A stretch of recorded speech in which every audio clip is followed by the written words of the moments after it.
count of three. I'm ready, 'cause the future is shining bright for me.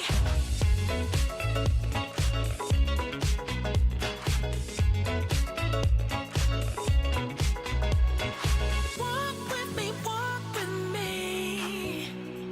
Who knows what we'll find, yeah. Run with me, run with me. It's time to go, time to go.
Bounce.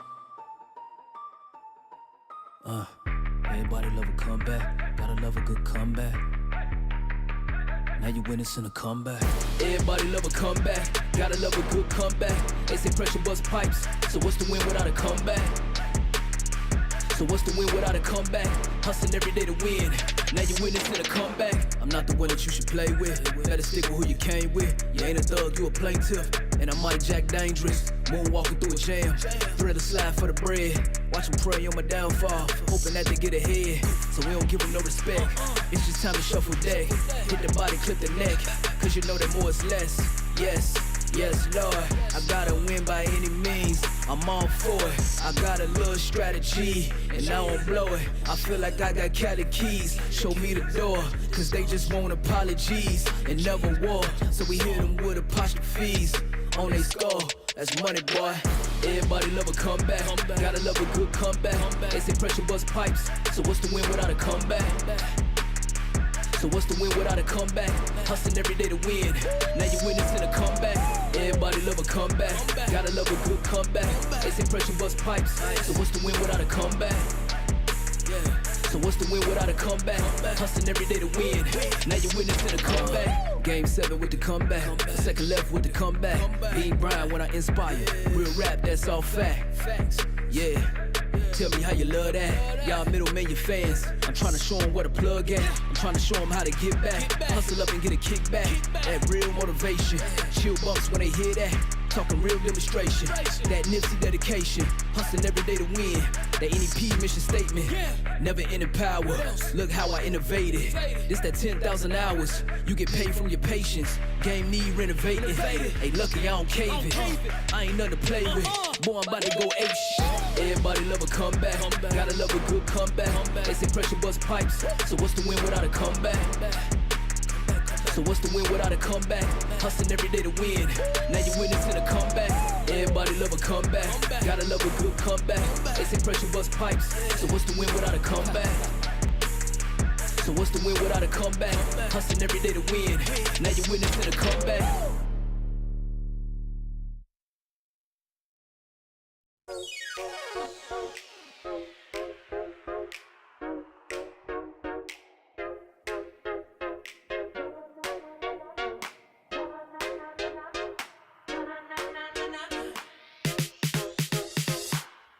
Somebody blow up the ceiling, cause we're back with another one.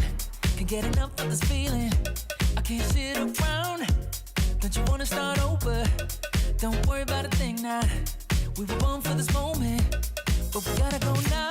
There's nothing you can't do if you want it. Dreaming day and night, yeah. Gonna get it right, yeah. There's nothing you can't have, so get on it. Anything you want, yeah. Take your pick and say, what's next? I wanna change it up. I can't get enough. Na na na na na na na. What's next? I wanna live my life. Yeah, I'll be shining bright. Na na na na na na. What's next? Na na na na na na. Na na na na na na. What's next? Yeah. Hey. Na na na na na na. Na na na na na na. What's next? Next, next, next, next, next, next, next. What's next? Next, next, next, next, next, next. What's next? There's nothing you can't have, so get on it. Anything you want, yeah. Take your pick and say, what's next?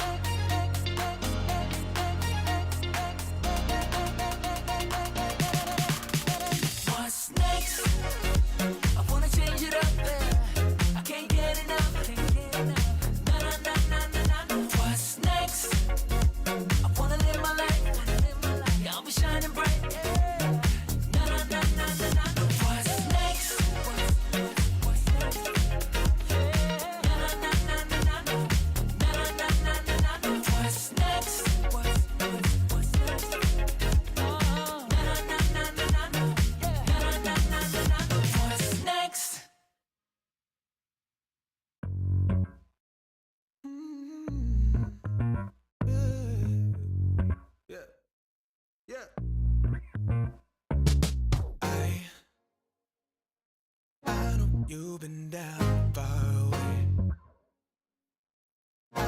that it might be time for change.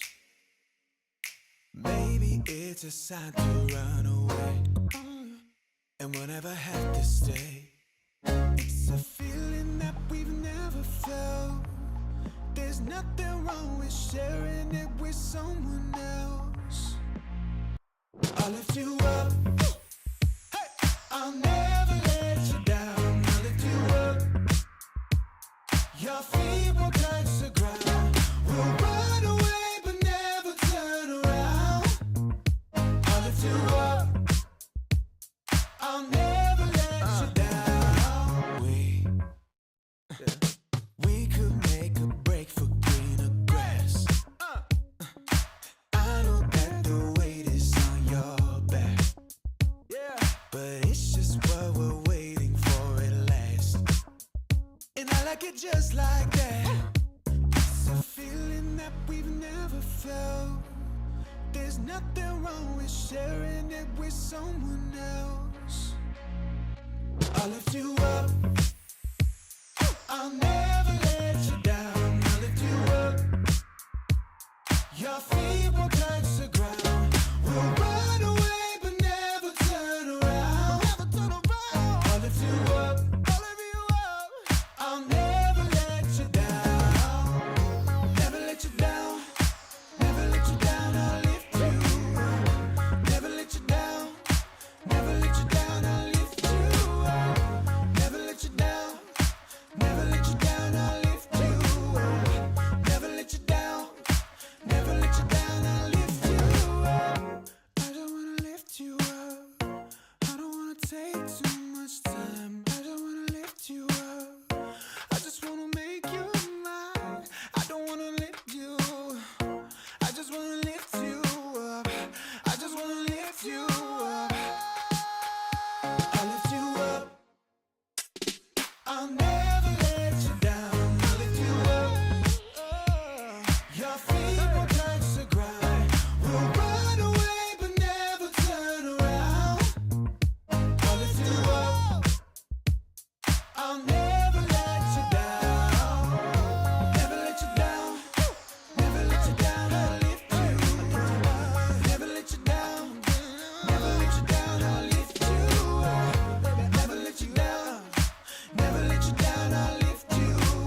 Show me my opponent.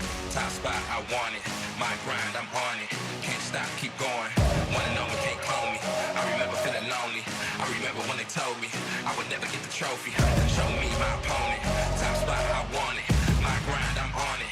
Can't stop, keep going. One and only, can't clone me. I remember feeling hungry.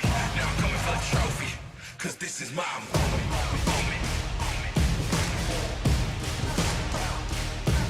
My moment.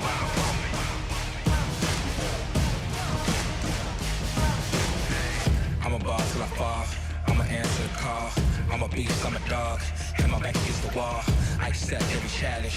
Had to battle for my balance. From a peasant to the palace. Treat the trophy like a chalice. Stayed on my grind. Great things take time. Now how I shine. You might go blind. Come along for the ride. Cause I'm headed to the top with it. Going is my only option.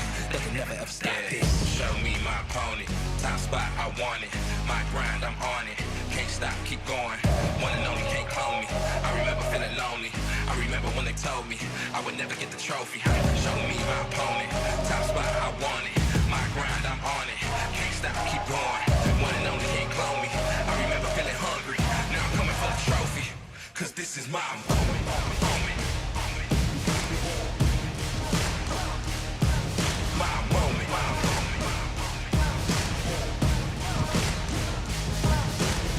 So many days, so many nights. I had to fall, I had to fight, I had to find the strength inside, keep hope alive. Through the dark, I found my light and now I shine. So many days, so many nights. I had to fall, I had to fight, I had to find the strength inside, keep hope alive. Through the dark, I found the light and now it's mine.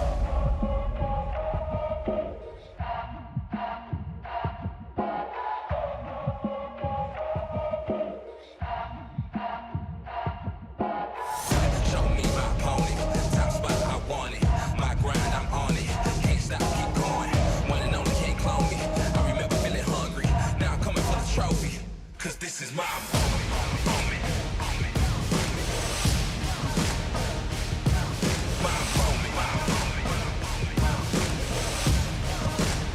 Cause this is my moment.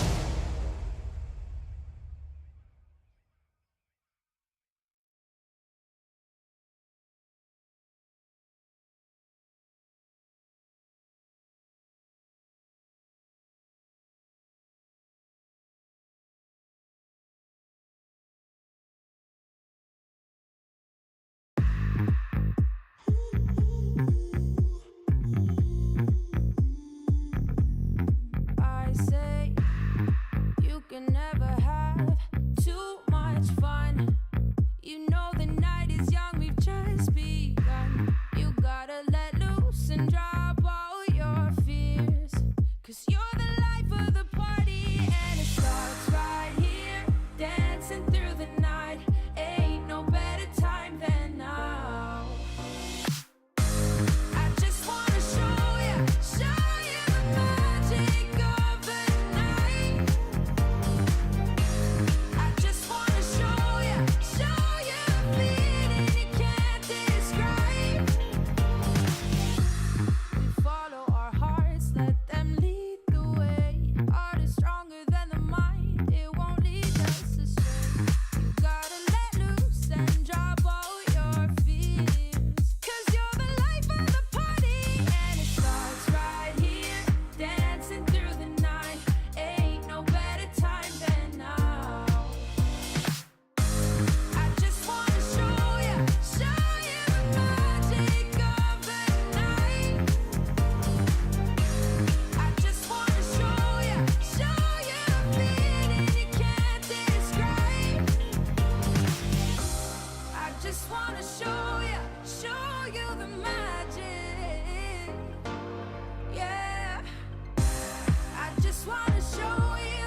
the count of three. I'm ready, 'cause the future is shining bright for me.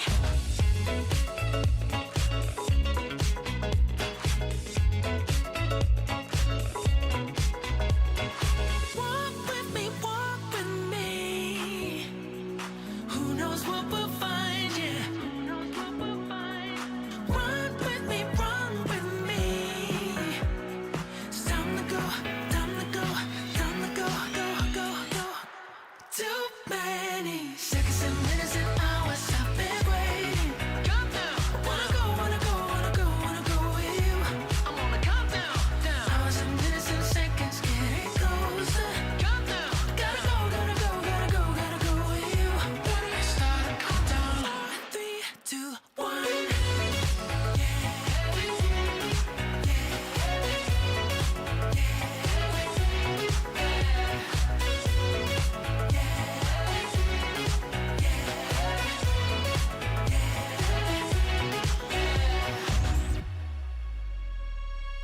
I'll count the seconds.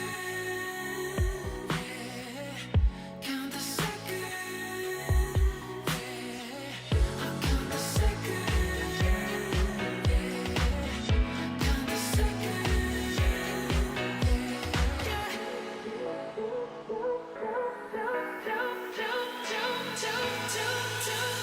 Too many seconds and minutes and hours I've been waiting. Countdown. Wanna go with you. I'm on the countdown. Hours and minutes and seconds getting closer. Countdown. Gotta go with you. Start a countdown. 4, 3, 2, 1.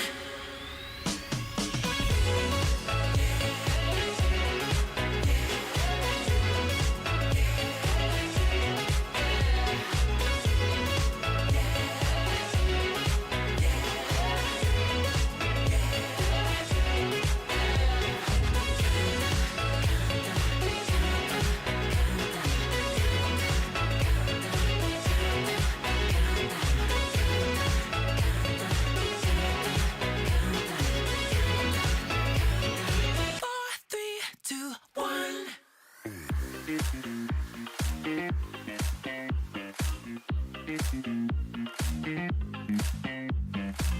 Here we go now.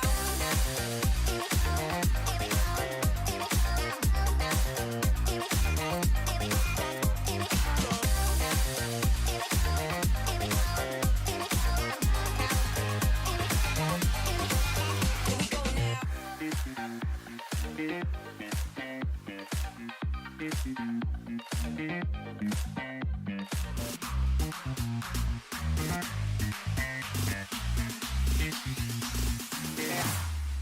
now. Here we go now. Here we go now.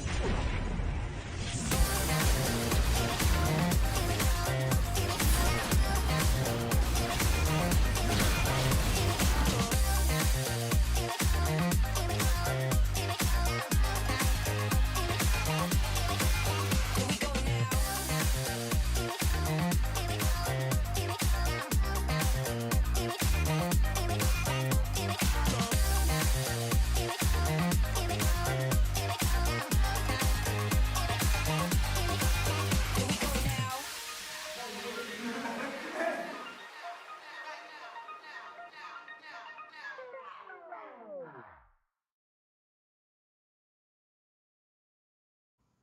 Hello and welcome to the final playday in the group stages for the WCS MYSG 2022. While we already know the top 6 who are going to make it in the playoffs, today is all about the seeding for the first round.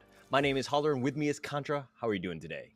Well, I'm doing great, and I'm glad to be casting some of these matches with you, Holler. And you know what? We had a little bit of a talk early on that there may just be tiebreakers, but, you know, it might just be a long Sunday after all.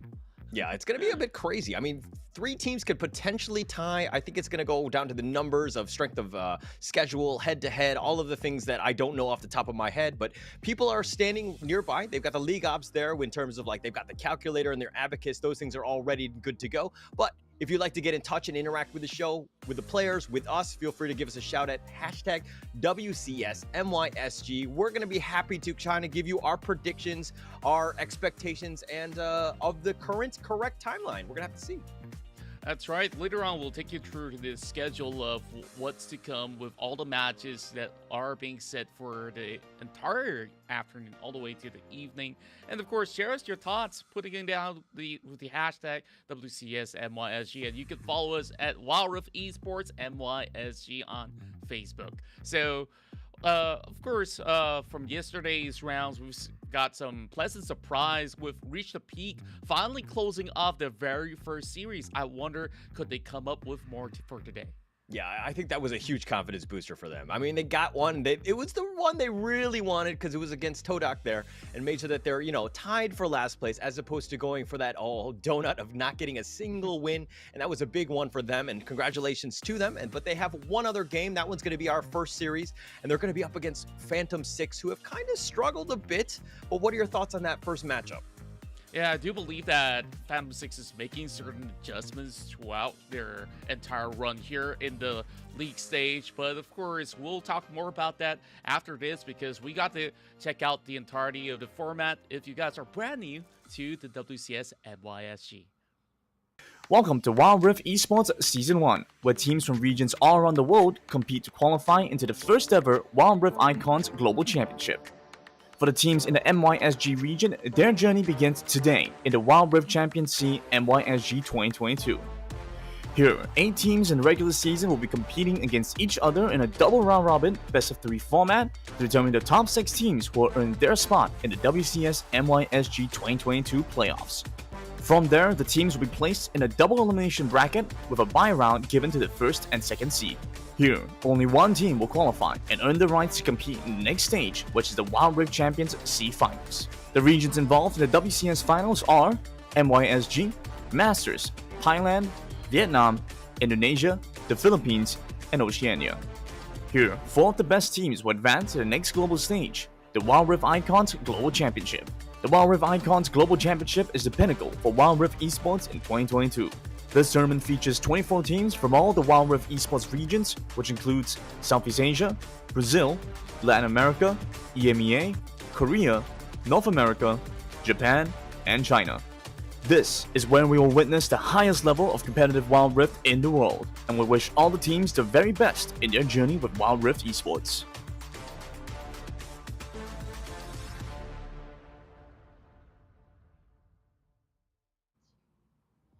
So we teased about it and the fact that, we know the top 2 teams, Sem9 and LF4, those are going to be 1 and 2. But we also talked about the bottom ones, which is going to be, tied for 7th or 8th place, depending on how you look at it. But it's going to be Reach the Peak and TODAK. Now, in the middle tier, we have the rest of the teams just vying for who's 3rd through 6th. We're going to have to find out all day today because, it's just like this jam-packed traffic jam in the middle. That's right. We've got Upcar Esports, Phantom 6, and of course a bunch of others as well. Let's take a look at the standings real quick so that we could basically help you visualize things a lot better. We got Sem9 at the top of the table, who's only dropped 1 series as they are currently having the record of 12-1, while LF Orc will come in at 2nd place with 11 wins as well as 2 losses. Now, this is what you've been mentioning early on, where there may just be a tie between Watermelon, Upcar Esports, as well as Phantom 6, but everything needs to go according to the brackets of how this whole matches will possibly conclude by tonight. Yeah, it's actually kind of crazy with just how many. I'm almost guaranteed we're going to get some sort of tiebreaker. We're going to have to figure out maybe what games will even be played tomorrow, but that really depends on how things shake up today.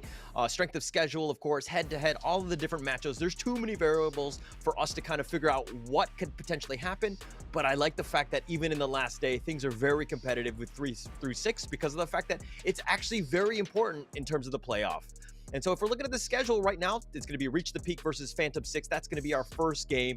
PSK, PathSeeker, they're going to be up against Upcar Esports, TODAK versus Sem9, LFO versus Team Watermelon. And to be honest, every single one of these games very relevant in terms of the standings. That's right, and I'm really looking forward to this matchup between PathSeekers versus Upcar Esports. That will basically give us a little bit more of an answer after the conclusion of that match. Of course, we do look forward for LFO versus Watermelon. I'm pretty sure that's going to be exciting to watch. But of course, we'll be having another set of casters to be casting the second half of the series. What do you look forward to between, all these matches?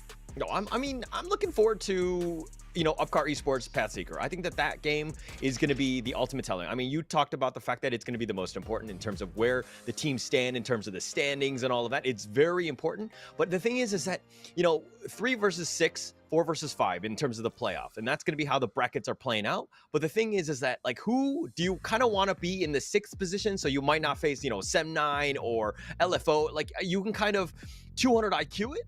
I think that the potential is there, considering the fact that you aren't going to be eliminated. You're guaranteed a spot in the playoffs at this point.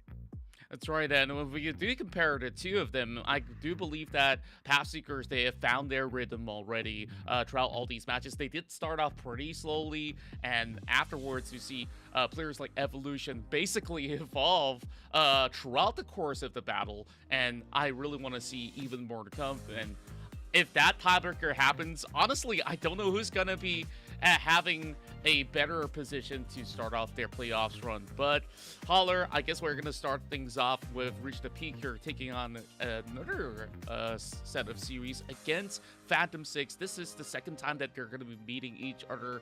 Of course, Reach the Peak, the last time that they have a matchup against Phantom 6, they look a little bit underwhelming, but with yesterday's momentum, I think that they could come up with something special. Yeah, that was actually a crazy game that they had. I mean, yes, they 2-0'd TODAK, but it was pretty much the guard show in the sense of just split pushing like crazy, not joining any single team fight. It was like their one, key success to victory in that sense. But, Reach the Peak, you got to do what works. And, maybe you need to take every single team fight 4 versus 5 and then just let guard do his thing. But, I mean, it worked. And so we'll see if, Phantom 6 have, paid attention to those games, seen what happens, and then if they can react to that. That's right, and for Phantom 6, it's even more important that they win this series itself, where they need to separate themselves against the rest that are currently in the middle of pack once again. So Phantom 6, I think that the sort of playstyle that they've already shifted into, we see a lot of big macro plays in general, just like how they usually rotate across the map just to ensure that they form this chokehold heading into the mid to late game. But their early game does look a tad shaky, and I guess that's where Reach the Peak, they really want to draw more pressure from the start of the match and then look for something that could be sought after to win themselves those games. But I guess that we'll be getting ourselves ready for our very first game between RTP as well as Phantom 6. But before that, I think we'll get a little bit of breathing space, and then we'll get our games going.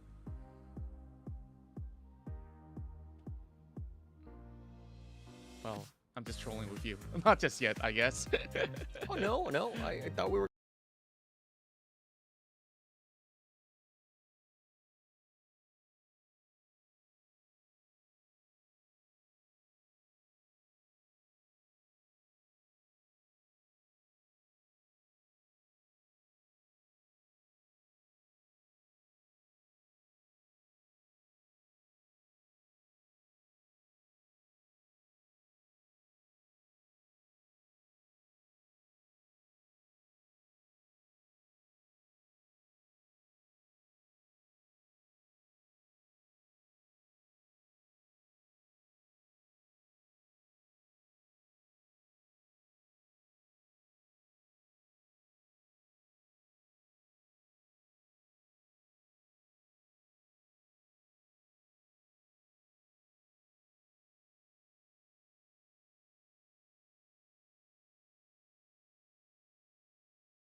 Well, we're back at it again, and of course, we're going to be jumping into the game very shortly. So let's check out this matchup between Reach the Peak versus Phantom 6.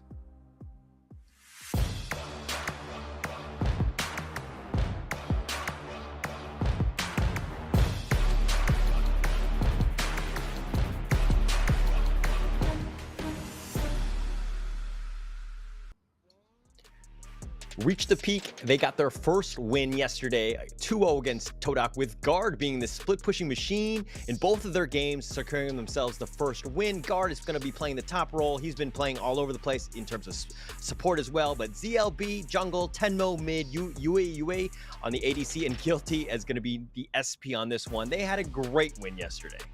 Yeah, and I really want to see them get more games out there. Though they may not be able to advance further to the standings, it will show that this team has what it takes to basically make a big comeback in the upcoming seasons, and hopefully by then they will show us their true form. But of course, they have to start somewhere, and going up against Phantom 6, possibly they want to deter them from getting the best result to head into the playoffs. So speaking of which, let's also check out Phantom 6 later on. So from yesterday's games, of course, a 2-0 victory was absolutely shocking for the fans of TODAK, where they weren't expecting this sort of defeat, because the last time that these two teams met, TODAK took those games convincingly. So now, back into Reach the Peak's side, I think that the only way that Phantom 6 would possibly get things going is to stop Guard from getting anything done. And speaking of which,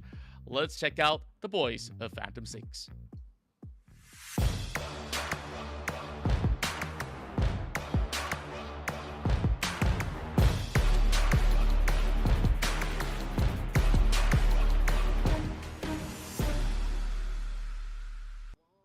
Phantom 6 tied for 5th with PSK right now. They had high hopes going into the second, being the second invited team into the WCS MYSG. They had a great first half. They went 5-2 with losses only to LFO and Sem9. But ever since then, the second half, the wheels have kind of come off. They've gone 1-5 and they've struggled. I mean, the only win they had in the second half was against TODAK. This is Yoshi, Eggy, Haki, Momo, and Nyx. This is a team that really needs this win. That's right, and we've seen them on their highest high as well as the lowest lows as well. Well, this is basically the time for them to basically step up to the plate once again. And with the guys that we really want to keep an eye out is over on that Dragon lane, Momo as well as Snakes. They are one of the more formidable duos heading into the WCS MYSG, but we also need to see Eggy to pull up the best games of his life in order to make things work. The past season, Phantom 6, then known as Geek Fam, they've also fallen into the lower bracket to make that Cinderella run to the grand finals and eventually took the championship title home. Could this be another story for them, for Phantom 6, where, it's just basically tradition of the past, bringing it forward to what's in the present? Yeah, and this is a team that really needs to step up, right? They have no more room. I mean, yes, they might lose this one. They're still guaranteed that 6th spot. But let's check out the other caster predictions, what they've decided. What did you choose, actually, Contra? Well, I went with Phantom 6. Wait. Upcar Esports? I believe they're not really in this game. So, yep, I'm on Phantom 6 side. Don't worry, because, with Reach the Peak, even if they do get that win, sure, it does cause a little bit of upset to the standings, but I think that P6, they really need that morale, and therefore I'm voting for the guys that could possibly bring a whole lot in the playoffs. I'm thinking that it's just that you're such a, Upcar Esports fan that it's like, it's starting to get into the other games and the other series, and even in teams that aren't even playing in this one. But nonetheless, I think that it was kind of a consensus across the board in the sense of Phantom 6 really picking up this win. This is something they definitely need to have. But before we do go into that game, let's take another quick break.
Welcome back to the final play day in the group stages for the WCS MYSG 2022. We have reached the peak versus Phantom 6. That is going to be our first series of the day. Contra, we've been waiting. I think the players have been waiting. We're about to get going. But what are your thoughts on this before we go into the champ select?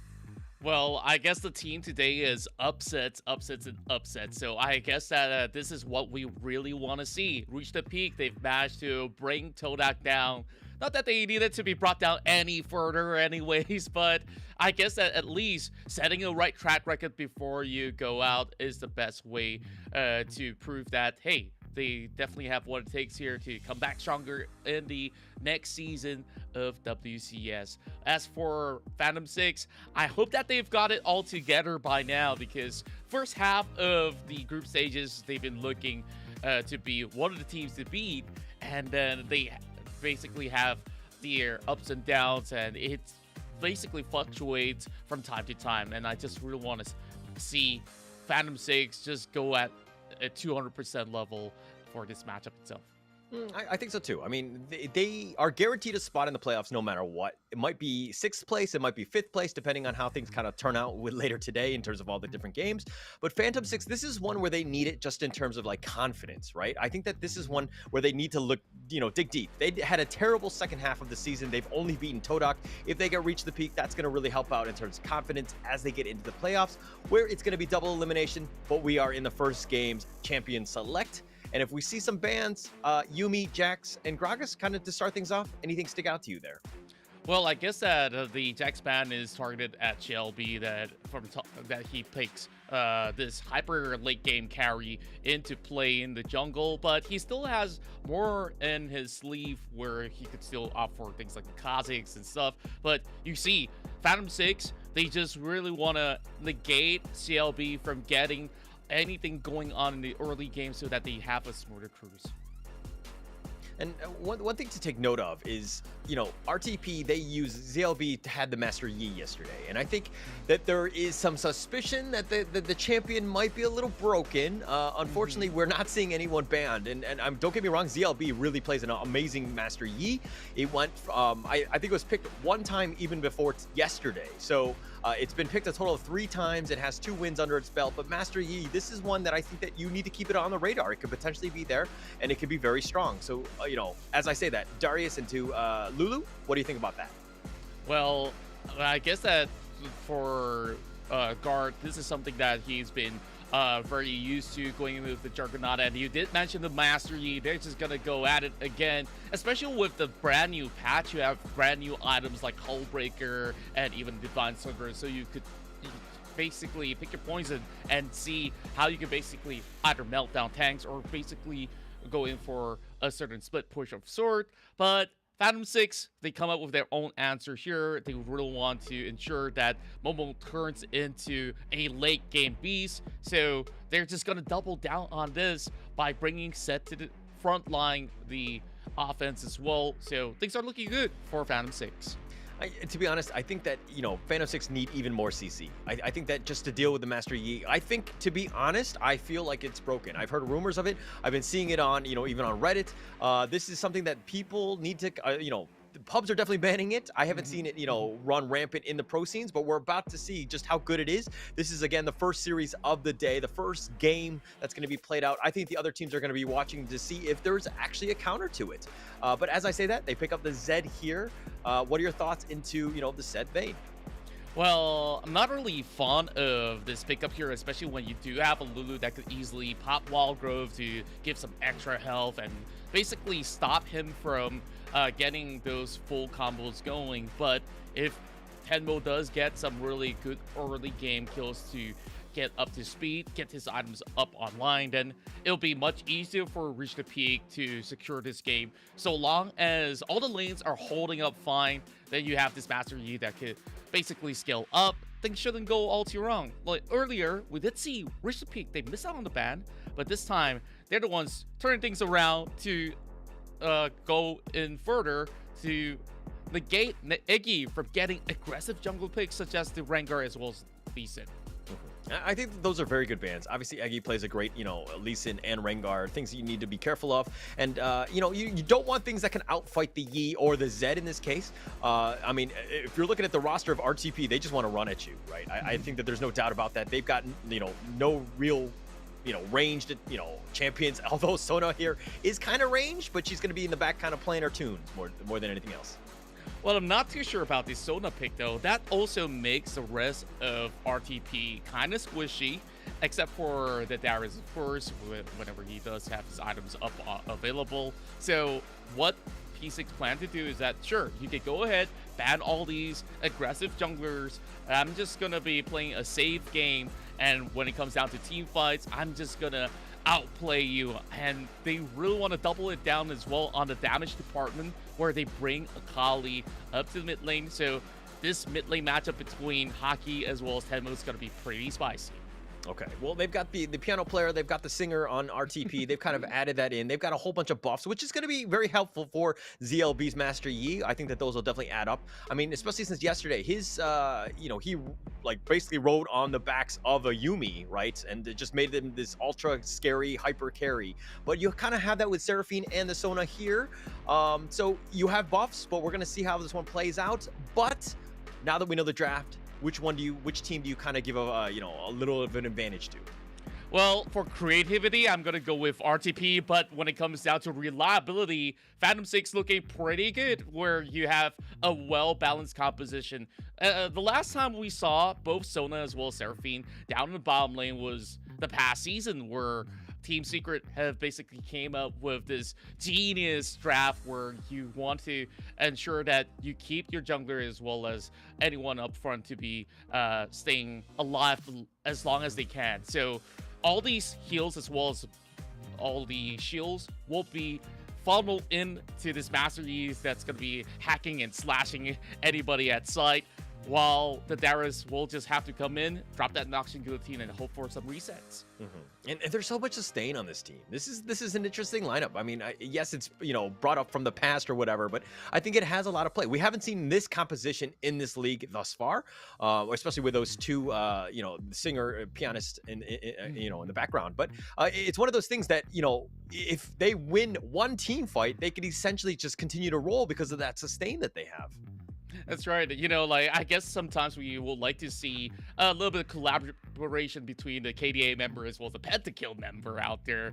And yeah, Sona might have felt a little bit left out for a little longer. As compared to other supports, I guess Sona does a little bit of everything, but there's not really a specific way to tell what's a good Sona play other than hitting that crescendo. So, well, what's better than one crescendo?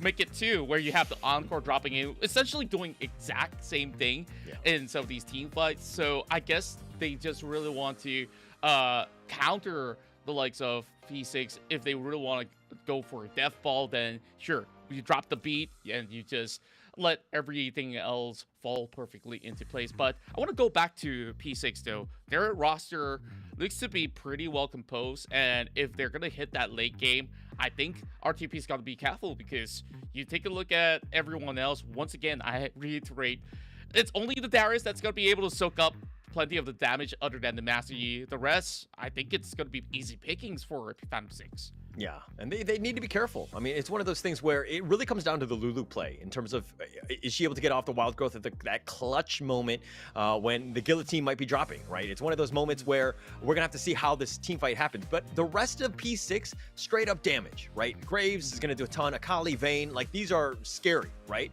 But then you've got the Setu kind of like that frontliner, that tanky boy who's going to kind of deal with them from afar. But in terms of sustain, man, it might be a problem because RTP have that in spades. So P6, it's going to come down to, can they find the right people? Can they burst out the Sona, the Seraphine? Can they win that and then eventually take out the others? That's right, and I guess the best way to counter this is to purchase Morello, Namicon, or even some of all these items that could negate all the healings. So I guess we just have to find out whether or not can P6 take them out. Yeah, let's go to a game 1.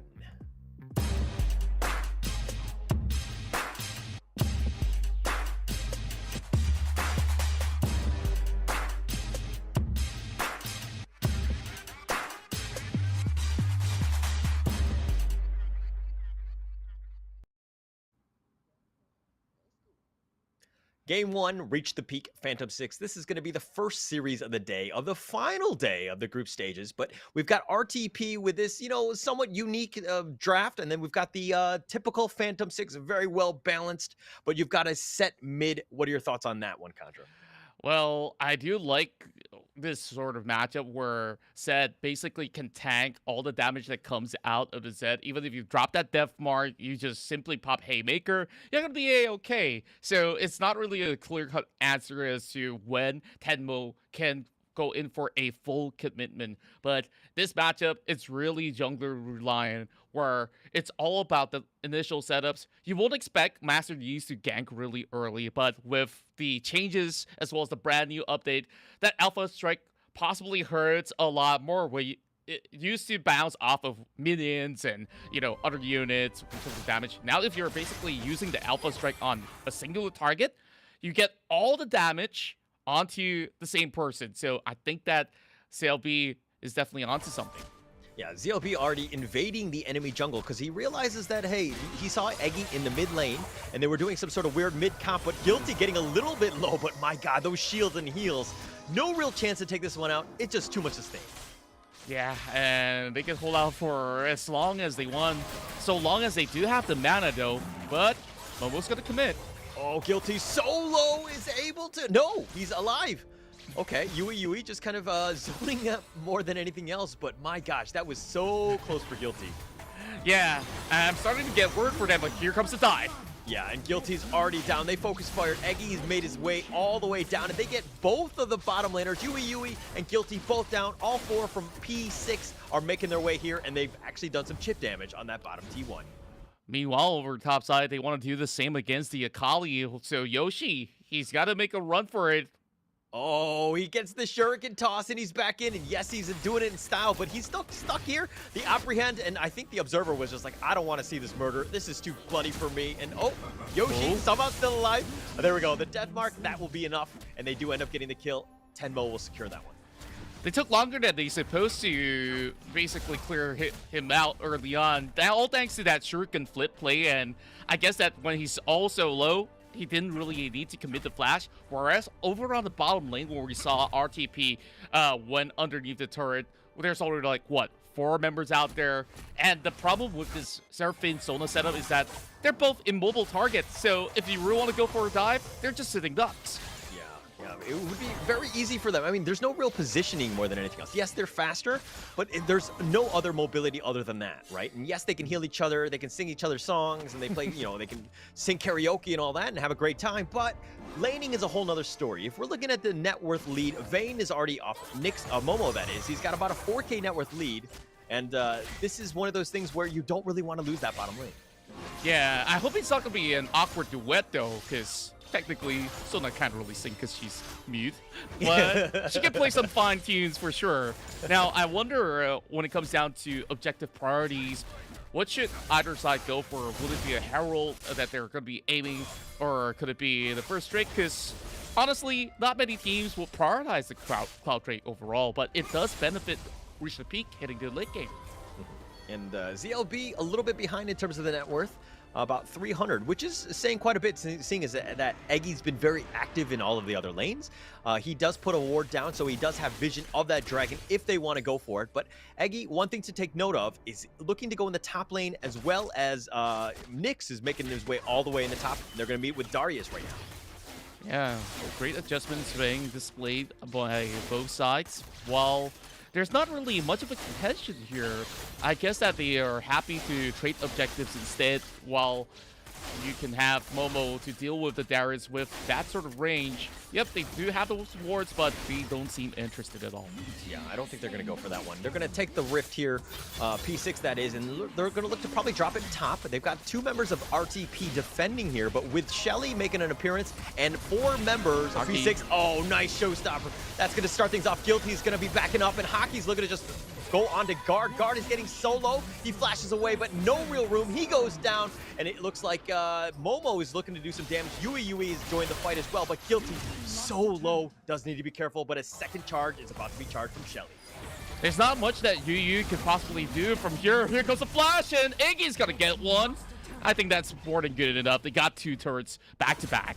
Yeah, that was actually massive, creating space for even Yoshi, who's going to be chipping down the mid lane as well. And this is looking to be all P6. They've done everything. Their movements have been great, and now Hockey is looking to run here, but ZLB just a little out of range. No real chance to get that slash off. Pretty rough start for RTP, and I guess that when you have this sort of setup, it does get a little bit awkward because if you want to commit to team fight, you really have to have all the elements available for them to get things done. At P6, they just have so much mobility to dive in and out of fights, and even if RTP attempts to go aggressive, you just basically need good follow-up where you have a Master Yi that could basically go at 100 kilometers per hour while the ladies are in dresses, so they will take a slow walk. So I think that it's going to be pretty tough for them to really go all 5v5 for the moment. So they're just going to hold out while they are defending over mid lane. But something might come up over the top side where Eggy's making a way to pay a visit to Darius. Yeah, and Phantom 6 have done a great job in terms of just choking out the map, making sure that ZLB doesn't really have any space. Guard goes down there, and it's just very simple. Look at, they have no towers in the top lane aside from the top 3. Showstopper coming in from nowhere, and Guilty has to just try to run. He gets phase breaking back, no real chance. Sona down, and now they're going to make their way into the mid lane.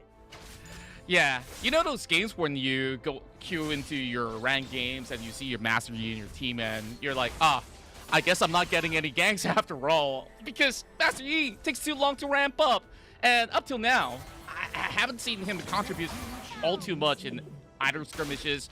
Meanwhile, we have a solo kill going on. Yeah, I don't know if that was a solo kill with the Lulu there. The support counts as a person, right? I play support too, so I'm a little offended. But Yui does get the ult off on Hockey. Hockey's going to run away, going to be slowed down, and there's going to be the slash, but just not enough damage. The Apprehend is going to be a little off the mark. Now Guard is in no man's land, being caught between 2, and Momo gets the pushback. No actual stun. He's going to flash forward. He does get the guillotine, and Guard with a little bit of an outplay. If he dies here, not the end of the world. The Haymaker is going to do some damage. He goes for the second guillotine, and not enough. Yeah, and I guess that's all that they could possibly walk away with, yeah, a couple of kills just to get the Darius a little bit more gold. Interesting build, though. He's going in for the Divine Sunderer.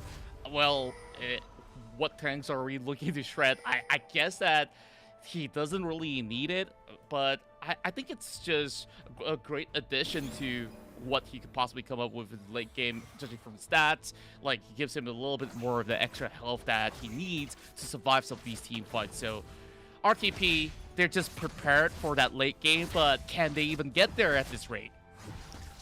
They're doing an okay job, right? I mean, they have the bottom T1, which speaks volumes at this stage, and they're still making moves. They're trying to go on to Hockey here. Base break to push him back, but no actual finish. Hockey just being able to tank that one up, but here comes the minions. This is going to be a problem for Hockey, but Eggy in the bottom lane trying to counteract the movements. Guard is now running for his life. Momo goes in, goes for the dash, and Guard looks to go down, so they get something out of this, and Hockey is still defending the top lane. Man, 4-0, this Graves is basically stomping on everybody else. Didn't seem like he needed much help from Momo anyways. Here comes Deathmark. And yeah, they're underneath Hockey. Face break just to keep himself alive a little bit longer, but Tenmo is going to tank the turret. He's going to be fine. RTP have made movements, but P6 are countering with the Dragon. Yeah, and as much as they're just getting pickoffs after pickoffs, they're not really yielding all too much. Wait! What? Hold on a second. What? ZOB. He's like, I'm too lazy to just recall, so I'm just going to die to the turret. Duh. Yeah, like, you could basically give some spare change to Nix. You know, no love for his support once again. But Nix going 1v3, but here comes Yoshi. Yoshi is here, does have the Shroud. He's going to go right in. He's going to look to just destroy Guilty. Guilty, no chance. Yui's on the run. Guard is running as well. They have no turret. This is a bit of a problem. Oh, he's going to use the ult just to keep himself alive. But, that's just not enough. Encore, yeah, you slow it down, but no real chance. Yui just in a bad spot. Yeah, and I guess you're running double supports here. You just want to sacrifice for your teammate. Well, Guard, he had the flash, he had the shields as well, but they're basically marching up mid to get that killing spree going for Momo. So, okay, you've got the Alpha Strike. I understand what you're trying to do. You're trying to use that one. Hopefully you get caught on the end and then you could just run away. Maybe you flash to safety. But this is one of those moments where you're not tanky enough or you don't have the weapons, where your attack speed is not fast enough, or that you constantly keep it going, right? It's one of those moments where you're too weak to be trying to do this. This is like late game Master Yi, not really a chance. Yeah, Death Mark being popped onto Yoshi. Flashes away. Does have the barrier, but it's only going to hold the kill ever so slightly. The kill will go over to Yu instead, so equal distribution. But when we look into the damage numbers, right, you compare P6, what they could possibly do, they have a whole bunch of items going for them. It's hard to even take down Graves into 50% of health, and who else do you want to go for? You've only got Haki up front, so there's not too much of options when they were to go full death ball mode onto them. So currently, RTP, they just really want to split things up and hope for the best, I guess.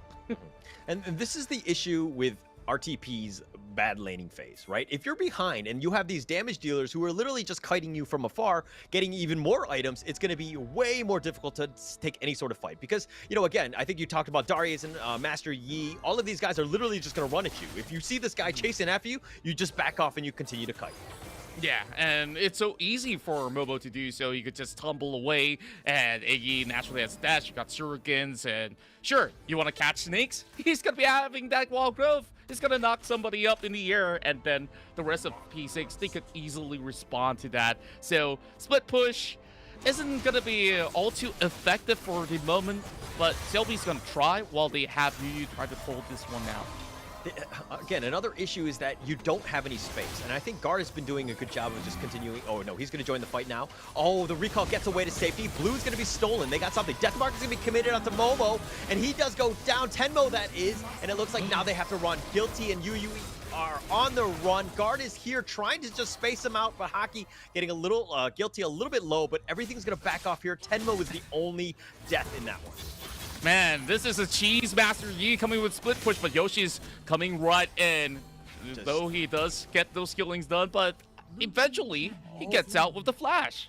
Wow, I thought he was guaranteed a death there, but oh my god, Guard, what are you doing, sir? You're trying to take this fight. Unfortunately, not the case, not the play. Guard is down for 30 seconds.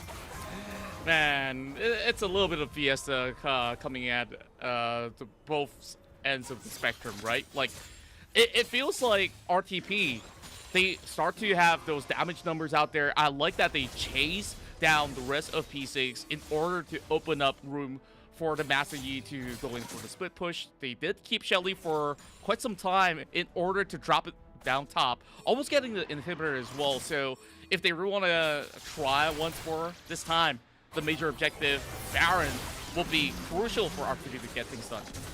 Yui, just like literally, a ranged minion at this point. Just so very little value add. Positioning's got to be flawless. And when you're up front like that, you're just going to give it away. So it looks like P6 are going to take the drag. This is going to be the easiest dragon they've had in the league, I would think.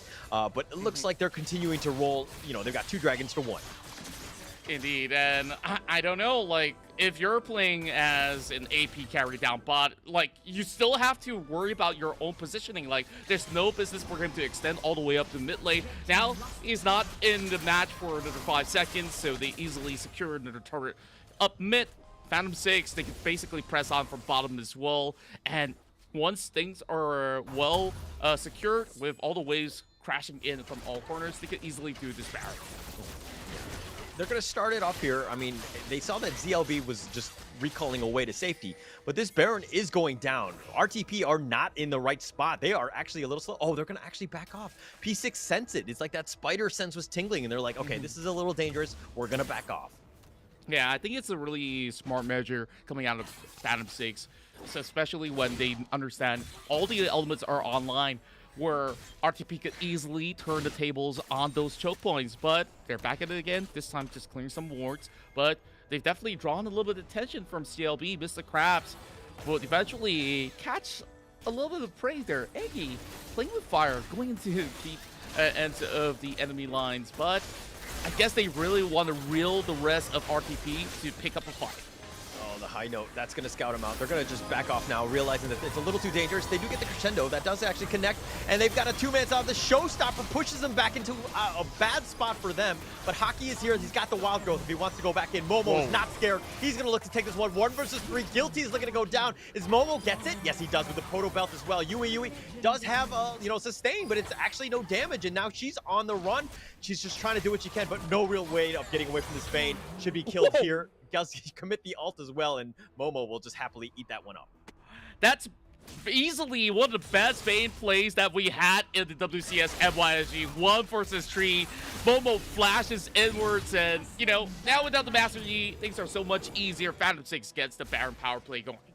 Yeah, and it just, this team is just unstoppable at this stage, right? This net worth lead is obviously like 13K.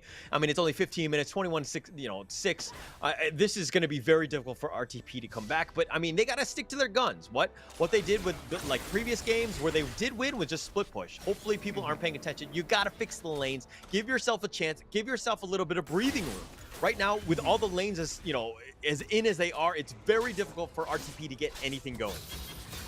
Initially when we talked about the sustainability that RTP is aiming for, it absolutely gets countered. Now you have the Moral Reminder up, the Moral Nomicon, so you can easily just negate all these healing, and this is something that you can't pull up against Phantom 6, as we have one more member going legendary, but Shelby's just gonna claim all that shutdown gold.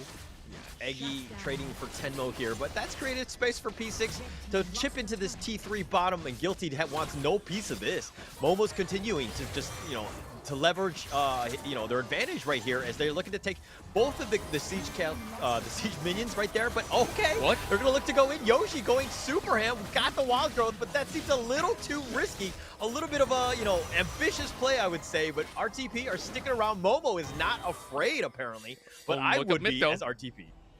And this Master Yi is going for the backdoor plays once again.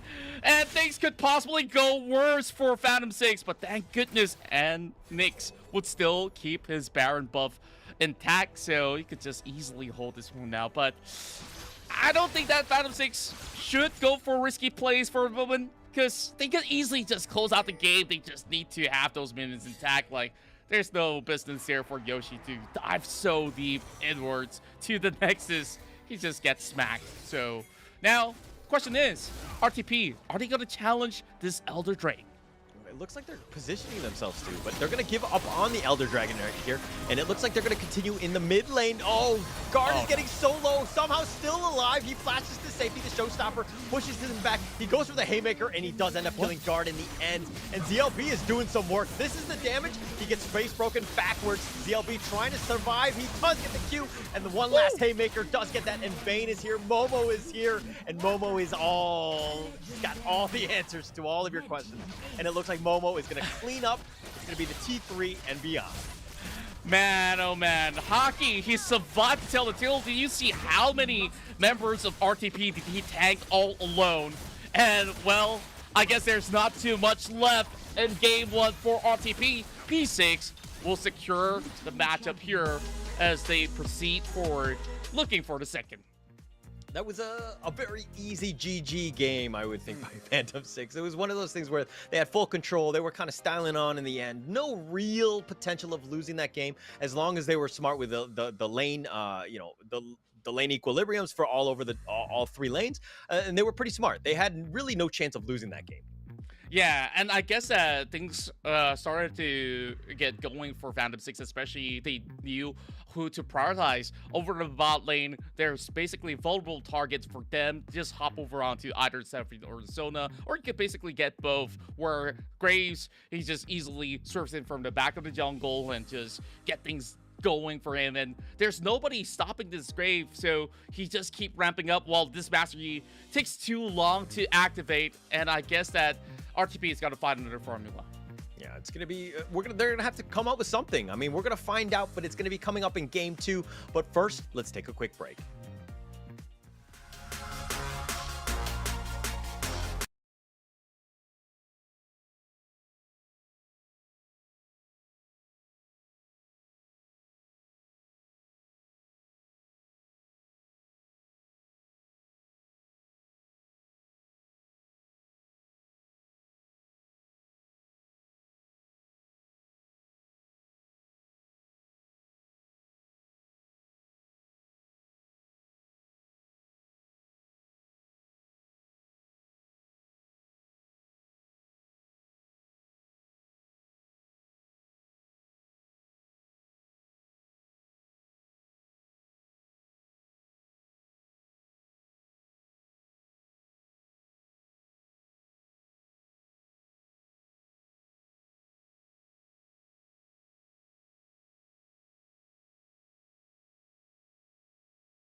Welcome back, and we just saw game 1. We saw Phantom 6 handle that Master Yi in style. There was no real problem. It was never one of those things where it just got out of control.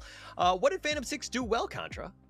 Well, I think that they did everything right so far, where you have something of a stable laning phase, all check, and then you have basically ENG doing all of the work throughout the map. They just basically dive, rotate, dive again. One objective after another crumbles by doing so, and I just want to see more out of Reach the Peak. You've mentioned that Guard yesterday did a lot of split push, so they had CLB to split push instead. What if they do have 2 split pushes? Maybe that will be a little bit better for RTP.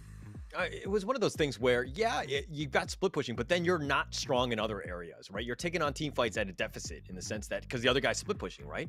So you don't really have that opportunity to just, have that 5-on-5 team fight, which they really couldn't do because they lost the laning phase kind of rough, right? And in Phantom 6, let's give credit where credit is due in the sense that this is a team that really understood what they needed to have done. And that was kite the enemy team. Reach the Peak was like, it was like Tyrannosaurus Rex arms, like trying to reach on that one. It was just very difficult for them, really no chance. But let's go to the post game and see exactly what we will all assumed, in the sense of some things didn't really play out. And I think it comes down to that Seraphine Sona bottom lane. What are your thoughts on that?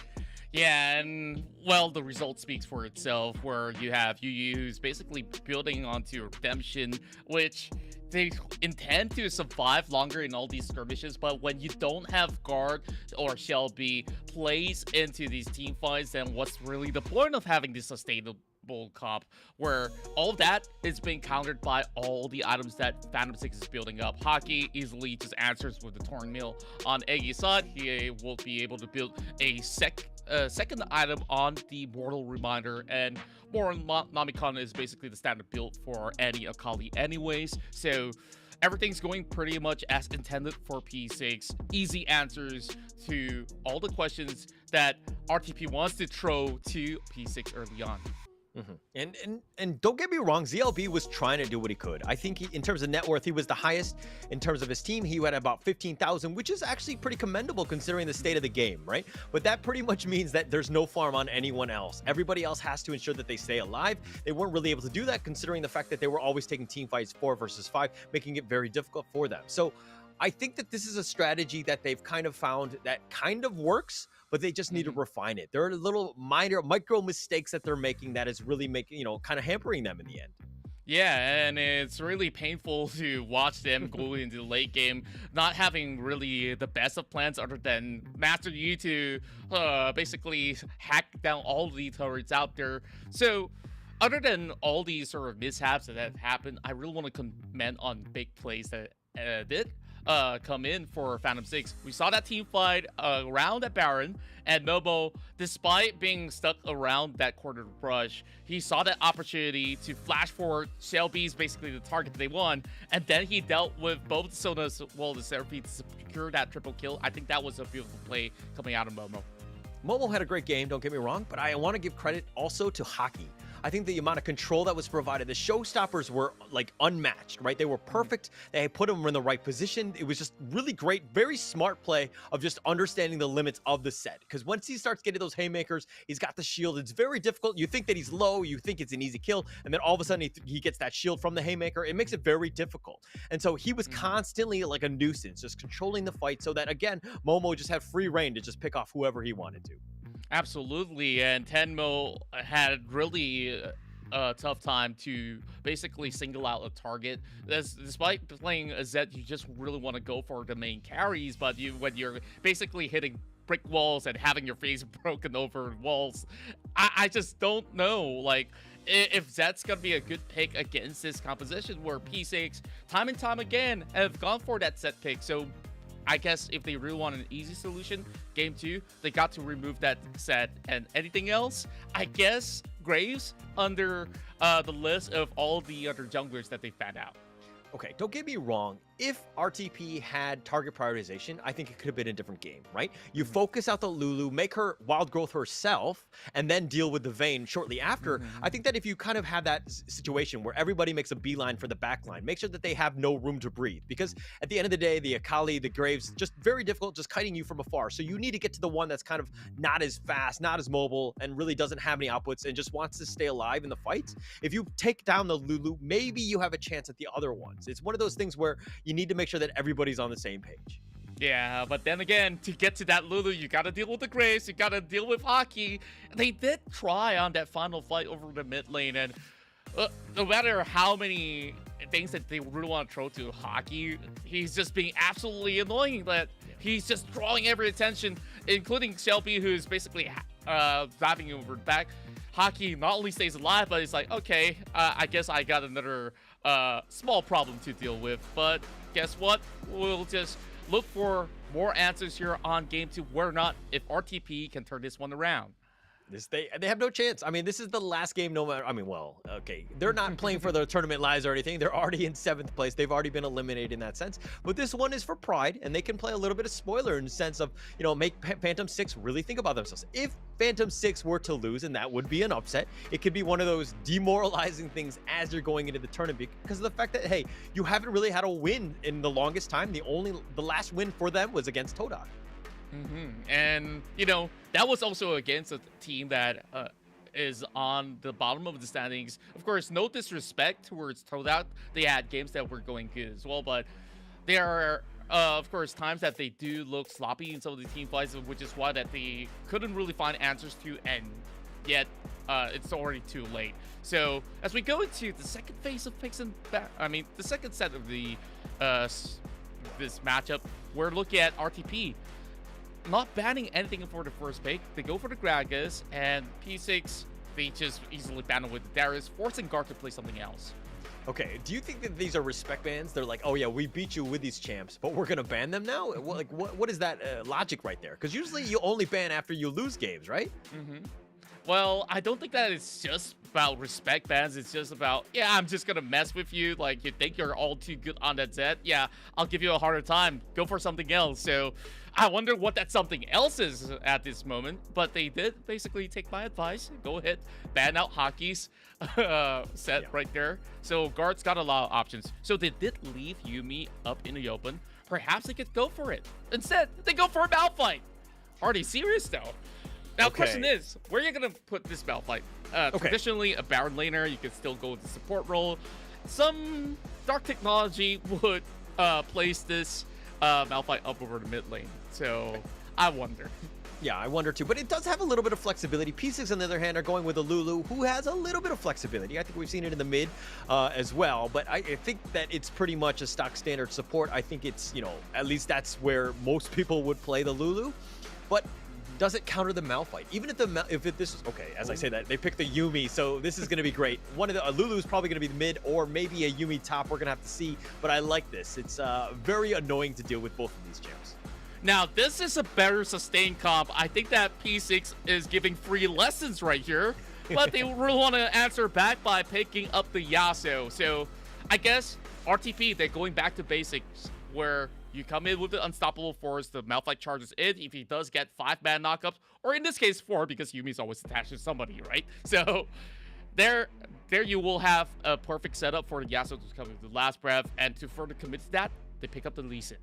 Okay, Lee Sin, Yasuo, Malphite, all of these guys, 3 melee champs. Okay, P6 picked up Master Yi. We'll talk about that in a second, but very melee oriented, very run at you, right? And P6 with the Yuumi and the Lulu, it kind of just, it doesn't hard counter it, but it makes it very difficult and annoying to deal with. And now that you've got the Yuumi Master Yi combination with the wild growth potential, like, this is looking to be a destructive lineup from P6.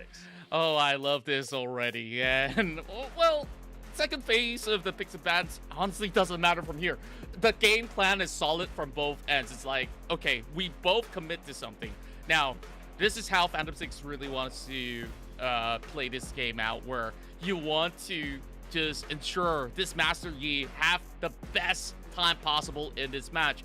What do you want to do? Just help him out in the jungle, get some leash for him. Oh, look at all these minions on the lane. Feed him all these minions. And he's got to get those early items out. Question, though, where is this Lulu going? Mid? Top? Bottom? Or perhaps Yuumi top? I guess we get the answer by having the Renekton being picked up. It could potentially be there. It could be oh my god, a Teemo. Oh my gosh. All right. Let's add that one into the list. I did not see that one coming. Let's be honest here, but it looks like they've got something up their sleeve, so to speak. But this Teemo here, is this going to be a top or ADC? Like, where do you expect this Teemo to go? I guess that it's gonna be an ADC, since they don't have anyone that deals the DPS. But who's the real support here? Is it the Malphite? Is it the Cinch? So they're committing to anything that could throw people up in the air, and I guess it's a funnel into this Yasuo. But easy answers, right? You've got the Renekton that could slice his dice way to find a target to stun, and that target most likely being the Yasuo. And the fail-proof plan is to have this Kaisa here to have basically the same thing. If you have the Master Yi that gets taken out, at least the backup plan is going to be reliable, where you have some rage to deal with. So, I don't know, Chief. This is going to be a rowdy game, I do assume, because we got a lot of melee champions on the side of RTP that just want to run down at him.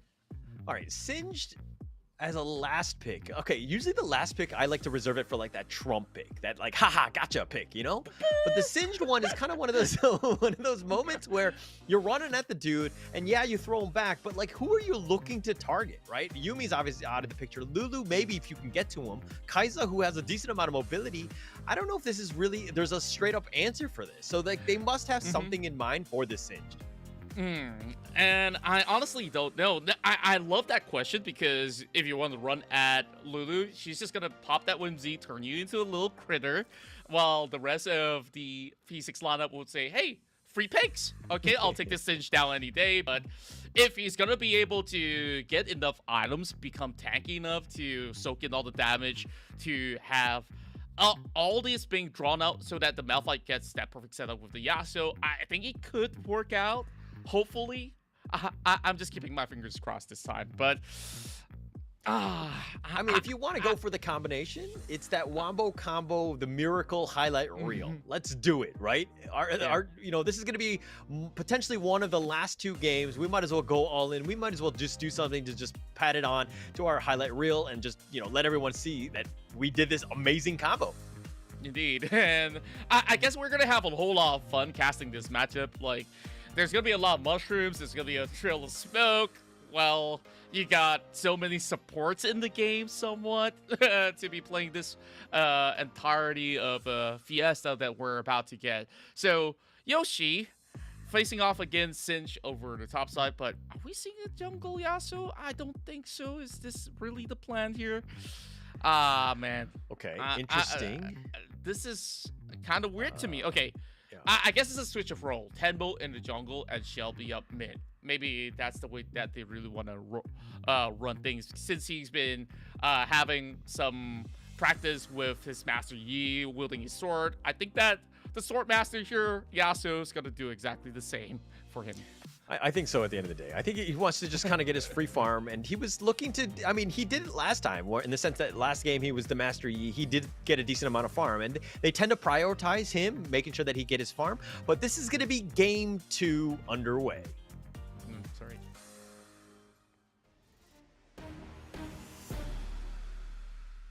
All right, game 2, RTP P6.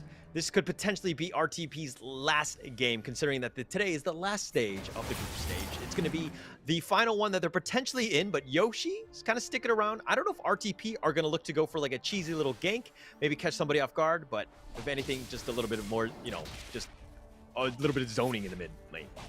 Yeah, I guess they want to go all ARAM, so might as well just try your luck. Maybe with one fling, they will be able to get themselves that first blood, but nothing results out of that, where P6 is playing standard. Will you take a look at the builds? Yeah, everybody's going full AP down bottom side for RTP, but a little bit of invades coming in from P6, and Momo going so aggressively just to place a ward down.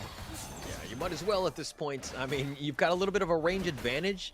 The Malphite's really not going to do anything, especially if you can keep him away. And Nyx is sticking around and get some right clicks on Yue there. So a little cheeky action to start this game. But Momo, level 2 already, has a little bit of an advantage. Oh my, he is going for the invades. Does Tenmo answer to this, though? Now, we are actually having Shelby that's going into the jungle. He's fits his mount, and Eggy gets the flash away. He's going to get lit up there, knocked up. ZLB, though, is going to look to just go flash from Hockey. No real chance to get away from the Sonic Wave, and they will secure a double kill. And Tenmo getting both of those. It doesn't get any cheesier than this, man. I didn't expect it to work out so well, and they understand the rotation. They will expect P6 to be inside of the jungle. They punish Eggy, so they hold them back. So to further double down on not only the knockup combos, Yu in those team fight, he just easily have to use his first spell to blind his Master Yi, so whatever right clicks that he's going to be doing, it's just going to be nullified easily. No real chance here. ZLB even being aggressive, taking away some of the enemy jungle. But P6 here are looking to just, you know, they've got a little space for, if anything, they're just taking the scuttle for now. But what do you think about this bottom lane? The Kai'Sa Yuumi combination? Kai'Sa Yuumi. Well, it's very stable. Like, you could basically have infinite health bars for Momo. There's no real threat coming in from either Guilty or even Yu until they reach level 5. And even with that, how much can Teemo basically dish out in a matter of 5 seconds, right? You can basically burst it down. And to answer back, you have the last chapter to just unleash at both of these targets easily if Momo ever to get himself into a sticky situation, and you got the kill instinct to get out as well. But it's so hard. I mean, Teemo is so annoying with the blind and everything, and then plus you got Malphite kind of backing you up, just providing that extra layer, so to speak, as like a separate bouncer with his unstoppable forces, and it's just difficult, right? So I feel like Teemo, at the end of the day, will end up getting his farm, at the end. Yeah, and I think that whether if he gets the farm or not, it's more about how effective can the Teemo be in a team fight, because usually you just see him basically going for auto attacks as well as landing those poison darts. If you have perfect mushrooms placed around the chokehold, great. Like, you could set up all across the river or even in the jungle and hope that P6 goes for a dive, that you could have an easy counter. So RTP's plan, I guess, it may have worked out in the early game, but I want to see how late game goes.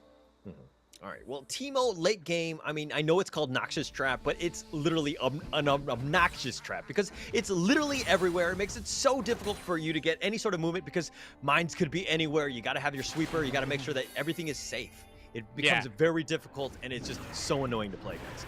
And that's the reason why nobody plays Teemo in competitive play, right? Like, easily, you just counter all these mushrooms by just going with the sweeping lens, and you could just take all of that out, so you don't really have that much of damage. Now, I want to see RTP's response, where they just basically giving this one away for free, but they will get the dragon instead. Yeah, it's a fair trade, I think, at the end of the day. They were a little too slow to the Rift Herald, no real chance to defend that. But Eggy here does have the Rift, and it looks like they're going to push at least the top lane. Eggy is there, right? They've got the Yuumi, Nyx, they're just going to hold that one on. Shelly's going to be the first reveal from that. And, oh, the nice throwback. That's what we talked about. Momo getting a little away the shield, keeping himself alive for now. Oh, but he tried to go for the shot, and it was super greedy. You really had no chance that Yui will secure that one. Man, they're just giving it for free. I expect Phantom 6 to do better, but they just wanted to commit towards the top side. They want to escort Shelly all the way to tier 2, but Kenbo's already there, so there's not too much that you can get out of that. Sure, you get a little bit of gold back, but RTP, if you keep giving all these freebies, this Teemo is going to start getting those damage numbers up, and it will start to become a little bit of a problem for P6 to eventually deal with. What's going on with bot, though? Oh, CLB so low. I don't know if they're going to go for this one. Tries to go for the flash forward. The wind wall is going to be a little off the mark. The final chapter is going to miss as well. And he actually goes right back in. ZLB does not care. He's going to die. And that was really ambitious. Guilty all by himself. They were going to just try to go for a 2 versus 4. And that's what happens as ZLB goes down. If there's a camera on my head and you can see it, it's on my face all the time. Like my hand is covering it all throughout, but here comes the time though. Oh, throwback, but the minion wave is there, so there's really not much you can do. Guard is just trying to stay alive. He's been exhausted, no real chance. All 5 members of P6, and this is how you get him back. You decide to stay, get your pick off, stick to those objectives. But with this one going in favor of RTP with the split push as well, they're still getting those goals back. Yeah, 4 versus 1, nothing that Teemo could possibly do in this situation. So they just don't want to commit. Objectives are being secured by RTP throughout the course of the time that P6 are hanging around bot though. If you look at this is kind of what RTP have done. They are a good team. They know how to lane. They were actually winning up until that moment. Now the game is tied. It's like one of those things where when you have a lead, you don't know what to do. You don't know how to, expand on that lead and give yourself a chance to snowball in the game. And it's very difficult as a viewer for this because you're thinking, oh, there's these tiny little mistakes, but they seem to be making them quite consistently. Yeah, but what is there to really snowball for the side of RTP? Like, if you want to funnel goal onto somebody, sure, it's just Yasuo. He's just got a Blazing King. And late game for the Lee Sin, he's got to scale off. But I like his build. He's getting all the brand new items on the shelf. And you're seeing Hullbreaker, Divine Sunder, but there isn't exactly any sort of tags. So I guess the clear-cut way to deal with team fights is to deal with Yoshi. Oh, Yoshi should be able to do this. Oh! The Sonic Wave, the resonating strike, and Tenmo with the outplay and takes down Yoshi. My goodness me, I didn't really see that one coming, but of course with the Sonic Wave and of course the second connection as well, the resonating strike, it definitely will do the trick, because so long as the enemy has low health bars, you could easily deal higher percentage of health. Well, that 1v1 could still be in favor of Yoshi. He could flash the first kick anyways, but he didn't really commit to that. I mean, it was one of those things where they were so low and you thought that, you know, the Lee Sin was dead. But man, when those cooldowns come off and he's just able to burst you, it just kind of catches you off guard. It's one of those things that you just got to be super careful against the Lee Sin. But look, P6 have not, I mean, they're kind of neck and neck. I mean, the net worth lead is pretty much, you know, even at this point. They're down in kills, but they've been doing quite well in terms of objectives, making sure that, you know, RTP haven't had that advantage. So as as P6 though, what are you looking to do to get yourself even further back in this game? I guess the problem for them right now is damage numbers, right? Like, you have RTP that will be going with tanky, but I'm going to hold that back. Final chapter catches onto 2. Guilty's been stunned. Yui's going to have to flash over the edge. He gets killed. Eggy, this is the power with the Yuumi. Just so much work. What are you going to do? What are you going to do? He's going to go in for you, and he doesn't even care. He's going to dive under the turret, and he's going to get a quadra kill. Give the man an ace, Tenmo. Man, the ace is all the way over the top side, though. I don't think there's any chance for that, but that was absolutely beautiful. Great setup coming from Nags, just having the notion to pull that final chapter. And let's take a look at the replay once more. Sure, you have this Malphite, but the target is all the way up front. You just got to get this Master East to get off of everyone else's face. Well, he had to flash to secure that quarter kill. I think that this is what P6 been looking for, and they got it. Master Yi Yuumi. This is a combination. It's sick. It's absolutely sick in this game, and it's just way too powerful. If you're going to get that combination, it's pretty much GG, I think. I think P6 have this in the bag, because, Eggy, how are you going to stop this guy? He's got so much sustain from Yuumi. Okay, nice little whirlwind there. That's going to slow things down, but, he's going to go on in. He goes for the Alpha Strike. The final chapter going to be committed as well, and Yasuo has to ult him, tries to slow him down, but Eggy is actually out healing him. He's looking to turn this around. He gets on this one, and he's going right onto Yui, and he thinks, oh, you think I'm low? No, you're low, and destroys them all. Oh, I love the way you put it, man, and I just love Eggy. That Alpha Strike reset is just great. Is this a Panther? Oh, a little bit too late for that. I think the timing, but I mean, he's taken all of your turrets away. P6 Eggy, this is just insane. The Master Yi, of course, teams, if you're watching, you gotta ban it, especially if you don't have first pick. Well, oh well. You just either gotta ban that Yuumi out or either Master Yi, but, I want to correct myself once again, because I did see that the Lee Sin has always been going on split push, and there's not a chance for the Penta, but he's going for more.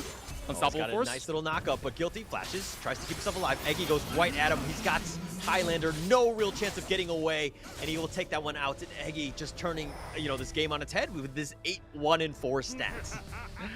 Well, RTP, they wanted team fights, and I guess now they no longer need to do that anymore because they got a major issue here. 9-1-4 with only 2 sets of items completed. Now, make it 3 because he's got the Death Dance, so it's going to be even harder to take down this Master Yi. So, there's basically nothing for them to accomplish. RTP, they just got to start split pushing all together. It's all Tenmo that's doing all the heavy lifting here. But all they have to do is just to answer back. I guess this time they're aiming for Tenmo instead. Okay, you talked about the fact that Eggy has only 2 items here, and Tenmo's probably going to go down with that Proto Belt forward. Momo really wants this. Tenmo is safe for now. Oh, he's going to go for this one. He tries to go for the final chapter, and the angle was a little off. And Eggy, okay, you talked about the fact that he's only got 2 items, but he's got a Yuumi on top of him. That's like at least 1 more item on him, right? Yeah, well, he's about to get his 4th one eventually. Well, knock of course. They're going to go for this one. Eggy goes ham. Yui's down, and they have to go golden to keep himself alive, but it's just going to be there. The turret is going to start doing some work. And Singe, I mean, he's down as well. They've gotten 4. They haven't gotten the ace because of the fact that the 5th one is always somewhere else. Yeah. And I don't know, man. Tenbo, he's got to start joining these fights because his ult is so important, especially to stop this Master Yi from getting all up front. But he's gonna bring him to the next hill. Oh, he went into Double the kill. fountain. That's one way of killing the Master Yi. You bring him into the fountain. Very smart play. Yumi actually went in as well, and Momo's now gonna look to pay for the consequences of this one. Tries to proto belt her well, but they're on the chase. This is like Fast and the Furious, and they're gonna go in. They've got the blind Momo. No real chance. He's been shielded, trying to just right click as he goes, but Momo will fall in the end. Congratulations, RTP, you just bought another 5 minutes of play. So, as they were still on this pursuit to happiness, or whatever you want to call it right now, I guess that they are back in the form, but somebody's got to deal with the bottom lane pressure, though. But instead, they go in for the Baron. Here comes the TP. They're gonna go in. Yoshi goes right over the edge, but he gets a nice stun up. The Yasuo ult is gonna be committed onto Eggy, but the Alpha Strike, and now he's looking to fight. Eggy's looking to just go, and he's just cleaning him up. The Whirlwind just not enough. ZLB, I'm sorry, your wind wall will not work against me. And Eggy takes him down, and he goes, and he focuses now on the Baron. Man, I believe that they're just having all smiles here throughout this battle, while Tenmo finally joins in. Tenmo goes in, and then he goes back out, realizes he has no chance. Nyx tries to go for the final chapter, but he goes cheeky, and he goes the wrong way. But Tenmo now just sticking around, and he does have his friend Yui nearby. The Alpha Strike is actually going to connect. Even the Scuttle gets killed in the end, and Eggy is just tearing it up right now. Tenmo just trying to do what he can. No real chance. This is a 1 versus 5. He goes down. Now the Baron is wide open. Phantom6 is absolutely toying with him. You saw Yi, he was camouflaging in the middle. He saw that Eggy finally stepped on that mushroom. It's time to go. And then he Alpha Strike away and was like, hey, you think you're the only one that can camouflage? I could go invisible. Oh, but the Alpha Strike, the nice 3-man stun. They're looking to just go. Eggy getting a little bit low. He's just going to continue. They killed the Yasuo as well. The Singed is down. And it looks like the Malphite. And, you know, Eggy, he'll happily collect all of these bodies at the end of the day. Well, at this point, I don't know what to ask for the interview, even if RTP wins this one out. But there's not a chance in the world right now. Here comes the Alpha Strike. Alpha Strike. Oh, Yoshi actually went in. He went golden, baiting him out. Tenmo that was, because he thought, oh, I'll just get an easy Renekton. Not so easy in this case, and it looks like it's going to be GG. This is probably going to be about 15 minutes, unless they kill it right before. Well, what can I say? This was basically one of the most fun that we've got out of any match at all. And Phantom6 takes a clean 2-0 victory. Well, could it get any cheesier than that? Like, both sides showing some really interesting composition. And like we initially thought about, could this be the game? And, you know, what Phantom6 answered back is like, okay, you guys try to get that sustained comp going. I'll do you one better. I'll show you the different side of it, and this is the perfect masterclass. Yeah, Eggy just completely on another level, right? You give him space on the Master Yi to farm, to make sure that he has all these items, and it's almost impossible to kill, especially when you have Yumi and Lulu backing you up. That's like the ultimate composition. If I'm looking to play Master Yi and I have those like 2 supports, quote unquote, I'm gonna have a good time. Well, and I think that you brought up the perfect question, right? Like, RTP, they have all these initiators that could basically start up a fight, but that Singe pick, who's he gonna fling? Anyone that you try to attempt to bring over to the team, you're still gonna have this Master Yi that could just hack and slash his way, and I think that's not even the biggest of the problem. I think Kaisa itself had no pressure on top of her throughout this rest of the match, so it makes things so much easier for Momo and Yoshi, who just try to pull the rest of the tension away from this Master Yi. And what could they possibly do? The damage was overwhelming, and you just have Iggy having a fantastic time throughout the rift. You needed some ways to just lock him down, and Singe was not the pick, not the play, especially as a last pick support play. You got to give your team a chance, and those are the opportunities that this is, you know, you're going into this game, even before it starts, probably at a disadvantage because of the fact that the draft is not really covering all of your weaknesses. You have no way of dealing with the Yi, no real way of dealing with the heal and the sustain that they have. I mean, there's just too many questions that they were not able to answer. Yeah, I think that it will be much better if they put, say, okay, you put in a Rakan into play, and then you will have someone that could easily initiate all these sort of dives, and you keep them all together, cancel out that Master Yi if you want to. But, you know, it's all done and dusted. I can't really go into rewind all the way back into the picks and bans once again. Let's take a look at the stats. 19 frags or 19 eliminations for Eggy himself. Everyone's just taking a back seat. It's like, okay, Master Yi, take the wheel. Okay. At any moment, Eggy, come at me. You know, you can DM me at Holler TV. I want to be your Yumi in all of your future games, right? Because how easy is that? Like, in terms of positioning, Nyx didn't have to do anything. Just stayed inside Eggy almost the entire game. Just make sure that he was alive and just, like, hit a couple buttons whenever, you know, he's kind of low or whatever. In the final chapter at moments, right? It's like the easiest game for a support player here. Yeah, and it's just pretty straightforward. I think that we've already covered about enough about how well Phantom 6 has pulled this one off. Like, I want to go back to RTP because, yeah, Sinch didn't really pose any threat to Yoshi throughout the battle. If you put that Malphite, it's going to be yielding the same results. I think that falling back to that Rakan as an answer, that would be perfect. Shelby didn't look like he was having the perfect play of Yasuo's, you know, wet dream of that last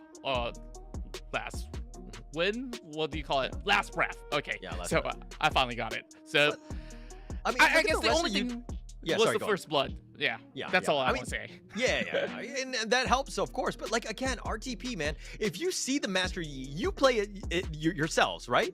This is one of those things where you know what he's weak on. He needs to be locked down. You have no hard knockdown, right? You have Whirlwind, you have Singe Throw, all these things that, yeah, you displace him and yeah, you knock him up for a little bit, but you're not giving yourself a chance. You need to ensure that he's locked down. Lux, you know, Lulu, any of these things with actual hard lockdown, and you get yourself a chance. And RTP, I hope you come away with at least that lesson of understanding how to draft, because you need to just change things up at times. Yeah, and I guess that they do have one answer and one answer only, but a blind man wonders where he pleases, and he was just all over the map, and there's just that. So let's get to the boys who've just won themselves that 2-0 victory against RTP. We're going to welcome in Phantom 6, and let's bring it to the interview. Hello. Hey, Andy, how are you? Awesome game, by the way. Yeah, thank you. What did you think about that Master Yi pick? You know, especially when you had a Lulu and a Yumi. What do you think about that composition for you? Oh, I think it was fun. I want to try it again. It's pretty fun. I mean, it wasn't even fair for the enemy team. Yeah. They I tried, want to ask you this.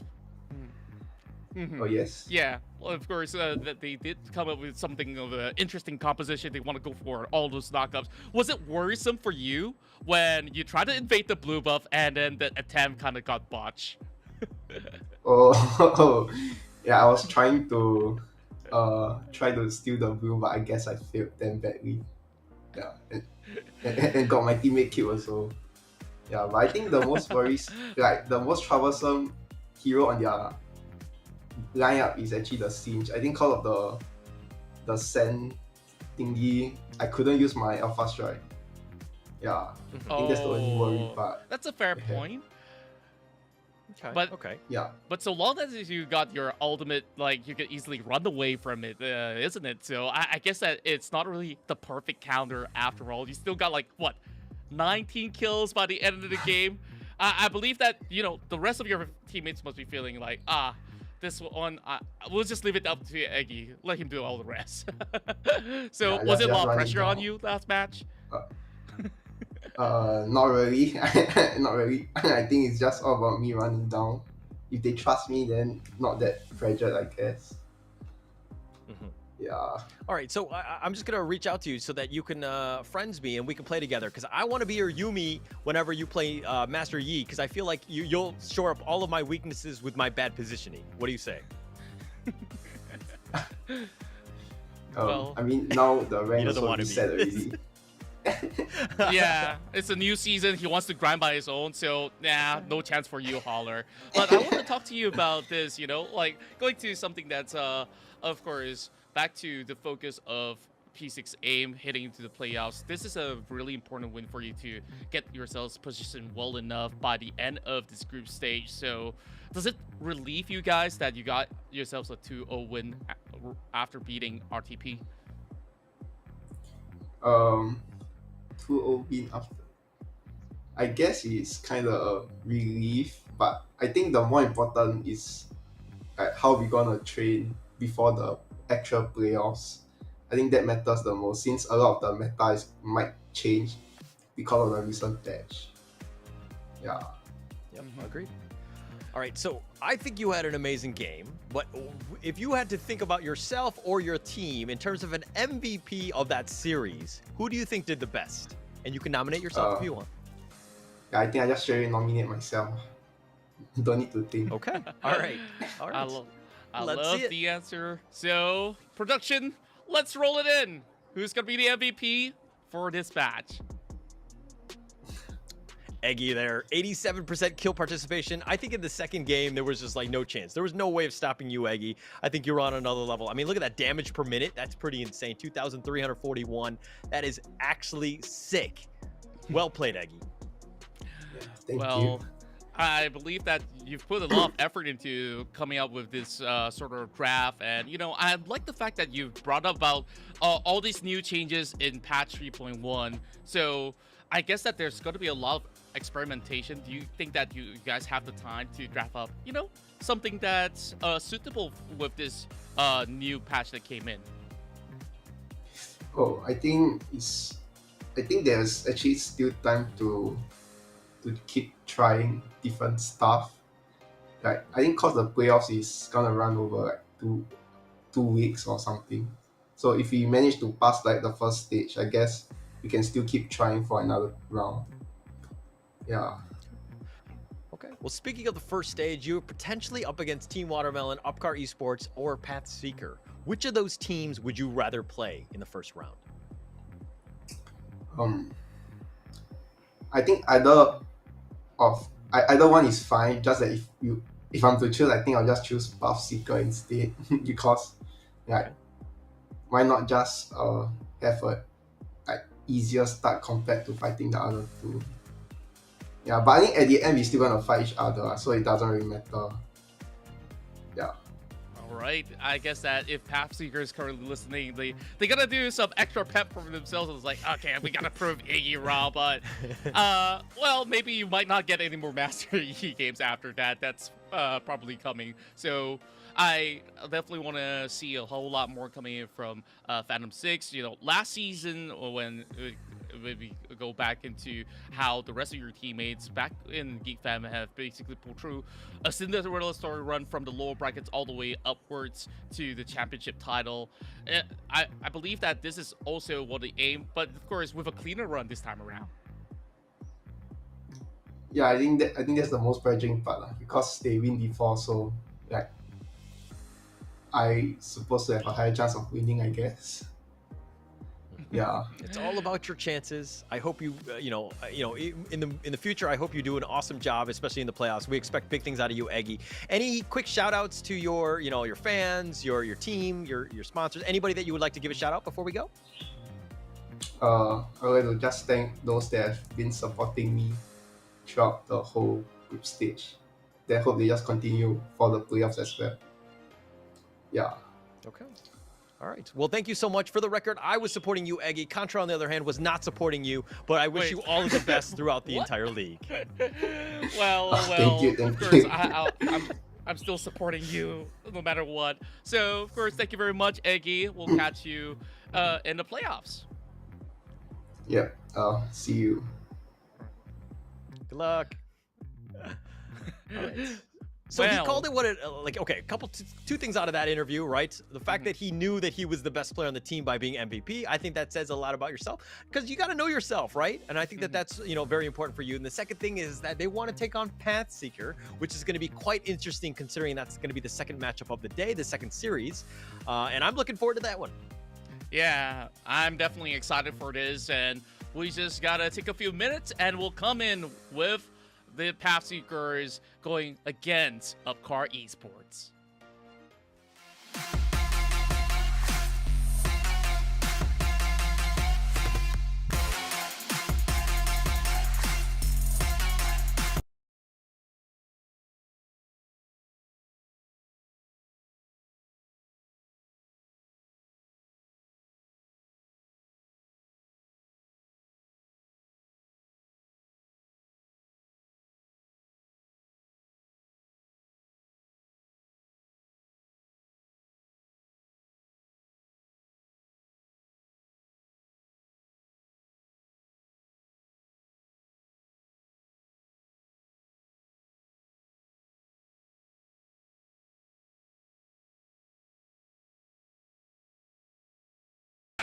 My grind, I'm on it. Can't stop, keep going. Wanna know me, can't clone me. I remember feeling lonely. I remember when they told me I would never get the trophy. Show me my opponent. Top spot, I want it. My grind, I'm on it. Can't stop, keep going. Wanna know me, can't clone me. I remember feeling hungry. Now I'm coming for the trophy. Cause this is my moment.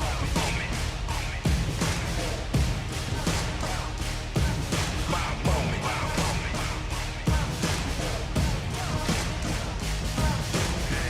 I'm a boss till I fall. I'ma answer the call. I'm a beast, I'm a dog. And my back against the wall. I accept every challenge. Had to battle for my balance. From a peasant to the palace. Treat the trophy like a chalice. Stayed on my grind. Great things take time. Now how I shine. You might go blind. Come along for the ride. Cause I'm headed to the top with it. Going is my only option. They can never ever stop it. Show me my opponent. Top spot, I want it. My grind, I'm on it. Can't stop, keep going. One and only, can't clone me. I remember feeling lonely. I remember when they told me I would never get the trophy. Show me my opponent. Top spot, I want it. My grind, I'm on it. Can't stop, keep going. One and only, can't clone me. I remember feeling hungry. Now I'm coming for the trophy. Cause this is my moment. My moment.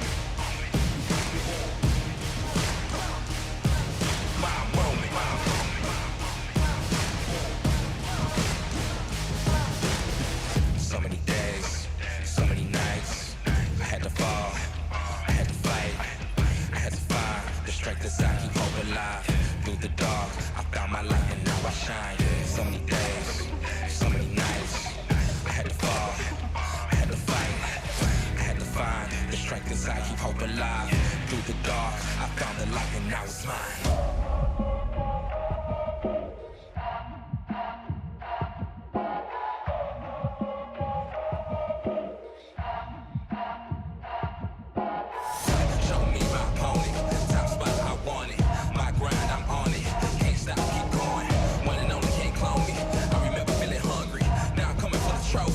Cause this is my moment.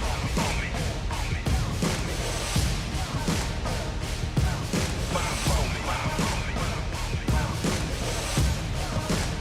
Cause this is my moment.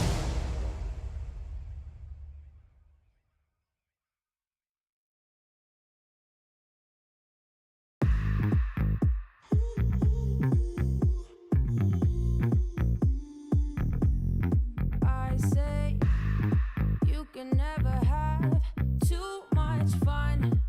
You know the night is young, we've just. Here we go now.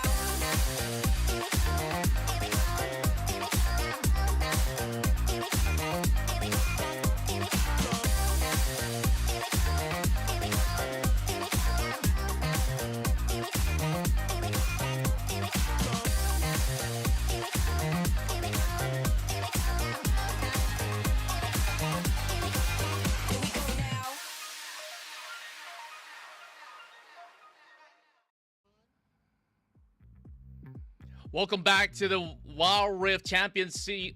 And of course, this is the MYSG bout here in the group stages. Holler's currently taking a little bit of a quick break, but don't worry, we'll get him back here shortly. Now, we have PathSeekers versus Upcar Esports, where we'll have to see how this one could possibly come up with either a tiebreaker by the end of it all, if PathSeekers could possibly come up with some massive wins. Well, we'll get ourselves ready for all of that. I hope that you guys have already dropped that like, subscribe, and to all the channels that you've been watching the WCS from. And of course, we got to get Holla back here. So if you're here, my friend, come right back in. Thank you for having me back. Oh my gosh. After that first series, I was just like, I just need a breather, man. That was intense. I didn't know if they were going to be able to do it, but Phantom 6 pulled it off in the end. And I'm actually looking forward to this one, which is going to be, PathSeeker versus Upcar Esports. This is going to be pretty much solving the issue of what seed people are as they get into that that playoffs. It's going to be very important for both of these teams. They both need it, and there's a potential for ties. Upcar Esports, I know if they win this one out and Watermelon lose, they might actually win the tiebreaker and just, take the number 3 seed. That's right. There's a lot of serious business here to be settled by the end of the day. But let's go for something a little bit more lighthearted, and of course, we want to get the trivia questions in for today. Let's see what we have here. So, you want to take this one? Yeah, who's the champion that goes by the name the Sinister Blade? Katarina, A, Riven, B, or C, Aurelia, or D, Tryndamere? I guess this is the trickier question as compared to the rest, but if you played either Wild Rift long enough or even League of Legends, you'll be able to find the answer. We're not gonna give you clues for that, so go ahead and of course take your own guess. Drop it down in the comments down below. Could this be your Wild Rift main? So out of all the many options out there, I love that it's all the carry roles, like with such a huge title, Sinister Blade. Like, you know, it must be someone that's really scary. I don't play any of those champions, to be honest, but I do know the answer. I won't spoil it here because that answer is going to be coming up. But mind you, I think that this is an interesting one because, you know, it's one of those moments where if you look at the champs, they all kind of have a Sinister Blade or some sort of a way to do that. But let's see the first contender of the day.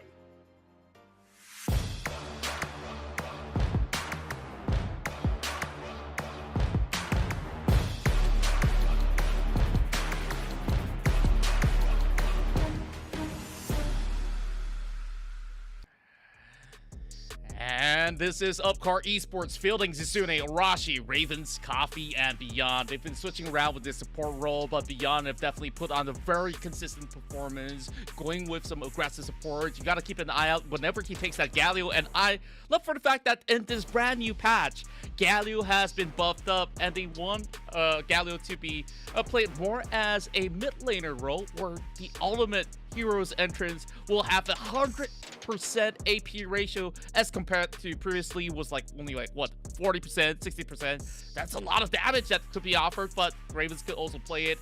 Now going up against PathSeekers here, I hope that they bring the perfect performance into play, and want to see players like Coffee as well as Izune pop off. I hope they do. I mean, I love the fact that this is the well-rounded team, right? Everyone is a bit of an all-star in terms of how this team has been there. But, you know, let's talk a little bit about the road that they took to get here. They started the league 4-3. They were kind of strong in that sense. And then in the second half, they've kind of gone with a 3-3 record, right?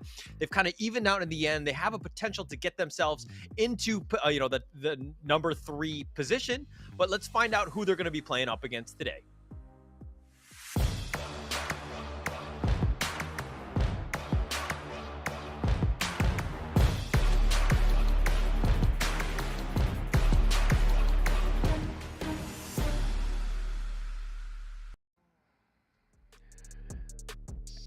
And on PSK, we've got Motion, LXY, Kevin, Swift, as well as Evolution. And when we come down to this specific matchup against Upcar Esports, it's all about that bottom lane momentum, where Evolution so far have been looking to be pretty lethal whenever you give him picks like the Trash or even the Rakan. Kevin, I want to see how he match up against Riven up in the mid lane, and in the jungle, I think it's going to be pretty explosive. Arashi as well, they do both have pretty much similar playstyle. They want to go for aggressive picks, like if they can get their hands on the Kha'Zix, Lee Sin, or even the Camille in the jungle, and Emotion is just a rock over the Baron lane. This is one of those teams that's really interesting. I mean, let's look at the head-to-head here because, PathSeeker is a team that would really struggled in the beginning. I mean, they started the league 2-5. If we're looking at this one here, Kevin against Ravens, look at the kill participation. Very high, very important for both of these laners. KDA 4.7 to 3.7, a little bit of a wash. DPM, and of course, the DTP PM, very similar in that sense. But hey, PathSeekers, this is again a team that started the league 2 versus 5. People were saying that this is a potential for a team that might be in the 7th or 8th spot, not really even giving themselves a chance into the playoffs. Ever since that moment, the second half has started, they've gone 4 wins and 2 losses. They've beaten Phantom 6, Team Watermelon, and of course this matchup is absolutely huge for them because all of these teams are in the mid-tier and they might be a potential playoff team that they have to face. Yeah, and if you're telling me that they could even beat Team Watermelon, I think that they have a really good shot at this against Upcar Esports. Now, I really want to see what everybody's prediction is at this moment. Well, starting with you, Holler, you're going with PathSeeker as compared to all of us here. So, are you expecting this upset to happen? Okay. For the record, I like Upcar Esports. They've always been in my heart. They beat Sem9. They're the only team to do so in this league, right? So that said, I feel like PathSeeker right now are on the right path. Sorry, that's a terrible pun. But this is one of those moments. This is a team that's on the rise. They've won quite a bit. They've got that, that momentum going. I feel like it can continue. And this is actually perfect for them. This is one of those teams that I feel like they're on the rise. This is a team you need to be scared about. Yeah, and I like how they do have great pacing throughout the matches that they've played out. Like, they keep on coming in to their enemies with constant pressure. They like to play very aggressively. And Upcar Esports, yeah, you have superstar players like Arashi as well as Coffee to basically carry teams whenever necessary. But I guess that there might just be curveballs and surprises in store for them because PathSeeker, like you said, they're definitely on the roll, and we want to see what this draft brings, the best of both worlds. Yeah, it's going to be very important. PathSeeker, one thing that I like about this team is that they had the never say die attitude. There were some games that I thought they're going to get blown out. This one is over, but they were continuing to fight. They understood the target prioritization, how they needed to get themselves back into the game. It was like a never say die attitude, and I want to see more from this team, and that's kind of why I have high hopes for them. I'm probably the only lone supporter at this point, but I just want to be on the same train with PSK when we can say haha together.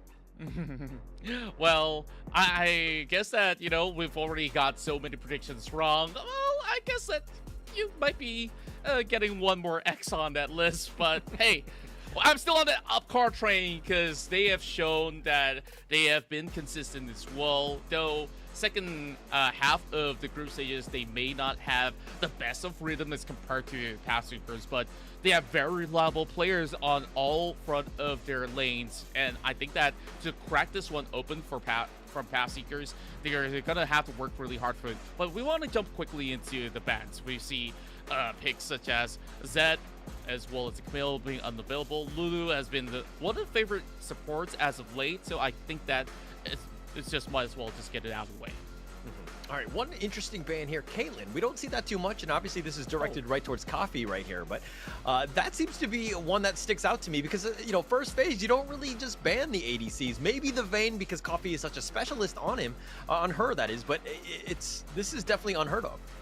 Yeah, I guess that they really want to bait Upcar Esports to go in for another pick of the Vayne. So far, the meme going online is this, yeah, you leave open the Vayne, Upcar doesn't really win those games out anyways, and when they want to go for that Vayne pick once more, it's always on that ban list. So instead, you could basically draft around countering a Vayne if you want to, Yuumi being banned, and the first pick, the best one possible, is going to be the Gragas, which is flexible to the draft. Yeah, it's very flexible. It's the most picked champ in the entire league, right? Because of the fact that you can play it anywhere, it just provides so much control, and that's another top tier meta pick right here in the sense that PSK's pickup of Set, again, you don't really know where these champs are going to go. You're looking for that perfect matchup, and again, just can be anywhere. Yeah, and last matchup, we see Hockey from P6 fielding it up over mid lane. I haven't really seen Kevin play all too much of Set. Could this be a little bit of a giveaway? While we have another Vastallion, two handsome-looking bunch all together. Rakan's going to be joining in. So I guess that they really want to be very disruptive. They want to take proactive measures to be the first movers to go in for those pickoffs. But this isn't all too telling yet because they haven't fought with the rest, but there's still a lot of good options on the table. I'm still hoping that Upcar Esports show us a good Vayne play, and I get what I asked for. Yeah, of course. I mean, this is the go-to on the Upcar Esports. You're not going to ban it. You're not going to pick it. You're almost going to guarantee you're going to see it. It's just a specialty on Coffee. The guy is an absolute terror on this, on the Vayne. So it's one of those things where you need to deal with it. Is the Rakan set? Yeah, you have some crowd control. You got some ways to kind of deal with her. But it's one of those things where if you don't have a plan, you're going to be really caught off guard. Yeah, and of course, to boast his track record on air once again, he's the top 1 Vayne in the C server. Not only top 1, his Smurf is also top 2. How many hours do you have to spend to grind these Vayne games? It's just crazy, but if he wants to go dodging everyone else, I guess that he definitely knows how to do that, but you can't really dodge a showstopper. So to answer back to Upcar Esports draft, they're having the Ziggs to be played out here.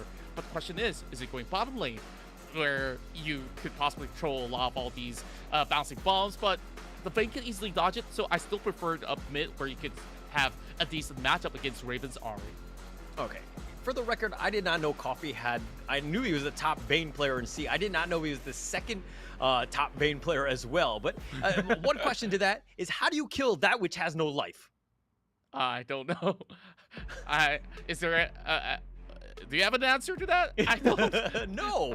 This is why this Coffee is going to be insane on this Vayne. I mean, it's one of those moments. Okay, the Ziggs definitely kind of counters it in a way. You have a little bit more long range in that sense, but you need to ensure that you have that arm's reach away, so you have a little bit of safety in terms of making sure that you're not getting caught off guard. It's one of those things where your positioning needs to be perfect. Do you want to be aggressive against the Vayne? You have the Seth and Rakan that can do that and kind of control it, but it's sometimes very difficult because she's mobile as well.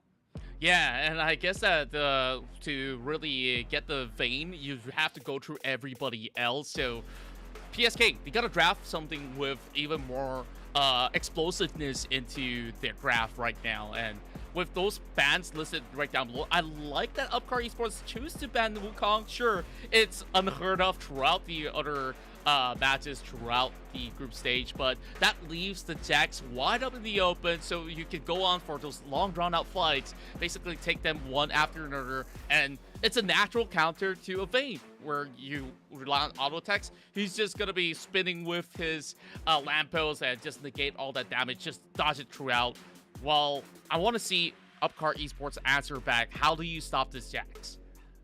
Okay, well, you can stop it in, you can crowd control it. Okay, you can throw out the Dark Binding and just make sure that you just keep it at arm's reach. But hey, I want to talk about this Ahri. This is a pick that's been picked 5 other times in this league, and it has a 0% win rate, right? This is not looking good for UCE. Hopefully they have something, because we tend to find whenever we see an Ahri on the enemy team, it's usually this squishy, champ that just gets blown up. No real chance to get any sort of anything going at this point. So I'm actually worried for UCE.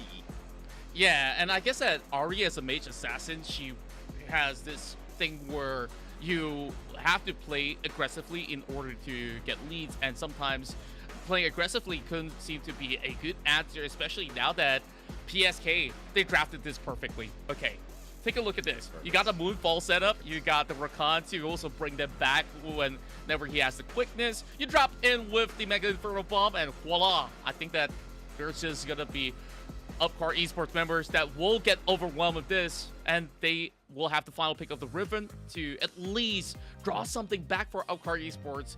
Man, I'm telling you that we're gonna get all 3 games with such perfect draft from both ends. Yeah, to be honest, I think PathSeekers, I like their draft more. I think they can deal with it. I think the Ahri pick worries me. I think they have a lot of answers for the Vayne pick. They have many ways to get on top of her, make sure that she doesn't really have a great game. It's one of those things where I think that they're really prepared. PathSeeker, this is a team, again, I've said it time and time again, this is a team on the rise. They're figuring out what they need to do. They're drafting well. They're playing smart. Again, we're going to have to see it. I'm hoping that they can live up to my words, because these are somewhat lofty, and I'm kind of on this bandwagon that is the PathSeeker train, but we're gonna have to find out. This one's gonna be game 1. I don't know if it's gonna be that easy of a game for them, but we're gonna find out. Oh, it's gonna be a close one for sure. Well, we take a look at all these champions. It's a whole lot of skills to be displayed by not only the Ahri, but the Riven over on the Baron lane. So I guess that it's a lot of things involved that things will have to work out very perfectly. So first mover definitely gets the dip here, but for PathSeekers, they need to rely on that late game, just like how Upcar Esports relies on this Vayne to hit that 15-17 minute mark in order to get more rewards out of those battles. So it's all first to the draw here, and I can't really tell if there is going to be any chance. 51% on either side. So you're saying PathSeekers. I want to hear more out of some of all the other picks that they had, other than what they've drafted for, say, the Jax and stuff. Well, again, the Jax has options, right? Has ways to get on the Vayne. I look at, okay, if I'm looking at the drafts now, thank you, production, for that. But in terms of who Okay, Riven I need to deal with.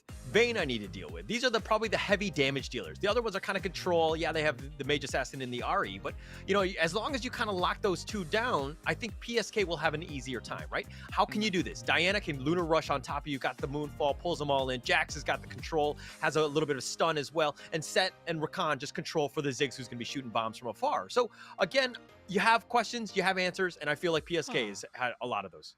Okay, this is interesting. You take a look at Upcar Esports. They're playing Morgana on that Baron lane, and it's going to be Arashi on that Riven, and Beyond as a Gragas to basically counter any advancements coming out of that Rakan. So, great adaptation for sure, but I don't know if this is going to be any sort of lead that could go either ways. But Upcar Esports, I think that at least they want to play it very safely up in the early game, and therefore they put that Gragas down bot.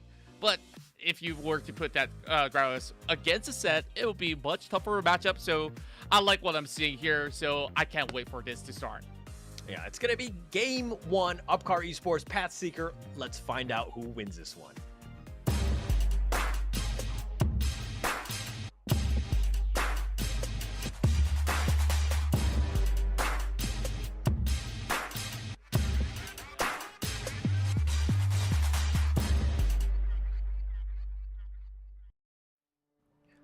PathSeeker, they're going to be in the 6th position right now. They have still yet to play this game. Obviously, they can change their own destiny by winning this one out. They're up against Upcar Esports, who are currently in 4th place. They have a chance to get into 3rd. Maybe they take over Team Watermelon with that tiebreaker, seeing as that they beat Sem9 earlier in the league. But we're going to have to find out coming up in this game. Ooh, we got a little bit of swap of lanes here where things are getting topsy-turvy. You're sending both the Vayne as well as the Gragas up top to match up with that sort of rotation that PSK pulled up. So I like this. Overall, that also means that they will have a little bit more of a focus position over on the upper portion of the map. But mid lane matchup between Kevin as well as Ravens is all about skills to be displayed from both sides. So whoever gets suckered into all these crowd control, yeah, they're just gonna have a lot of damage thrown at it. What a crazy, I mean, the fact that they adjusted and they just kind of made sure that they gave the best matchup, so to speak. And if we're looking at the Vayne, is in the bottom lane is going to deal with this Set. It's going to be 1 versus 1. It's going to be like a top lane in that sense. But oh, the nice charm. Kevin. They're going to go in for this one. LXY, it just flashes forward, and he does get first blood, and that's going to be massive for Arashi. And we talk about what an impact Arashi has on the team, and he's making it from the first blood. Well, I think that it's a slight blunder coming from Kevin. Yes, he may have that rush that he has on his blood, but that's not really the best case scenario that you could possibly get out of this sort of combo. So you take a look at both Jax as well as Diana. They both can only get more benefits whenever they have their ultimate available. You can argue that Jax, sure, he has to stun with him in build, but it's not enough when you have a Riven that could basically chain combo you. One charm will just do the trick, and yeah, he's just got to be careful next time around. Yeah, that's all you need is that one charm, that clutch one, that multiple charm. Assuming the nice team fight happens, like that's like the biggest thing. But the thing is that you have to have perfect positioning. You can't be the super aggressive Ahri that's like out in the open trying to get pickoffs, because if you get stunned or you get crowd controlled at any moment, you're pretty much dead, right? Yeah. So it's one of those things where if you're a nice counter initiation that you're doing on the Ahri, then you give your team a real good chance to win. Indeed, and I guess that for Upcar Esports, like, they set this one up in order that Coffee will eventually get the smoothest time possible to farm up all this gold when you're going up against a Set. He's not going to ever get in range to do much damage, but oh my goodness! Oh, Facebreaker, the showstopper, pushing him back in. He does get stunned again. Oh, the Condemn is going to push him back, keeps LXY at bay, but whew, that was actually very close. That was really quick. I didn't expect Emotion to pull that one off with the flash, but Arashi's also answering back. Just shoving that back. He does have that Haymaker, so things are going to be pretty much clear-cut. Evolution will be able to babysit him now, since that he's getting bullied by the Coffee for a little bit. Probably tasting a little bit different. Look at this advantage. Ravens is already up. Obviously, the first blood definitely did help. I mean, Ravens only got the assist on that one. But if we're talking about net worth lead, 400 gold at this stage, kind of massive considering the 4-minute mark is about to happen with the Dragon and the Wild Rift spawning. Yeah, and I guess that he comes in with a little bit more of an extra damage, having an additional tome, while you have Kevin, who's leaning onto building a Rod of Ages so that he could slowly skill to be a tankier Diana. But look at Beyond, he's setting up something here. He answered by LXY, but he's going to be walking towards the brush with a ward intact. They will spot this rotation down, while they will also try to answer back by having Beyond returning back to the bottom lane. So not too much that they could possibly initiate, even if PSK wants to try for a kill. All right, LXY is looking to start the Dragon. You know, Arashi is already in position. Both teams heavily prioritizing the Dragon over the Rift at this stage, but it looks like PSK are going to back off, realizing that things are too dangerous at this stage. They're going to just make sure that they're, you know, they got some vision on it, but not really go for this.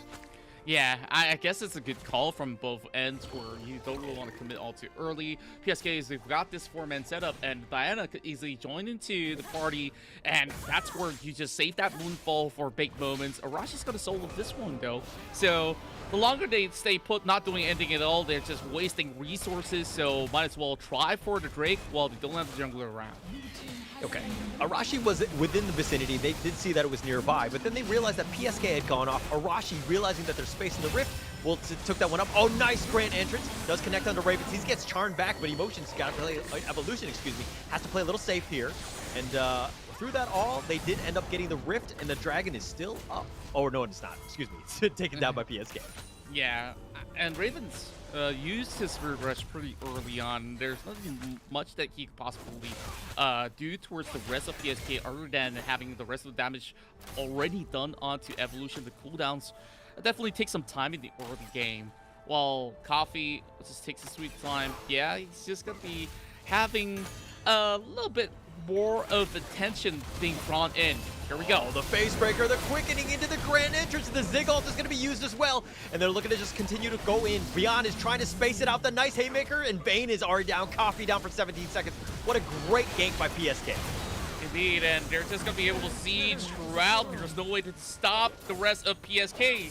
And well, is it time for Contra to switch his prediction? I hope I can, because man, you're convincing me that PSK, they're really doing it. Well, it's still a little early. Let's not just, I mean, the bandwagon is going a little slow. You can hop on and off at any point, but I think that there's still plenty of time for UCE to get themselves back in this game. It's one of those things where that was a really nice game, but I've seen PSK do that time and time again. They've been making very smart play, especially with the Zig ult, just completely catching people off guard, and Coffee really had no chance on that one.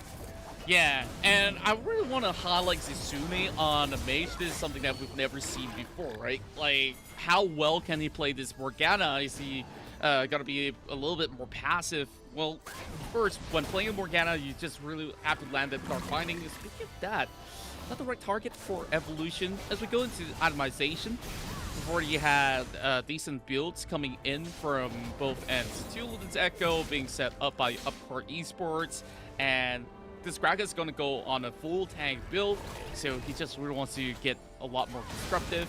Look, we have ample damage to offer from PSK from all 4 of their members other than this support.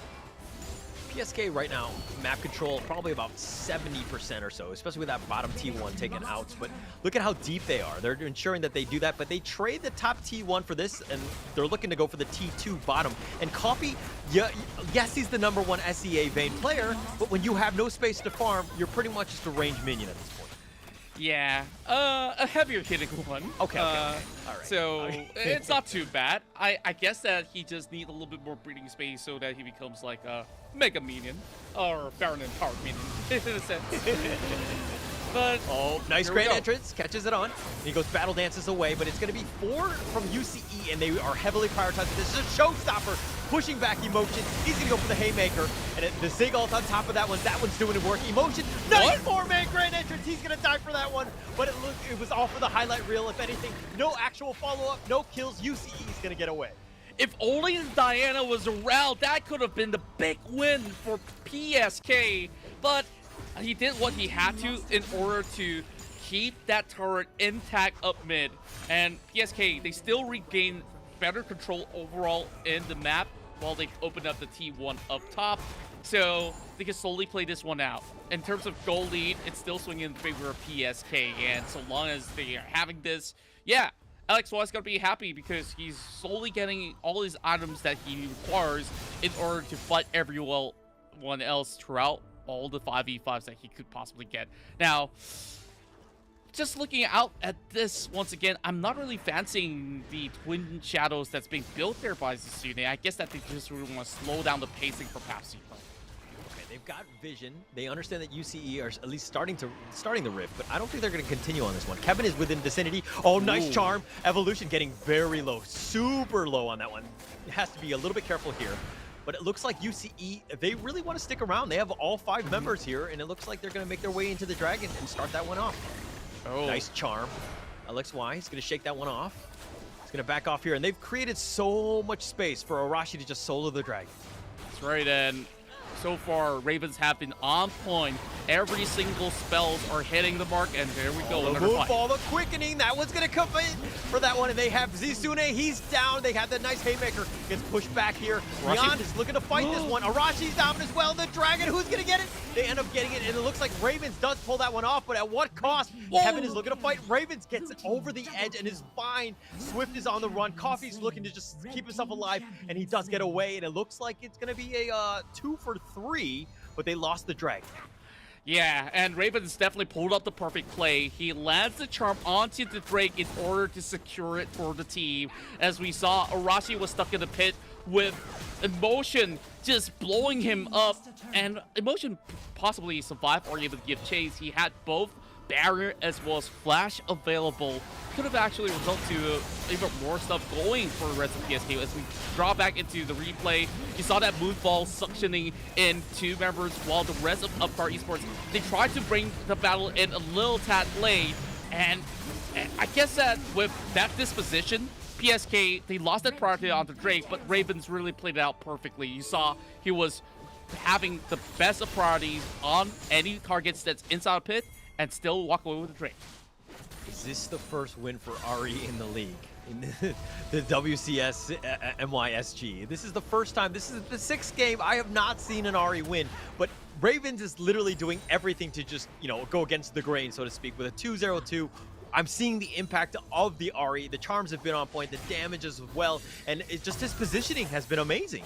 Yeah, and I really had to point out that, this is Coffee that has his trademark of the vein. I think that the trademark champion for Ravens have always been the Ari for the past few seasons, though there are a little bit of changes throughout the patch may have affected her effectiveness in most of the matchup, but if you can play it at this level, man, I want to see more. Yeah, definitely. Emotion right here is trying to defend the tower, gets the face breaker, but just pulls him back. Showstopper pulls back beyond. No real chance. Oh, they explosive cast, but no real way of getting out of this one, and now they've brought the entire team. UCE here, they're looking to fight this one, but they're so low. Evolution goes down as well. They've got Arashi, and it looks like LXY is continuing to fight and is able to do this. The Dark Binding on him, and LXY actually goes in. He thinks that he's strong, and he does get it. He gets blown up in the end, but a pentakill going the way of LXY. Well, he go down in style. It's the pentakill to set off the final day of group stages. My oh my, the hype train. I'm fully on board right now. Let's go back to the replay. Coffee tries to do damage, but Beyond shouldn't have dove in all too early. The backup hasn't arrived, and you saw Ravens, Arashi, they were stuck underneath the turret for the longest time, where they could have actually offered a whole lot more if they draw out the rest of PathSeeker. And XY, he just flicked his way through the battle, and he just won that pentakill ultimately. And man, he deserves the highlights for this. Okay, for the record, LXY, that counter strike just mitigates so much of the damage that UCE want to do, because they're just pretty much right-clicking, right? The Vein, the Riven, all of these things really can't do any damage to you. They can't control you. They already bursted their CC elsewhere. So it was just pretty much a free reign for LXY to get going. And this guy really just showing just how the Jack should be played, what sort of draft they need, and this is looking to be a great game for PSK. That's right, and it's so easy for him to shred through all his targets. Doesn't matter how tanky Beyond is. He's already got the Divine Thunder up online, and now that he's also got the Force of Nature, this Ahri's not going to be a big threat after all, so long as you just focus onto whatever's right in front and not worry about Morgana. Yeah, things are going to go pretty good. The grand entrance. The Ziggs ult is going to be a little off the mark, but the charm, and Coffee thought he was just one person of evolution, but no, he actually had a buddy there, and I mean, PSK, a nice little death rush in the bottom. Well, perfect way to set things off, and man, I guess the fans are still gonna be posting up some memes on those Facebook groups once again. Coffee gotta really step up. Now they're onto the Baron. Upcar wants to challenge. Nice charm there. That's going to be committed on that. But it looks like he's in a bad spot. Nice two-man stun. LXY looking to just fight this one. He has to go golden, keep himself alive. Ravens does get the first, but it's down 2 already. And at no cost to PSK, and they're going to continue. Beyond goes down as well. The Haymaker doing some work, and Ravens has to limp away, and they have no chance here. PSK, they turn their attention on the Baron. Well, it's a perfect play. You saw how Emotion basically tore apart Upcar Esports, where he separated them into 2. And though Arashi could have actually gotten more damage being done, the fact that it wasn't there, here's another one. Showstopper caught Coffee out, sleeping, just thought it was a safe rush. You cannot face check these ones, Coffee. Man, and it's another ace for PSK. I think this one's about to be over, especially with the Baron buff in hand. PathSeekers have gotten the formula, the secret sauce, all throughout the course of the second half of the group stages. And it wasn't only the LXY pulling all the plays early on. Like, Emotion, he's always in that perfect position to haul everyone else from Upcar Esports. So next game, I expect that this set's going to be gone from the roster. Just too much control, right? Emotion is just completely on point in terms of what he needs to do. He's playing it perfectly as a set, and a really well-played set is super annoying to deal with, and it's very difficult because of the fact that he's so tanky. He can take your ADC into the enemy team, into the heart of them, and it makes it a very difficult time. That Zig ult is gonna miss, and now they're gonna look to siege this T2 mid. Yeah, and what could we possibly do? All they need is a catch, and I guess they probably get the root going on to Emotion, not the right target though. And the rest of them repeating down bot, trying to defend, but it's gonna be crushed either ways, and instead of losing one turret, they are gonna lose 2. No real chance there. They've taken the bottom and the middle, and PSK have done this surgically. The only thing they need to worry about, yes, the top lane is pushing, but it's actually not doing any chip damage. So PSK looking to just give up the top for the middle and the bottom. Yeah, Upcar Esports is the only way to do a reversal by having a catch. So that perfect charm has to hit. Now that Mega Bomb drops in, chipping onto Coffee, so he got to quickly reset if he really wants to win this fight. Explosive gas pushed LXY in. He leaps away to safety. Arashi wants to go for this nice two-man key burst there, and the Haymaker's gonna do some work. And Kevin with the moonfall. That was completely on point, and he brings them all in, and it looks like they're gonna clean up BSK, doing it in style. They're gonna take the T3 here, and this is looking to be GG.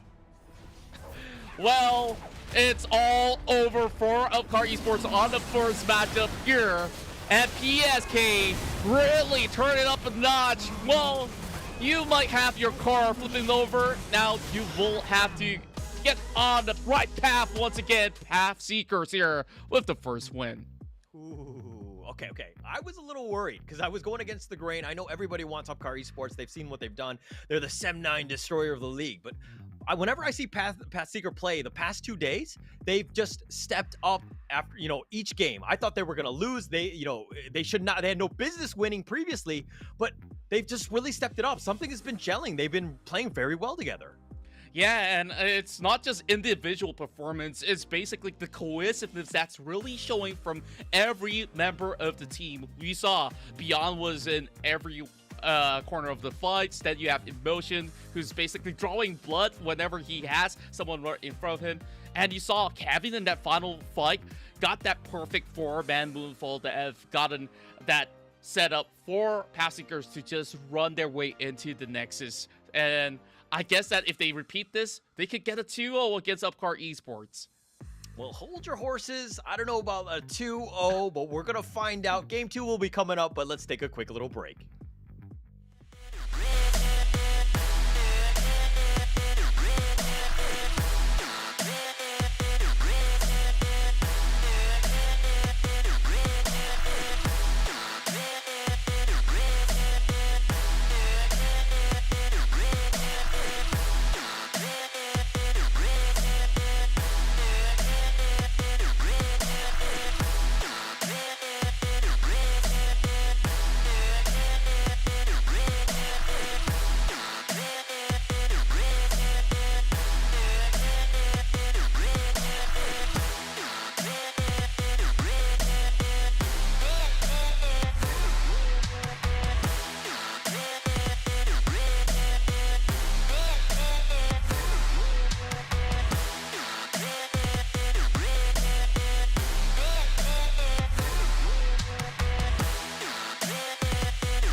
Here we go now.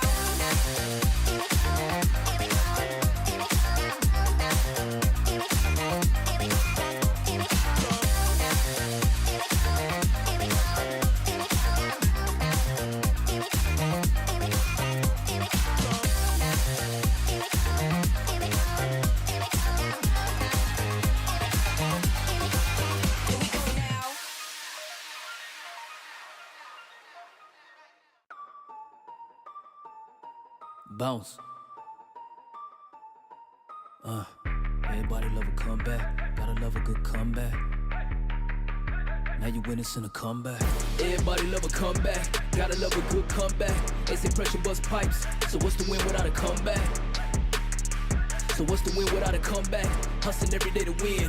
Now you witnessing a comeback. I'm not the one that you should play with. Better stick with who you came with. You ain't a thug, you a plaintiff. And I might jack dangerous. Moonwalking through a jam. Thriller slide for the bread. Watch them pray on my downfall. Hoping that they get ahead. So we don't give them no respect. It's just time to shuffle deck. Hit the body, clip the neck. Cause you know that more is less. Yes. Yes, Lord, I gotta win by any means. I'm all for it. I got a little strategy, and I won't blow it. I feel like I got Cali keys. Show me the door, cause they just want apologies and never war. So we hit them with apostrophes on they score. That's money, boy. Everybody love a comeback. Gotta love a good comeback. They say pressure bust pipes. So what's the win without a comeback? So what's the win without a comeback? Hustling every day to win. Now you witnessing a comeback. Everybody love a comeback. Gotta love a good comeback. They say pressure bust pipes. So what's the win without a comeback? So what's the win without a comeback? Hustling every day to win. Now you witnessing a comeback. Game 7 with the comeback. Second left with the comeback. Being Brian when I inspire. Real rap, that's all fact. Yeah. Tell me how you love that. Y'all middlemen, your fans. I'm trying to show them where to plug at. I'm trying to show them how to get back. Hustle up and get a kickback. That real motivation. Chill bumps when they hear that. Talking real demonstration. That Nipsey dedication. Hustling every day to win.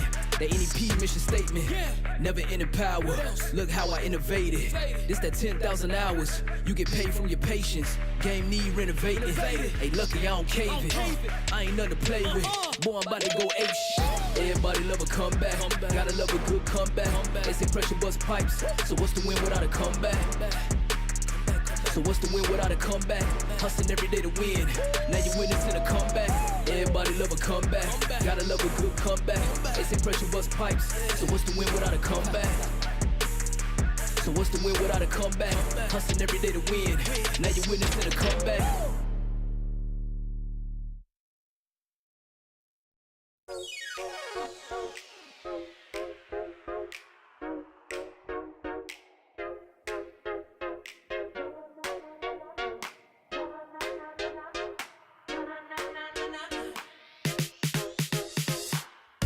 Somebody blow up the ceiling, 'cause Cause we're back with another one. Can't get enough of this feeling. I can't sit around. Don't you wanna start over? Here we go now.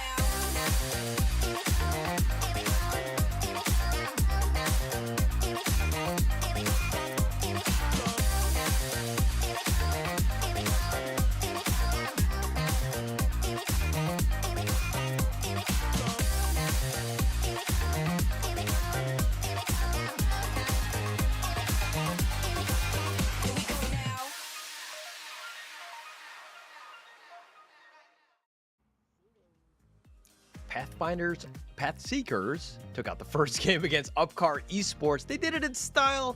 Contra, what were your thoughts on that game? Well, it's absolutely explosive, what we have expected from the draft itself. And man, I think that you're the only guy here that has been cheering them on all the way. You know what? Let's add to the list. I want to switch up my predictions right now. I believe in you. I believe in PathSeekers, and I absolutely understand why you've been rooting for them. All that sort of draft that they pulled up here has worked out perfectly, and we saw the perfect team play coming in from them. And you know, early on we did have questions for the audience back at home, and I guess that we're finally getting ourselves some answers. All right, well, let's just check out the trivia question and the answers for this one. The question was, who is the champion that goes by the name The Sinister Blade? And that one is clearly Katarina, right?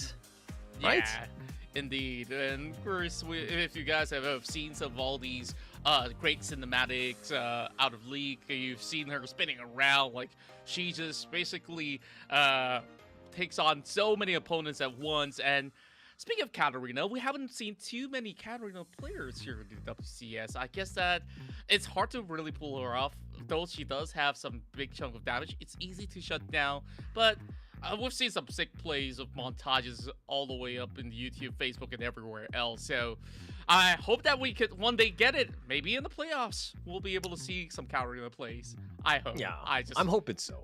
But it's one of those things where, you know, if the enemy team has a lot of CC or some way to just control it, you're going to have a rough time. But this is the post-game summary of PSK winning it out 21-8.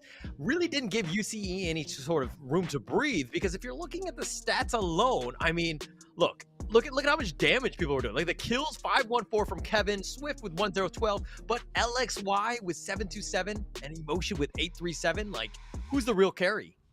Yeah, and I guess that for PathSeekers, everybody's carrying the match. And they're basically racing for the best score lines, but it's LXY with the pentakill. That's definitely going to be clipped and be featured on all these talk shows on the BM segment as well.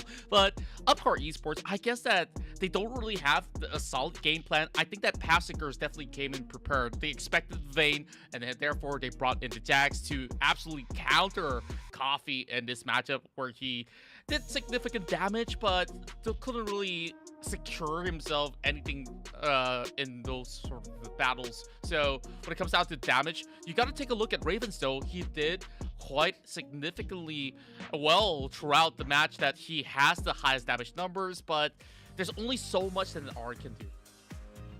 Yeah, Ari, this is why the champ struggles. I don't know what it is. I mean, I feel like it has potential to play. It has that charm. It has a ton of mobility and damage. But when you're 0-6 in the league, something is wrong. Like, I think you need to just, like, have your draft just synergize around it. You got to draft around it. Make sure that you have something that can kind of help her do even more damage. But in this case, just really not able to do it. And they just ignored Ari mainly.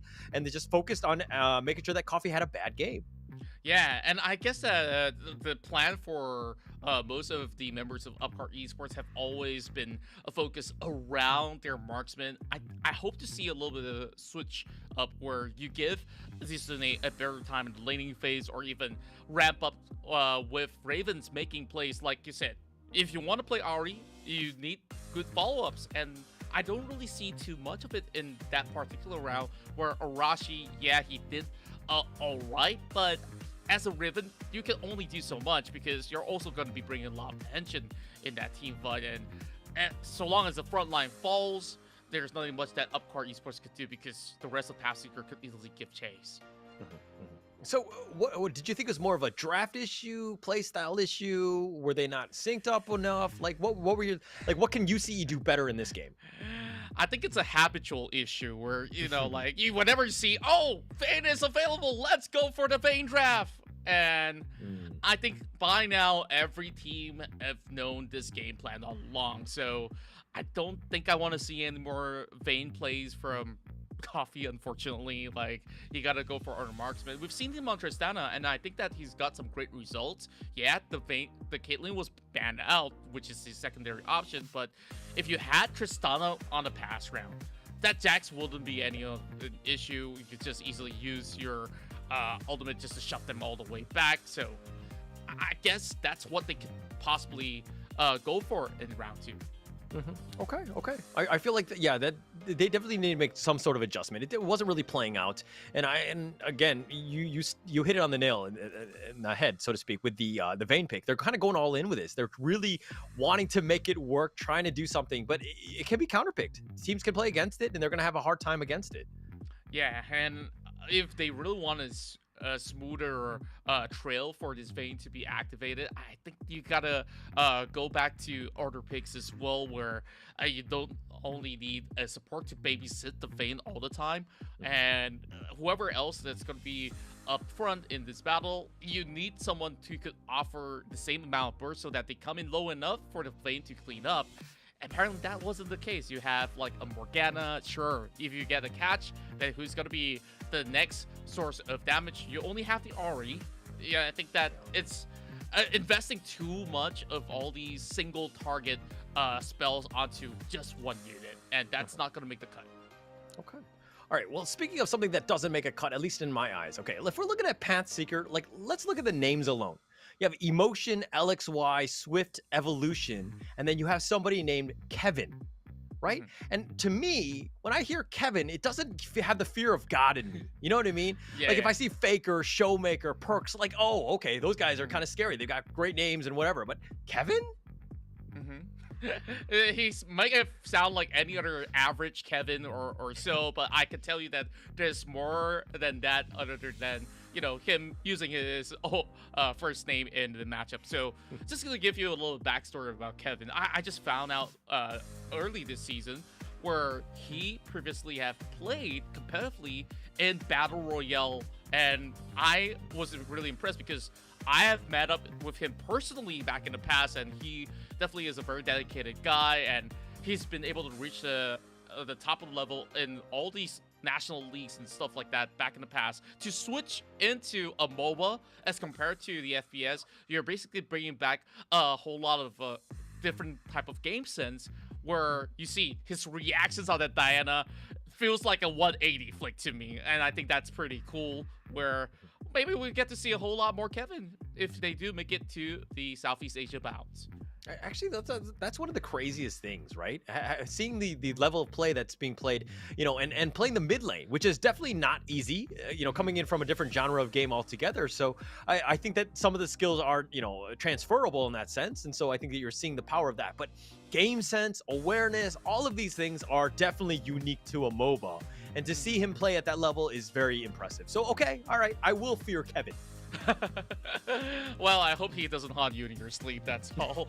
So Kevin, of course, definitely have a whole lot of potential to be shown, and he's one of those mid laners that have shown that he could give a very high impact. You know, granted, Omo, Husky, they've all been saying, oh, there's not too much prio over mid lane of recent patches, and I guess for very good reasons, right? You generally want to activate the side lanes, but when you do have a good mid laner, it changes the ball game. Things get done much quicker, much easier, and you saw that combo that he had along with LXY easily secured.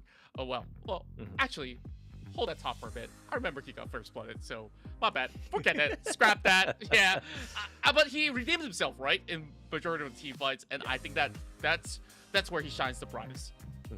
I think in Wild Rift especially, you just need somebody who's consistent, right? You don't need to, like, you might lose a lane, you might not have the greatest matchup or whatever, but you can't, like, lose more than, you know, 3 out of 7, you know, like in that in sort of the ratio, right? It's one of those things where you lose maybe 40% of the time, okay, but you're still getting some sort of farm and XP. You're giving yourself a chance to win, and it's one of those things where you just need to protect your tower. Having that mid-tier 1 and not getting snowballed, and you're gonna have a much better time as a team. Indeed, and while we look at a lot of all these big plays that they did set up, we saw even their support have committed all the way. Evolution did what he can just to ensure that the mid lane turret stays intact, though he did give his life for it. There's a lot of massive skills that he have shown for himself with that 4-man grand entrance. But are we going to be seeing that Rakan? Are we not seeing it? It's down to how Upcar wants to play this one in the second draft. Okay, for the record, I love Rakan. I play Rakan myself as a support player myself, but it's just such a versatile champ. It can do everything. It has mobility. I mean, the only thing it kind of lacks is, you know, the sheer tankiness of maybe, you know, a support champ, but it does everything else. And I mean, and he adds like sex appeal to the team. I mean, he adds everything that you would want. So I don't know why teams wouldn't want to pick it early. Yeah, I guess that when you're picking a Rakan, you could still get it countered with picks like the Trash, which we haven't seen throughout the rest of the day. I think that's definitely something that I would like to see if Upcar is going to bring that champion in. Jan has played it before. I think he can do it again. And as we're on that support topic, 2 has been removed without Hulu as well as Yumi. I guess there's no bundling strat going on to ensure that you have a Master Yi that gets activated, while you have another ban onto Upcar Esports Coffee, which is the Caitlyn. What do you think about the rest of it coming from Upcar? I mean, the Zed targeted right there. The Camille in the set is just more control that they have, just kind of lacking those out. They're very meta. So I think that it's very interesting seeing how these teams ban like this, because, I mean, the PSK one, the Caitlyn one, very targeted. They're saying, you pick the Vayne. We have the counter. We'll continue to do it until you can draft something else. So this is like a test to Coffee. This is like, you take your #1 champ, and then we know how to deal with it. Yeah. And, you know, like, I still remember Shinsekai's interview where he's just throwing a little bit of shades. Like, it doesn't matter if you're a one-trick when you go into the competitive scene, your Vayne's not going to mean anything at all. And I guess that he just got to prove himself wrong or so. And with this sort of pick of the Ziggs that has worked out for PSK that gets snatched away, I think Upcar Esports, they want to go with something a lot more stable, and they're also bringing in the Fiora. So it's interesting, especially with the added items. I think that Fiora would have greater effects, and majority of all these matchups could easily shut out with tags. Has potential. Fiora definitely one of the most banned picked in the league. It's definitely one of the teams that don't really like to play against. But it looks like PSK gone back to the well in the sense of the Diana and the Gragas, that is. But they've also picked up the Senna. Is this going to be a support Senna ADC? Like, where do you see this? I think that the support Senna is very possible, or if you make her an AD carry and you pair it with a Gragas, it's very doable, where you have a chain crowd control down the bottom lane that could easily set things up for your mid laner or even the jungler to pay a visit more frequently. Now, I did mention about the Thresh. That's what Upcar Esports is going for, as Beyond's have been able to pop off with it and carry games with that sort of aggressive playstyle. But as we go into the second phase of pick advantage, we're going to expect a lot of bans on the jungle pickups. So there's no Riven, no Jax, no Kha'Zix. What other options are there still left for Upcar as well as PSK? Yeah, Olaf banned as well. Maybe, I mean, you got the Lee Sin, you got, I mean, the Rengar potentially, and yeah, I think UCE, I mean, I think it's very targeted with that Jax ban. Understanding the potential that they can do. But I think it is also telling the story of UCE wanting to pick more right-clickers. So that could be something that they need to be careful about, because they're kind of showing their hand, but they picked the Aurelia here. Ooh, this is a massive change for Upcar Esports, and I haven't really seen too much of Ravens going for this pickup. So if you do drop that Vanguard's edge upon majority of PSK, they're going to have a really tough time to enter or to exit some of the battles that they commit themselves into. And this matchup, if they were to put it up the mid lane against either the Diana or the Akali, it's still gonna be able to hold her own in a sense. But Akali in this specific place, do you think that she's gonna be able to pop off as intended? I think so. I mean, they must know something in terms of the lane matchup against the Aurelia, considering they picked it here. But, you know, UCE, one thing that's interesting to note is that, you know, they have the Thresh box, they have the Aurelia Vanguard Edge, which is going to make it very easy for Zig to just ult in on top of that one. So I guess they're kind of going for that wombo combo in the middle, but they finish it off with a Rengar. What are your thoughts on that? Well, that tells you that Upcar Esports, they just really want to go all in. And just for the matter of fact that there are so little options left on the table when it comes down to jungling options, I think that this is the best bet that offers the most damage output other than, say, a Graves that you succeed in the early game. But late game, it's going to be a little bit harder for Graves to play it out if you don't have a lead. While the Jarvan will also allow PathSeeker to actively get those ganks going. So it's kind of like an equal matchup between the both with what we're seeing so far from Upcar Esports. Now that they do have the Fiora, I think that Zisune will have a better time. Hopefully. I mean, Zisune is definitely set up for success in this time, but you know, the Jarvan pick kind of sticks out to me a bit. Like, I don't know if they're just running out of junglers or what, because I feel like the Cataclysm, even into the Aurelia and the Fiora, like, I don't know if it's the right champ to kind of lock people down, especially since they have the box and the Vanguard's Edge from the Aurelia. So, like, I walk me through that thought process. Okay, it's kind of interesting, but I guess they just want to put that kitty cat in the box if they do have a box. Well, Rengar, once he hops in, he relies on all these brushes in order to have a little bit more mobility, so they don't really want to fight in those choke points. If they do fight on open fields, I think that's pretty advantageous for PathSeeker, where they could easily get those chain combos working out for them. Well, other than that, I think that Jarvan, what it really provides is that constant pressure. You just flag and drag into either an objective or you want to go in for those dive. It makes it a little bit more efficient as compared to, say, Rengar. Sometimes you open up the ult and you see, oh, there's 4 units. I'm just going to hang back. I'm not going to hop into that fight. So for Jarvan, you're tanky enough, you can basically get things done easily. Got it. Okay. So if we're looking at this matchup here, we did talk about the Diana and the Aurelia matchup, but if we're looking at the top lane, this is going to be Akali versus the Fiora, right? This is a pretty high impact, almost any blink and people are going to start dying. You got to be very, very careful with this one, right? But what are your thoughts? Does any of these two have an advantage? Oh, okay. When it comes down to this, basically in Wild Rift, these are 2 of my mains up in the battle lane.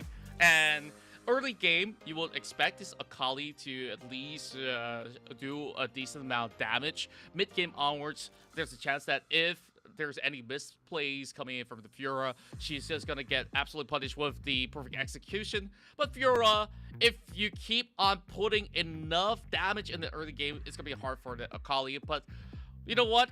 Let's just dive right into it because match 2 is about to begin. Game 2 here. PathSeeker against Upcar Esports. This is actually very key considering both of these teams are in the playoffs. They're in the 3 to 6 seed. Who's going to be where? We're going to find out. This is a lot at stake considering the seeding is very important as we go in. But if we're looking at this bottom lane, Senna Gragas, Ziggs Thresh, that's a combination we haven't really talked too much about in the bottom lane. Who do you give the edge to? Well, for the early game, I would still say that PSK has got a huge advantage here. One good body slam, and then you go ahead to let a snare. You could basically guarantee some numbers. Oh, look at Coffee. Oh, yeah, so low already. I mean, that started off just, you know, Swift just doing some work right there with the nice little chains. The stun there, and Coffee kind of getting this low is a little worrying, right?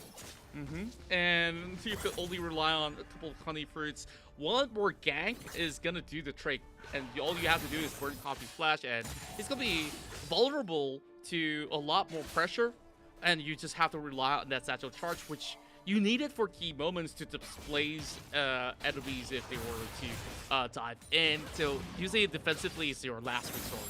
Well, going back into the top lane matchup, I think late game's definitely gonna be in favor of that Fiora. So I wonder if Upcar can bring it all the way through the late game. Okay.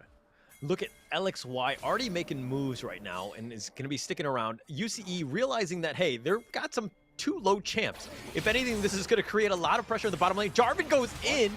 He decides to go. He gets flayed back for his troubles. And LXY, Kevin, this is a pretty big commitment as it's creating space elsewhere. That's pretty crazy of them. Like, the ward has already spotted him out, and they just dive so deep. It could easily be responded with Rocky. Speaking of which, here he comes. Oh, Beyond, they're really fighting for this. Nice 2-man body slam there, but Evolution getting so low, he flashes away, he gets killed. That's going to be first blood going the way of Arashi, and they have the chains. They're going to lock him in. The last embrace just locking them all in, and Arashi's continuing to go. Swift, he's going to get away. Okay. And it looks like it was, what, 2 for 1? Yeah, and right. they've gotten a total of 3 takedowns as well. Oh, look at that, though! The Riposte smoke Sune with the outplay. Oh, the riposte just does a little bit of work, and he keeps himself alive. Wow, well, we got to see that one again. Meanwhile, bottom though. Okay, Gragas, I don't know what that was. I don't know if he got caught out there, probably with the death sentence at that point, but I was still celebrating Zisune's win in the top lane. Yeah, I guess that it's a little bit of a quick trigger finger right down below. Like, you see your body near the turret. Oh, let's go for the body slam. But that top lane skirmish, both of them were basically less than a bar HP left. And it's all about timing. Playing a Fiora, you really gotta save that riposte for key moments, especially when you don't really have any crowd control on that Akali. You just have to negate the damage output from her. And Zisune did it all too well. Yeah, and Upcar Esports, this is the one thing that I like about this team, is the fact that, yeah, they lost game 1. But they came back and they're looking even stronger than ever, right? This is one of those things where they've learned from their mistakes and they're continuing to fight. And this is why Upcar Esports is going to be a hard out in the playoffs. No team is really going to want to play this team because they learn from their mistakes and they continue to get better. Indeed they do. Meanwhile, top side, it gets a little bit of attention being drawn, but Zisune knows how to pilot this Fiora in such a way that, you know, he knows his limits, but Kevin's coming in too. Goes for the bait. Zisune, he's actually going the wrong way, but he's going to go in, and he brought his friends, everybody, their moms right there. PSK take Zisune out, and it looks like they're going to take the top T1. I hate to be stand corrected, you know. The moment I speak of good intentions for him, like, the first be wrong, but Upcar Esports, I think they want to at least avenge their fallen brethren. While they are at that, they can also clear a wave. That also leads to a Rift Herald open up for PSK. They're still close by. They can respond if they want to, but looks like PSK, they're also playing a little bit more carefully. Very careful here. Evolution is getting a little low, but is Ravens going to commit the Vanguard's edge? No actual kills on this one, but the Dragon is now been exposed, and they're going to look to just continue to start this one. Arashi is going to start this one, and PSK, I don't think they're going to get in time. Yeah, so they will make a little bit of a turn onto the Herald Pit. They both have a ward being placed on each other's objective, but Upcar Esports, they had that hit start, so they could still challenge the Rift Herald if they want to. Arashi running from objective to objective. He gets the Dark Passage from the Thresh there to just springboard him in very close. And it looks like PSK can't deal with his Rengar. Arashi very scary at this stage. Indeed he is. So Arashi just constantly hitting all the way up front. And so long as there's a Dark Passage, you could possibly put a little bit of leash on this kitty cat. Well, not that you generally need to in most occasions. But Arashi, he's found 2 kills initially, and so far, I like that all the pro players nowadays have adapted to the new patch, and he's bringing his own Divine Sunderer to play.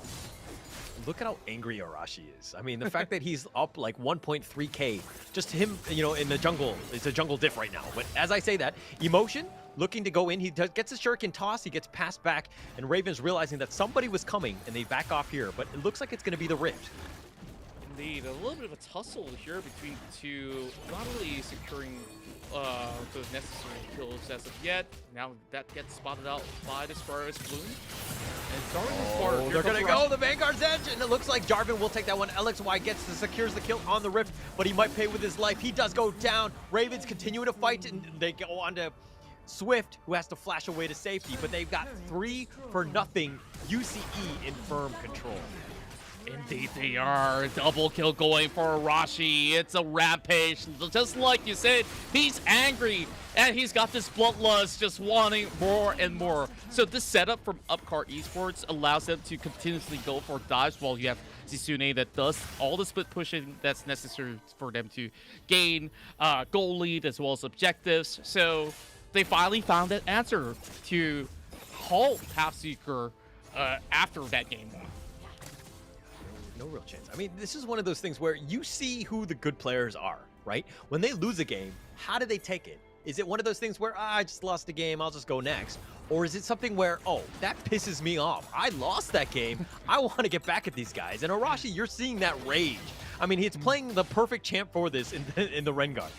Yeah, though we've got him in most of this interview, he's like pretty chill. Like he's got a lot of pent-up frustration in there. He just puts it all in the game, and yeah, it's basically showing. And we love to see how he just gets unleashed when it comes down to situations as such, where it just brings the best out of him. And I just really want to see, you know, PathSeeker. It feels like they have this huge drop of momentum after game one. Like, now everybody's looking like the clues of what to do next.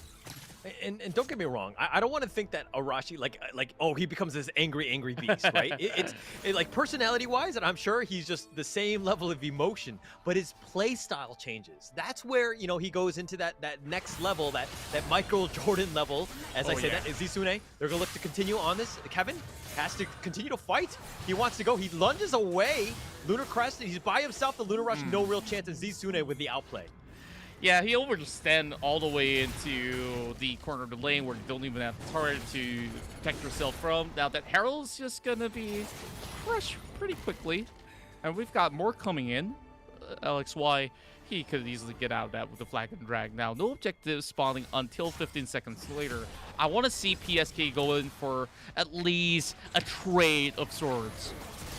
I mean, they got to get something, right? Oh, nice explosive cast. Maybe dealing with the minions more than anything else. And Evolution up front. Flawless Duet is going to miss there. The Drake has spawned. Something to take note of. Zisune, though, got the bottom T2 with all that space.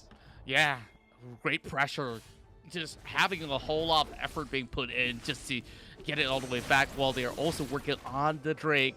But look at PSK's items. They don't really have the damage. Rod of Ages, double Rod of Ages. You gotta wait like 10 more minutes for it. And they found emotion all by himself. He flashes away. Oh, he was gonna go in again. What was that? Was that a misclick? I pretend I didn't see that. No, I saw that. What was yeah, that? I think it was a misclick. He's supposed to use the second dash backwards. Yeah, like, were you intending to take out, like, everybody's full health, right? Am I seeing things wrong, or I don't know. No, like, I they're saw losing the that too. plot here.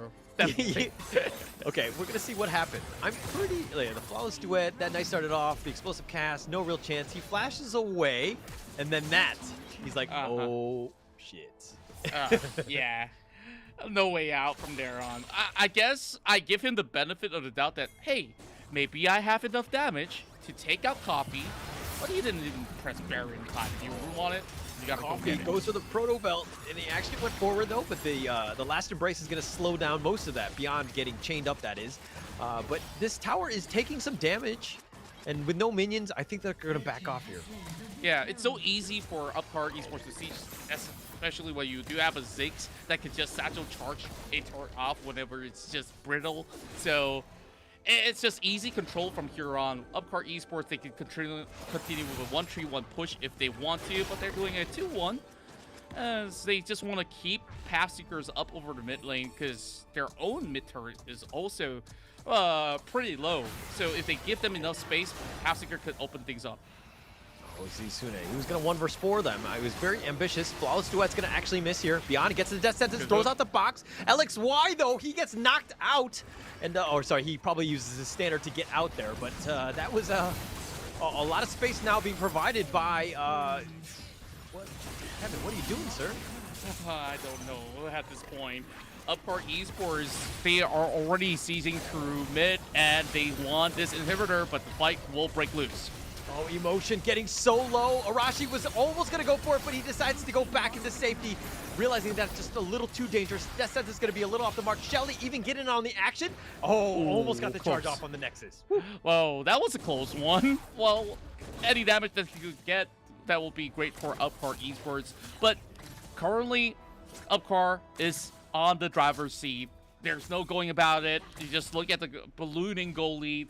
There's just a lot of time that PSK will need to buy in order to make it work. And if there's any case for them to turn things around, they need a Baron buff. Arashi, he's confident.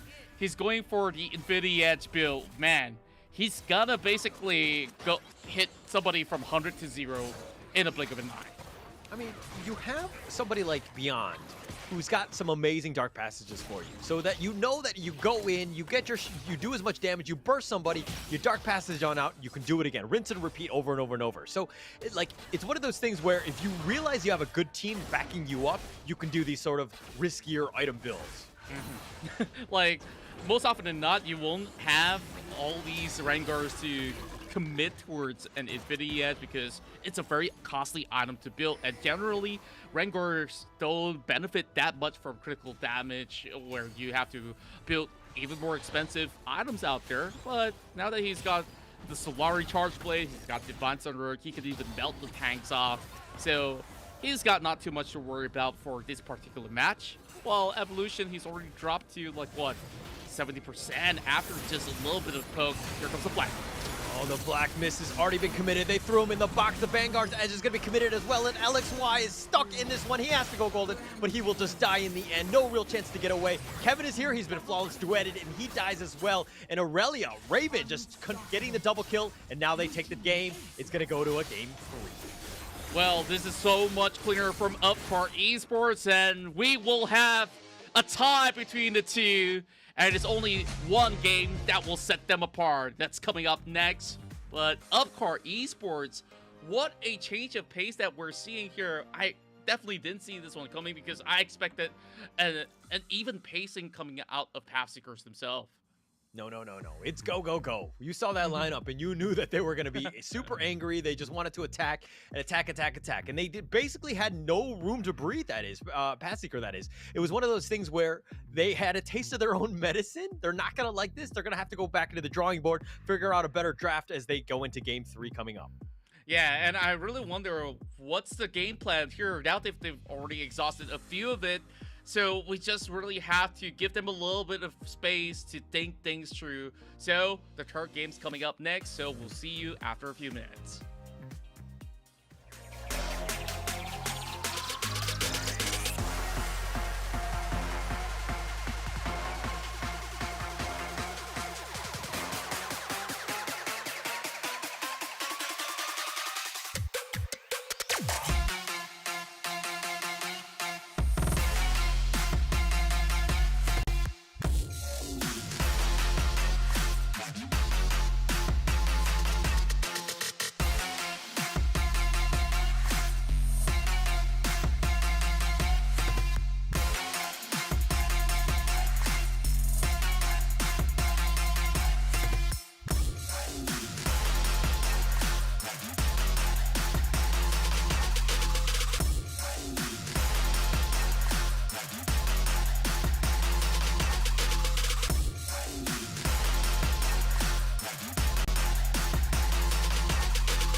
Here we go now.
Here we go now.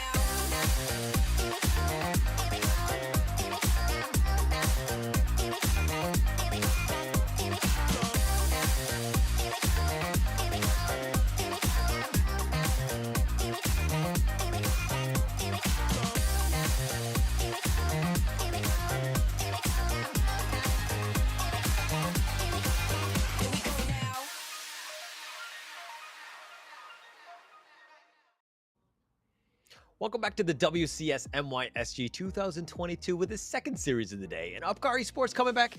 They won game 2 against PathSeeker. This is as predicted, right? With this series going to a third game, like it was guaranteed, right, Contra?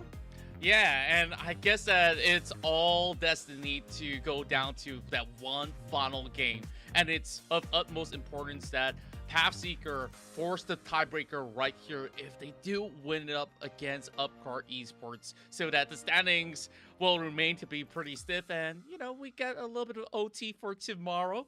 So as it goes, you know, game 1 went perfect according to PathSeeker's plan. Well, I don't know about game 2 though. It felt like they ran out of anything left to offer. So it's all back to the drawing board here for both of the teams. Upcar Esports definitely showing that they still have more to give to all the audience out there that's cheering them on. I just feel like PathSeeker, this is a worrying time for me, right? This is a team of, you know, and I was kind of on the fence as of which team to pick on this one. I liked PathSeeker for overall, and I mean, we're going to look at the stats here, but just overall not great for PathSeeker. I mean, they had a total of 2 kills. Almost everyone has a bad game when that happens. But if we're looking at what UCE did, look, Arashi here, this 605, that was just golden. He made a presence throughout. He was just completely controlling all of the objectives. Indeed, and we also had Zizune that's also having a really smooth cruise throughout his Baron lane skirmishes, and well, that big outplay have gotten emotion pretty much upset. He went 1-4-0, and after that, like, this was the question that I posed much early on when he chose to go with the Akali pickup. Like, for the Akali to work, you still need a whole lot of setups in order to complete your mission in some of all these team fight. And I saw in terms of build, there was not too much damage that can be offered. Evolution, he's also building semi-tag, but that Rod of Ages will take a long time to be activated, and you see most of them not even hitting 8,000 damage out there. And well, for the rest of Upcar Esports, it was just perfect. I don't think that they've committed any flaws throughout that match. No flaws there, but I mean, when you're snowballing that hard, it's difficult to make mistakes at that point, right? It's one of those things, it's very easy for them to continue on, and it makes just the enemy team look bad with everything. And even myself, I watched that game and I questioned the draft. Was it the play style? Was it the laning? What went wrong so poorly? And just thinking about it right now, I just feel like it was, you know, again, just Arashi's just presence throughout. I think that he was, you know, got the right ganks, and then that led to objectives, and then it just, you know, they took it from there. Yeah, and I think that the options here during the picks and bans have hurt PathSeekers themselves when they opt to ban out a lot of all these jungle picks, and they were basically running down to the point where, okay, Rengar is the best pick when it comes down to damage to offer, and there's not too much that PathSeeker could possibly go for. Maybe a Graves will be a little bit of a difference maker if they do pick that one up, but I wish that they leave a little bit more of a pocket pick for themselves so that they could still have something good going out for LXY. And I think they needed a better champ to set themselves up for success. I didn't feel like he was 100% comfortable on the Jarvan. It wasn't really that impactful, right? He wasn't able to get in. And plus, if you look at what, you know, Upcar Esports had, they had a whole bunch of guys that could just get out of the Cataclysm, right? It was like a non-factor almost. So, you know, not being able to basically just put them in a box and you're stuck in their boxes, so to speak, with the Thresh and the Vanguard's Edge, it's going to be very difficult to get anything going. Yeah, and I like that you've also mentioned about Thresh, because beyond, he also had those perfect plays when they tried to have the rest of PathSeekers committing to them, and his natural instinct was to open up the box. Like, yeah, nothing could go wrong from here. So it's just this huge walls being set up in front of PathSeeker every time they try to attempt for something, and at the end of the day, they just have to give more leeway to Upcar Esports in many of all these attempts that were resulting in none.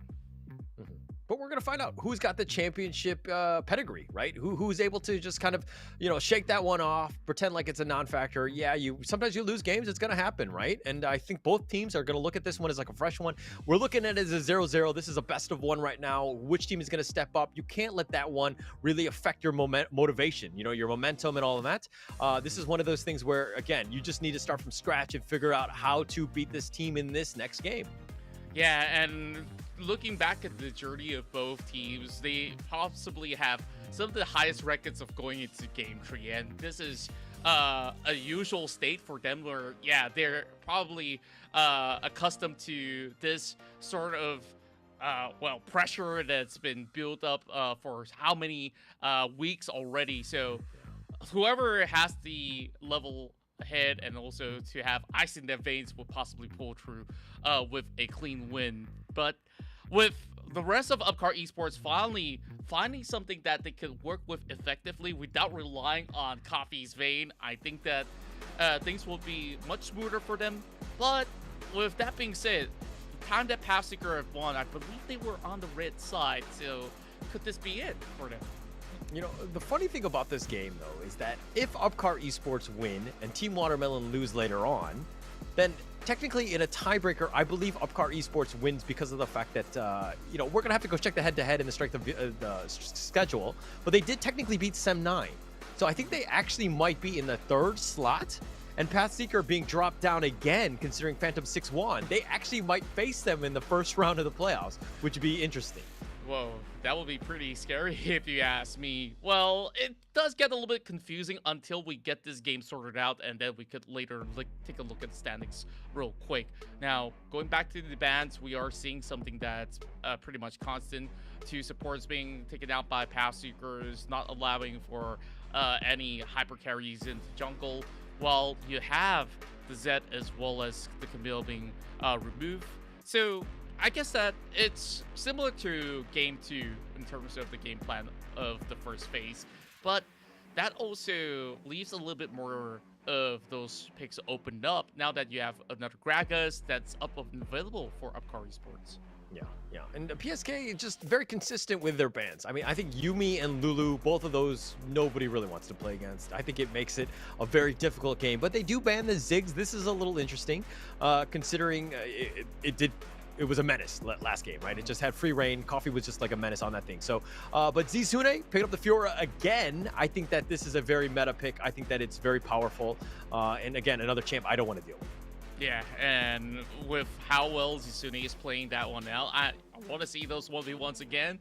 But with the pickup of this Gragas, I think it's unideal when you are facing off against a Fiora. So I expect Evolution or somebody else to play it. Kevin could still will pull it up over the mid lane, so that's definitely a good reason to basically put it up mid, especially when you have a Galio that could also be facing it off. So 2 gigantic, one is basically statue and another drunken rage man.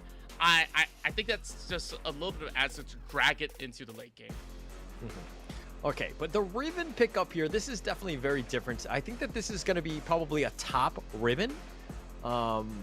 Emotion Riven, that is, against the Zizune Fiora. What do you think about that matchup? I think it's definitely much better as compared to having a Nakali to deal with the Fiora. So you could still hold back the stun, and you could basically charge up those broken blades, where you have basically more damage to offer in one single rotation as compared to what a Fiora would do, because he just wants to look for those 5 procs and hopefully get a good repause and then turn that fight around. But in terms of contribution to team fight, I think Riven's effectiveness is on a different level as compared to Fiora. Okay. I think it's going to be the lane matchup to watch. Obviously, this is very early. We haven't seen the rest of the draft. But then you have a Senna pickup, somewhat flexible. It could be the ADC, it could be the support. We're going to have to find out. But I do like the Rakan pick here. I think that it adds a little bit of AoE stun, the potential of, just the CC that you're going to need. And I think that with the Gragas on top of that, potentially you have all the crowd control that you could ever use. Yeah, but the problem is to deal with this Galio that will drop in with the Heroes Entrance View or releasing 3 melee champions. So it's going to be hard for them to really fully commit to a team fight so long as the ultimate is online for, I believe, Ravens eventually would opt for that Galio. But whichever you want to put down the bottom lane, both the Galio as well as Senna can also work out where it will make this Rakan think twice before jumping in. Okay, I understand that Rakan and Xayah both are lovers and they have that whole thing with, the combination, the synergy that they have. But Xayah is 0-3 in this league, okay? We've seen it time and time again. There's a reason why they're not picked and they're not winning any games because it just doesn't work. I'm actually going to just go UCE. They win this one, game 3, it's over. Yikes. Well, I hate to say it as well. Like, I know that my dear friend in NA, TJ, hates this pick to the core because you take way too long to get to the late game, and as an AD carry, you're just basically playing a little bit more passively as compared to the rest that could dive up front. Even the Kaisa would have worked much better, while we will have a different solution for PathSeeker. Instead of having the Gragas to, go to the Baron lane, they will answer back and say, okay, I'm going to pick this Jace. I could have the Gragas in the jungle, or have the Riven in the jungle, or play this Jace up in the mid lane where I could slowly poke out this Galio. The beefy boy may not be able to dodge all too much. Yeah, it's not going to happen. I seeing that draft right now, I hate to say that teams just won the game in the draft, but I think that this is a clear cut for me. I don't like the Xayah pick. I think that it doesn't have a lot of play right now. It's very underwhelming at this point. It's one of those things where I question a team that picks it. It might work in your pubs, but anything works in pubs, right? And on this level, I think that you really need to bring out the big guns. Unfortunately, that's not the case. I think that this is Upcar Esports, and it goes against my own prediction, which I'm actually quite sad about. Yeah, but hopefully they could basically prove that you're still right, and eventually the faithful will be rewarded.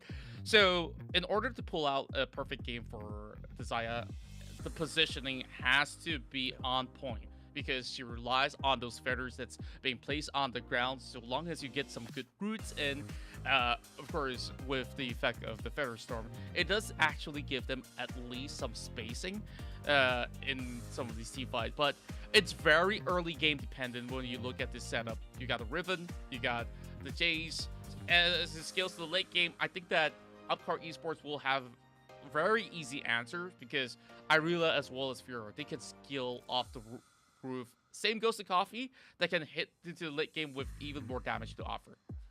Like, I don't know how PathSeekers is going to take the fight, right? Usually, like, whenever going into a game, I always look at priority. Like, who needs to die first? How are they going to burst it and then, like, move on, right? Like, Aurelia needs to die. Senna needs to die. Yeah, okay. We burst those guys. We have a chance a bit.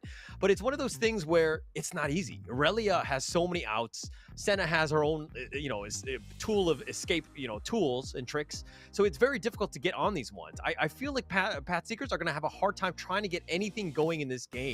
And I'm really liking Upcar Esports draft.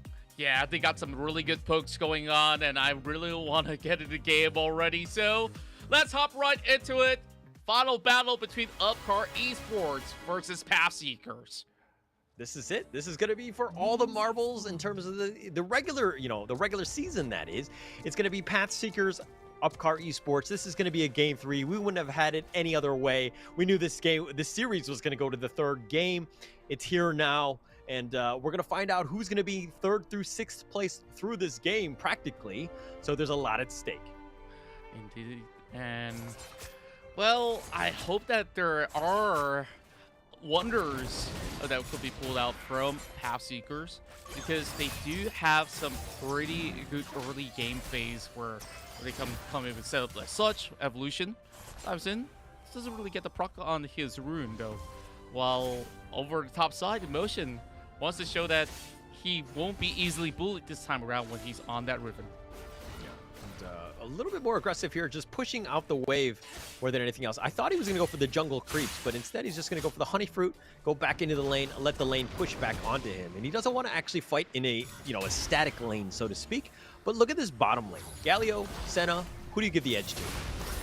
Galio, Senna, well, I do think that this is going to be smooth cruise for Upcar Esports down the bottom lane, and hence why they're giving a lot more attention up to Riven, where if you can suppress this Aurelia, put her behind, it's going to be expensive to build her up. Oh! Catch onto Evolution, and Arashi's paying a visit. Oh, Evolution so low right now, and they want to go with this. Oh, the flash away, Evolution running for his life. He's been exhausted, nowhere to go. Evolution gets killed, and Arashi will take first blood, and they want more. They've got the nice little stun. Beyond is dead. Swift is continuing to fight. Arashi goes in.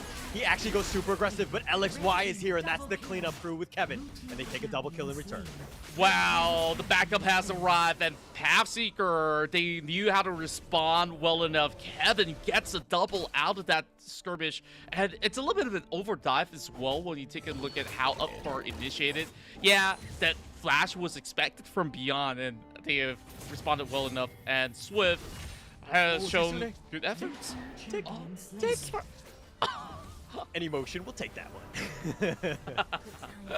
Well, and he just needed that ignite. There's no response to that. But take a look at how well Swift's playing on his Xayah. So, are you convinced yet about the Xayah pick that she's finally gonna get the win?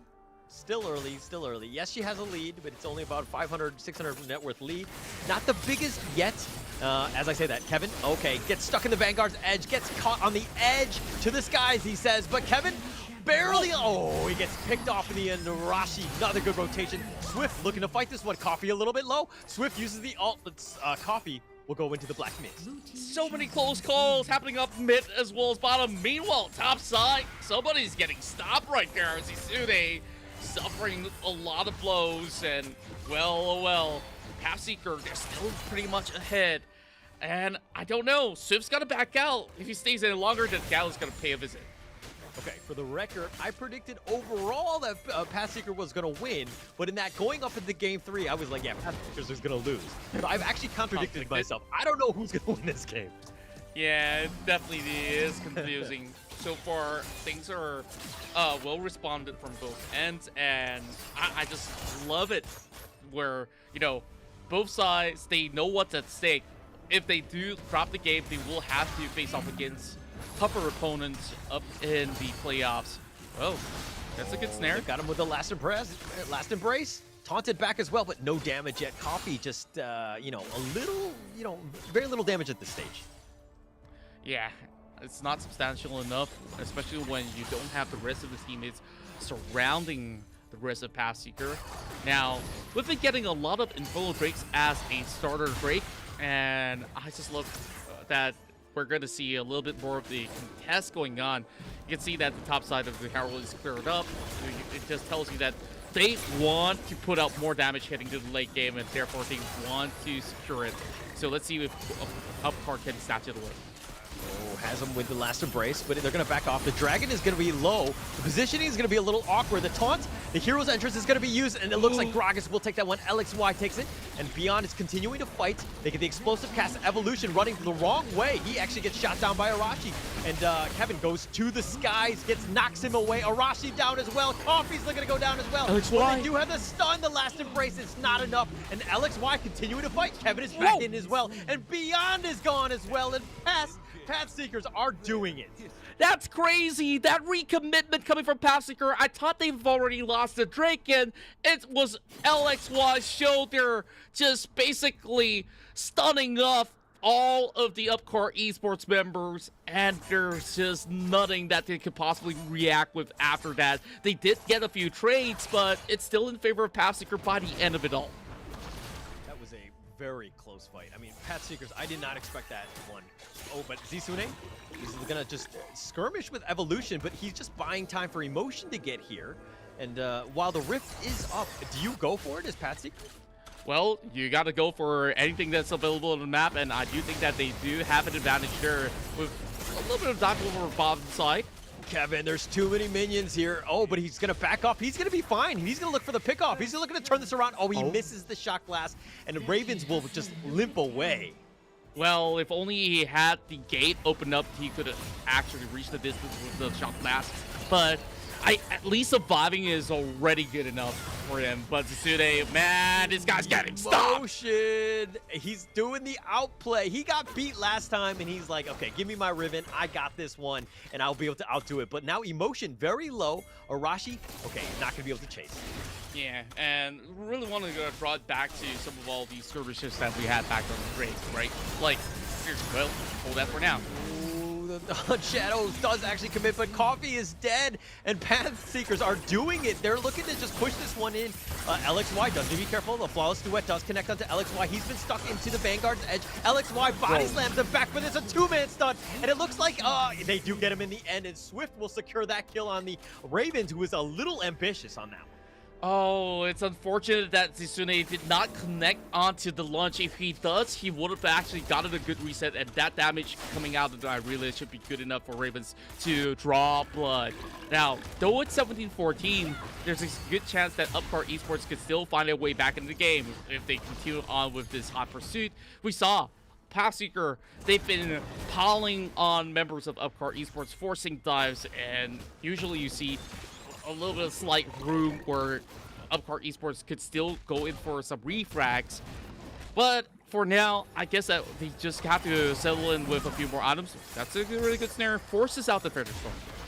Featherstorm is out and should be fine here. But okay, one thing that I've noticed from Upcar Esports from this game to the last game, they let Arashi dictate all the plays, right? Whenever he's nearby, he gets the gank. He makes sure that he does it. In this one, it looks like Upcar Esports are like, oh, we don't need him. We can just continue to do what we're, what we think we can do. And it's proving that it's being very difficult without Arashi. You need this guy there. There's a reason why he's the top net worth on your team, as he's looking to just create a death rush here. Evolution's gonna walk into this one. The proto belt, the taunt, and they do end up getting him. Evolution just gets killed in the end. Arashi continuing to fight. They've got the exhaust on LXY, and that fatty's having a hard time. But the explosive cast completely on point. He does get blown up by the Graves ult, and Swift is looking to go. He gets really low as well. Is he gonna tick away? He does die in the end as well. Vanguard's edge, Emotion, and it looks like Kevin is down, or he's running for his life. He's gonna get killed. He's gonna trade his life. But Upcar Esports, that's how you get back in the game. They found their way in, and that beautiful setup that catch onto LXY have opened up all the borders, and now they got themselves that free drink along with it. Well, I really want to take a look at that matchup once again, because it looks certain that LXY could have actually survived, but the flank came in, and not only that, they committed a dive. The waves crashed in at the perfect time, and Ravens pulled off that significant ultimate that just caught the rest of PSK through that storm. And for some reason, the Upcar Esports didn't manage to even commit to this trade, so it's still left out in the open if PSK wants it for themselves. A little bit of indecision. They recalled a little bit slowly, and it looks like PSK will back off here. They were about to start it. They weren't sure. They realized that Upcar Esports weren't going to do it. But Upcar Esports were like, hey, we have this in the bag. We have the time. We can recall, go back into it, make sure that we're there before they even get there. So they do make the right call. It's 1-1 in terms of Drakes. Yeah, and Kevin is really doing a lot of work throughout this game as the Jace up in the mid lane, but he'll be answered by Arashi. It's going to be stuck, though. It's going to give his slide for it, but can PSK get more out of this? Yeah, Kevin continues, he's going to be by himself. No real chance. It's going to be a 3 versus 1. He does get killed in the end. And yeah, that's going to be a simple one for him. But 1 for 1, they do get Zuzune. So, and the bottom T1 chip damage. Yeah, and at least when he goes down in that 1 versus 3, he brings one with him all the time. Like, they've attempted 2v1s a lot, but Swift. Here's the Dawning Shadow. That's going to start things, and it looks like Evolution is going to run for his life. Swift is just trying to just kite as much as possible. Flashes forward, does get barely away. The heal will keep him alive, but here comes Ravens with the Vanguards that's shutting the door, giving no chance. Emotion has to just dash over the wall. The T1, I don't know if this is enough. UC do not care. They're continuing to run it. Emotion is next on the target list. Dashes away again. Ravens is on the prowl. Even the minions are getting on the actions, and they'll let the turret. Oh, he survived! He gets away! And the flex here, and it looks like Fiora going from downtown Zizune. Emotion. will die to the minions here. The shield one last time, and then he'll let the turret kill him in the end. Well, it's considered a win, but hey, yeah, that's just more of all these structure is being blown up by the rest of Upcar Esports. That home run was something to watch, for sure. Yeah, I guess that's one way to do it, right? Just keep running, just buy time. I mean, there was 3 champions that were dealing with it, so if anything, space created. Yeah. But back to this shadow onto Kevin again. He's been isolated so many times, and it looks like he's gonna die one more time. And LXY is now here, and he pays for the sins of you, Kevin. LXY, no real chance. Explosive cast. Yes, it's gonna knock people away, and he's gonna try to keep himself alive. But Evolution is here. He will now die in his stead. And through that all, LXY does get away. But again, just bad positioning by Kevin. Quite a comeback coming from Upcar Esports. Now they're knocking on their doors up mid. Another snare lands. Coffee definitely making magic happen on this Senna. So far, look at this. He's got 13 assists, and he's been able to supply those kills back onto his teammates. Now Shelly's coming out to play. While PSK, they could easily defend this, but now the map's wide open, and it's all coming down to one massive team fight to determine who's the clear victor. We have asked for a better game, right? I mean, we knew that the teams are going to go back and forth, and they were going to make mistakes to get themselves back in the game. This is one of those things where this is why they're not top tier. You know what I mean? In the sense that they are making mistakes, and they allow teams to have those, you know, the chinks in the armor, so to speak, to get back into the game. And Upcar Esports have taken that. They've gladly done so. They're now up 4K net worth, and they are in complete control of this game. Yeah, and PSK, they should not commit any more positional error. We saw early on that some of the members don't really have to loiter around that jungle. There's no objectives anywhere left in the map. Sure, you wanted some extra gold, but you got to always pay attention. Like, they need to drop in those wards into those prime locations. They do have one currently in Baron. While they might have a tough time defending this top tier 1, but do they really need it up online is another question. While the rest of Upcar get hunting out inside the jungle, they may actually get the catch onto Evolution. Evolution, so scary. Oh, he was gonna do a death rush, and it's a support. You're like the worst guy because you can't burst anybody. But Upcar Esports back off. They're going to survive on this one. Have no issues pushing the mid lane here. But they've been very smart in terms of taking what space is given to them. And again, this net worth lead, I mean, yes, it's about the same 4K or so, but they have a lot of map control.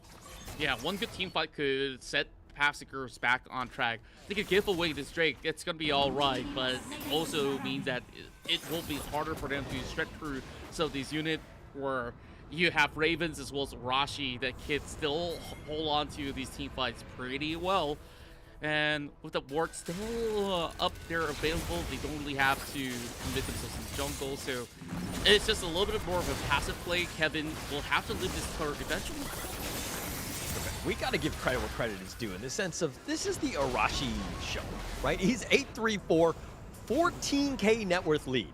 Right? Or, sorry, 14K, his net worth, right? Which is actually insane at this stage. But look at this. Emotion just trying to fight Zisune. Zisune has to flash away the Proto Belt to the side, but Zisune does get away. Emotion not actually getting the kill here. The flash away from LXY, the Dawning Shadow.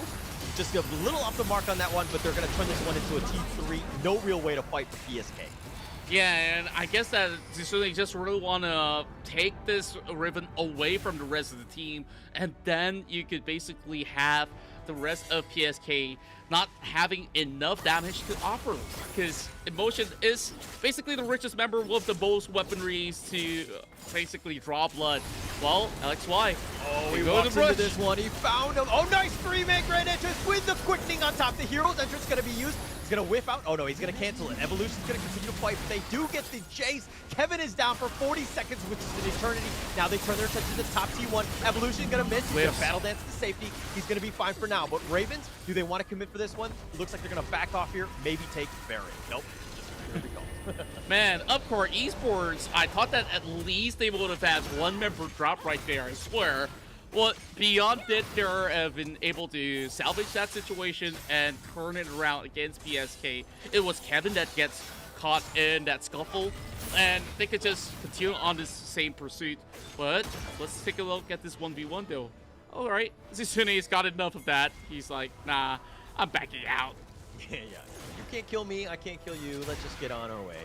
We're just going to end this one. But again, Upcar Esports, they've turned this into a 6K net worth lead. They just completely dominated this game. I mean, if your top guy is literally 4K higher than the highest of the enemy's team, you're doing something well as a jungler. And Arashi's just been complete in control. Yeah, and on top of that, he's got the Guardian Angel. But here's another catch.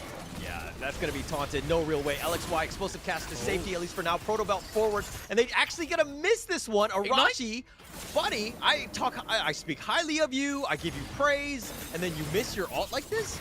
Sir, collateral damage, more. Well, at least he goes in for a significant attempt. But DSK, they got to snatch this one. He's going to take away the blast cone, so there's no impact from the side. Nice two-man grand entrance. That's going to do some work. The Dawning Shadow's going to be used, and it looks like the Vanguard's edge as well, and they've got him locked in. Kevin, no real way to get away. He's going to be locked in. He does not want to be on the front lines. What are you doing, sir? Oh, well, they're just trying to get as much attention as they can, but they will have it drawn up. Oh, gosh. And they're going to get Swift, who's been caught out again. Last embrace, and it was just, you can't stop that one. And it looks like it's going to be a top T2 as well, and all because they were baiting with Baron. They didn't even take the Baron until maybe now. Yeah, and right now, the Zao pick's really showing. Last embrace, taunt again, no real chance. And it's going to be completely baited. 3 versus 5. Fiora gets the kill onto Emotion, and that's the real carry, and that's the only damage. LXY running for his life, and now they're going to back off here. They've got Baron. They've almost got this game in the bag. Yeah, they just needed 2 members to work on that Baron, and now they can also secure the Elder Drake. There's no point of contest for PathSeeker while you still have Emotion waiting on half a minute timer. Swift, you saw the damage output. It wasn't enough in those team fights, and that's the problem where no team wants to pull off Isaiah unless if you are confident enough that, you could basically handle things like the Irelia or even the Fiora. And I don't know, 8,000 goal, Baron in their favor. There's nothing that could go wrong for Upcar Esports right now. This one is actually, I mean, I don't see how Upcar Esports can be, like they can lose this game, right? As long as they're smart with the lane pushes, they've been very disciplined in terms of taking objectives. But as I say that, Zizune a little out of position here. Kevin, oh, he knocks him actually away, and Kevin with a misplay. And Dawning Shadow will just slow things down, but Zizune survives, but they did not get the gank, which is the biggest piece.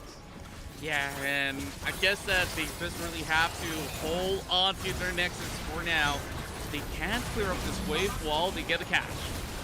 Nice two-man grand entrance, or sorry, they do end up getting a two-man knock up there. LXY on the run, and Kevin as well. He's back in the fountain, and he's gonna slowly get whittled. He actually goes back in, but it doesn't really matter because they get the Nexus, and that's what you wanted. And Upcar Esports take game 3. Well-deserved win. Upcar Esports, they drafted their perfect composition, and they just needed something that could possibly turn the fight around. That Gallo pick was the genius. And on top of that, like, I guess that when we talk about the draft, we really have to talk about the Zaya again. And I just wish that it was some other pick instead.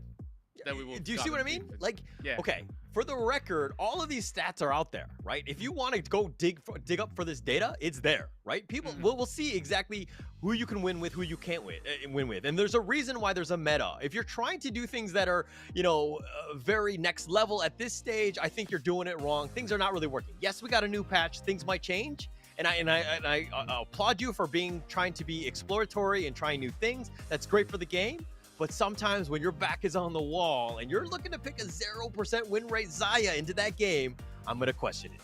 Yeah, and I think it deserves to be questioned. Like, if you really want to go for some oddball pick, go wilder, right? Like, don't go for something that's kind of like 50-50. Like, it's not something that gives a wow factor overall. Like, heck, come up with a Varus. Go in with those pokes where you could still contribute with a decent enough of a crowd control that's more reliable than the Thunderstorm.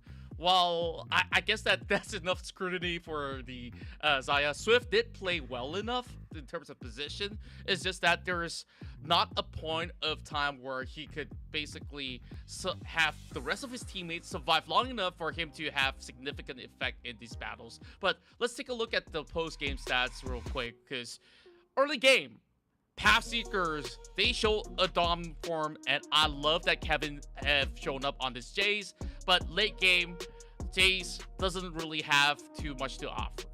Yeah, not too much. She was caught out a couple too many times. He was just very squishy, right? If we're looking at what PathSeekers has, I mean, yes, you have LXY on the Gragas, who is a little bit tankier, but you don't really have anyone else that really wants to take the initiation. So you're relying a lot on LXY to be there. Emotion was elsewhere at times. He was on one-on-one duels with Zisune, who did a very good job of just, attracting attention elsewhere, which is actually what the team needed, because Upcar Esports, I mean, look at the rest of this lineup. Ravens completely on point with 7-2 and 6.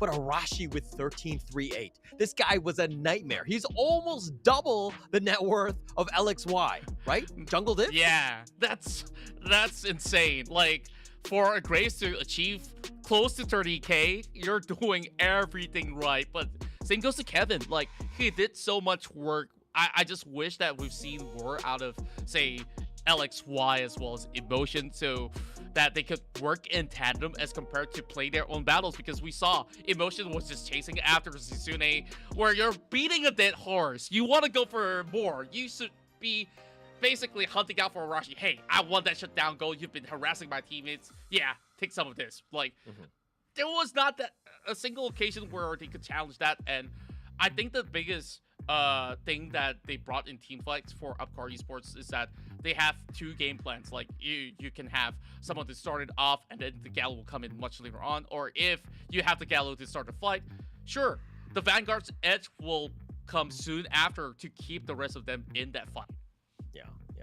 And I think most teams will watch this game. I think that this was classic Upcar Esports, right? Exactly what they want to do. You basically put it on the back of Arashi. This guy's going to carry you to victory, right? But the thing is that you got to give him space.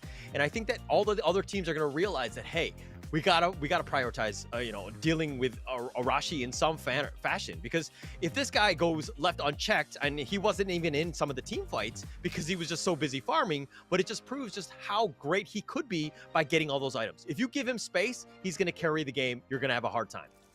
Yeah, and I think that Upcar definitely played to their strength throughout this game tree, where they just needed something that falls back to how they usually would be able to get activated. And it's no longer about just coffee. And Arashi, I think the past two games really stood out to be one of the best junglers out there. Like, despite all that pressure that's put on top of this team, it was them just juggling things through on a snap of a finger by the end of those battles. PathSeeker, good game 1. Game 2, no response. Game 3, I think that at least they put up a really good fight. They're still going to be in playoffs, and I'll still be cheering on for them. So with that being said, well, your prediction may have basically skewed off after that draft. So I guess that Upcar Esports here will be speaking to us as we have Ravens joining on board. Hello, Raven. How are you? Hello. Can you Very guys good hear? game. Hello. GG. Yeah, we can hear you. Yep. GG. GG, man. That was Okay. that was a great game by GG. you. What were your thoughts on that game? That last game? The last game, I think my jungler carry very hard. Mr. Arashi. Oh, So- He yes. finally stood up. Sorry, go ahead. He finally stand up already And of this course, time. Please give him we, the we MVP. saw that. Yeah. So Arashi definitely does deserve it, but we'll still have to wait because you also played a really sick Irelia upbid. I thought that, okay, there's so many flex picks going on in the draft. Like, did you like specifically trade up your Irelia just for this particular moment? You were playing many variety of champions throughout the course of the group stages, and like you showed up back in game 2 as well as game 3. So could you give us a little bit of tips on how to play a good Irelia? Irelia, you just need to hit your E and when to go in, I guess. Because the moment you go in, you need to Okay. care for around like something Gragas E or something to stop you. You need to be careful of that. Indeed. So Okay.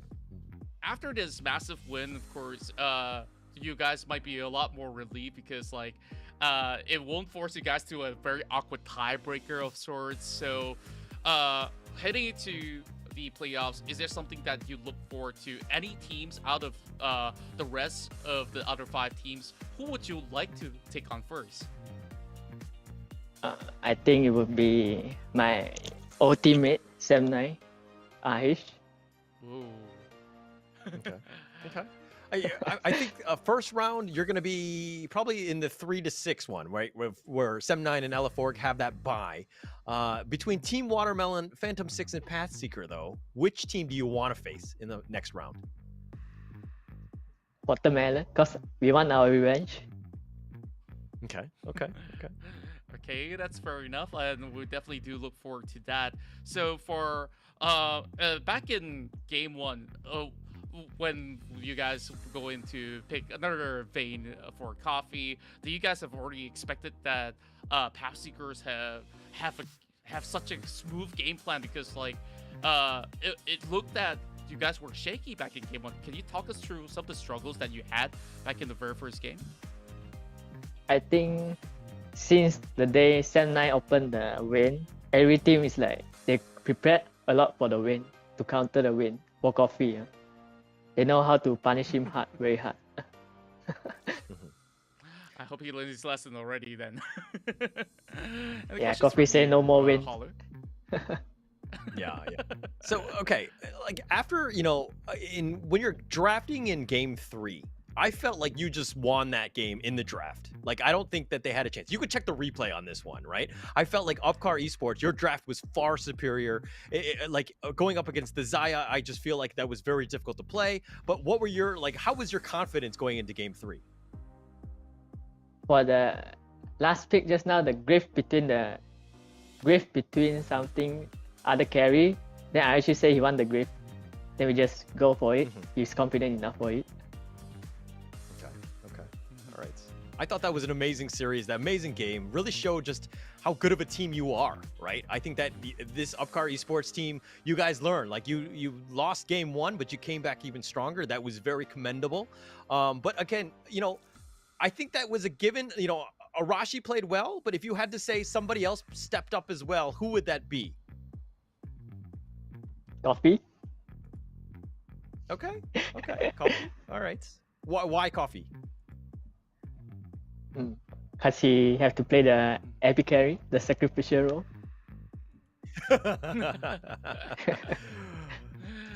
Well, of course, we're going to find out who's the real MVP for this matchup here. So, Ribbons, are you ready? All right. Yep. I guess we're just going to roll. All right, production. Please tell us. Oh, it's going to be Coffee here. Rick. That It's will Rick. take the MVP. Wait, what? No, I'm sorry. Wait, what? It's Did you a not rig. watch the game 3, guys? It was definitely rigged. How did Arashi not win after that amazing performance? Okay? I'm a jungler too, man. I see this. He completely dominated this game. Guys, what is going on? Okay. But that's that coffee It's rigged, the it's rigged. MVP, blah, blah, blah. He's 31%. But come on, man. What's going on? Well, I guess they just want to give him a little bit of consolation prize. He still went in for the Vayne plays, and I hoping to get something out of it. But he definitely looked better on the Ziggs, and he did tremendously well back in that past matchup for Game 3 as well. So based on production, they say consistency. Huh. All right. Do you think consistency is more important than the flashy plays that Arashi made? Ravens? I think that one is a rig. Arashi is the real MVP in my heart. Okay. Ravens, you are and I are aligned. Okay, we know who the real MVP is. Okay, everybody else, I don't know. I question them.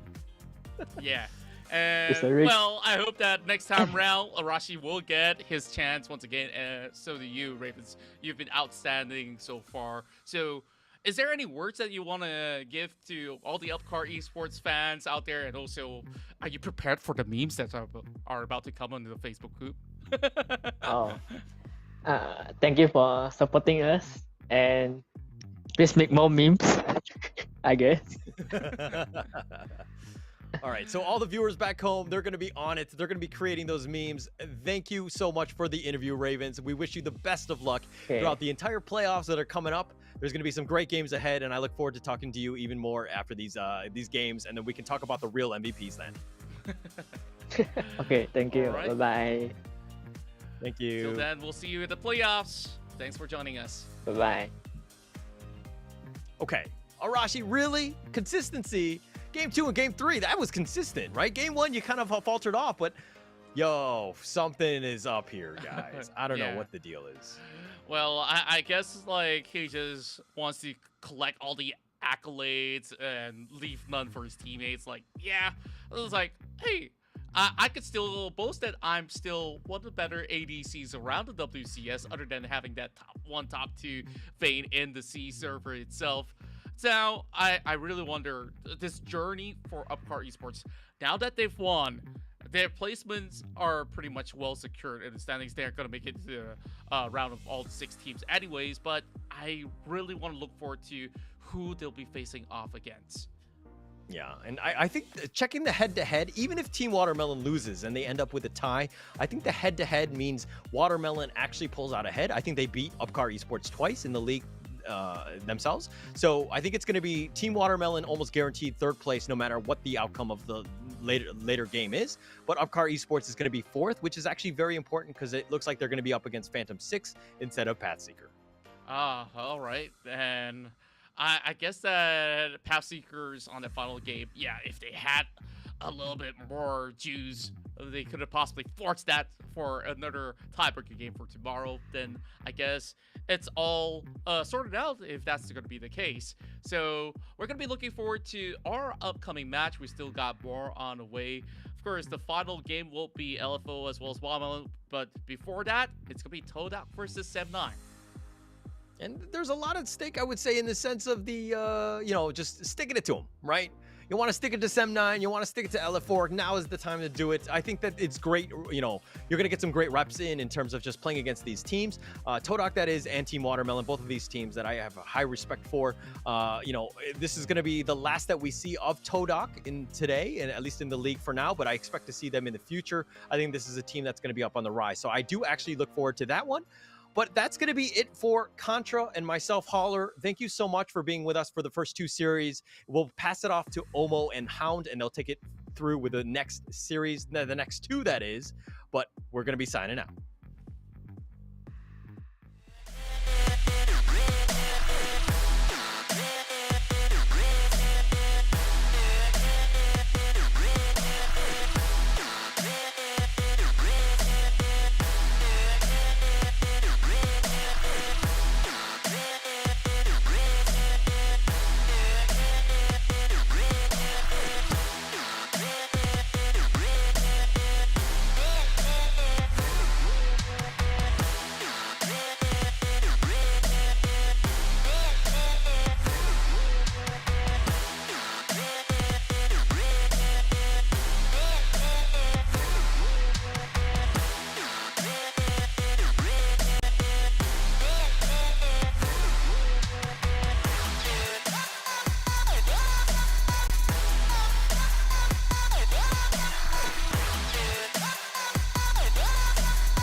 Here we go now.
Here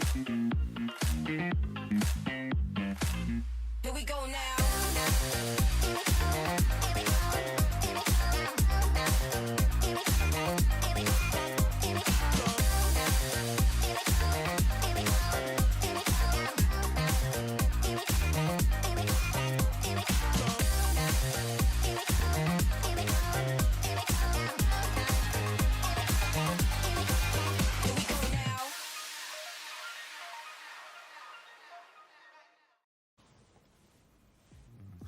Good evening, ladies and gentlemen, boys and girls, summoners from across the world. We are back and we are in it to win it because we've got two more best of three, potentially best of three series featuring two pairs of some of the best teams in the Malaysia and Singapore region. My name is Hound. Alongside with me is Omo, and we are going to be your casting duo for today. Omo now with the fantastic fish drip for sure.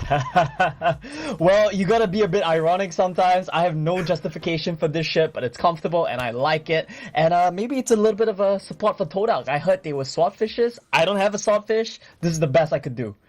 Well, swordfishes, cooked fish, we shall have to wait and see because TODAK has quite a bit of a daunting task ahead of them. Yeah. They're going to be facing up against SEM9, and SEM9 is definitely one of the teams to look forward to in terms of their overall consistency and their performance across the entirety of the WCS. But before anything, let's take a look at what we have in store for you guys at home. Remember, for those of you guys who are all on the social media thingy, you know, whether it's Instagram, Facebook, Twitter, all the work, submit your comments or your posts using the hashtag WCS MYSG for a chance to be featured live. Do you guys want something to be featured on the live show? So make sure you drop those hashtags right now. Like, do it right now. Like, do it. If not, this invisible kitty will suffer the consequences. Well, I gotta drop off the broadcast real quick to put my own meme. I gotta go to Paint real quick. Lots of love for the invisible kitty for sure. I know Omo has a lot of love for that cat. But anyway, do follow us on the Facebook here, Wild Rift Esports MYSG, for all of the updates. We update almost every day. And of course, there are also daily broadcasts in Bahasa Melayu and in English. So if you guys like either Bahasa Melayu or English, or you want to hear both at the same time, that's where you want to be. Yeah, I mean, that's the place to be. Twitch.tv as well. We're on pretty much all the platforms. YouTube. I think the only thing that we're missing is maybe a TikTok page. We've got to get on that, cater to the Zoomers a little bit. But with that aside, socials aside, we, like Hound said, we've got some bangers coming up for you guys today. Last match of the day, before we go any further with the SEM9 TODAK series as well, I want to touch on that really quickly, give the viewers a bit of a teaser. The two best Singaporean teams, Watermelon going up against LFO. It's going to be a rematch. That one is always going to be fun to watch, because both teams are so chaotic. Yeah, both teams are so chaotic, and I'm thinking that both the teams as well, on either side of the coin, are actually looking forward to revenge a little bit, you know, to actually put their money where their mouth is in terms of who is one of the best teams in Singapore. I mean, I do believe that between these two teams, they have quite a lot gunning against them as well as for them, and I'm thinking that it's all a matter of how they're going to be performing when they're heading into the pick and ban phases, and of course how they're going to overall perform in terms of their winning strategy. But enough about that, because that's coming later on. Let's take a look at TODAK, because this video is gonna inform you guys on who they are. Let's check it out.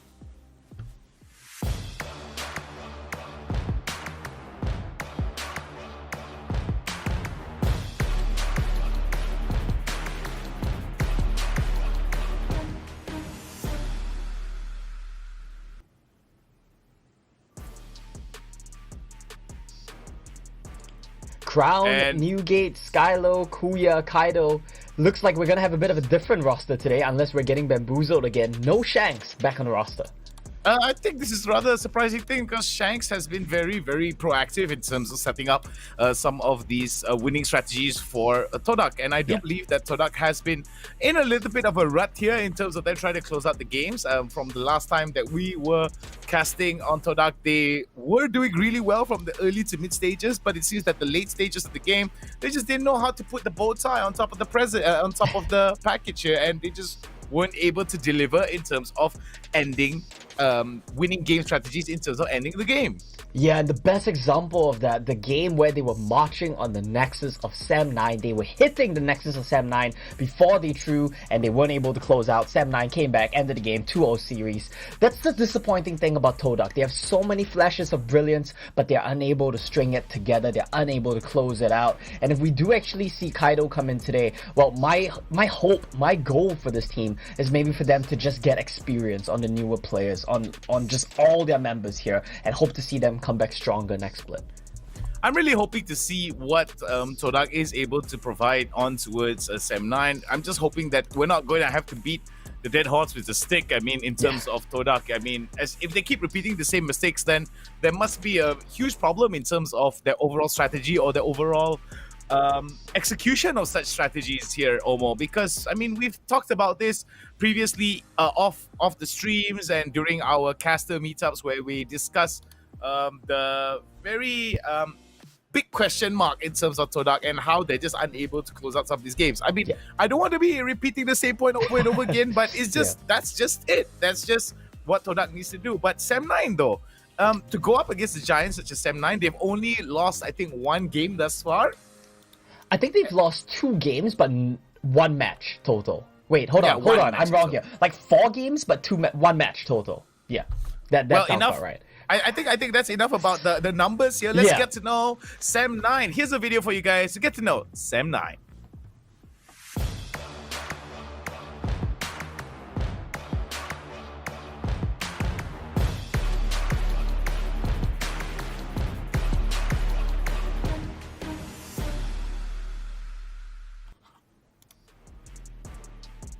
And there you have it, ladies and gentlemen. RH, Ozoraveki, Chili, Vita, and Winter, the 5-man team of Sam9. Of course, there are some other names as well in the roster of Sam9 that revolves around some of the substitutes. But this is going to be the main 5. And for those of you who have followed League of Legends from the PC days, Veki, RH, Chili, Vita, Winter, all of these names, very, very familiar from those days as well. So experience is definitely going to be a factor moving forward. Yeah, I mean, these names really need no introduction if you are familiar with the Singapore-Malaysia League of Legends scene. They're all veterans, they're all legends, and I like the fact that they're giving Vita a bit of playtime today. I think the brackets, the seedings, going to playoffs, it's more or less locked. Let your subs have some playtime, and I love that we're seeing Vita have more experience. All right, the head-to-head now is going to feature the top laners or the Baron laners. From TODAK is going to be Crown going up against Sam9's RH, a 65 to 62 kill participations, a total KDA of 3.5 to 7.6. Difference of 4.1 here across the board in terms of KDA. Damage per minute though tells a whole different story. Crown slightly edging ahead by about 40 to 50 marks here in terms of the damage per minute. But damage taken per minute though seems to indicate that Crown likes to be in the middle of those fights, whereas RH is a little bit more calculated in terms of him taking those particular fights. Yeah, and I want to touch on RH a little bit as well, right? For most of the season, he's had a very clear set role in that he's the tank, he's the brick wall for the team. But in recent weeks, we're seeing a new side to the guy come out. We're seeing a new element develop for him. He's playing a lot more carries. And yesterday, I think that's the big match that we got to talk about as well. He played a 1v1 against Tipper. He solo killed the guy. Fiora against Camille, Carry against Carry. RH seems to be leveling up big time. He's added a new dimension to his play, and I'm so excited to see what he brings out here today and in playoffs. All right, let's take a look into the crystal ball. What does the future tell for us in terms of predictions? And ladies and gentlemen, Should be simple. Of our all of this, I think are very much united in terms of Sam9 going up against TODAK. Unfortunately for TODAK, their inconsistencies doesn't make for a very wise prediction on us at the casters panel. But for those of you who are out there still giving a lot of hope towards TODAK, hopefully they will be able to prove us wrong. But statistically, Sam9 should be able to close this out with, not to say relative ease, but a lot of the... It should be smooth. A lot of the... I mean, it should be a smooth closeout here for Sam9. However, we have seen some crazier things happen in the past. And TODAK does have a little bit of potential to actually close it out. But at the end of the day, it's all about what we have in store for each and every one of you at home in terms of the statistics. And it seems that statistics are favoring Sam9 very, very heavily indeed, Omo. Oh yeah, I mean that's 100%, right? Though we gotta keep in mind, the last time that these two teams faced off, that was the match that I talked about. TODAK went on to the Nexus of Sam9. They were hitting Sam9's Nexus before they lost out the series 2-0 in the end. Maybe they'll be able to pull something like that out today here again, but I'm gonna be very doubtful about it. I'm gonna be very hesitant about putting my predictions, to even be close, because I think the Sam9 that we've seen in the second round robin is a completely different beast from the Sam9 that we saw in the first round robin, and there are stats to back that up. The first time they played against Upcar, they got 2-0. This time around, when they played against Upcar, it wasn't even close. They stomped them. The first time they played against LFO, it was a 2-1 series. Second time they played, 2-0, stomped. And I feel like we're going to see a repeat here today. I feel like Sam9, they are awake, they're ready for playoffs, and I'm excited. Well, that is going to be all she wrote as we head into the Champ Select. Pick and ban phases are about to begin, with TODAK being able to go on first strike, whereas Sam9 will have the last pickups here. So I'm pretty excited to see what kind of strategy that TODAK is going to bring forward towards members of Sam9. Sam9 a little bit more structured in terms of their approach. I would like to think that they're a little bit more formulaic in terms of how they approach some of these games, which I think sometimes can be a little bit detrimental towards teams that are a little bit more chaotic, isn't it? It's definitely difficult. When you run into a curveball, when you're a more structured, more formulaic team, like you say, it can definitely put a wrench in your plans. But what I think Sam9 does so well, at least within the context of Malaysia and Singapore, is they're still the most experienced players by far. The only ones that come close is LFO. Against any of these other teams, I feel like their veteran experience and their knowledge of how to win and close out games will always pull true for Sam9 in the end. So even if you throw them a curveball, you might make it close, you might even take one game. But at the end of the day, I feel like the series should almost always go the way of Sam9. I do believe so. Looking at the bans here, a lot of the popular champions such as Gragas and Set have been banned out as well. Don't know whether or not a Galio pickup is going to be coming into play. We did see champions that have been picked up very often is Gragas, Lucian, Set, Galio, and Rakan. These are the top 5 champions. Not trailing too far behind is going to be Darius, Camille, Jace, and Thresh as well. So looking at it, we are seeing slowly but surely some of these champions are going to come into play and immediately crown, picking up Olaf for Newgate most likely. Yeah, Newgate has been very effective on that champion. It's one of the few champions that gets target banned against him. The other one, of course, is the Lee Sin, like you're seeing Sam9 ban away. Now, I want to see them, if they're going for a first pick Olaf here, I want to see them try to pair that up with some enchanters, give him some buffs, give him some shields, let him really go crazy here. But Sam9, they're just too smart, man. They just know what they need to do, and they snatch away the Lulu, deny that away from TODAK. I think that's going to be a very wise choice here coming in from members of Sam9. They know for a fact that with the wild growth, especially with so many disables and the polymorphs, I do believe that not only is it going to be an issue for members of Sam9 in terms of what Kuya and Kaido are able to provide, but it's also an issue in terms of the amount of interaction that enchanter support such as Lulu coming in and gives a lot of opportunity for Newgate to be able to just muscle into a lot of the fights. But looking at it here, Veki now picking up the Morgana. Oh, this is going to be very interesting from members of Sam9. The two enchanters already, 2 shields, black shield plus health shielding.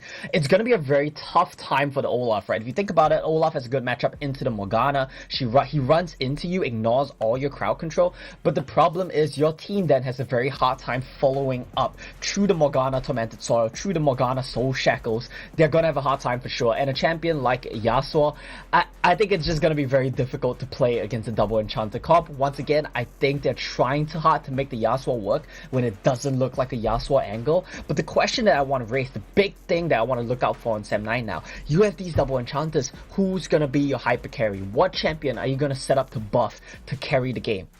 I won't be surprised if it's going to be a Kaisa, maybe even a Vayne. Maybe Musty?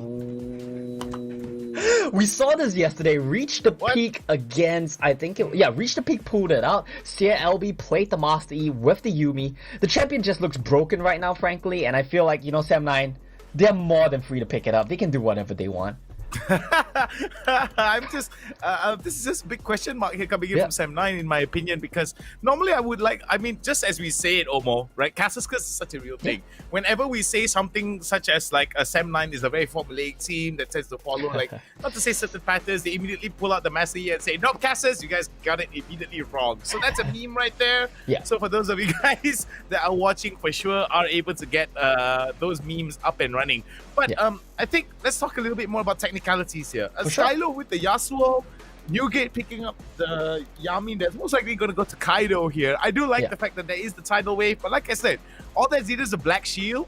And with the fact that Master Yi will be able to dodge that tidal wave with Alpha Strike if he's in a good range, then it's going to be a rather moods here. I mean, those are going to be two high-value targets that might not be knocked up and might not enable Skylo to be able to hit the knockups as well as the ultimate. So, very big question mark here from members of TODAK.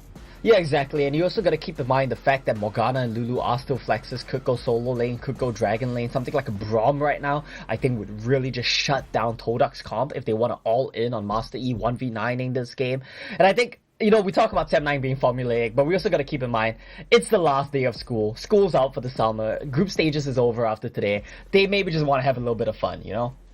Yeah, I mean, we have seen it time and time again. A lot of teams that have already secured their positions on towards the next phases, the next stage of the playoffs. Excuse me, the next stage of the tournament will definitely be a little bit more, not to say reckless, but have a little bit more focused on fun more than anything. But I do like this though. Kuya picking up the Tristana actually gives me a little bit of hope here because of the hyper carry potential that comes in from the Tristana. We also got the Butter Shot that may actually enable a little bit of self-peel. The fact that he's able to rocket jump in and out of fights with the resets as well could actually prove very, very well for TODAK. But whoa, interesting pickup here. Oh, but that's a good matchup, right? Because I'm going to assume it's going to be a Singe into Garen, and I think that's a relatively good matchup. It's something we don't see very often, but Singe gets the skill for free. But my question is, now your team comp, you have, you know, 3 bruises running into the Master Yi. Who's gonna stun the Master Yi? Who's gonna lock down the Master Yi? Keep in mind, he still has Black Shield as well. I feel like this Ozora Vaki Master Yi is just gonna run amok here 1v9 the game. I'm not going to be entirely surprised here because there's a lot of enablers from sides of Sam 9 that could actually be able to just okay, we're just going to put 2-3 spells that are going to enable Ozora Veki to just roll his face onto his phone and just be able to smash everybody. And I think that's going to be a huge problem. The factor remains though that if we do see that TODAK are able to put Veki up against the wall, then we might actually make it a little bit more interesting here, Omo. Yeah, it would definitely have to come down to something like Newgate going very aggressive in the early stages of the game and counter-jungling, invading, shutting down Veki. But I think it's going to be hard because you got to keep in mind his mid laner is Yasuo. Yasuo doesn't really get to roam with you. And you also got to keep in mind the fact that they don't have any setup for the Yasuo here. If you say, okay, our win condition is Yasuo, we're going to let you get onto the backline, kill their backline, we'll ignore the Master, you will deal with that later. You don't really have the tools to do that. It's really just the tidal wave. And well, good players are never going to get hit by a max range tidal wave, right? Yeah, I think as long as, but we do see that TODAK actually are able to set up some really interesting ambushes, especially towards the early and mid stages of the game. Maybe if they're able to basically set the trap with the cheese on top of it. I mean, cheesy as it may be, right? If they're able to just bite onto that cheese from Sam 9, then it could actually be very detrimental towards them because there is quite a lot of eggs in one basket in terms of the Master Yi. I always like the fact that the Master Yi could actually be very detrimental towards any other team, but there's a lot of resources that needs to go into the pocket of Master Yi in order for him to flourish.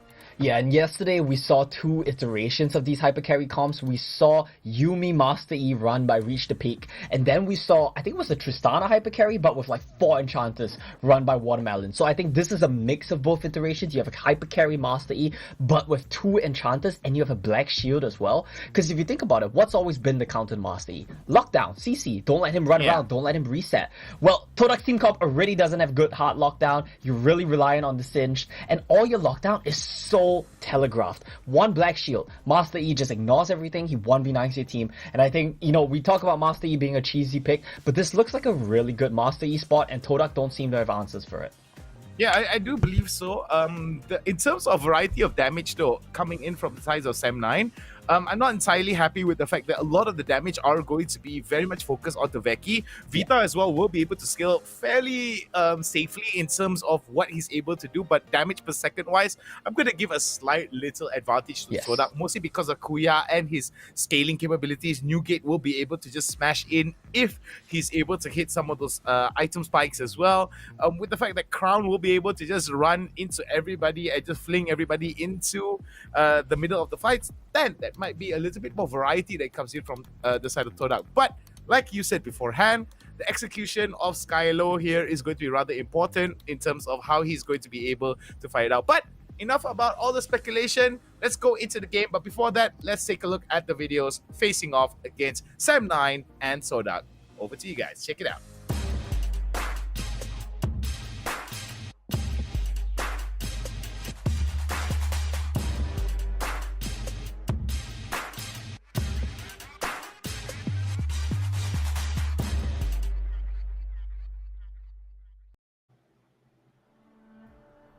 All right, ladies and gentlemen, here we go. TODAK onto the blue side, Sam9 onto red.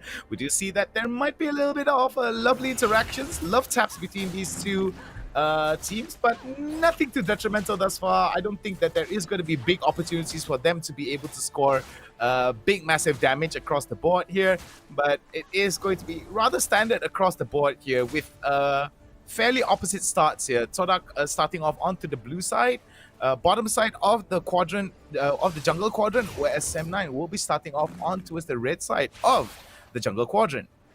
Yeah, both of these teams should be relatively slow in the early game. I would give a bit of a lead to TODAK, especially because you have the power of the Olaf once you hit, you know, a couple level timings, a couple level spikes.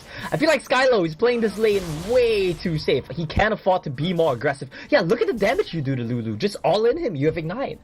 Yeah, that's the thing. I feel like maybe he is a little bit wary, mostly because that Veki may actually come in. I think there is a little bit too much of respect here, but oh wait, Newgate as well as Skylo, now both of them are going to be interacting with one another. Veki now gets hit with a little bit of that, but oh my goodness, that immediate flash there. I feel like members of TODAK here, Omo, a little bit too much of respect from Skylo onto Chili. Yeah, 100%. I think he had a chance there to all in, blow a summoner spell, and same thing with Newgate. They were too hesitant. Do I want to fight?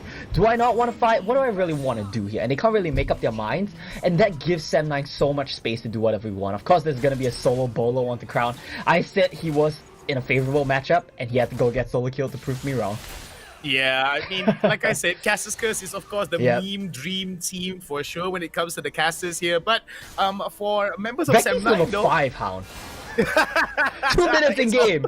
It's always the case. It's always the case. Every time we say something that is educated and we have put in the research in, we'll always get caught in this way. Kuya now, oh my goodness, Kuya gets hit with the knock-up as well as the binding. Luckily enough, he was able to channel that jump, but it was rather detrimental for him to open up.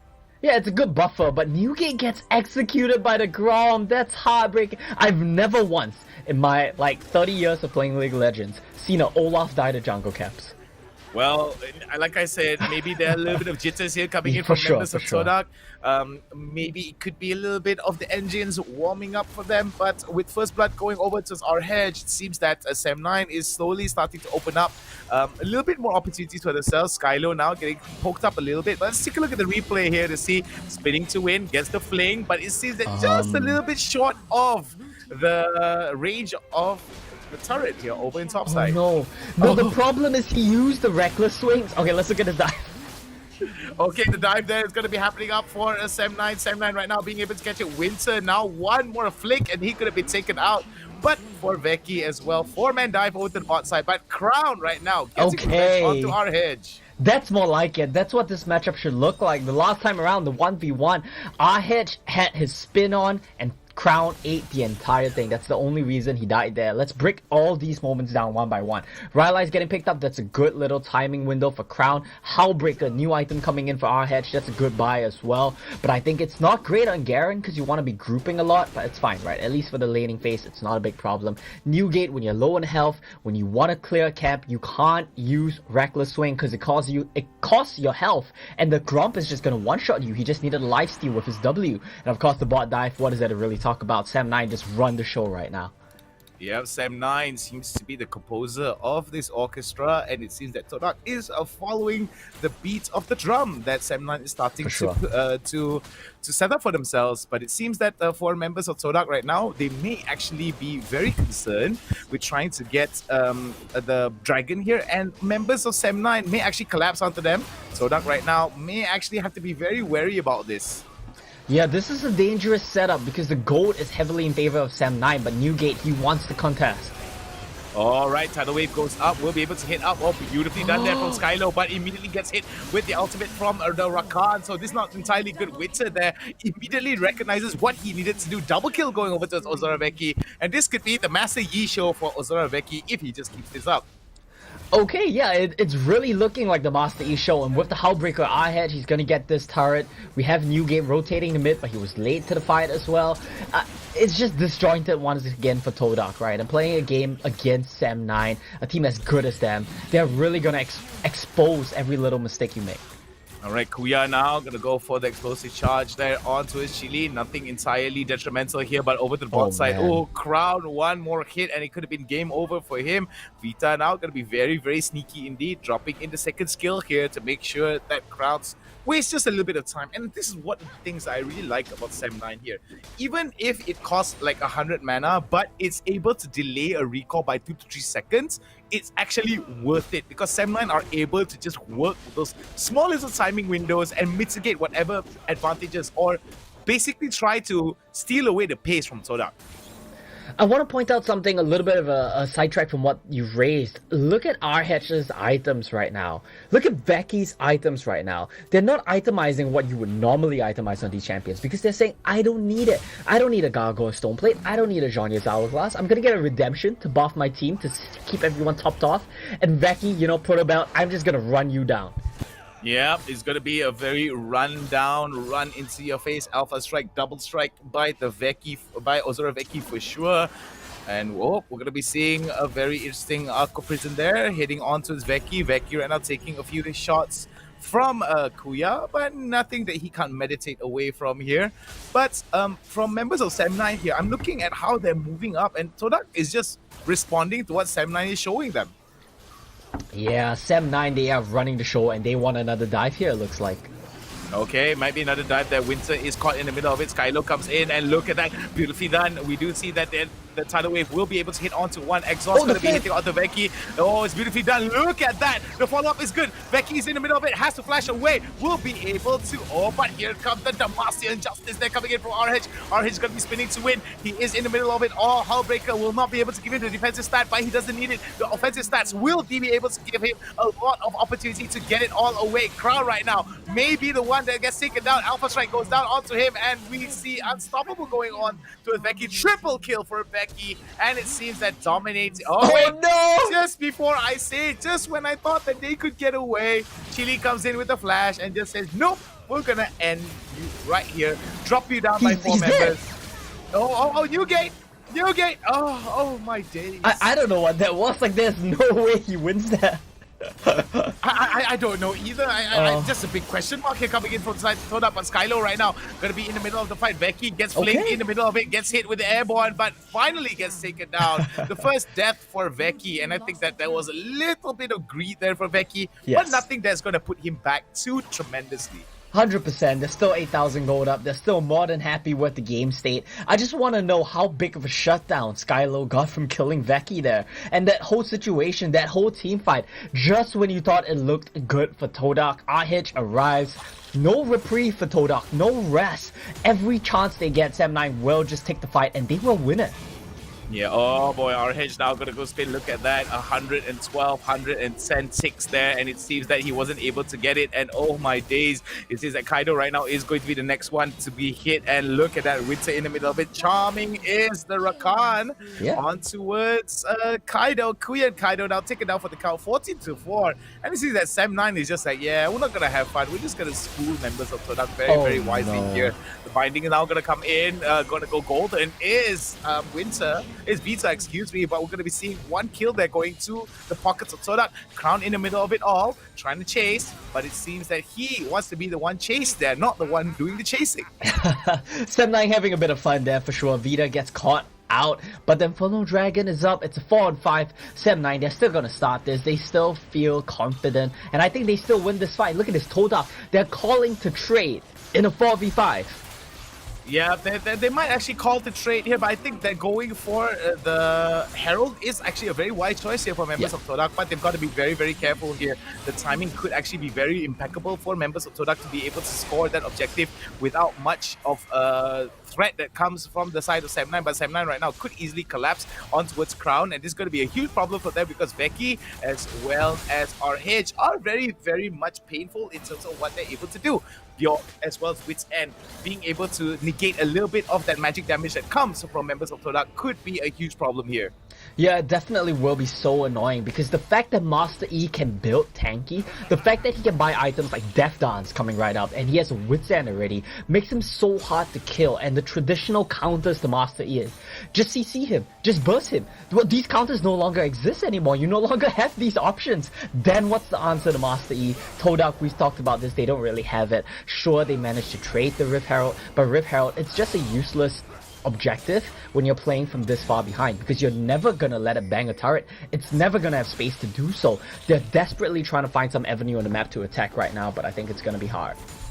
Alright, Ardent Sensor as well, Staff of Flowing Water for Chili here, going to give him a lot of ability to be able to not only get more out of the enchantments as well, but it will be able to enchant even more at higher volumes. So looking at how members of 7-9 right now, they're very much well prepared with whatever TODAK has to go, and even if TODAK decides to get the most perfect 5-man initiate, oh wait, but before that though, we're be seeing Ragnarok has been hit. Becky right now going to go with the Alpha Strike there, goes for the Hextech Ultimate, Hextech Proto Belt there, as we're going to be seeing Skylo in the middle of the fight. Will be able to get taken out by Vita. We see Kuya right now jumping off, but look at that. Becky flashes over the wall. We're going to be seeing one more reset here. Becky goes for another Alpha Strike, but Becky in the middle of it all. May actually be, oh my goodness, Becky with the quadra, with the triple, excuse me, as we do see that, Becky be like, yeah, whatever, bro. I'm just going to meditate here. It seems that he missed time a little bit of the Alpha Prison.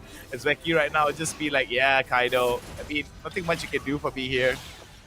Azora Becky playing in the base of TODAK, tanking up the damage from Kaido, and you saw how effective the Death Dance was there, Hound. He took so many turret shots, but the moment he got a kill, the Ignore Pain passive got reset. He no longer took the damage. It just makes him so tanky. Add to that the fact he has 2 enchanters. 7-9, I mean, they can do no wrong at this point.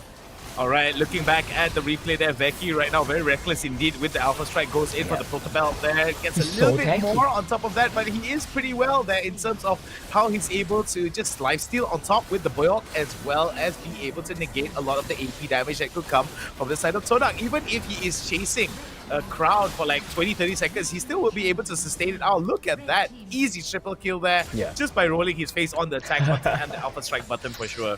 Yeah, he just locked onto target and then he just slams Alpha Strike and auto attack, and that's really all you need to do at this point. He even has the GA.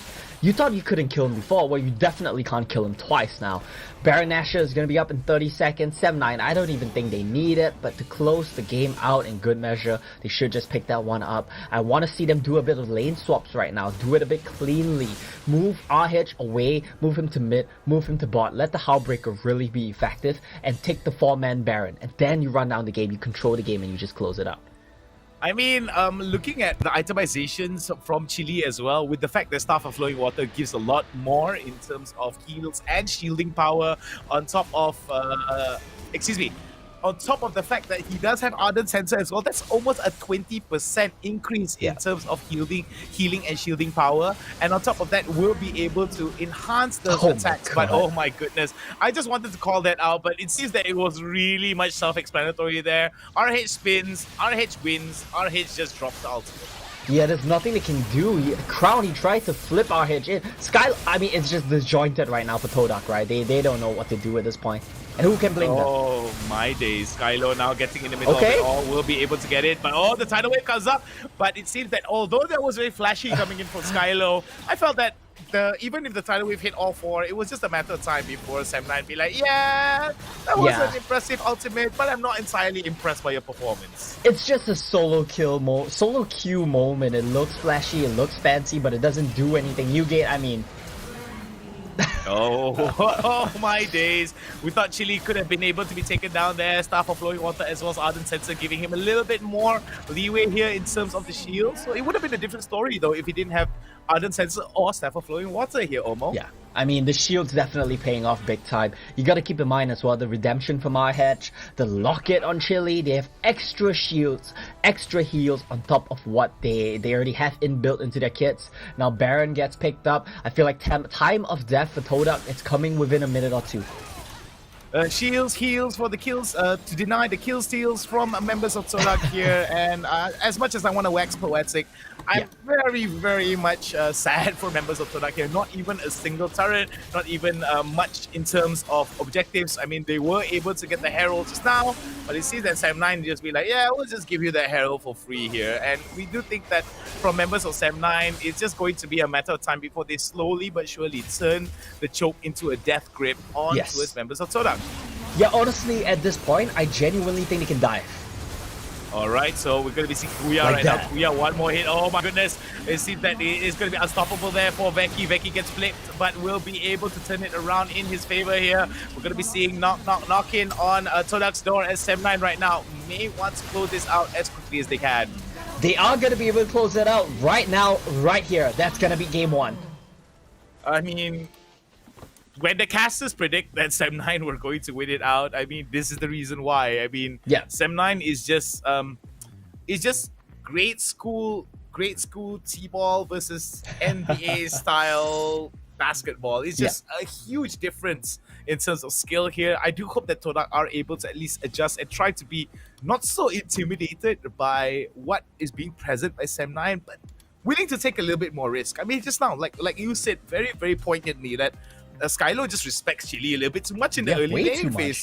Way too much. And I feel that, I mean, not to say you shouldn't respect those that are like, how to say, you shouldn't be disrespectful, but you should at least try to make sure that you gain that respect back by doing what you need to do in that lane. If you don't do it out and you're just so scared to be able to give out your best, I feel that it's going to be a huge problem here for TODAK. But enough about our speculations and wondering what happened with Skylo. Let us focus on what is in store later on. But we're going to take a short break. He's Omo, I'm Hound. We're going to be back with more League of Legends Wild Rift action. Don't you dare go anywhere.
Here we go now.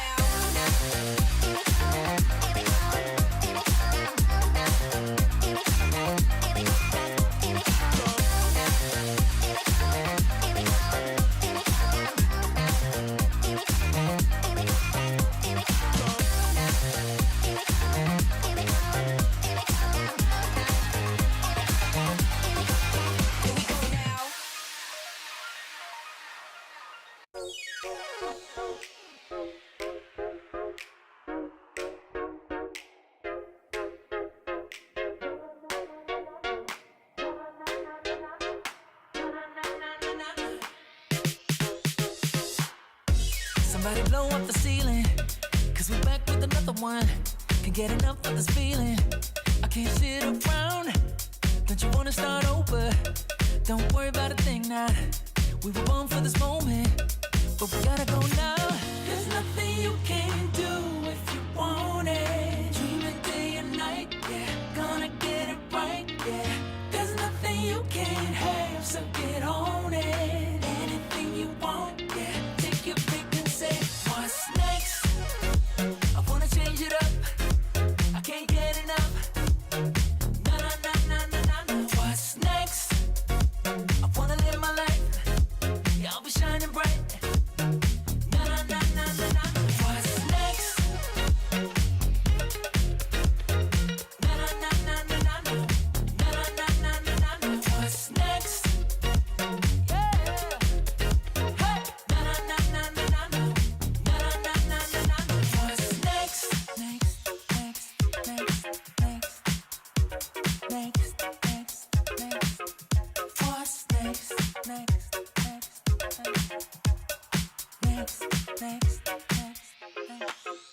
What's next? There's nothing you can't have, so get on it. Anything you want, yeah. Take your pick and say, what's next?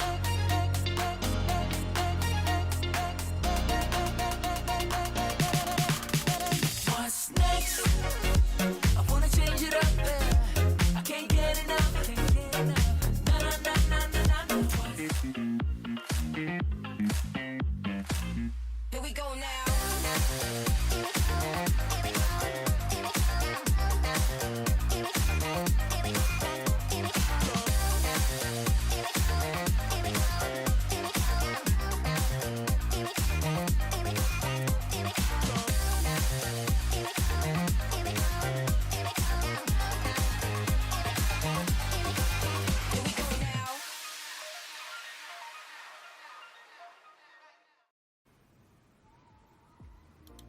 We've just gotten word for production that there will be no tiebreakers, and that means, Hound, that today it'll be the last day of the group stages for WCS MYSG. He's Omo, I'm Hound. We've just seen Game 1, Sem 9 dominant over TODAK, and we're gonna get ready for Game 2 shortly. I like how Omo said he's Omo and I'm Hound. Just I got it messed up. And he was just like, yeah, it just happened, you know. It exposes my inner ones, you know. That's my dream. When I grow up, I want to be just like you. Oh baby, you know it to be true. I mean, we already wear the same glasses already. I mean, you already have the better. Oh my god, is that also. exactly the same? They're exactly the same. Right. They're exactly the same. I never noticed my glasses actually. right now. It's too synergistic. We were on the too same page. Too much synergy Yeah. here. I mean, there's stories, there's rivalries of Singapore and Malaysia here, but there's too much love between us here to even have even a little bit of rivalry. But I am very much interested in talking about TODAK as well as Sem 9. But man, oh man, it was no rivalry here at all here, Omo, because TODAK just got stomped by Sem 9.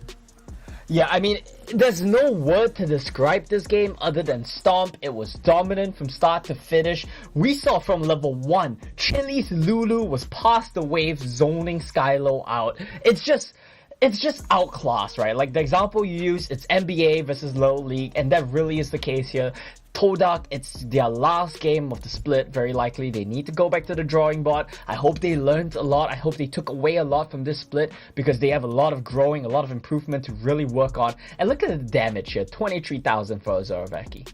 I feel like there's a lot of potential for TODAK here that is not being realized. Maybe there's something, maybe it's an organizational thing, maybe it's a player thing, maybe it's a strategy thing. I'm not entirely sure on what we can put in terms of how we can basically see it, but we do hope that TODAK are able to, not to say restructure, but maybe make a few adjustments along the way to be able to reach the heights that I think that they are not entirely. I think they are very much a team that could do so much better with the resources that they have. But then again, sometimes we just don't know what's happening internally, what other factors are coming into play for a team such as TODAK. But enough about that though. Let's sing a little bit more praises towards Sem 9 as well here in terms of how they were playing off. It's just, I felt like the foundation that Sem 9 were able to set up for Veki, and just realizing that what they had in terms of the heals, in terms of the shields, the sustain, was just a little bit too much of TODAK to handle. Yeah, what does that really say, right? Sem 9, we know how good this team is. When they draft a comp like this that has very little room to outplay them, and you need to play it so well, you need to draft it so well. Honestly, Hound, I think starting from Champ Select, the draft just gave TODAK so little options to play out the game. And from then on out, you know what Sem 9 can do. When you give them an inch, they will take them out. They will choke you out methodically. They will not give you an avenue back into the game. And they dived the base of TODAK twice that game. Still, not a chance at a comeback. Yeah, I mean, there isn't that much issues here for Sem 9 in terms of them closing out the game, or in terms of them abusing certain mechanics. I felt like what members of TODAK did was that they just found one strategy that's just going to work against TODAK in that game, and they just abused it over and over and over again. It's similar. It's just similar to just how the teams, like a basketball team, they're just so well at setting up those 3-point shots, and they just keep doing it over and over and over again. For the lack of a better word, they didn't mark the champions that they needed to mark in terms of stopping that thing from happening over and over again. So I do hope that TODAK are going to make adjustments, and I think what TODAK needs to do is just play like how they played in some of the games in the past year, and be a little bit more how to say, they need to be a little bit more assertive in how they're going to set themselves here against M9, because there's nothing much to lose here. You're going up against a team that's already in the books to move on to the next phase. The least you can do right now is just give them a challenge, make them respect you in that sense. And considering that this is very well going to be your last game of the season as well, play with some confidence, have some fun on stage. This is your last broadcast game of the split. Go out, do your best, have no regrets, right? That's what I want to see from TODAK here. I don't want to see what we saw in last game where they were hesitant in laning phase, they were uncertain, they're getting solo killed left and right. Just go out, play with the champions you're confident in, and do your best, really. That's all I can say at this point. Well, it can be very, very much an issue here for TODAK if they're not able to close this out. But I do hope that we are going to be pushing against Sam9 for a Game 3. But then again, it is going to be one of those miracles that may not happen here for TODAK. But hey, like I said beforehand, crazier things have happened here, Omo, and we've seen even more crazier things in terms of how Wild Rift can actually be very unforgiving in that sense. But at the end of the day, right, we do hope that we just want to enjoy the games that we see. And to be honest, as much as a stomp is very impressive, right, it isn't exactly very fun for us to cast because it's so one-sided. I mean, it really is, right? But then again, I guess it's fun to watch Sam9 do their thing as well, to some extent. Especially considering we get the Master E. But, you know, we've been watching them do this for the entire second round robin. I don't think Sam9 have dropped a single game in the entire second round robin, and they just look like a different beast right now. It's insane, really. Well, the beast is about to be unleashed. Ladies and gentlemen, here we go. We are in the pick and ban phase here. Champ select is underway. Now Sam9 will be able to draw the first pick here. Immediately we're going to see Olaf being banned out for the first rotation here. I'm really, really curious to see what TODAK is going to do. Immediately a Master Yi ban here for Ozora Veki, and it seems that TODAK right now just doesn't want to deal with that. Yeah, you don't want to deal with it. It makes a hard game even harder, and you can't really blame TODAK. I mean, I ban Master Yi all the time in my solo queue games too. It's just a frustrating champion to play against. Yeah, I mean, it is very, very frustrating indeed. Looking at how some of these some of these picket bans actually are starting to come into full circle here. It does actually open up Veki to be able to play other champions as well.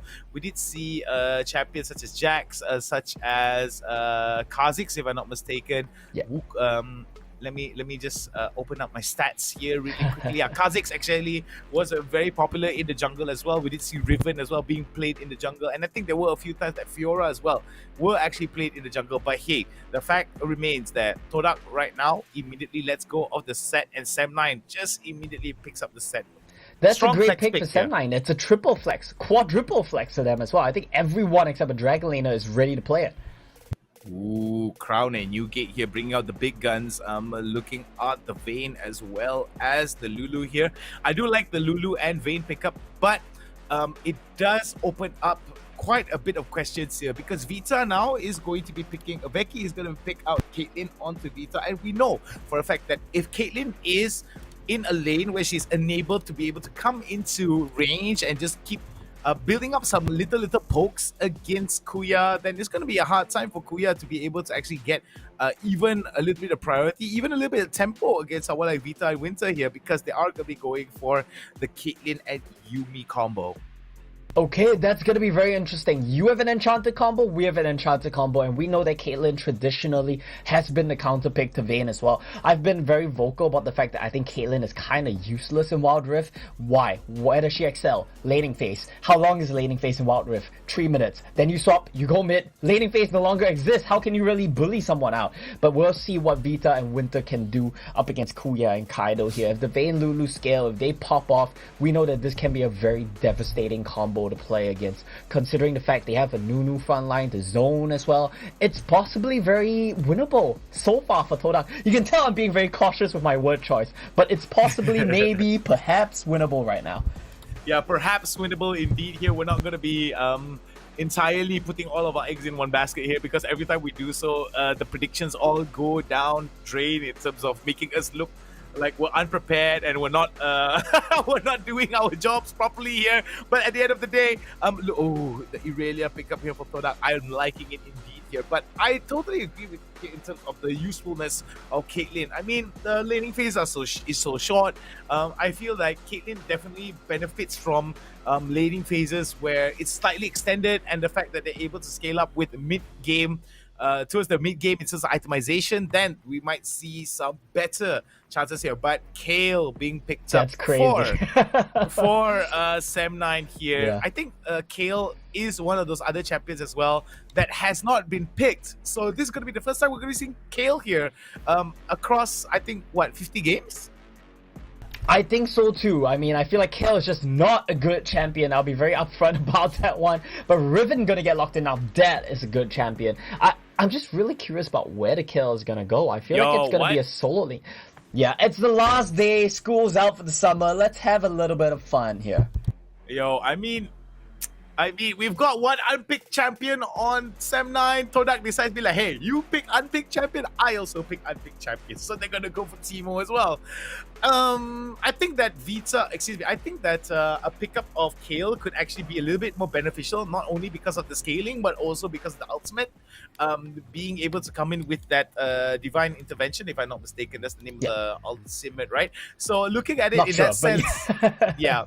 at it in that sense, right? Divine judgment, excuse me. Yes. So looking at divine judgment, it does give a lot of opportunities for members of Sam9 to be able to be like, okay, at least we do have a window of opportunity where we're invulnerable and we'll still be able to be active in terms of putting out some damage if it's put on towards a champion that's still able to, like maybe like a Caitlyn, for example, be able to do the deeps, the DPS that he's needed to do. And if he gets jumped on, then there is more value out of it. But at the same time, looking at what TODAK actually brings to the table here, it says that pickups not entirely too scary here, with the exception of the Irelia from Crown. You know how I want to do a bit of a sidetrack here. I went to Google the name of Kale's spells because I realized that I don't know the name of a single one of his spells. And that's just because this champion is just never played in competitive. I don't know the name of one spell. And I went to Google it, and these spells... What is Starfire Spellblade, man? I mean, Starfire Spellblade, Celestial Blessing, Radiant Blast. I don't know about you guys, but I mean, the one that needs Celestial Blessing right now is definitely members of TODAK here, mostly because 100%. of very off the wall here pickups. But then again, we've seen some crazier things happen in the past. We've seen some, if it's going to be done right, it's going to be done here by members of TODAK, by members of Sam9. But looking at it from what we see here, RH is going to be picking up on the Kale here. A lot of scaling that could be done for him. Veki as well going to be picking up the set. Chili with the Riven in the mid lane. Vita and Winter going up on the dual lane with the Caitlyn and the Yumi. Crown on the Teemo. Newgate in the jungle with the Nunu. Skylo with the Irelia mid. Kuya and Kaido. Rounding us off in the dual lane with the Vayne and the Lulu. I can't believe it. I woke up today never expecting that I was going to cast a Kale against Teemo lane matchup, but I guess it is what it is. It is what it is. I mean, TODAK decided to wake up and choose violence. Sam9 also decided to wake up and choose violence. I want to choose violence, but then again, I want to keep my job here at the caster's table. But anyway, for those of you guys who are in attendance and watching on the live streams, do remember to follow us on all our social media platforms. Remember to drop in and join the conversation with the hashtag WCS MYSG. And who knows, your memes might be featured here today. And with that being said, Omo, I hope you're ready. I'm ready. Let's get into the game right here, right now. Here we are. Righty row. We're going to be seeing the cutest little cottontail Teemo here onto the top lane. I mean, I can see why Teemo is one of the hated champions in League of Legends here. Entirely adorable, but super toxic in terms of some of their abilities here. Skylo and Chili now, both of them exchanging a little bit of love taps here onto the mid side. Skylo, I think, on the losing end in terms of the damage done here, but Chili as well, not too good here, but look at that. Crown right now taking advantage of what he needs to do. He did I think level up the toxin dart, I think, if I'm not mistaken, the third skill. So that's going to do a lot more DPS compared to RH. RH got to be a little bit more passive here in the lane. You know, all memes aside about this Teemo, this is genuinely a good matchup for Teemo in the early stages of the game. Because all Kayle can do is auto-attack you. She's basically melee at level 1. She only has like 1 or 2 spells that really lets her farm from range. And Teemo blinds you, Teemo zones you. Genuinely, this is a good matchup. But we all know how useless as a champion Teemo will get as the game progresses. Yeah, I do believe unless we do see a little bit more proactivity from Crown to be able to drop some of those mushrooms, those toxic mushrooms inside the enemy jungle for Sem9, then we may see a little bit more issues for Sem9 to be able to come into play here. But oh, look at that.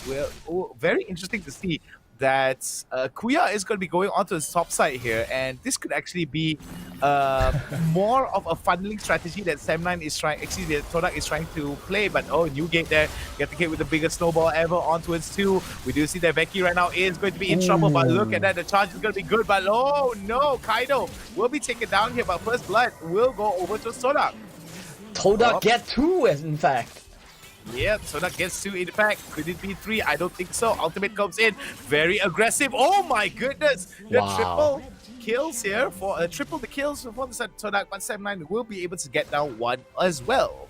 And you see Chili, he's coming for a dive attempt here maybe, but I don't know if they can. The wave is in a bad spot. Kayle is just so weak as a champion in this stage of the game.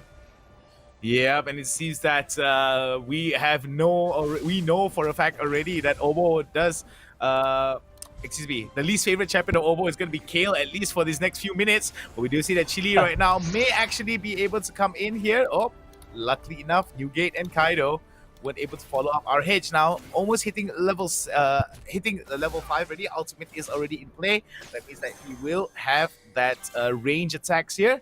Winston Vita now gonna give a lot of problems onto Crown here, and it seems that despite the fact that there is gonna be a bit of a waves lane swap for members of Sem9, for members of TODAK, Crown could be in a bit of a weaker spot here if he's not able to actually get some jungle intervention.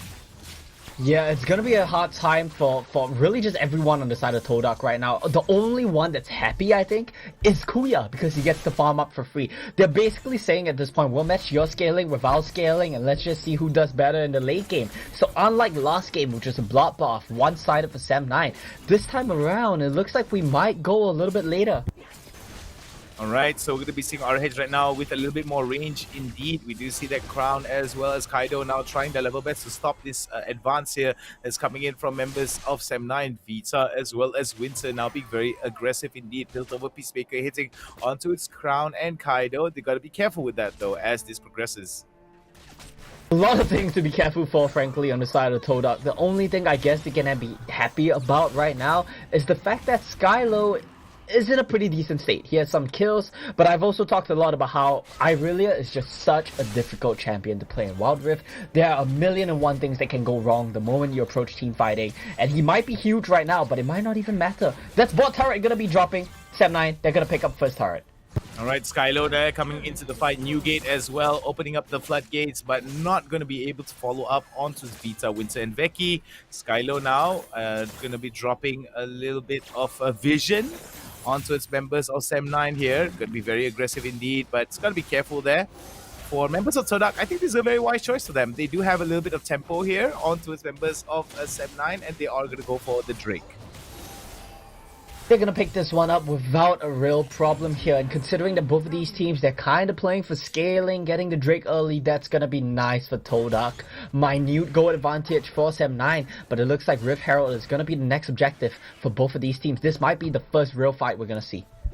It is going to be the first real fight that is going to be involving more of the members of TODAK as well as Semna. I'm liking how TODAK is actually moving around here, a little bit more proactive, not so respectful of the capabilities of Sem9 here, and this could be an opportunity for them to be a little bit more aggressive. And who knows, maybe we might see Force into game number 3 here if this keeps up for members of TODAK. Potentially, but I think it's still a little bit early to say. I want to see what TODAK can do in these team fights first. It looks like they're going to be too late to contest even.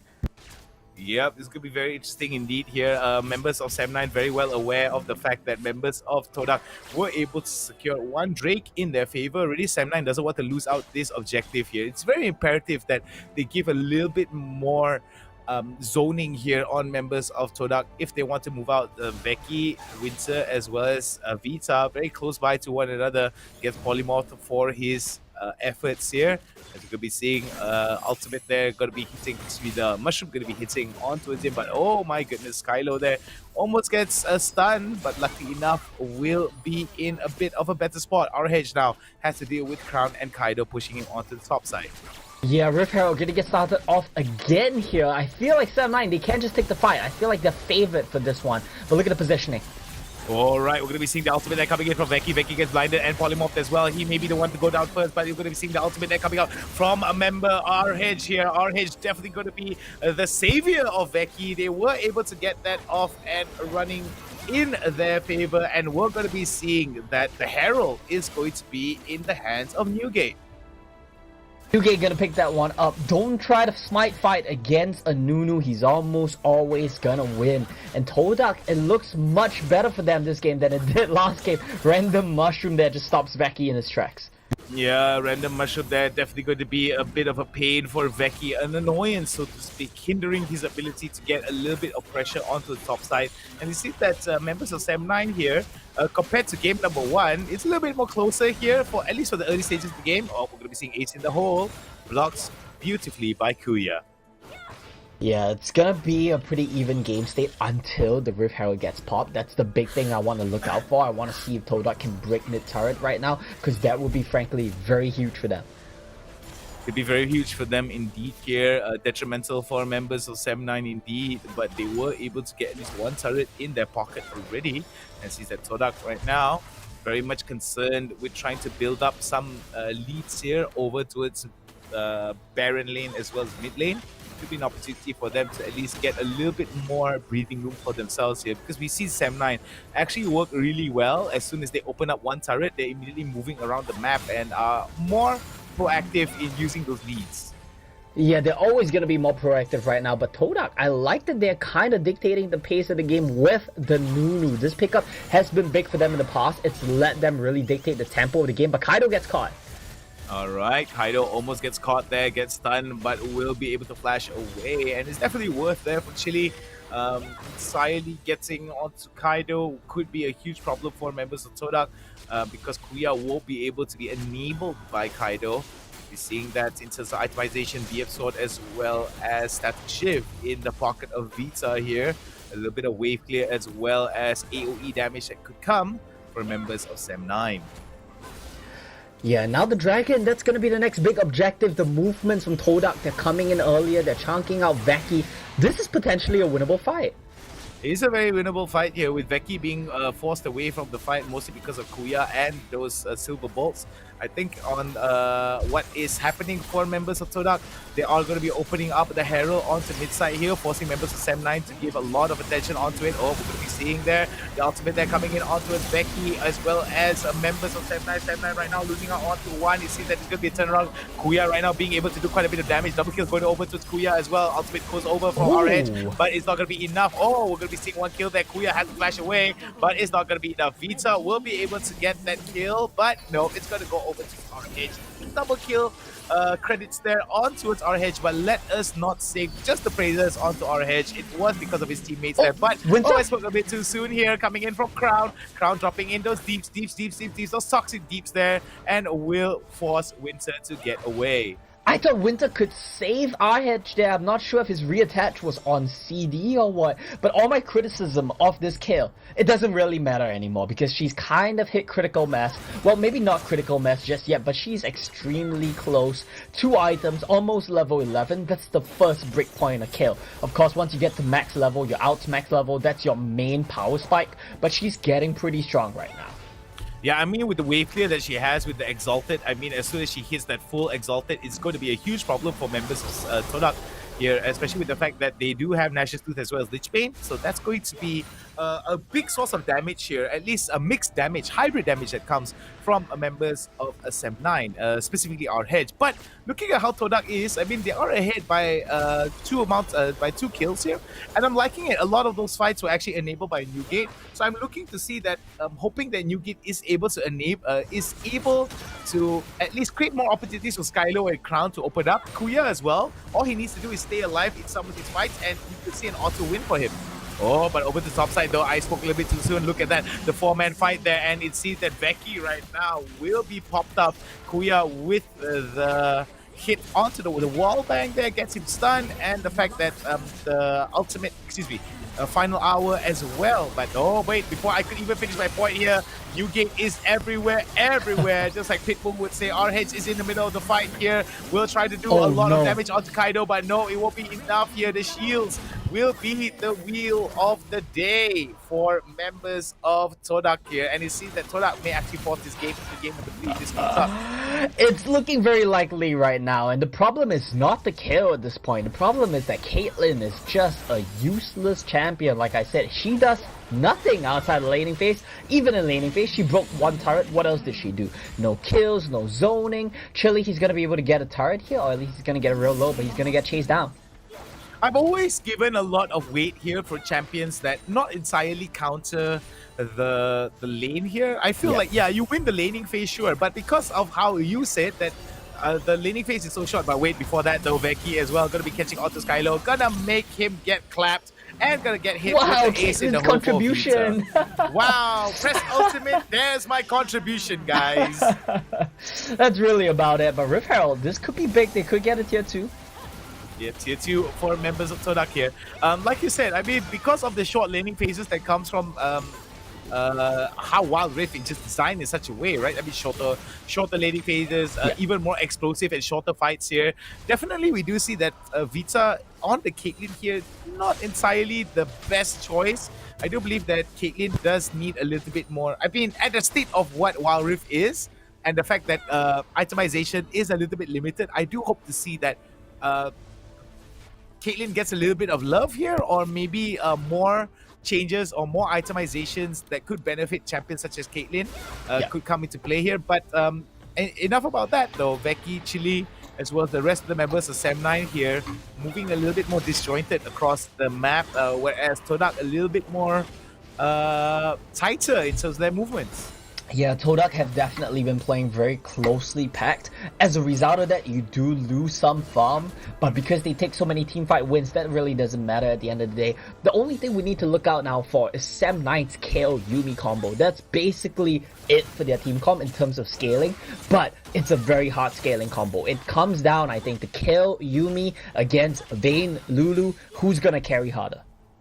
Yeah, who's going to carry harder indeed here. There is going to be some interesting turn of routes here for members of TODAK if they keep this up. I do believe that there can be some opportunities for them to actually be able to start off some of these fights in their favor, mostly because of Newgate here. Newgate very proactive in how he's moving across the map, and I do believe that for members of TODAK as well as SEM9, they have to be a little bit wary of how some of these fights begin, because SEM9 doesn't have that much opportunities for them to start these fights. Oh, but wait, I may have spoken a little bit too soon here. Chili as well as Becky now going to be posturing for some good fights here, as we're going to be seeing Newgate being able to get it. But look at that, the Condemn and the kill streak there going over onto Kuya. We see the ultimate there, getting it onto it, but this is not going to be a good spot there for them. We're going to see RH going onto the ultimate. The ultimate gets hit by 5, but this is going to be an ace most likely. Excuse me, not even an ace, sorry. A 4-man kill there for members of TODAK. Very clean, very crisp, and very proper here, as TODAK was able to win it out. And Baron for them. As I said it here, Cassius is very real here. we did predict that the game was going to go 2-0, but hey, TODAK just decides to go, hey, I think we are able to work this out in our favor, and look at that. Immediately they take out Becky here. Kuya is able to do as much damage as he can.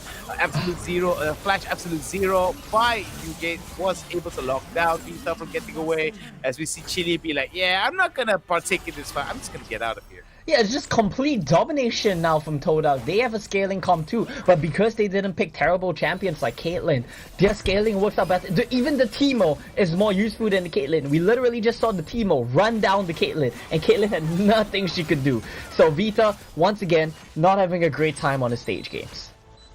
Alright, so it's alright for members of Sem9 here. They are going to most likely force it out to game number 3, but then we have seen Sem9 come back from even crazier moments here. So this could be an opportunity for TODAK to actually push the pace here. Make sure that members of Sem9 are at least in a bit of, in a losing position here. But if they're a little bit too excited in some of these fights and Kuya gets caught, or Newgate isn't able to set up some of these fights well for TODAK, then Sem9 could actually take advantage of that. Yeah, it's doable, it's possible. Sem9, they are not out of the game just yet. The kill factor is always relevant. There's always a chance that RH and Winter, they scale up enough that they manage to just out DPS this fate. But as of right now, with the Baron buff, it's gonna be a little bit difficult. It's going to be very difficult indeed here, as TODAK is very much concerned just closing out the game as quickly as they can. Yeah. But hey, this I think is the kryptonite of TODAK here. I mean, their inability to close games have cost them so many opportunities for games that they win. We've seen Sem9 actually, oh my goodness, Sem9 there very much concerned with just putting so much damage onto Crown here. Look at that, trying to catch out to Skylo as well. To touch on the point that I said just now, Omo, we have seen TODAK in similar positions like this where all of it indicates that TODAK is going to close out the game and win, and they just immediately drop the game, and it's just Sem9 will be able to just come from behind and just take it away. So this could be more of that, but look at that. Kaido right now almost gets caught. The ultimate there coming from Winter to be able to get members of TODAK to flash out, at least I think 2 flashes, or 1 flash there from Kaido to be able to get away from that. I mean, that's just the power of the Kill Yumi, right? What's a bit concerning to me is that because they're stuck in their base, because they're sharing farm, Kill hasn't leveled up in a minute or 2. And the thing she really needs right now, more than items, are levels. Mountain Dragon Soul going to be coming up soon. TODAK, they've lost their Baron, they didn't manage to crack the base, but if they win a fight at the Mountain Dragon, they can still win the game. They could still win the game here for members of Sem9, but rather a big mountain for them to climb here, because TODAK is very much skating really hard here moving forward. I mean, we do see that Kuya has been taken down at least once. Crown, not even a single time being taken down. So this could be very interesting to note that members of Sem9 here are in the situation that they are. I think mostly because of the draft that they have. And I feel like, oh wait, but before that though, Becky in the middle of it all, he missed it out here. Very interesting indeed there coming in from Becky. Becky getting in with the shield pump, but that won't be able to do much out of it. The Newgate now is going to be closing out. Look at that, Skylo in the middle of it all. This is going to be it. Triple kill, quadra kill there. Quadra going up for members of TODAK. They're going to be closing out. We're going to go for game number 3 here, Omo. Well, that genuinely just happened, Hound. Just disrespectful from Sem9. Poorly played, and TODAK they punish. I'm happy for them, right? Last match of the season, they get a dub against Sem9. Something they weren't able to do before. This time around, they get it. Sure, there are going to be asterisks next to this win. But really, Sem9, that was kind of disrespectful of them, wasn't it?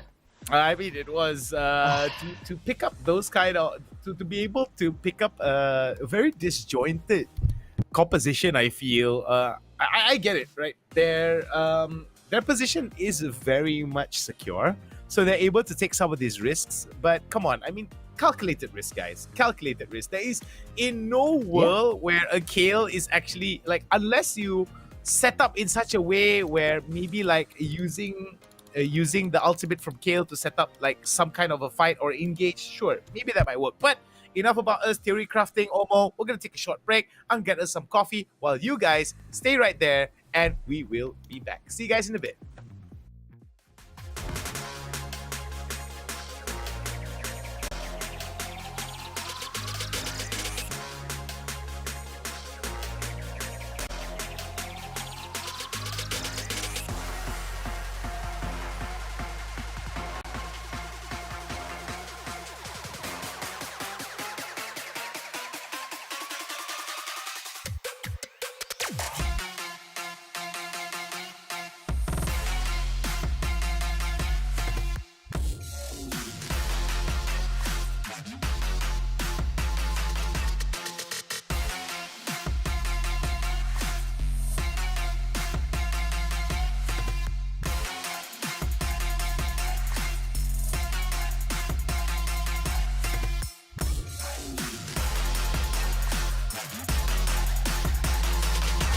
Here we go now.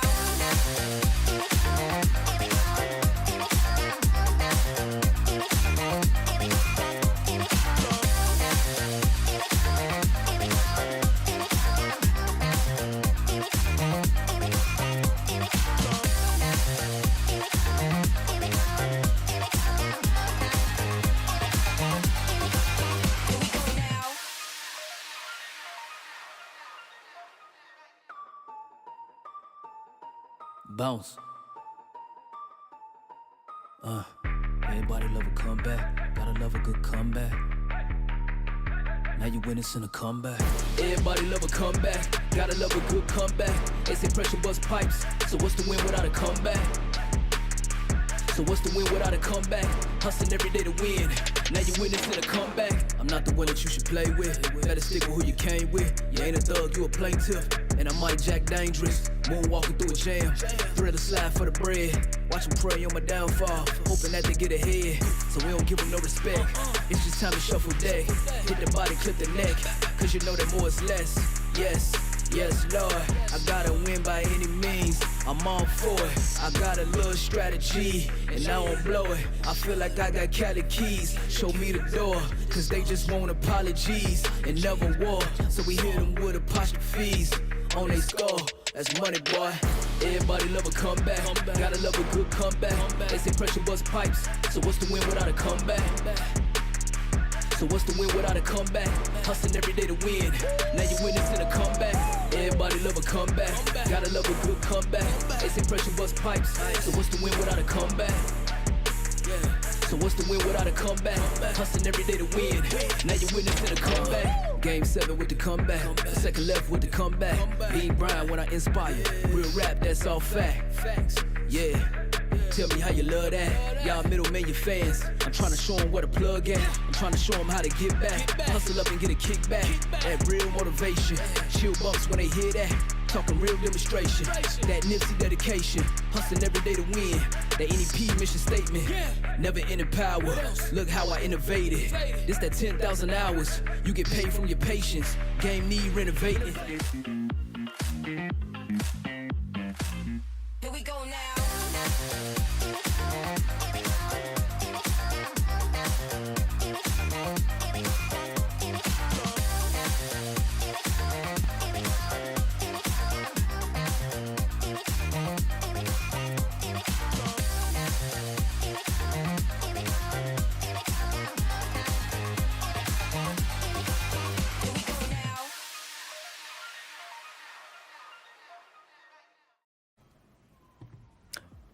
And welcome back, ladies and gentlemen, and summoners from across the world. We do hope that you guys are ready and steady to watch our final game between Sam9 and TODAK. This is the WCS 2022 Malaysia-Singapore segment, and this is the final day of the playoffs. I think the group playoffs, if I'm not mistaken.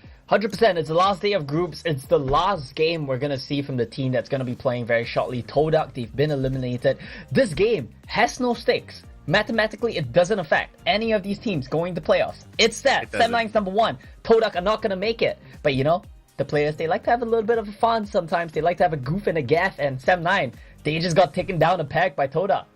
Yeah, I think in a way that shouldn't have happened for members of Sam9. I mean, there were some big question marks there. I mean, Kale, why pick Kale?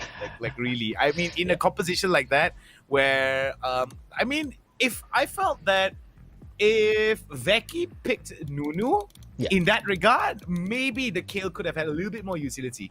I felt. And, I mean, frankly, the last team fight as well, that was Veki messing up the engage on the set, right? But before we like flame the kill too hard, I have a theory that this Caitlyn actually did the lowest damage. Actually, no, maybe it's the Riven, because Chili wasn't involved in any fight. Look at his KDA, 0, 2, and 1. So I think it's a competition between Chili and Vita to see who did the least damage, because both of them definitely dropped the ball that game. Omo is not having any of it today. No, but genuinely, like, you pick Riven mid and you go 0, 2, and 1, as well as your Caitlyn does like no damage. Okay, I want to see the damage shots. Like KDA does 4,000 damage, Riven Hound! Wow, even lower than Winter's Yumi boys. That's just Pepe hands moments for sure. Very, very big question mark. But looking at RH though, he did do quite a significant amount of damage across the board. Yeah. The highest amount of damage. Honestly, once the kill scaled up, she was quite a threat. It's just that there was no team. It was really just Veki, RH, and Winter as a 3-man unit. Chili was never in position for a single team fight, and Vita did like no damage in team fights as well. There was one team fight, the Teemo just chased him down, and I gotta point out, Crown did 23,000 damage on that Teemo. Quite a Smurf Teemo performance there. Well, we're just gonna go poison all the way for members of TODAK here. Looking at how this is going to work out for members of TODAK, I do hope that moving forward, Sem9 is able to bring the best of themselves here and basically show TODAK what it's like. Because to me, in my opinion, right, I sometimes understand that some teams that are not able, that have already secured their positions to move forward, right? Yes. It can be a big question mark in terms of why would you pick something that's very subpar for a team like TODAK, a team that is rated like how TODAK is rated, because in my opinion, right, the competition is only as good as the amount of effort that you put in towards your opponent as well, right? Because how is a team like TODAK going to be able to win in a way if you don't bring out some of your best weapons? But at the same time, there's a fine line there, Omo, because other teams are watching as well. If you bring out some of your best weapons, other teams will start writing down notes. So there's a balance. There's a bit of a balancing act there, if you agree with me. Yeah, I think one factor to definitely consider is maybe, we're saving strats for playoffs. We don't want to play our best comps. But with that said as well, like if you want to have fun, there's a limit to it as well. You have fun with all 3 of your laners, Kale, Riven, and Caitlyn. And then that's definitely going to come and backfire on you as well. And I got to be a bit critical of Vita's performance too. I feel like every time this guy has played, he's just been making too many mistakes. I want to see Sagi come back into game 3. I know they want to give Vita a bit of stage time as well. But frankly, Sagi has just been performing way better than anything we've ever seen out of Vita. Maybe Vita could benefit from a little bit more, I think, not a champion like Caitlyn, so to speak. I mean, he did do pretty well with the Morgana pickup in game number 1, but in game number 2, we did see that a champion such as Caitlyn doesn't actually put a lot of abilities for Vita to shine. So I'm hoping that maybe in this final game, we could see Vita actually pick out a champion that could actually make him shine a little bit more. And of course, the experience will definitely go a long way in terms of how to say, building Vita in such a way where he becomes like maybe a first pick that could actually compete with Sagi, for example. Yeah, but clearly something is not going right behind the scenes there, because, I mean, Sagi has been having very, very good performances. I think this guy has very been consistent. Very, very consistent with little resources as well, because most of the times, not every game, but generally you do see Ozurveki tend to play a lot more for RH in recent weeks, and still Winter and Sagi always deliver. So maybe we'll see Sagi come back in this game. We'll see when we head into Champion Select as soon as the players are ready. Yeah, we shall wait and see there.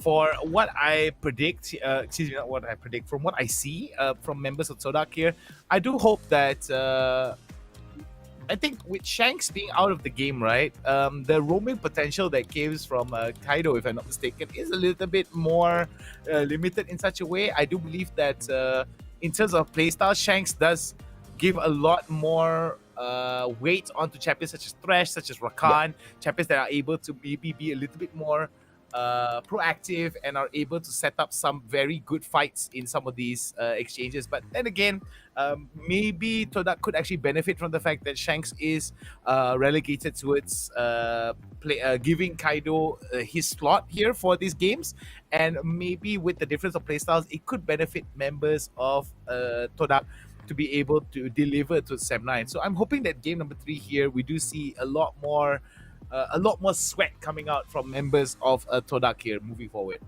And honestly, the thing is, right, if you look at the way Sem9 play, you look at the way TODAK play, genuinely, I think Sem9, they don't even have to try hard to win the game, and that's just the reality of it, because they outclassed TODAK so hard. But that was just a bit past the line. And TODAK, they had a very good draft as well. The moment they locked in Vayne, Nunu, we kind of said there's a chance for them to win this game just because of what that comp allows you to do. Scaling, tanky, Enchanter. It's easy to execute on. And just like we expected, Sagi's back. Beat us out of the roster yet again. Sam9, they should take this one easily. Yeah, I think Sam9 should be able. I mean, Sagi is the type that actually likes to have fun. I mean, he's all about winning the game as much as he could, you know. I mean, I had some talks with Sagi in the past, and sometimes whenever we break down some of the games that we did on whatever that we do on my Twitch channel and stuff, he'd be like, I think the team's just trolling, right? He just calls it out and he just says the team shouldn't be trolling. It's a waste of time, and I don't like this kind of playstyle, in my opinion. And I think that with Sagi coming in here is like, okay, the kid gloves are off, and I think TODAK is going to receive the brunt of the blows that are going to come from Sam9 for sure. Yeah, I mean, that should happen. This is the way it should be done. There's nothing wrong with having a bit of fun. You should definitely have a bit of fun. But please, be respectful to your opponents and be respectful to, like, the integrity of the game as well, even though there's no stakes to it. Do your best to try to win it in a respectful manner. Hopefully, this is what we'll see this time around. And I feel like Sam9 as a team, they do learn from their mistakes. We saw in the first round robins, the games that they dropped, they never repeated those mistakes again in the second round robin. This time around, they messed up, but I feel like they will learn from it. Yeah, there is going to be an element of them learning from it for sure here. Sam9 very much, TODAK now very much respectful of the Veki Master Yi pickup here. But I think that they shouldn't be wasting that pickup for that ban here for Veki, because I feel that if TODAK were able to actually get some of these Enchanter supports here, like how they deny it from members of Sam9, then it could actually work out in their favor here to just let the Master Yi go and just deliver it onto Veki. Or maybe they could, Newgate could actually play a champion that could hard counter Master Yi in the early stages of the game. But then again, maybe that's not the style that TODAK wants to play. They want to be banning out the Master Yi immediately, but Sam9 now goes up with an even scarier jungler here.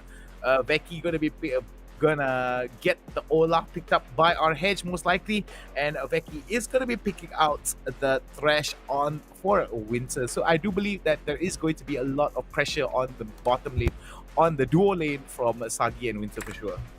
Yeah, Sagi and Winter, but I think they can deal with the pressure for sure. They are going to be able to exert the pressure they need to for sure.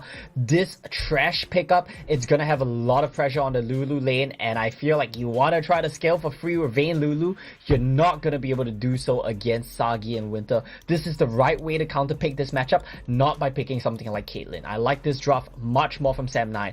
TODAK, you see, they want to repeat their success, but I don't think they can this time around, because it's actually a human draft from Sam9 this time. Yeah, I mean, there's a lot more. I think from Sam9 here, they do have quite a bit of opportunities to interrupt Skylo, actually Newgate here when he comes in with the engage, and I think this could be a very, very good opportunity for Sam9 to actually get the give reason for members of TODAK to fear them, because Sam9 does have the Thresh Death Center, the Flay that could actually interrupt Newgate from starting off some of these fights. And even worst case scenario, if the knockup actually hits on towards Winter, then he's the only one that's going to be losing out in that fight, and that's not entirely that much value that could come towards TODAK being able to get on towards Winter if he decides to sacrifice himself. But with that being said, we're going to be heading on towards the second phase of the pick and bans here. Camille being banned out for TODAK. Looking at what TODAK is going to respond, not entirely surprised here if they decide to go for some of the more mid lane focused bans here. Oh, they decide to skip over a ban here. Things are definitely happening today. I don't know if that's a misclick or they timed out, but yeah, missing a ban. Missing a ban, not entirely the wisest choice to happen for TODAK, but Garen being banned out for Sam9 here. I don't think they want to be allowing Crown to be picking up Garen. For looking at what I'm seeing thus far, TODAK now does have a lot of opportunities to actually set up their pickups here, with the pickups of the duo laners as well as the jungler being already full circle already. I don't entirely agree with this Corki ban from TODAK here, Omo. And I know for a fact that you are totally in agreeing with me in terms of a wasted ban here for Corki. Yeah, I don't think the Corki does anything. If you have a trash, you are never, ever gonna pick a trash Corki lane. It's terrible. The only reason I think they're scared of Corki is they don't want to play against double poke in the form of Corki Jace. But guess what? Guess what's also a poke champion that is a million times better and is lane dominant? It's Varus. So Varus trash. It's gonna have a very dominant lane against Vayne Lulu, I would expect. I mean, with more utility as well, with the chain of corruption. I mean, it just goes without saying, right? I mean, I do see the merit of having a Corki in this game. There is a lot of opportunities to come with the hybrid damage that comes with the ultimate. I mean, the package as well could actually be a lot of utility, but the problem is the package doesn't come. It's not like a basic ability or an ultimate ability, right? It's only available like the downtime between each package is a lot longer compared to like your standard ultimate that could come with the chain of corruption that Sagi is able to throw out. So Kaido here picking out the Teemo for Crown. Winter picking out the Oriana here. I don't for even Chile. know. Like, oh my is this days. a joke? TODAK just ran the entirely exact same team composition, no changes, despite the fact that they're playing against different champions, no adaptations, exactly the same comp. What? I'm at a loss for words here, Hound. I don't know what to make of this. Look, it's trying to hammer a nail in with a screwdriver, for example. It's Exactly. I feel like the tools for TODAK isn't exactly the best tools, but I feel like maybe they discovered something. Maybe there's some kind of something that they see a light bulb, the proverbial light bulb kicking on, for example, for TODAK, and they identify something that they're able to do. But from a caster's perspective, I just feel like it's just the wrong tools for the situation. If you pick up the first same 1, 2, 3 picks, I think that's still kind of reasonable. Even though I don't like Nunu into Olaf, I think it's reasonable enough. But forcing the Irelia Teemo 4-5, that's just trying to fit a square peg into a round hole. It's never gonna work. You're playing against a Jace Oriana. They should have a much better time against you this time around. And Sem9, I don't know if they were having fun, they were trying picks, but this time around they draft what is entirely a very Sem9 team composition. When you think of Sem9, when you think about their best comp, this is pretty much it. I think Sem9 actually benefits from a lot more of the utility setups here. They also benefit quite a bit from some of the solo pickups that could actually play in their strong sides here. So looking at how the composition is working for members of Sem9, we do see that there are going to be some strong indicators of Sem9 actually being very, very aggressive and very dominant in this game number 3 here. I feel like I said beforehand, Sem9 has already taken off the kid gloves here. The first indicator is Sagi being picked up. The second indicator is a little bit more of an educated, not to say an educated approach, a little bit more formulaic in terms of what they are normally known for in terms of their compositions. But then again, we have seen crazier things happen. Who knows? The Teemo might be the carry of the game here today for TODAK, Omo.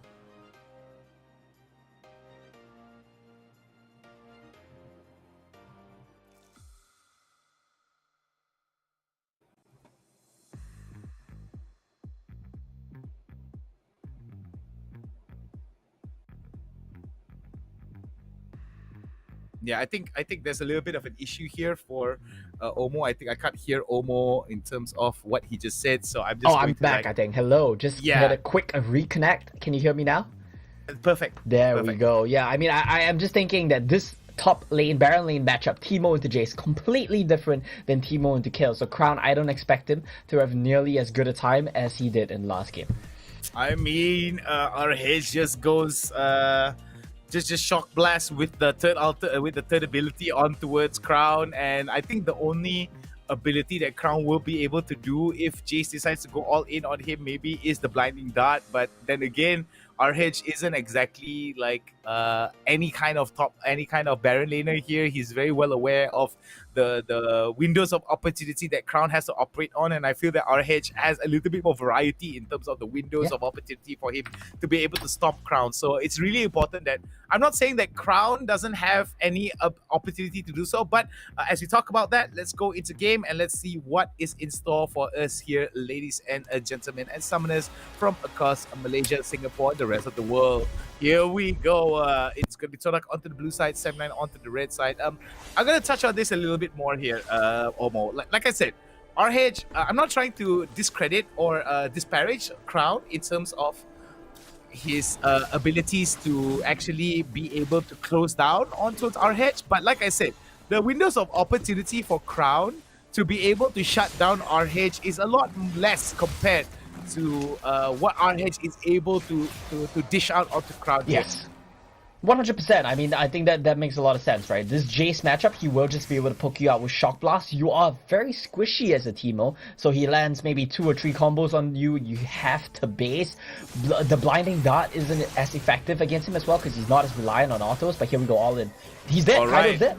Kaido is done. First blood going over towards That's Sagi, more like towards Winter, and we do see the Sagi and Winter as well. But I think they bit off a little bit more than they could do. But the play, the double kill going over to Winter, not entirely the circumstances that are enable Sagi to be able to scale hard here with the double kill, but still very good here for Winter. I mean, they were very wise to know that Kuya was going to bite really hard on that. Maybe could have gotten that 1-for-1 trade here, but the play was just beautiful from members of Sem9 here. In no world do you tumble forward there. It's just asking for it, frankly. And I think Kuya, he got a little bit greedy. He wanted to trade a kill back. It just didn't work out well. Here we go. This is exactly what we expected. Oh boy. Oh, wait, what? Oh boy.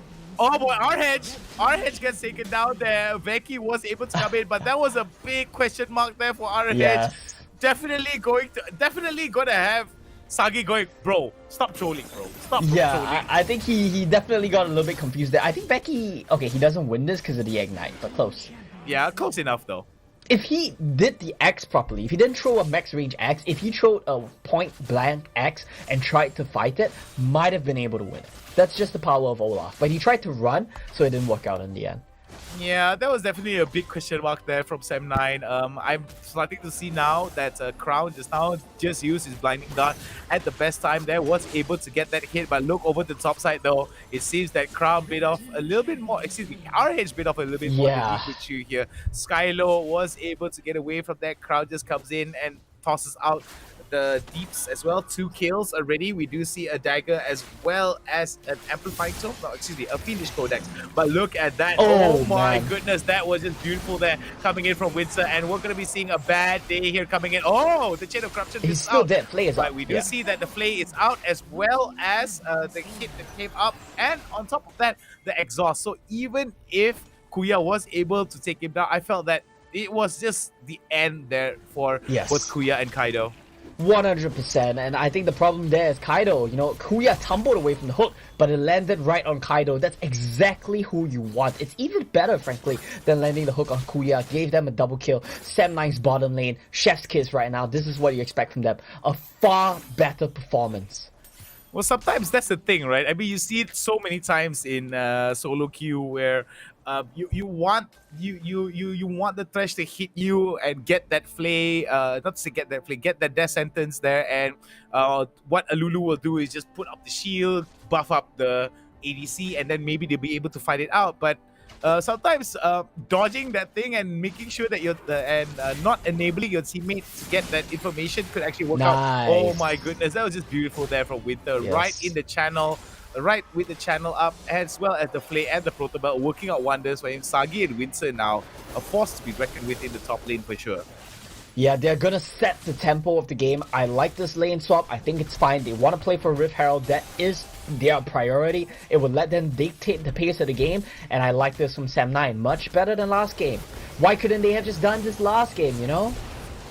Yeah, this could have been oh wait, but before that though, New Gate will be able to get that Drake there, and it seems that from members of TODAK here, they're a little bit more proactive with how they are moving across the map here.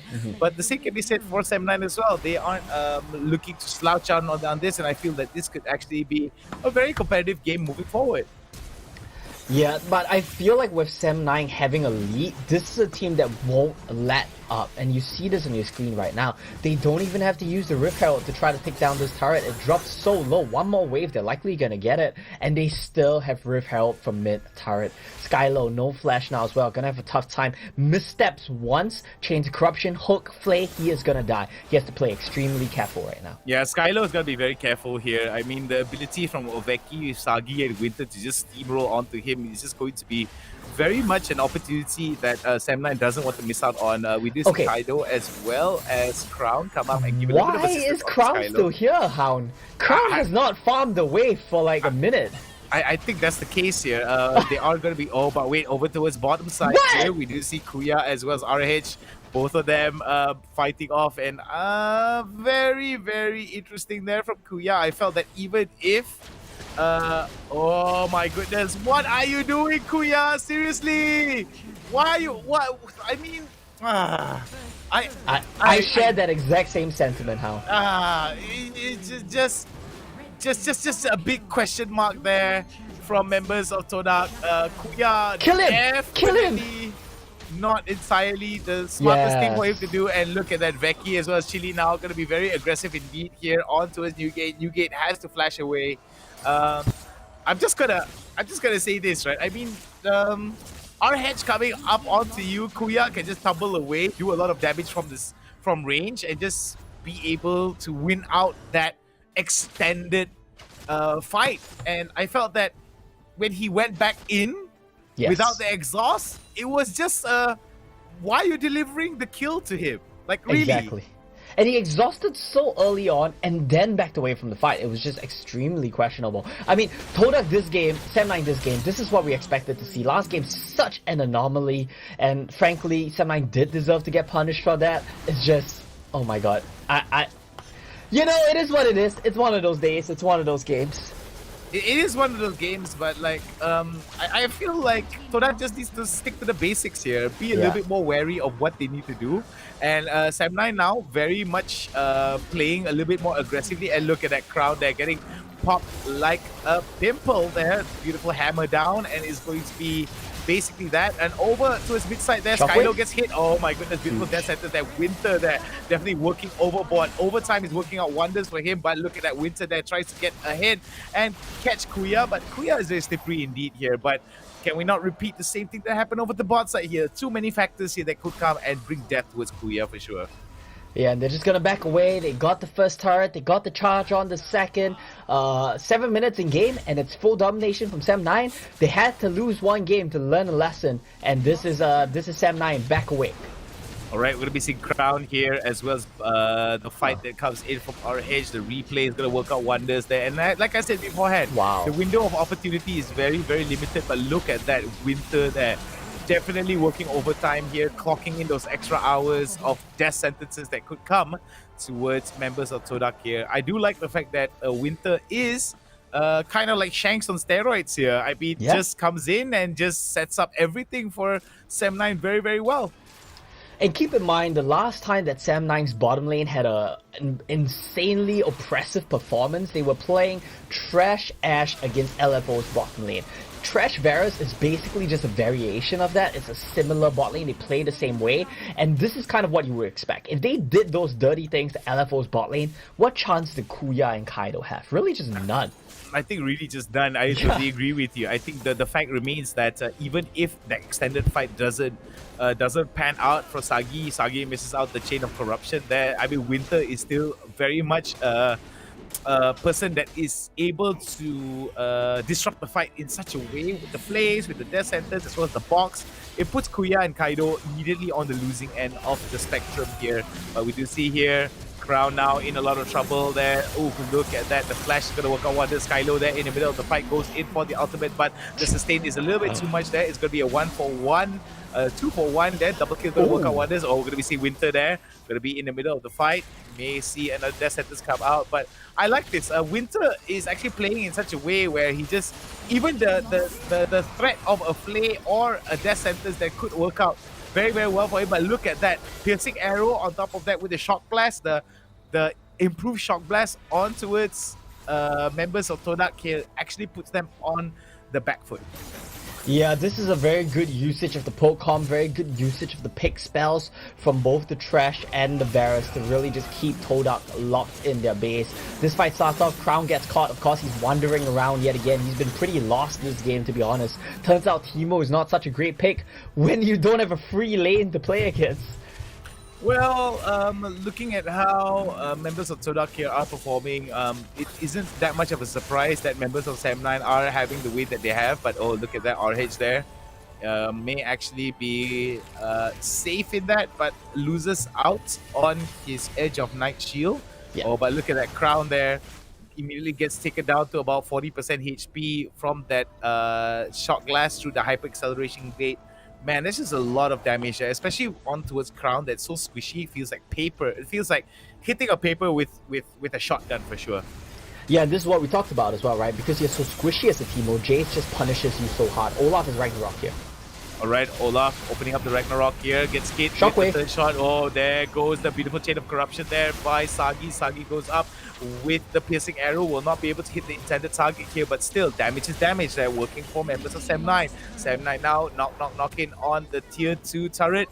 On top side and mid side already exposed. Now it's going to be bot side going to be exposed as well. It's going to be Drake coming into play. And then it's going to be a very formulaic end with TODAK here as Sam9 may look to close out the game in the next few rotations. Yeah, it's 11 minutes in game and they have a 9,000 gold lead. They will be able to close out the game within 1 or 2 more bases, couple more minutes. It will be relatively straightforward. Sure, they don't have a Master E to dive turrets this time around. They will be a lot more reliant on their poke, on their catch, and playing a lot more systematically, but that is something which we know Sam9 can do. It'll take a little bit longer, it won't look as flashy, but it will do the job nonetheless. Yep, it would do the job nonetheless here for members of Sam9. TODAK now a little bit of a struggling factor, struggling in terms of the pace that Sam9 is playing at. The mushrooms though. The mushrooms definitely going to be a very annoying factor here for Chile. But then again, I mean, if the mushrooms are not, if they don't set up the mushrooms in such a way where Sam9 are walking into it, then I feel like the value definitely outweighs the cost definitely outweighs the value here. Yeah. Look at that. Chile is already back in after basing and getting a heal. Getting those heals up. We do see that Crown there definitely will spot out our hedge. But look at that Ragnarok onto Skylo. Skylo there gets hit. But look at that Kuya in the middle of it all. Pops off his final hour. It's going to be Becky there. And look at that. It is going to be the ultimate. But Kuya there decides to ignore what is happening for a while, and this could be a turnaround that could not work in favor of Kuya. Here, Kuya will be able to get the triple, but at what cost though? At what cost? At the cost of his life, and this is going to be Sam9 marching on the inhibitors. I don't think they can end just yet, but a 12-minute, 13-minute inhibitor, I think we take those. Yeah, I think it's going to be one thing that TODAK did very well in that turnaround. I didn't like the fact that Kuya got a little bit too hyper-focused. Let's take a look at that. Let's take a look at this fight now. TODAK's Kuya, look at how he's positioning. Okay, this is very good, but immediately Winter is still opened up. Chile is free to do the damage that he did. And when Becky wasn't a threat anymore, he just decided to just go very much in a spot where he could have actually single-handedly turned the fight around, in my opinion. Possibly. Kuya. But like I said, I felt that there were some moments where he got a little bit too tunnel vision and it didn't work out in favor for TODAK for sure. Yeah, he dived Becky, he dived Winter, but now our hedge is going to get caught. Alright, our hedge now caught up in a little bit of a spot of bother here. We do see that it is going to be the Drake taken out by an absolute zero big channel by Newgate in the middle of the fight there. Almost gets taken out. Death Sentence doesn't hit anybody. I think the first time we see Winter not hit a target there, I think the first or second time. And we do see Skylo, Kuya, and Kaido now gonna have to back away from this. Gonna have to back away from this 579. They get the dragon, but not much more. Baron, the next objective in their sights here. It's gonna take them a while to regroup and get ready for this, but I think they should have no problem taking it down with the comp that they have in just a couple minutes. Alright, we're gonna be seeing members of TODAK now, members of Sam9 may actually be going for the Elder Drake. This could be a very, very interesting turn of events here. For TODAK if they're able to steal it out, but I feel like the amount of objectives as well as the amount of tempo and pacing that Sam9 is doing. Sam9 has to lose out at least 3 to 4 of these big major team fights in order for TODAK to come back into this game. Yeah, 4 or 5 might be... Okay, realistically, I think 2 team fights is what it takes for TODAK to win the game. Because they do still have a Vayne Lulu at the end of the day, and we know what Vayne Lulu can do. The only thing that will make me feel better about the way that Game 2 went is if TODAK somehow pull off a miracle win here. I don't think they can. I think Sam9 will be able to win this one easily. But if it does, then I'll feel better. Winter is so proactive with his proto belts, and oh, look at that now. Kuya is in a very good spot there. Okay, we're going to be seeing Kuya right now position himself in very, very reckless way. Look at that now. We do see that is what they need to do. They're going to turn it around. Oh my goodness gracious me. Kuya right now playing out of his mind. Kuya with the Vayne Lulu combo. The Nunu is still alive. Orianna Ball is the only thing they need to be concerned about right now, but I think they base, I think they start the Baron, and I think they have a chance to come back in this one despite being 9k down. Veki, too aggressive. Winter, too aggressive. You start off this fight with a Force Flay, that's never gonna hit a competent Vayne player. The Snowball comes in for the counter engage, a nice use of the Irelia ultimate there to really just funnel the members of Sam 9 in, and this gives so much space to Kuya. Dodging the shockwave exhaust on Sagi, condemned into the wall. He cleans house here. I like Kuya playing this fight the way he did, and I felt that this was the correct way that he played it. Yes. Compared to that last fight where I felt that he didn't. I mean, he did optimize the damage output that he was able to do, but I felt that there were a few redundancies in some of his actions. But this was perfect. I mean, it wasn't entirely perfect in terms of some of the positioning. That I felt that he could have been able to be a little bit more careful with that in terms of the damage that he received in that, but still, damage is damage. And the fact that he was able to win out that fight with the fact that TODAK was enabling him, this could be a signal of TODAK slowly trying to wrestle control away from Sem9. Yeah, Sam 9, they still have control of the game, they still have control of the Baron pit, but they need to be also careful now because a little mistake. I said 2 team fights. 2 team fights was what it took for Sam to TODAK to come back and maybe win the game. That's one. Okay, Skylo's just lazy to win then. Alright, so we're going to be seeing he doesn't feel like winning today. Members of TODAK here may actually be in a spot of bother here if they are not going to... Oh wait, I think they're going to give up on the Baron here for members of TODAK. I don't think they can face check it now that I really understand. Kuya could not face check it. I don't think he should, or members of TODAK here very much in danger because RH is still around. Okay, Kuya immediately gets focused by RH, and I think that members of TODAK right now have to base up because the Baron buff is going to enable a lot of priority. Why did they give up control of the Cloud Dragon? It's the Elder Dragon. They gave up control of the river for free, Hound. It's a big question mark for me too. I think TODAK here, a little bit of maybe breakdown of communication. Sem9 now, I think they want members of TODAK to actually take this fight here, and I think that with what's happening for TODAK here, big question mark for them because I felt like there was an opportunity for them to be at least on a level playing field in terms of objectives, but they immediately gave it up for free, as you astutely pointed out. And TODAK definitely has to be very wary of this Chili now. Gets hit by quite a bit there. Final hour still available for Kuya. Kuya's got to be a little bit careful in this turnaround, as we do see that members of Sem9 now maybe posturing for a Drake pickup. Look at the way that Skylo and Crown are playing the minimap. They're playing the lanes right now. Frankly, these two guys just have no idea what to do in this situation. It's very difficult. They're getting choked out completely by Sem9. Look, like Skylo has done the same thing for the last 2 minutes. Since Baron, he's been chilling the jungle, waiting to, I don't know, have a premonition about the objective getting started. I have no idea. And the same thing's happening right now. Information seems to be very much limited here, as we do see that Sem9 very, very wisely so will be able to get that Drake without any problems. Winter there in the middle of it, and I feel that with... Oh, wait. Crown trying to do something here. Newgate is over the wall. Okay, he does get the vision. I think this is going to be a good turn. Oh my goodness, we see Winter there in the middle of it all. We see Kaido now being taken out. Kuya right now has got to be very careful. Oh my goodness, why the Elder was 3k and they didn't call to finish it with Nunu. Crown, you had Newgate there in the middle of it, and now they're just delivering it for them. Chain of Corruption coming out. We do see that it is going to be Winter coming out, but look at that. They are going to be losing out another turret onto the top side here, and Sem9 is just going to be like, yeah, thanks, bro. I have no idea what to tell you about that series of events from TODAK. It's just been a disastrous 3 minutes. It seems like the only thing that this team knows how to do is the team fight. And without that as an option, the moment macro comes into the play, the moment objective setups come into the question, this team has no idea what to do. An entire split, and this is still the same TODAK we see at the end of it. It's a bit unfortunate.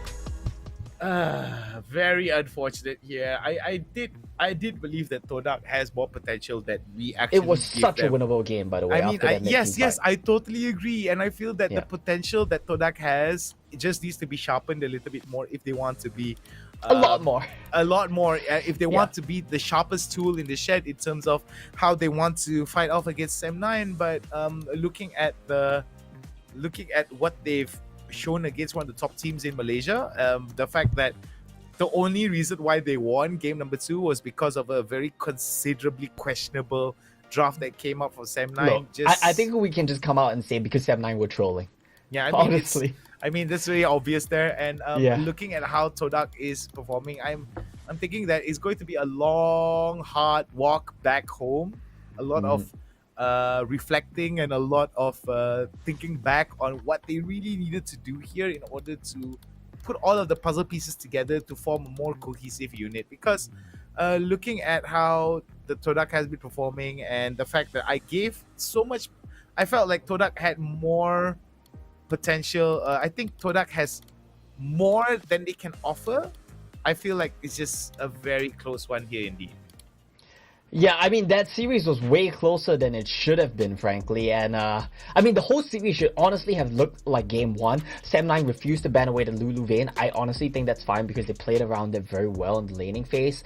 And they counterpicked a lot of the things. It's just that they needed to be careful about not letting the Lulu Vayne have a pop-off moment in mid-game. Frankly, game 3, it was one-sided as well. It's just they made a mistake and TODAK took advantage of it. Now, I want to see a much cleaner Sem9 going to playoffs. I know we can see a much cleaner Sem9 going to playoffs because they have done it. The entire second round robin, except for the series here today. And yeah, like it's just not been a great set for them. It's not a great side of Sem9, and I hope we don't see the side of Sem9 again. Yeah, I do believe that from members of Sem9, as soon as they enter into the playoffs, as soon as all of this is done and they're going to be entering into playoffs, I do believe that this is just going to be Sem9 on steroids for sure. I think It better be, yeah. I mean, I think there is a lot of opportunities for them to be able to just pick it up and just wipe the floor with a lot of these teams here. Looking at the performance of Sem9, they have been one of the more consistent teams across the board. I think they're very dominant in terms of their presence in groups. But then again, playoffs is where it all really matters, in my opinion. And the fact that remains that there are still some questions moving forward. But Sem9 is in a spot where they're very comfortable. And I feel like some of the only teams that are able to give some steady competition against Sem9 maybe missing a little bit of that special ingredient inside the sauce that makes it just perfect for them. So I'm thinking that there is going to be some rather interesting games moving forward for Sem9. But then again, if this keeps up, Sem9 is just going to be the Sem9 show, unless they do what they did for game number 2 between themselves and TODAK and just decide to just, hey, I'm just gonna take this, put this here, and I'm just gonna do whatever I want, right? So yeah, I mean that's the story here. Yeah, we'll have to wait and see for sure. I mean, I think I want to hear what Sem9 have to say in the interview as well. Like, were they having some fun? Like, what was going on there, right? Frankly, I think that Sem9 looked like the best team going into playoffs. I do think that is still the case after the games today. But I feel like we've noticed a pattern. I think the first round robin, when Sem9 lost a series to Upcar Esports, I think, if I'm not wrong, that came right after they beat LFO. So it seems like both times, after they beat LFO, they get a bit complacent. And then they just lose to a random team. It's just very odd. Yeah, sometimes it could be complacency. Sometimes it could be, like I said, a breakdown of communications, or maybe not even not even a good understanding of how they want to execute their win condition, in my opinion. And I've always said this to a lot of, I always ask this of pro teams, right? Especially pro players that are very highly touted or mechanically gifted. It's all about how easy it is for them to execute their win condition. And sometimes because it's so easy for them to execute their win condition, the other team excuse me, are able to predict and see what is coming. I mean, the win condition is so telegraphed. As long as they're able to avoid that win condition, the other team are able to make adjustments accordingly. So maybe that could be the case here for Sem9. Maybe it couldn't. We'll have to wait and see what is coming up in store for them once they head into groups, once they get out of groups and head into playoffs. But then again, it is going to be a wild ride indeed here. Yeah, and we'll have to see when production says that the members of Sam9 are ready. We will have an interview lined up for you guys before we go into a break and come back with the last match of the day. The last match of the entire group stage. That one I think is going to be a blinder, actually competitive between LFO and Team Watermelon. Now, interview's ready. Winter Sagi, let's hear it from them.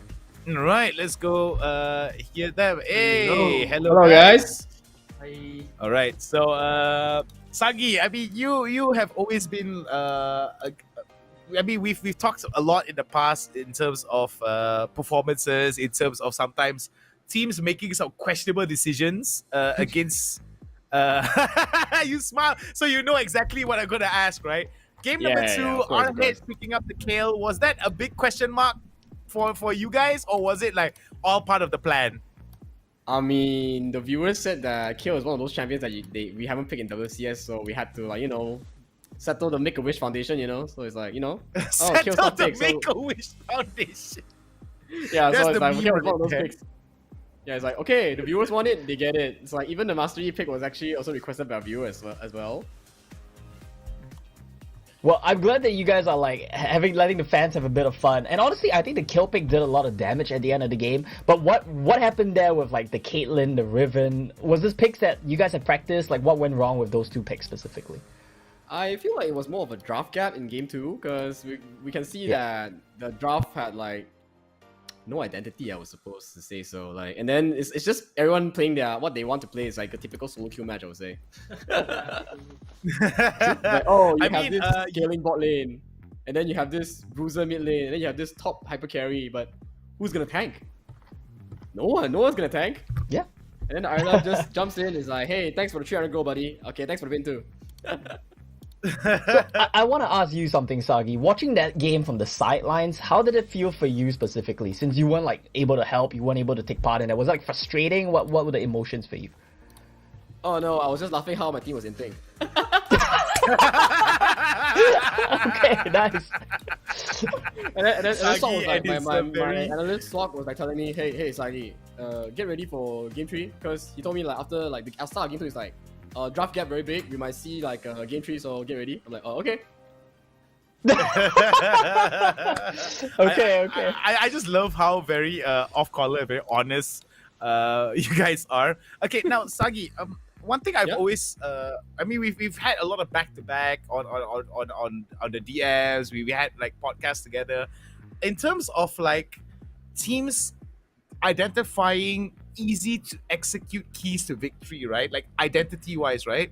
Why do you strike that balance? Because sometimes when it comes to how to say executing keys to victories for certain teams, like for example, you build a composition where it revolves around the Caitlyn, for example, right?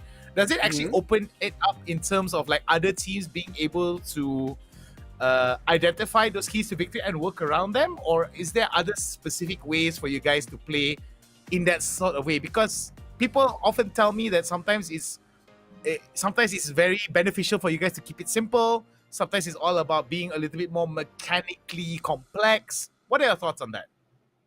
Okay, so when you ask this kind of question, right, we have to take into account where team comp and like you say, like if there's a team comp where you need like immense mechanical skill to compensate for the team comp, means it's a team comp that's likely gonna fail because of like a single mechanical misplay.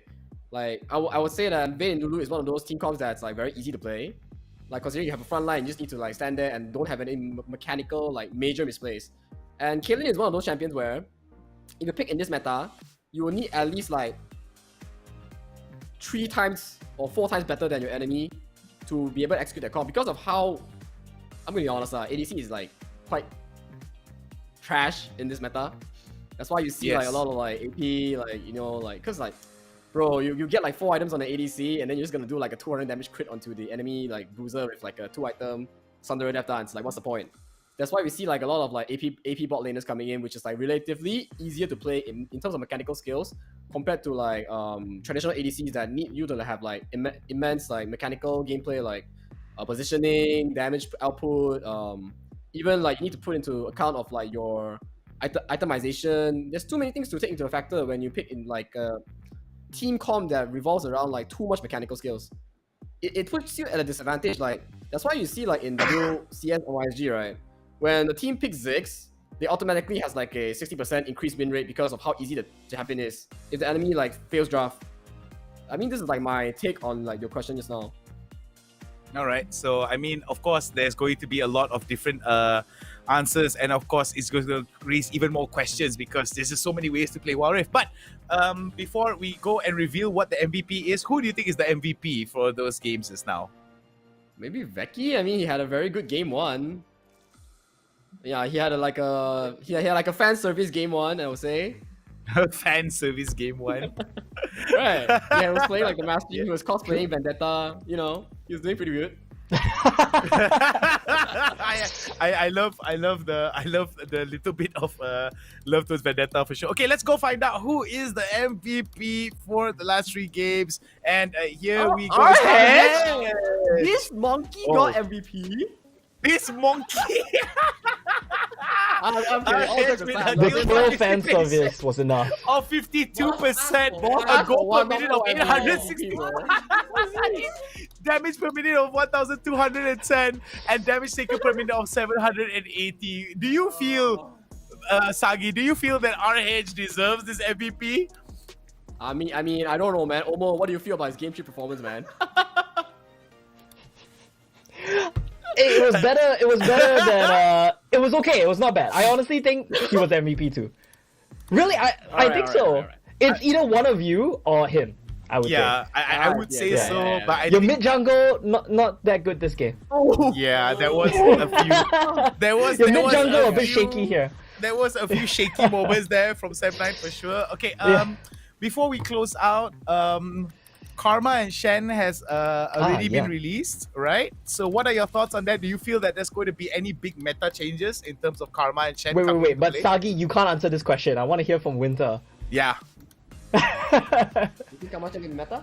Karma and Shen, are you playing it? Pretty sure yes. The Karma out like pretty good. It's pretty cool for the update from Karma. Yeah, you gotta move your mic a bit closer, no idea, Winter. You're gonna have to move your mic a bit closer, Winter. Can you hear? Hello? Yeah. Yeah. It pretty sure will be the meta for the Karma and Shen, and there's more drafting coming I think. Flex. Yeah, it's a flexing the Karma don't know go where also. Life. Maybe Alright, bot again. Cool. Life. So I'm pretty sure with the addition of Karma and Shen, maybe we might actually see Pix and Galio come in as well as Twisted Fate just to counter that global presence as well. Karma as well could be a very strong for very poke lane champions here. Maybe we might see more poke ADCs, but like I said, I mean, like Sagi said, RIP ADC 2022 in Wild Rift, but I just want to know one thing from you, Sagi. One thing from you. Yep. Are you more interested in the itemization variety for ADCs moving forward in Wild Rift, or are you more interested in more champion variety for ADCs? Okay, so the thing is, whatever champion they release, as long as they don't release like a Kraken Slayer or Lord Dominic's Regard, which is a PC item, we will never get to play the game as an ADC. We will forever be jailed in bot lane playing Morgana or Ziggs. That's how the meta is right now because of how strong bruisers are. It's just life, life. Yeah, I love how very simplistic you do it. But thank you very much, Winter and Sagi, for your time. And of course, we do wish you the best heading into the groups, heading out of groups and into the playoffs. Any closing words to your fans out there before we close out this interview? I mean, thanks for supporting us all the way, I guess. And thank you, casters, for being here for today. And you guys have like probably one more set. So yeah. Yeah. Enjoy your last set. So you guys have to make it a 3-game set. My bad. I mean, I'm not the decision maker of this. I had to have my team edit early, bro. Just message. It's all good. I had to call Thank you very much, guys. Like, hey, is this XX restaurant? I have to reschedule our dinner to 7:30. Same. Okay, All right, thank you, All Winston. right, Thank Thank you. you, guys. Sagi. Remember to have dinner, by the way. Bye. All good. Thanks, guys. See you Bye. guys. Oh my goodness. Omo, Cutest bot lane in WCS, by the way. I'm sorry? Cutest bot lane duo in WCS. Yeah, cutest bot lane, and of course, not very shy to throw a little bit of Yeah. shade here and there. You know, I mean, that's one thing I've always really enjoyed about Sagi and Sam9 especially. You know, they're very off the cuff and they're very hilarious in their own way. But enough about singing the praises of Winter, Sagi, and the rest of Sam9. We do have another game that's coming on the way for you guys over the horizon. So stay with us. He's Omo. I'm Hound. We're gonna be back with more WCS action. Don't you dare go anywhere.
Hello, everybody. What's going on? Unfortunately for us, I think Omo is having a little bit of connection issues here. Okay, for those of you who don't know, my name is Hound, and welcome back to WCS 2022 Malaysia and Singapore. And we are here. Our potential last best of 3 featuring LFO and Watermelon. These two teams are going up against each other. And looking at it here, we do have quite a bit of an interesting one indeed. Watermelon, very, very interesting in terms of how they are performing. Very chaotic team. And for LFO as well, they are the second top tier team. And I'm looking at how they have been performing. It's been really great. And I just been told by production that Omo has been able to fix up his internet connection here. So let us welcome him here. And just like magic, I'm just going to wave my hands. And there he is. Wow. David Copperfield stuff right there. Omo, we can't hear you for some reason. I can't hear you. I was about to say, it's a bit of a generation gap, because in my mind, I just went right to, that's Harry Potter stuff. But you went for David Copperfield stuff. Generation gap. What do you mean generation gap? Excuse me, sir. I take offense to that. I'm gonna make a complaint to human resources and be like, yo, me and Omo, we can't say this. I thought there could be peace between Singapore and Malaysia here, bro. How dare you, sir? How dare you? I'm sorry. I mean, I do know who David Copperfield is as well, but I feel like if you ask someone like, okay, Grandin is probably old enough too, but if you ask someone like 2 years younger than Grandin, they probably wouldn't even know who David Copperfield is. I genuinely think that's the case, which is sad. Oh man, just when I thought me and Obo could be friends, I think we're just going to relegate our relationship to a professional relationship only. But okay, speaking about professional relationships and being professional, let's talk a little bit about Watermelon, LFO, both of them going up against each other. Our potential last best of 3 for today. And let's take a look at LFO first while we consider talking about that behind the scenes. Check it out, guys.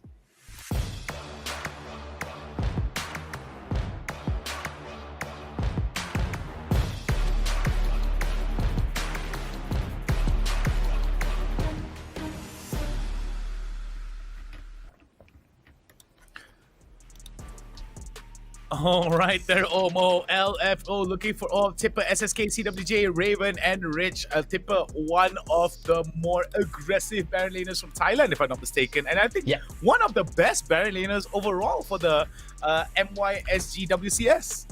Hell, not even the MYSG, right? I think if you look at the regionals, people are probably sick and tired of hearing me say this, but you gotta keep in mind the credentials that Tipper has. At one point, the best Baron laner in the entire C region won the Summer Super Cup with EVOS Esports in, I think it was 2021. I think it was last year, right? Yeah, 2021. I'm getting my years mixed up. That's how dead my brain is. But it just shows the caliber. He's not just the best in MYSG, but the best in SEA at a point. So coming down here, I mean, I feel like he's had some tough moments as well, but I want to see him have a return to form, have a resurgence. Yeah, I do believe that from LFO, there is a lot of talk in terms of how they actually play around Tipper and how Tipper is actually able to not only win his lane, but also positively impact the entirety of his team. But enough about LFO, enough about Tipper. Let's take a look about Watermelon. Who are they and where do they come from? Let's check them out.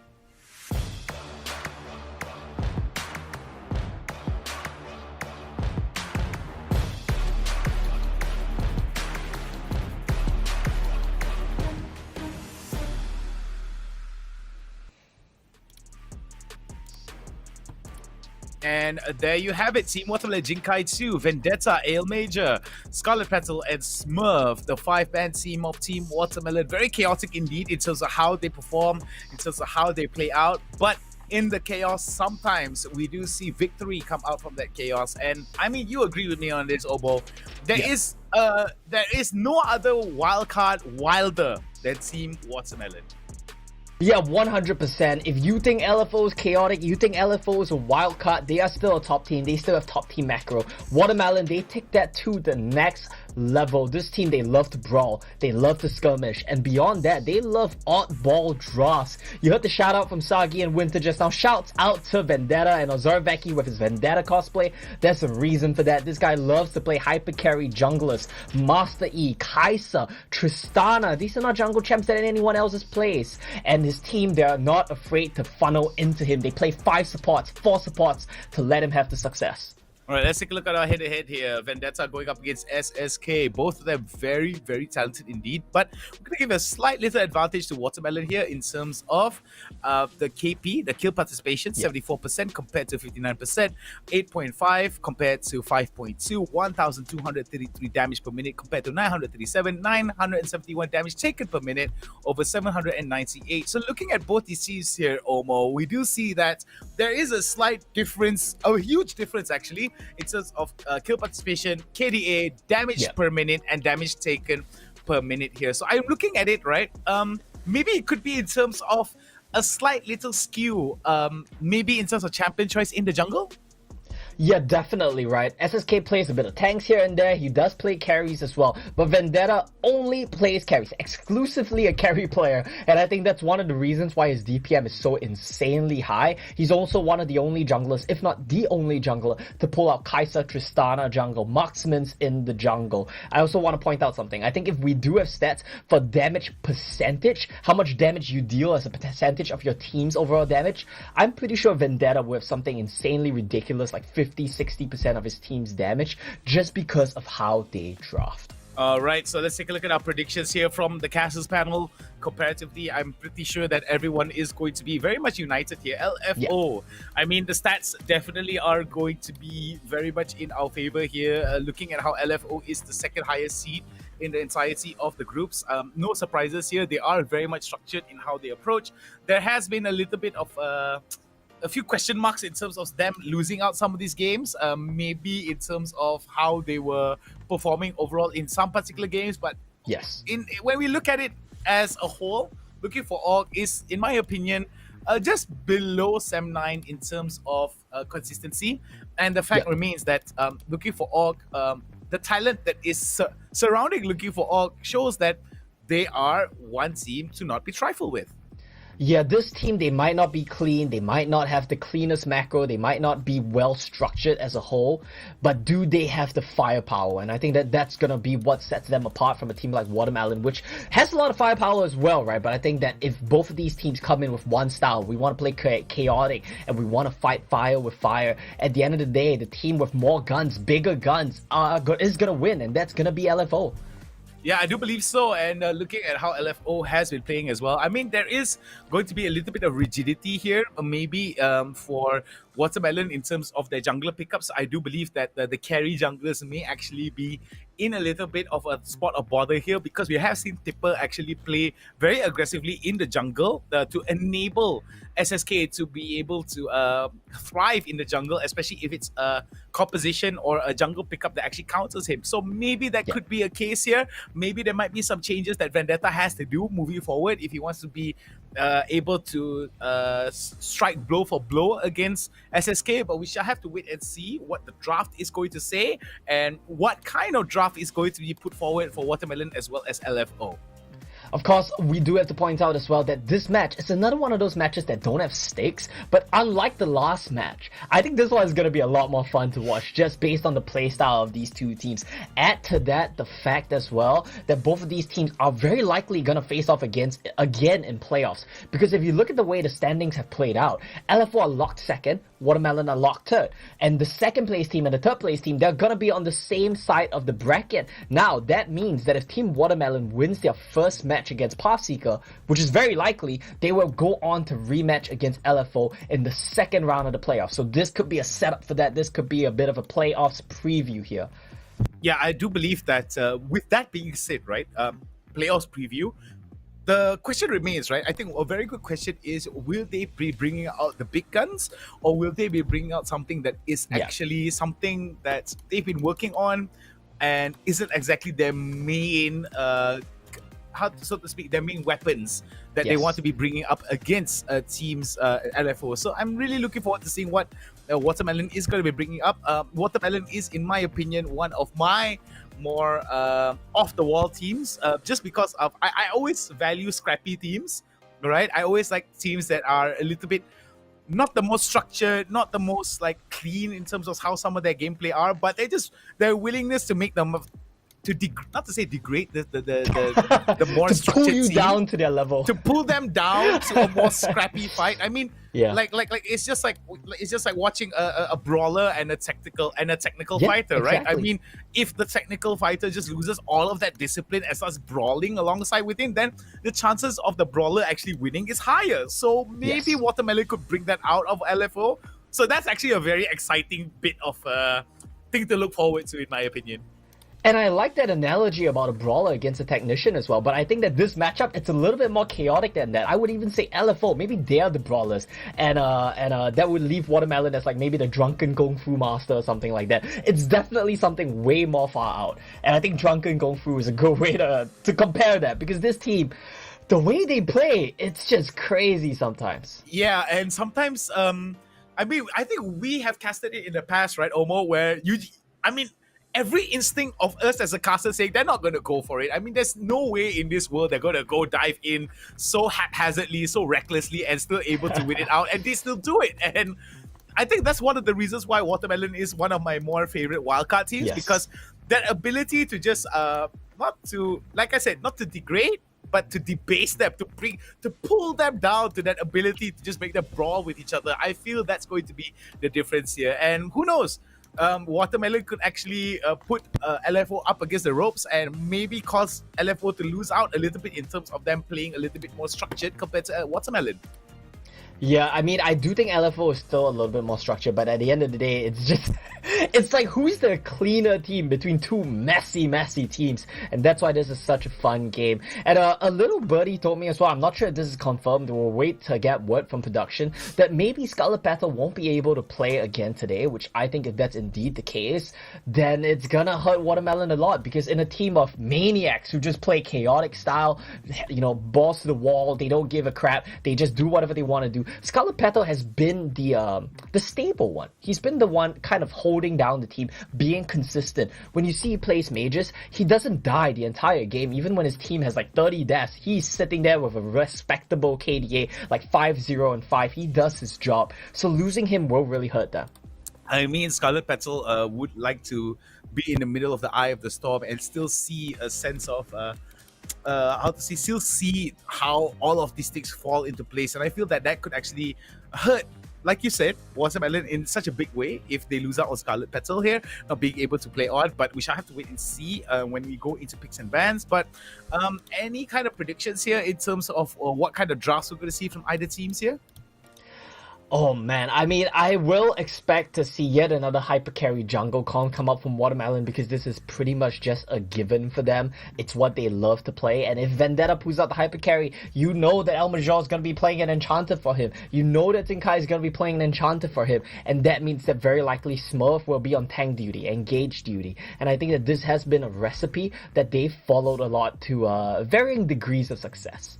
Yeah, varying degrees of success may actually be the running joke here for the next 2 to 3 games, if potentially we hit game number 3. But I'm actually looking forward to seeing if these teams actually hit game number 3, because if there's any team that could force any other of the top 2, top 1 teams to a game number 3 legitimately, without the other team, let's say, trying out picks or playing out very wild in terms of how they play out, is going to be Watermelon. Now, for those of you who are wondering, let's go into Champ Select and see how this is going to be playing out. And it is indeed going to be Scarlet Petal, so I was wrong on that front, and that's going to be great. It's such a relief to see Watermelon at their full strength up against LFO. Now, let's see how the draft plays out. Now, Watermelon, they were late. If you are late, you get punished. You lose your first ban. Let's see what the follow-ups to this are going to be. Yeah, this is going to be very interesting one. Lulu now being banned out. It seems that Watermelon missed out on a ban here. Don't know whether that's going to be Fat Fingers, or maybe that's going to be an issue of visual issue. I'm not entirely sure. LFO right now going to be banning out the Lulu. So I'm thinking that they don't want to allow Smurf to enable Scarlet Petal in some of these fights here. And I think that's going to be a very wise choice here. Yeah, get rid of that Lulu. It's of course a flex pick for Watermelon as well. We've seen El Major play it a bunch to just support Vendetta. Funnel comps are something that Watermelon love to do. Get rid of the Yumi, that's a flex for them as well. Zinkai too has played that to great success. He even solo killed people with Yumi top, I believe. And I think the last ban you maybe want to get rid of is a champion like Master E against Watermelon. Kai'Sa you can deal with. Tristana you can deal with. Master E, just get rid of it. So annoying.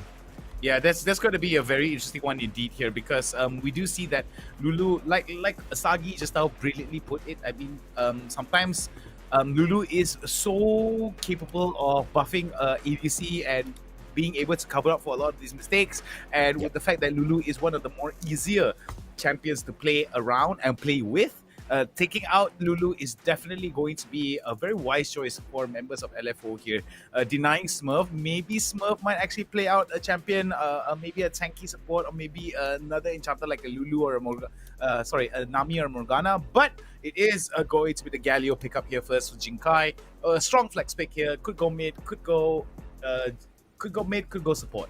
Yeah, and that's something which Smurf loves to play as well. It fits his playstyle entirely. He can go aggressive, he can play defensive. He has the global to help Vendetta as well, who's more than fond to just engage a screen away from his team. Well, this way, you'll never truly be alone because Smurf has the hero's entrance to come in and save the day there. Of course, like you said, still possible to go over to El Major, especially with his trademark Gragas being banned away. And LFO, no surprises really to see a Riven. This is the typical special. He will play it into any matchup.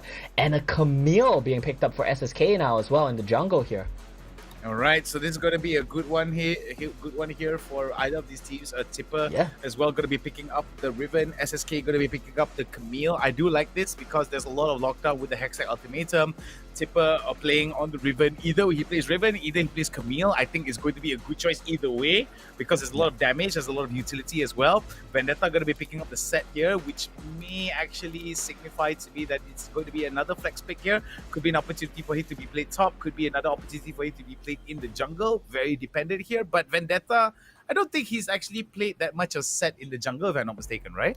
Yeah, it definitely doesn't fit his playstyle. It's not something you would expect from him. He loves to play carries. Tanks are a no-brainer for this guy. I think that set, it's also going to be a flex pick, but it's going to be between top and support. Maybe mid as well for El Major. Now this Irelia, however, you see, this is why Watermelon really shake up the formula. If you look at this draft and you think it's a normal team, you would expect Set to maybe go jungle. Irelia, mid or top. Galio, mid or support. But because it's Watermelon, I'm going to tell you right now, this Irelia is going jungle. The Set and Galio are going to be what's actually flexed. This is a jungle Irelia here for Vendetta. 90%. Wow, this is going to be very interesting here. And I do agree with you. That, I mean, even us as casters here, we do see that 3 flexes here that can go either way. I feel that that actually throws off quite a bit here for members of LFO. And I think that confusion for LFO is going to be like, okay, how do we optimize against it? How do we prepare against this? Because in terms of optimizing our approaches towards these 3 champions, it's really, really important to note that we're not entirely sure. Maybe they might give, maybe there might be a little bit of opportunity for the Galio to go into the mid side, or maybe the support. I mean, for the Set as well, he's able to go top, mid, or even support, or even jungle. So that's a 4-way flex already. So looking at it for LFO, I think that it's going to be very imperative for them to actually play out the bans here and see what kind of bans are Watermelon going to prove forward here. And we're going to be seeing very, very ADC heavy or marksman heavy bans here from Watermelon here. We do see that Senna is being banned out, so there's not going to be a fasting Senna over to the bot side. And we're going to be seeing the Vayne also being picked up. So hyper carry Vayne is going to be taken away for LFO.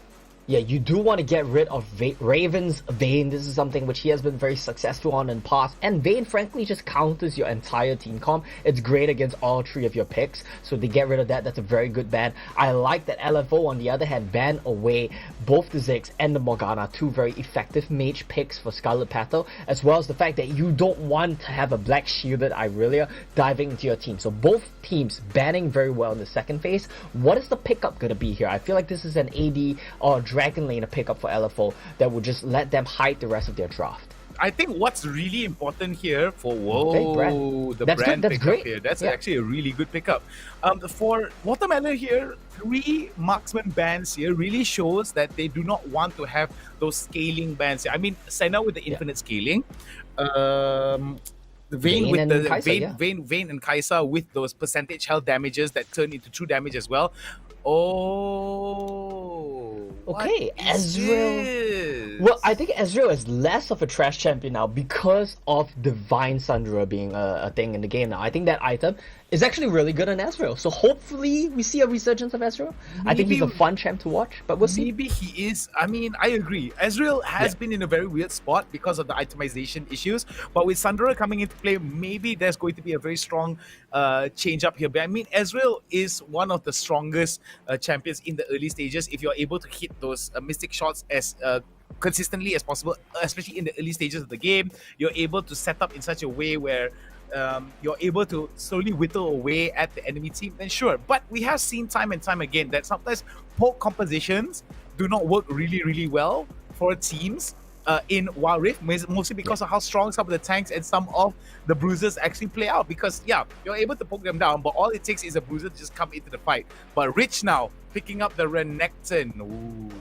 This is a very interesting draft here from both of these teams. I like the Ezreal Braum combination, especially with the beefy boy front line that you have on the side of Watermelon. It really enables your team to just dive in because you know that Ezreal is gonna be fine. You know he's gonna be self-sufficient, just doing his own thing, and the team has a very clear identity that they want to play around. On the side of LFO, I really like the Brand pickup. That's the one that stands out to me because you look at how Watermelon want to play the game. They want to dive into you, and they have 4 beefy boy tanks. Brand with Leandri's Torment would do such a good job at just burning them alive. I think both teams have really good drafts, really good bans, and I'm excited to see how this game will play out. All right, 4 picks for Ezreal across the board here for WCS with 1 win for the blue side, giving it a 100% win. However, in red side, it is going to be 1 win and 2 losses here, giving it a total of a 33.33% win rate here. So looking at it, this could be an opportunity for Watermelon to be able to scale up pretty well here with the Divine Sundra coming into play. The fact that Divine Sundra, in my opinion, is a very strong weapon. I mean, it does do a little bit of percentage health as well as Spellblade.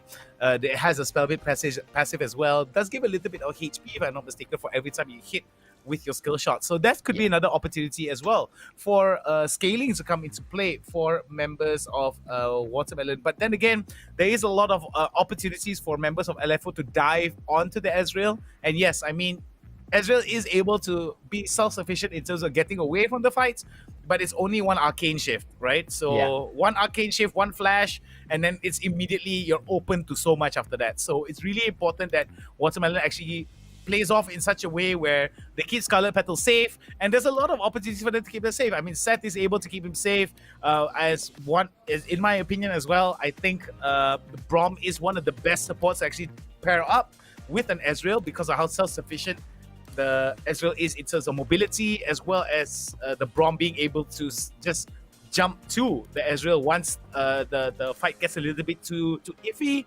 So I'm liking it, but looking at the burst that's coming in from LFO though, it's pretty scary in my opinion. Yeah, I think both of these teams, they have very scary drafts in general. I want to point out something that's a little bit interesting. I don't know if this is a bug, if this is actually what we're going to be seeing, but CWJ and SSK, Bran and Rakan going to be on them. Looks like a bit of a role swapperino for LFO. They've done this in the past. They've done this for fun games. It's interesting. I think it's gonna be fun to watch, and I always love watching Raven play mid lane. So let's see how that plays out.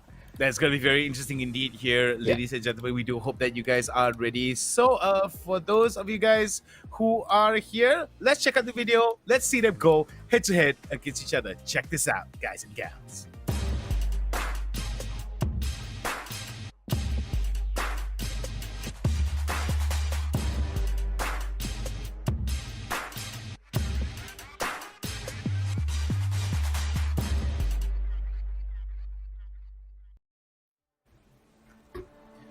All right, ladies and gentlemen, boys and girls, here we are. Potential best of 3 is on the horizon between these two teams. Watermelon on the blue side, LFO on the red side. And early on already, we see Aiel Major has to be forced out of his lane, or at least has to get some healing done very early on.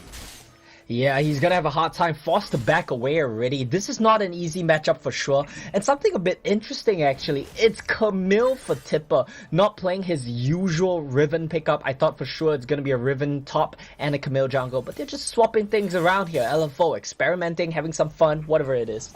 Alright, Raven now being played in the mid lane, CWJ playing onto the bot side here. Very interesting to note. We do see Scarlet Petal is going to be starting off with the Sapphire Crystal, Ruby Crystal as well for Smurf. Going to give them a little bit of scaling there in terms of HP values, but look at that Scarlet Petal as well as Smurf trying his best to get the Witness Bite off, as well as the Mystic Shots going over towards them. Already lowered to about 50% HP. Tipper now goes for the Tactical Sweep, but over to the mid side though, we do see Vendetta as well going to come in on towards him. This is going to be a bad spot here. Raven gets taken down. First blood going over towards Watermelon.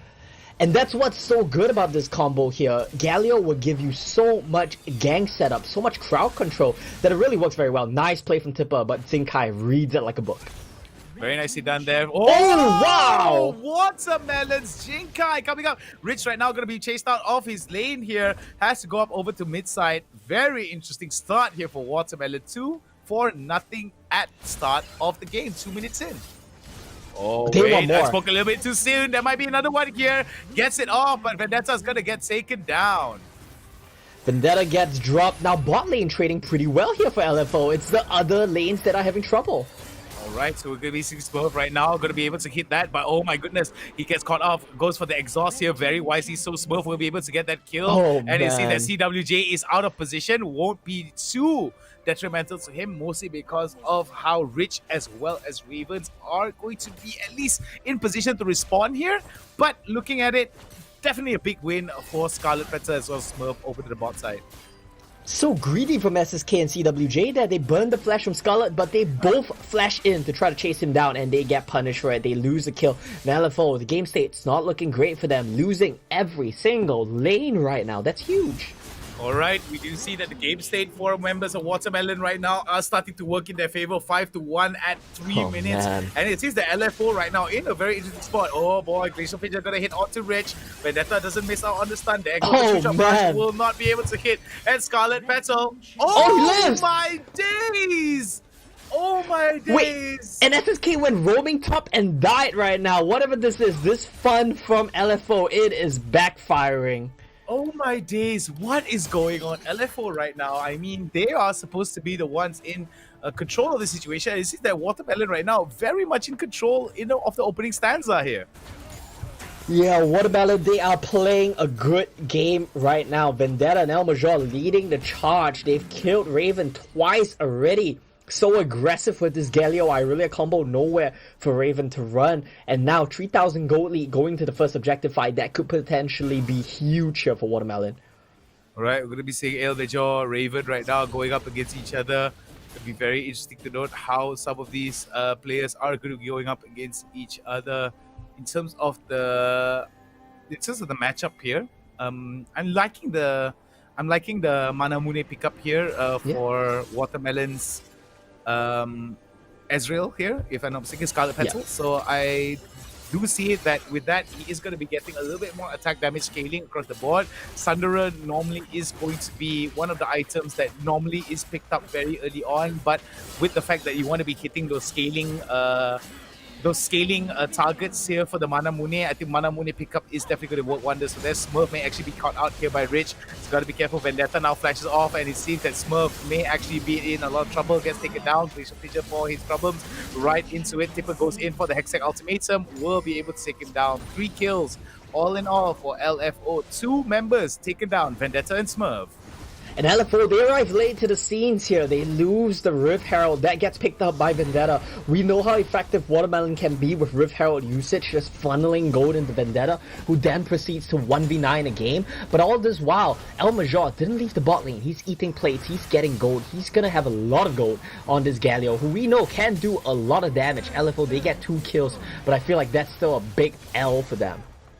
Man, this is brand damage though. Indeed, though, but the brand damage, like I said, like you said here, for CWJ, percentage health damage, a fact that if he's able to hit more than 2 of his spells, if I'm not mistaken, he's going to explode on people. Vendetta right here, very, very interesting indeed. We're going to be seeing the heroic entrance there, being able to knock up onto 1. True Shot Barrage not entirely accurate towards where Scarlet Petal was aiming it for. So very interesting here. 3 True Shot Barrages, none of them hitting the targets that they wanted. So looking at it here, LFO right now realizing that True Shot Barrage is under cooldown, will be able to take down the dragon without much issue. Yeah, no smite as well. Vendetta being dead means that this dragon will go over to LFO, and of course it's an Inferno as well. That's something they will be very happy with. Tipper gets jumped on. Alright, get chunked on. Dead. Tipper now almost gets taken down. Smurf, will be taken down there with the Ignite. Did not see the Ignite go off, my mistake. And Jinkai will be able to style points onto his Tipper here. Tipper, one of the best top laners in Southeast Asia, will definitely be a very strong confidence booster for Jinkai here, being able to style points onto Tipper that way. Yeah, I mean, Jinkai, he's been playing so very well today, don't get me wrong, but Tipper, he's been having a very shaky week as well. Yesterday, getting solo killed by RH, today getting solo killed by Jinkai. Very uncharacteristic for him, but of course, not to take anything away from Jinkai, he's been playing so clean on this set pickup as well. Well, to be fair as well, Tipper isn't exactly known for his Camille, if I'm not mistaken. I think he is a little bit more known for his Riven or maybe a Darius, if I'm not mistaken. He's played a few Dariuses over the top side as well. I think during the time when Renekton was such a strong presence over in top side, his Renekton was definitely something that was an auto win for him. But Raven as well as Jinkai, both of them now exchanging a little bit of love taps here between themselves. Yeah, Jinkai is going to be very strong right now, and while Renekton is a hard counter to set in PC because of the shield breaker mechanic, keep in mind that mechanic does not exist here in Wild Rift, which gives Set a much better time, especially considering he is level 8 to Raven's level 8. Oh my goodness, it's going to be a bad time here. Vendetta as well as Smurf and Jinkai immediately go up. They are going to be going for the Herald. And over to the top side there, Ale Major will be the casualty here. But look at that Smurf as well. Going in, Vendetta goes in for the charge. But oh my goodness, Watermelon wipes. So clean! Watermelon is wiping the floor with LFO. I mean, in such a way where I feel that Watermelon shouldn't be playing so good. You know what I mean? Like, LFO, I don't know. I mean, LFO isn't exactly drafting a draft that is like too much of a wild draft, but Watermelon is definitely performing really well. Oh yeah, 100%, and I think a huge part of that is Jinkai has had a fantastic game. Being able to shut down both Tipper and Raven in side lanes just gives so much space to Watermelon on the map. And secondly, I also think Raven made too many mistakes in the early game. He was too aggressive. The fact that he died twice to Vendetta just gave them too much space. I understand he wants to play aggressive in this matchup, punish out the Galio, but too much. Too much could be too little here. El Major right now going to get hit up, and this is going to be a very bad spot. Exhausted is going to go for him, but look at the SSK right now. Very wise indeed, but oh my goodness, gets hit with the ultimate there. Ravens as well as CWJ come in to help out, and this could be the turret for members of LFO, but mid lane as well. We're going to be seeing a fight. What's going on in mid lane? Oh my goodness, everything is happening all over the place today here. Tipper died Scarlet Petal and they traded 1-for-1. This is another tier 2 turret going out for the side of Watermelon. Rift Herald gets picked up by Vendetta. So many things going on the map, but Watermelon, they are profiting. Alright, we're going to be seeing Vendetta there.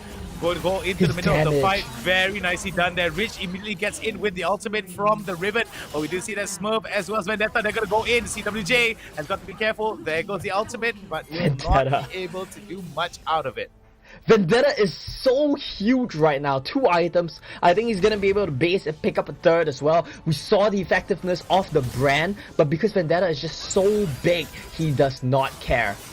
Alright, we're going to be seeing, oh my goodness, what is LFO doing? I mean, a very, very big question mark here. Tipper was able to get the shutdown onto Vendetta. Vendetta, though strong he may be, with that kind of HP, anyone could have been able to take him down. SSK right now gets hit a little bit by El Major as well. Smurf damage isn't going to be very high on towards El Major as well as Smurf, but it will force them to back away. And Vendetta's not up for Dragon Hound. Oh, there's going to be a bad turnaround here for LFO. Excuse me, a good turnaround for LFO. Bad for Watermelon here, as they are going to be jostling for position. Does he have TP? I don't think he does. Yeah, he didn't pick up the TP, so he won't be able to join the fight unless this is a miracle steal. They tried. It was close. almost, but there we go with the hook shot right into the tactical sweep by Tipper. And it seems that LFO right now are at least securing 2 of the dragons. Yeah. So we do see that Infernal as well as Ocean are in their pockets already, giving them a bit of sustain as well as extra damage points. Yeah, extra sustain, extra damage. The scaling is going in favor of LFO right now, but the kills, the gold, as well as keep in mind the fact that this set and this Irelia are so far ahead of their counterparts. They're so accelerated. That makes it a very tough situation for LFO to deal with. All right, what we're seeing from Scarlet Petal here is Sundara as well as the Muramana. That's going to work out wonders for him. Looking at Raven though, it is going to be Bjork into the Black Cleaver. Yeah. We're going to see ROA as well as Leandries for a CWJ. The counterpart for CWJ is going to be El Major, Rod of Ages with 2 Amplifying Tomes. But we do see that a majority of the champions that are going to be doing a lot of the damage dealing here are already completed in terms of the Sundaras, in terms of the Bjork, as well as Black Cleavers. Yeah, I think, honestly, the side of Watermelon, I think they outscale as well, just because of what Ezreal can do. And they're trying to camp for El Major, but he's so aware. He knows that something is fishy, and he backs off. He plays very, very safely. LFO now, they're in a little bit of a troublesome situation. They're getting choked out. They're getting funneled in, really. And they need to find a fight. They need to make something work in their favor. If not, they're going to get choked out. But Watermelon, 3 items here. Set and Irelia, they're going to be so hard to take down. All right, going to be almost impossible to take down here. Got to be very careful on how CWJ as well as Watermelon are going to be positioning themselves against each other. Looking at how Watermelon and LFO are moving across the map. Watermelon now definitely holding up in terms of the pace. And I like the fact that Scarlet Petal is able to do quite a bit of damage from quite a bit of distance. And if he gets jumped on, right, they have to deal with El Major, Vendetta, Jinkai, as well as Smurf. So I like this composition. It's actually kind of built around the fact that Scarlet Petal will be able to do supplementary damage from quite a bit of distance here.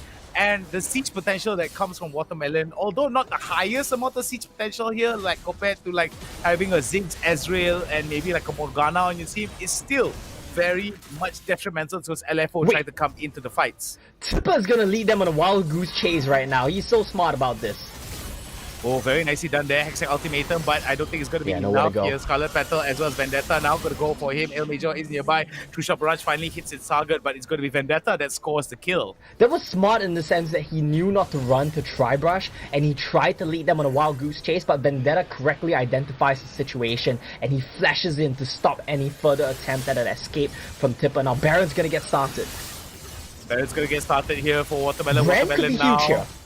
This could be a very huge one here for LFO as well if they decide to turn it around. Look at that, Jinkai immediately into the fight. We do see the fight now going to be turning around. Beautiful heroic entrance there coming in. We do see Jinkai in the middle of the fight there. One of them goes golden. I think it's going to be CWJ. This is going to be a very good turnaround here. We're going to see another fight there going up. Very nicely done. The focus is going to be working out in favor of WCM. WCM right now going to go for the Baron. We do see that there are going to be 2 of them. SSK as well as Raven right now. We're going to be seeing a teleport come into play. It's going to be Tipper. Could be an opportunity for them. Scry's off going to go in the middle of it. Look at that. SSK right now almost gets taken down in the middle of it. The taunt is going to come through. This is going to be very, very close indeed. But no, we're not going to be seeing any kind of smites there. Also because that everyone has been taken out. SSK, the sole survivor there. Rich, lastly, will be taken out very early into the fight. So smite threat was not up for LFO. Watermelon takes it out. And this could be an interesting game opener for Watermelon. Honestly, Watermelon, they're playing so well. Sinkai, look at the engage that he starts. Vendetta jumps over the wall to back him up. The Brand ultimate, I think, didn't get bounced here. I'm not exactly sure where it went. It's hard to see sometimes. And Watermelon, they just pick them off one by one. Their comp has so much CC between the Galio, the Braum, the Set, and even to some extent the Irelia has a lot of crowd control as well. This was a nice attempt, but I think it's a little too late, really. And Watermelon, the early game went too well for them, and because of that, they just run away with this game. Not even a single member of Watermelon were taken out in their fight. I feel like, yes, we always sing the song of Watermelon being a chaotic team. Yeah. But looking at it though, I think this they are very chaos. much a very good chaotic type of chaos. You know, like there is some messiness in some of their fights, but it's very calculated in my opinion, almost. Yeah, for sure. Oh, And we see it engage. Wait, before that though, the engage is going to be good, but we do see that it is going to be a little bit ill-advised. Though Jinkai, maybe in the middle of the fight, he does get taken down, but looking at Tushon Barrage, will be able to take it down. CWJ is left as well as SSK and Sipper, 2-man down, Raven and Rich. This is going to be game here. Baron buff is in their favor already, knocking on LFO's doors. They have 2 members left alive though, but can Tipper and SSK do this? Are they enough? Well, could be not enough though. Tipper in the middle of the fight, he does go golden. Smurf has got to run away from that fight. Look at that, the flash is going to come through, but Vendetta with the quick engage there right into it. Oh my days. This is going to be one turnaround here. And I think for the first time, if this keeps up here, Omo, all of us at the Casters crew at the table here could be wrong for the first time. Definitely possible. Watermelon, they come in, pull no punches today. This is one of the best forms of Team Watermelon that we've seen in a very long time. They've been having a bit of fun. They've been playing their funnel comps, their hyper carry comps, still locked in third seed. And now against their potential playoffs opponent, second round opponent at that, they put on a clinic. Watermelon looks so good here today. Wow, Watermelon definitely is a team that I feel, like I said, there's a reason why Watermelon is one of my favorite wildcard teams. And I don't know about you guys, but it seems that after this, that statement rings truer and truer every day. Though the stakes are very, very minimal, non-existent, so to speak, it's still something of a sight to behold. Anyway, we've got a break lined up for each and every one of us. Don't you dare go anywhere. We'll be back with more League of Legends Wild Rift action. Stay tuned, guys and gals.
Here we go now.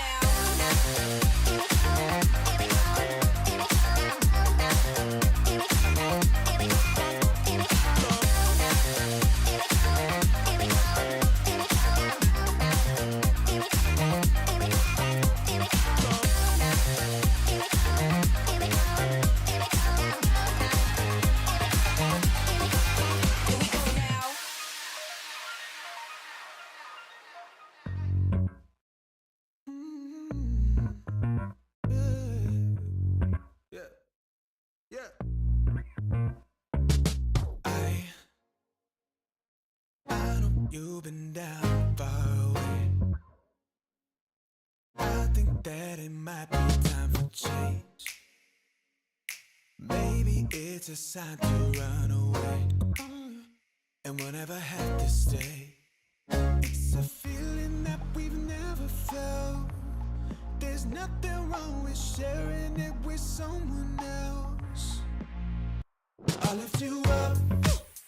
Hey, I'll never let you down. I'll lift you up. Your feet will touch the ground. We'll run away but never turn around. I'll lift you up. I'll never let you down. We could make a break for greener grass. I know that the weight is on your back. But it's just what we're waiting for at last. And I like it just like that. It's a feeling that we've never felt. There's nothing wrong with sharing it with someone else. I'll lift you up. I'll never let you down. I'll lift our feet won't touch the ground. We'll run away but never turn around. Never turn around. I'll lift you up, I'll lift you up. I'll never let you down. Never let you down. Never let you down. I'll lift you up. Never let you down. Never let you down. I'll lift you up. Never let you down. Here we go now.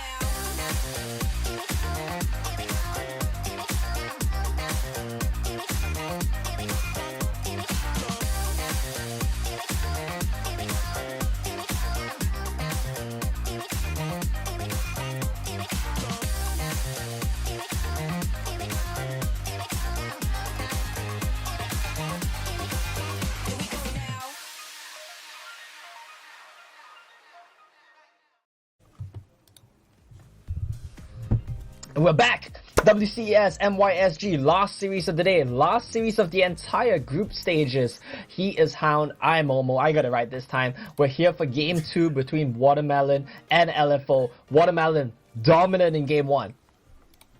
Yeah, wow. Like, wow. I did not expect it to go that way. In my honest opinion, I expected it to honestly be a 2-0 sweep for LFO. But looking at Watermelon here, they started out the game really strong. Maybe it could be a case of LFO not waking up properly. They're not awake yet, or maybe they're just like slowly building up building up the engine. You know, I mean, some engines need to be warmed up before they can even start hitting it at 100 miles per hour. So maybe we might see improved LFO moving into game number 2. But let's take a look at the post-game stats here. Omo, break it down for us. Well, you gotta give big shout outs to Zinkai and Vendetta. They were definitely the pace setters of that game. Of course, El Major and Smurf did a fantastic job at enabling these two big carries as well. I gotta give props to Scarlet Pato, as always, very consistent, very stable. But LFO, man, it was just a rough game for them. Every single game, every single lane, making mistakes, losing out in the early stages. And I think LFO, this was a shaky game for them. Maybe they'll swap back to their original roles now. Maybe they'll still keep this going. Who really knows with this team? And of course, I gotta bring up one more fact. The last time these two teams faced off, it was a 3-game series. So maybe we're gonna see a full 3 games here again. Maybe we're going to see a full 3 games indeed here between these two teams. I'm looking at how the performance of members of LFO were a little bit lackluster. Tipper wasn't exactly popping off like we normally would expected. Yeah. CWJ did quite a tremendous amount of damage here, but when you compare it to Vendetta as well as Jinkai and Scarlet Petal across the board here, I mean, it just minimizes the impact that LFO were having in a lot of these fights. Yeah, and I know a lot of players like to play this Irelia pickup. We've seen some teams play her mid lane, we've seen some teams play her top lane. I would say it doesn't matter the role that you play Irelia in, just don't pick it unless your name is Vendetta. I think he's the only one that we've seen be mechanically clean enough to make this champion really work. I feel like everyone else, you have like a good 5 minutes and then you run it down in a team fight. Vendetta doesn't do that. He's consistently mechanically good and he runs with it once you give him a lead. I feel like for a lot of people out there, a lot of players out there, they tend to raise their eyebrow, right? Whenever they see like a champion that they normally don't see in the jungle, right? Yeah. Like a Kaisa, for example, or even like an Irelia, for example, right? It definitely raises a lot of questions because there are a lot of other champions that are able to engage onto fights or maybe enable some of their gank lanes to be lanes that they are ganking to be able to get some big dividends out of it, right? But the thing that I really enjoy is the fact that for Watermelon, that they were able to just work with what they have and they just recognize that, okay, we just need to do this right for the next 6 to 7 minutes and the game is ours. So what do you think that LFO needs to do moving forward into the game number 2? Well, there's a couple of options. Firstly, they might swap back to their original roles. I think they tested things a little bit and they got burned for it here against Watermelon, who are a very strong team for sure.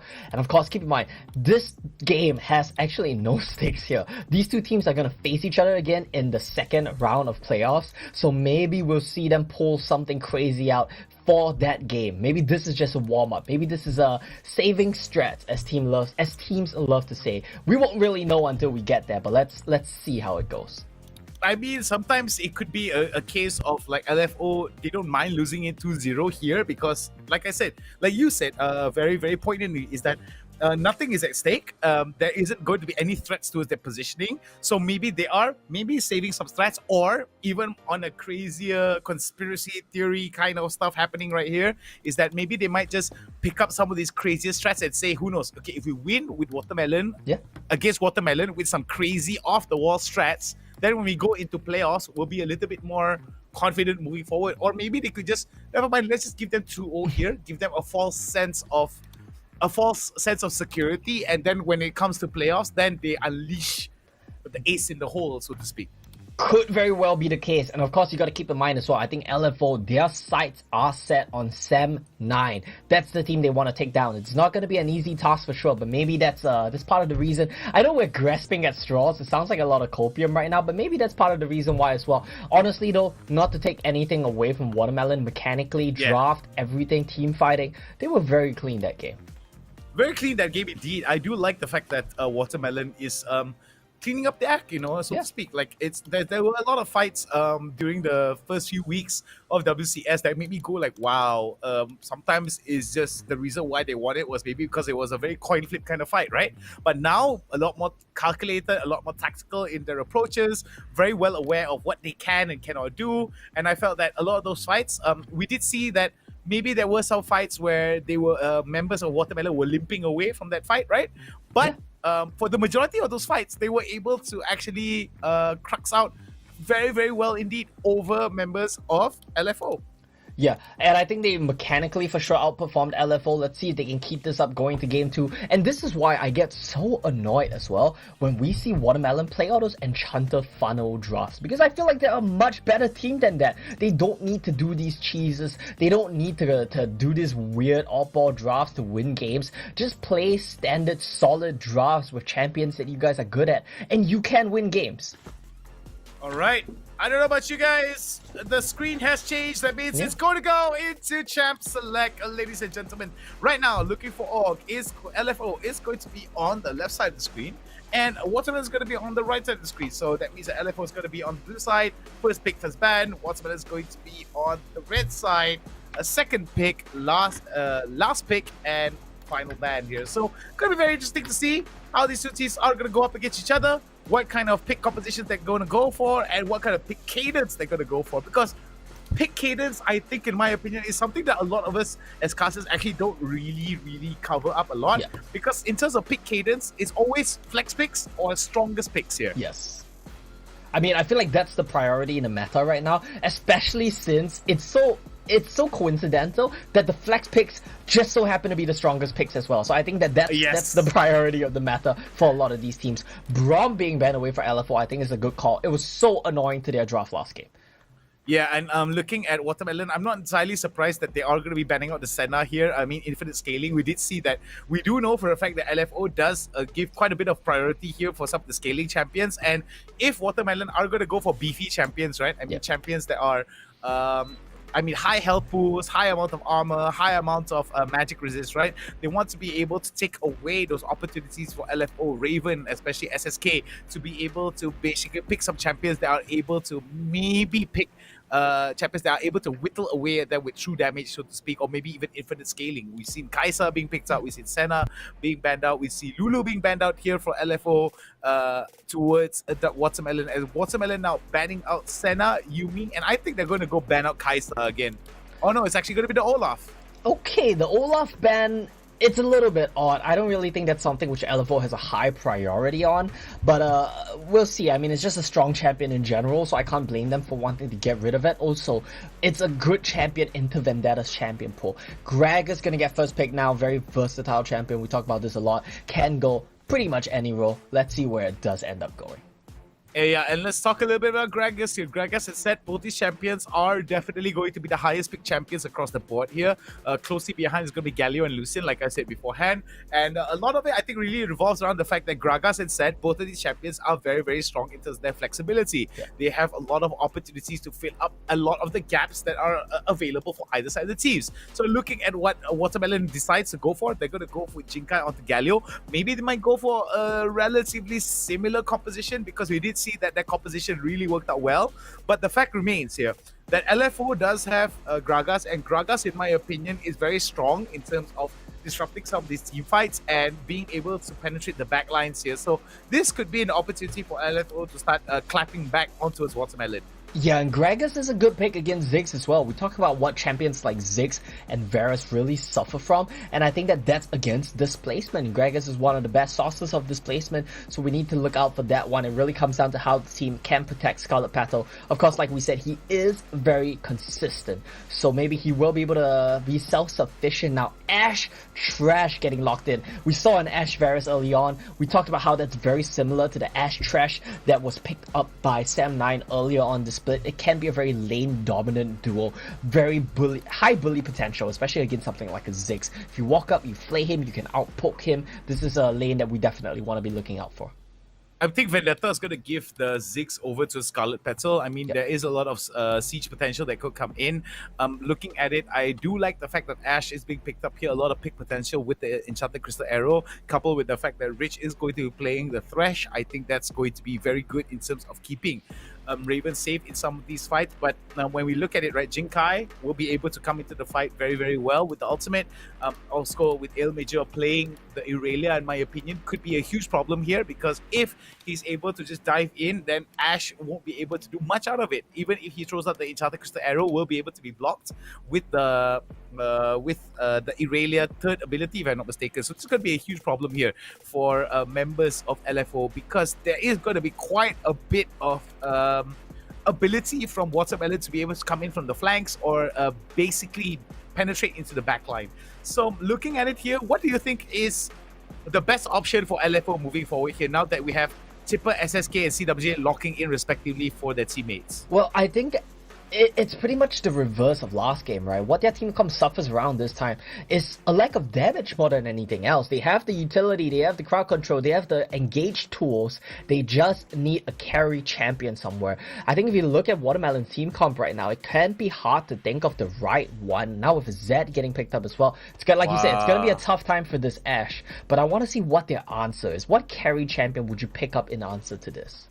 Okay, what's really important to note here, 4 champions from LFO, all of them targeted towards Smurf here. I think this is going to be very interesting, because all 4 champions already, we've got one Enchanted champion that's able to enable Scarlet Petal to be able to maybe get away safely or buff him, and the Braum being taken out, the Rakan being taken out, as well as the Alistar. Alistar, in my opinion, one of the best champions in terms of peeling capabilities and the level 2 knock-up engage. So I'm thinking that for Watermelon here, they are going to be rather limited in terms of support champions to be able to enable Scarlet Petal in some of these fights here. But Rich now locking in the Akali here. I am liking what LFO is going for. And if LFO is able to basically execute this team composition really, really well, no surprises if we're going to go to a game 3 here, Omo. Yeah, a Gragas jungle pickup now comboed together with an Akali with the Renekton. A lot of dive potential. I like the Garen pickup. It's a very good neutralizer into the Renekton, and I think that this pretty much signals to us that we're gonna see the role swap continue. That's the vibe that I get, because we know that Raven is a very big fan of this Akali. He's an MVP Akali the last time we saw him pull it out, so it would be interesting to see how this matchup plays out. And of course, El Major on the Zed. That's not something we typically see. It's a bit of a deviation from his usual champ pool as well. Let's see if he delivers. Yeah, I'm really interested to see what El Major is going to be doing here with the Zed. A lot of in my opinion, Zed kind of falls off really, really hard, mostly because of how much value and how easy it is for champions to actually pick up the Zhonya's Hourglass now, right? I mean, compared to the low PC counterpart, right? It fills up one entire item slot, the scaling for it, as well as the what's it called? The item, what the item gives. I mean, AP as well as a cooldown reduction, if I'm not mistaken. Ability haste, could actually be rather ineffective in terms of how it's able to help some of these champions actually scale with that particular itemization. But with the fact that as soon as you see a Z here, I think the inverse could actually be said as well, because if the Z is able to blow up a lot of these squishier champions, then they won't be able to go other items like Protobelt, for example, or Talisman or whatsoever. So this could be a very good idea coming in from Watermelon to be able to maybe set up. I mean, sometimes we can see that as soon as the death mark comes out, right, they go in with the ultimate, then immediately the team just decides to either stay around and go golden, or they just leave whatever is happening because the fight collapses on top of them.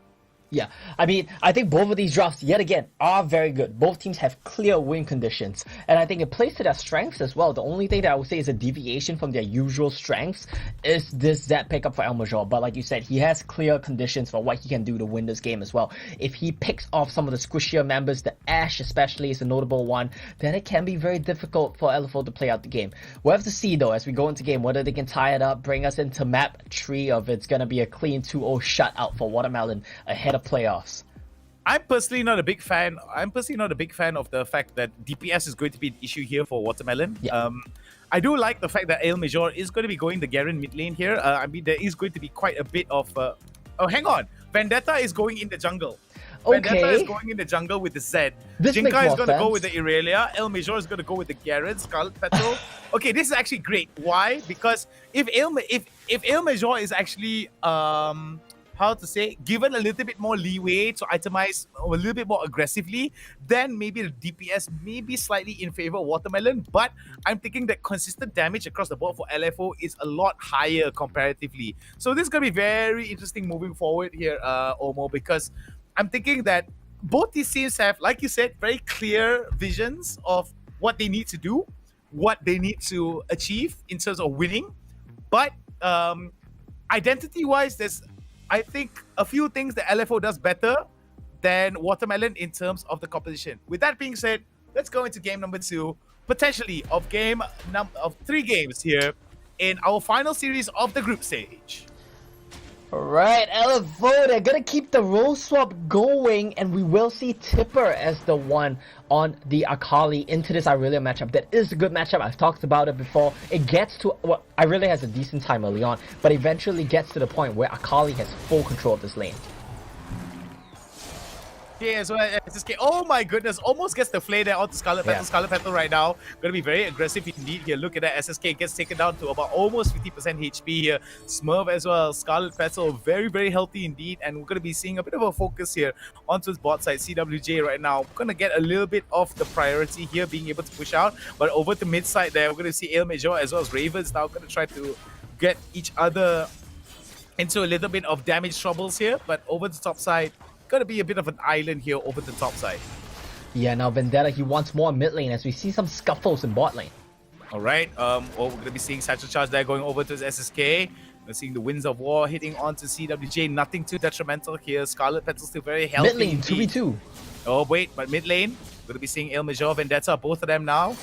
El Major, okay, now the thing about El Major is he's able to actually rely on his Perseverance passive, and it actually keeps him very, very healthy in the lane. So I'm not entirely worried about his capabilities to stay healthy in the lane though, but maybe in terms of push, that may be a whole different story. Oh, beautifully done there by SSK. SSK gets in with a death sentence. Watermelon now in a lot of trouble. El Major gets taken down with a beautiful flash belly flop by Rich.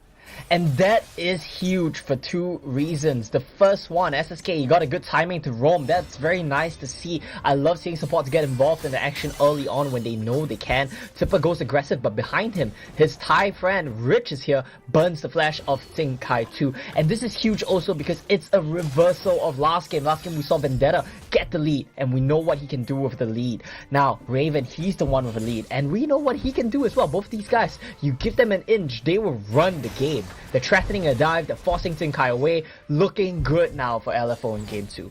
Alright, seems that LFO's Tipper right now was a little bit watered down in terms of his Tom Yum spiciness in game number 1. Game number 2, coming back and making go spicy indeed. Oh, CWJ almost gets taken down. Barrier will be able to save him. The taunt nearly hitting onto his SSK. Scarlet Petal right now. All he needs to do is get a beautiful bouncing ball, and that could be a bouncing bomb. Excuse me, that could be the day. Vendetta right now comes in, and it seems that missing from members of LFO immediately signals to CWJ that he is going to be in a bit of trouble here. Immediately backs away. So looking at what Watermelon is doing here, I think it's pretty good overall across the board, but LFO still has a little bit of an early lead here. Yeah, a little bit of an early lead, but it's not much to speak about. Unlike last game, where at this point, Watermelon already had 1,000, 2,000 gold lead. This time around, a much slower game. LFO not imploding.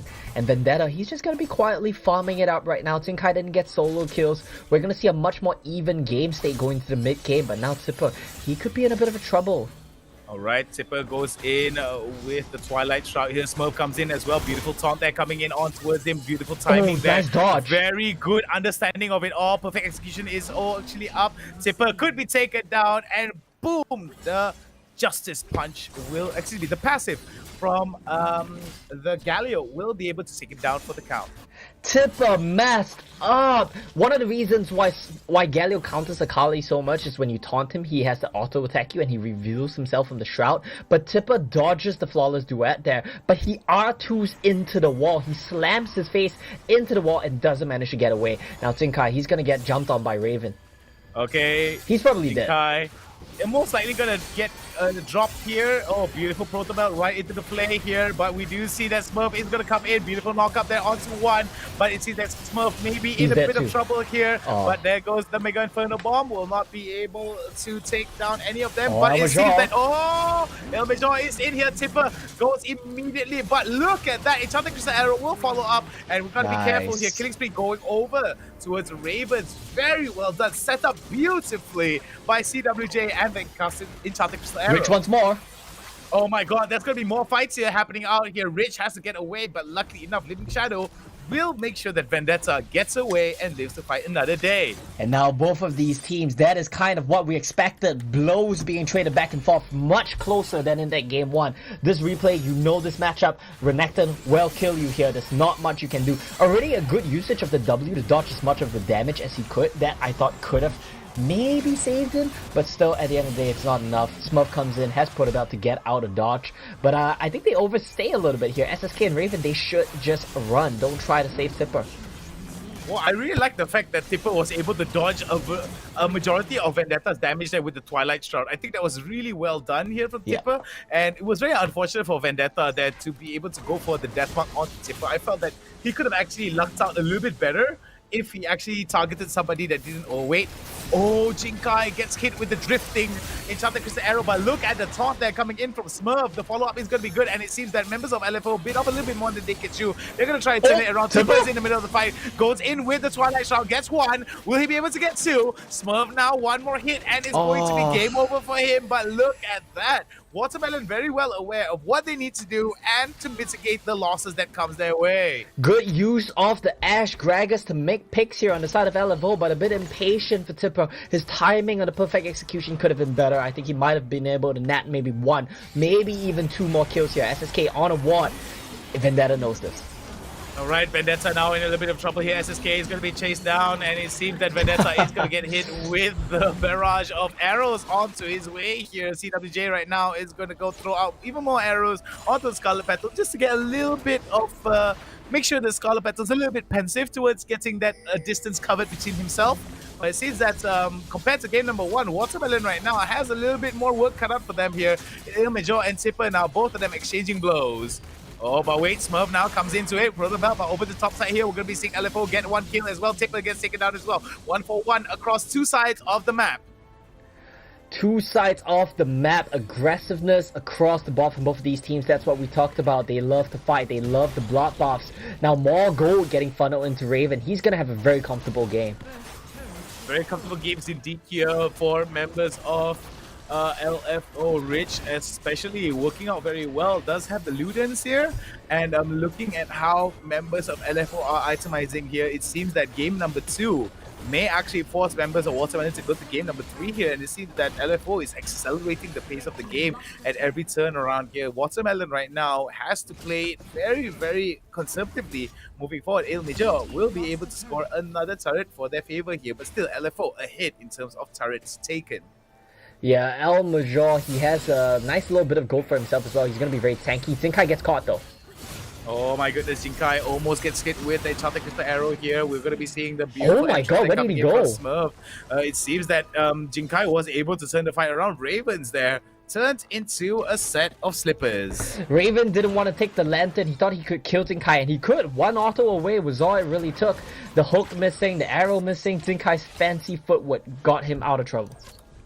Well, very nicely done there from Jinkai. Fancy footwork indeed will be able to keep him out of the gray screen here, but looking at what LFO is doing, it seems that they are slowly losing the lead here. 700 gold advantage in favor of LFO. It's slowly starting to whittle away here as WCM Watermelon slowly but surely getting back into the fray. One more turret is all they need to be able to even it out in terms of objectives taken, but the Drake in the pocket of Watermelon means that they will be able to scale pretty well across the board. Oh my god, Enchanted Crystal Arrow. Luckily enough, Jinkai was very aware of it, cognizant of the fact that that was coming. Flashes very early, preemptively, but Tipper right now goes in very aggressively. Vendetta is nearby. Oh, but look at that, beautifully done. A death mark there comes out. Tipper is going to be very careful. Oh, the exhaust comes out and Vendetta gets taken down by SSK. Beautiful timing of SSK coming in to assist Tipper with that exhaust. Oh man, this is just so good for LFO. Tipper played that so extremely well, and of course SSK there for the assist as well. Exhaust was huge, saved the day, saved Tipper's life. Now Smurf under this turret, I think he's gonna be fine. He's tanky enough to survive any possible dives. Any possible dives that could come from either teams here could actually be turnarounds, and it seems that 2 for 2 across across both these teams in terms of turrets, but 2,000 gold advantage in favor of LFO and 4 kills in favor of LFO. So we do see that even though some of the objectives may skew slightly towards Watermelon, despite the fact that some of the numbers are very similar, the entirety of the goal that has been accrued as well as kills that they have managed to score for themselves tell a whole different story at 10 minutes of the game. Yeah, LFO 2,000 gold lead, it's not really a lot, especially considering how much they found. Nice, this is great. All right, Scarlet Petal right now gets taken up, even though he was able to go for the satchel charge, will be caught out, and it was all started by the explosive cast that came in from Rich, as well as the Flay and the death sentence that were available for SSK. CWJ right now showing his peak potential here, will be able to get Jinkai here, very, very dangerous indeed. Watermelon right now in a spot of bother here. We do see Tipper in the middle of the fight there. Omo has to go golden in that turnaround, does have Twilight Shroud. Twilight Shroud has been used already. Vendetta now goes for the Flash Smurf in the middle of it all. Tipper, what are you doing in the middle of it all? Gets taken out by Vendetta. 1-for-1 exchange here. LFO right now looking like they bit off a little bit more than they could chew. Ale Major is alone, and we see the LFO will be able to reap the rewards here, but gets hit with 3-man here with the 3-man ultimate that came. And oh my goodness, CWJ comes out with the Enchanted Crystal Arrow. What is going on? This fight just keeps going on and on and on, Omo. This fight went on for so long that Scarlet Battle came back to life, ran mid, and CWJ got a second Ash ulti off. It's just showing how closely contested these two teams are, how back and forth these team fights are. All right, so we're going to be seeing here we go. The game most likely. There's going to be a turnaround here. LFO right now want to force out this fight. SSK as well as Rich. Oh, they will be able to get that target there. Smurf goes in for the taunt. Will not be able to hit anybody here in the middle of it all. It's going to be Tipper. Tipper's got to be careful there. Exhaust is not available for SSK. A lot of opportunity for Vendetta to turn this around, but no, they decide to get away from this fight. Watermelon right now decide to pick off a little bit more just to make sure they mitigate the losses that could come towards them. And honestly, Watermelon, they are looking good in this game despite being down in kills. The gold is basically even. They have the Rift Herald. The fight continues. All right, the fight continuing here. A lot of bother here coming in. We do see SSK coming in with the death centers there. Not entirely needed, but it's going to be CWJ, excuse me, Rich, that will be able to score that kill, if I'm not mistaken. We'll be seeing more and more from LFO right now, and it seems that Scarlet Petal has been caught off too many times here. Yeah. Very unfortunate for members of Watermelon here. 2,000 gold advantage, and we're going to be seeing a mid-tier turret that being taken down. Ale Major spins to win here. Ultimate coming in from Smurf. Very wisely from LFO, decide to back away, and it could be a Drake here. You think this Drake could be a wise choice for LFO here, Omo? I think it's free. They should just take it. The Rift Herald will trade mid-turret back though. LFO, I think it's just a Cloud Drake. It's not a huge win for them, but still, you gotta take it. It's free. Why not? Smurf gets caught. Oh wait, before that, Smurf gets caught with the beautiful death sentence here. There goes the big Inferno Bomb, and it could be a turn of events here. Rich gets taken down, and Raven is in the middle of the fight. One more hit, and Raven could be down for the count. We do see one of them go golden. This could be bad. Oh, Sigma boy. gets taken down, and oh my goodness, the tempo has immediately shifted, just like a cowboy flipping the table and shooting from the hip. Watermelon not afraid to risk it all. They catch Smurf, but this Galio, he's too hard to kill because you funnel everything into him. That means that Scarlet Patho, that means that Zinkai, that means that Vendetta, they get to do the big damage from the backline, and that's exactly what happened. You look at this, they catch Smurf, they blow everything on Smurf, but he's a support and a very tanky one at that. Scarlet Patho does insane amounts of damage, and then this team fight, it just gets cleaned up by the rest of the members of LFO because everything has been used on Smurf. I mean, at this level, I mean, even in solo queue level, right? When your Thresh doesn't hit his death sentence on the target that they want, you hit the tank, you know for a fact that's what the tank wants. You'd be like, all right, you death sentence me, I'm going to show you what a real death sentence is, right? And LFO made that mistake, and look at what happened. They immediately lose out, and the advantages is starting to flip for Watermelon. But LFO, not too far behind though. They still will be able to redeem themselves. Oh, Jinkai in a little bit of trouble here. Raven as well as SSK. Oh, very nicely done there from Jinkai. Jinkai very, very aggressive indeed. Box has come out onto his SSK. SSK right now maybe taken down, but oh my days. Almost taken down.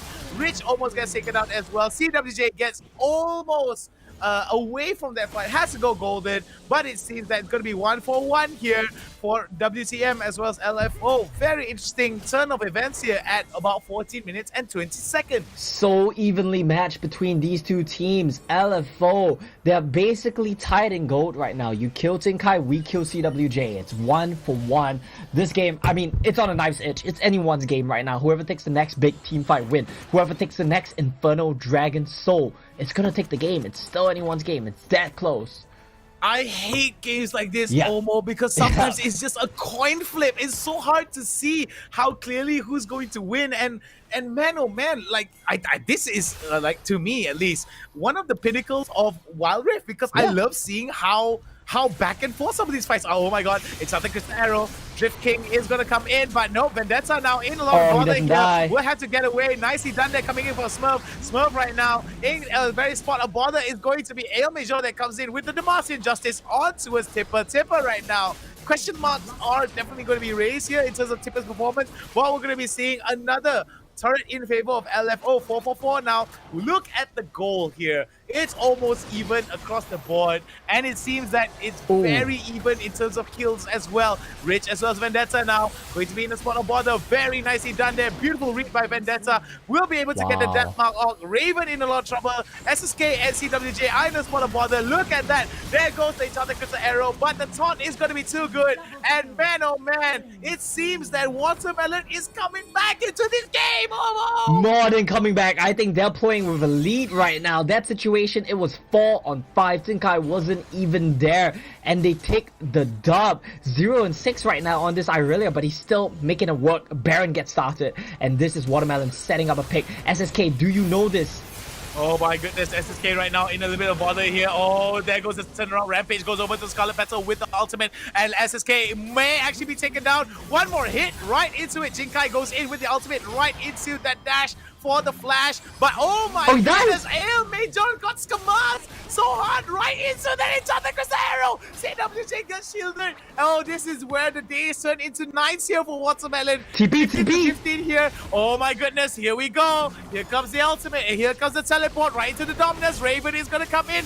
We are gonna get a nice pair of crocodile shoes here. Raven right now gets into the fight. Rich tries to go in for the explosive cast. Does a favor for Watermelon. They have to back away. What is this game, Omo?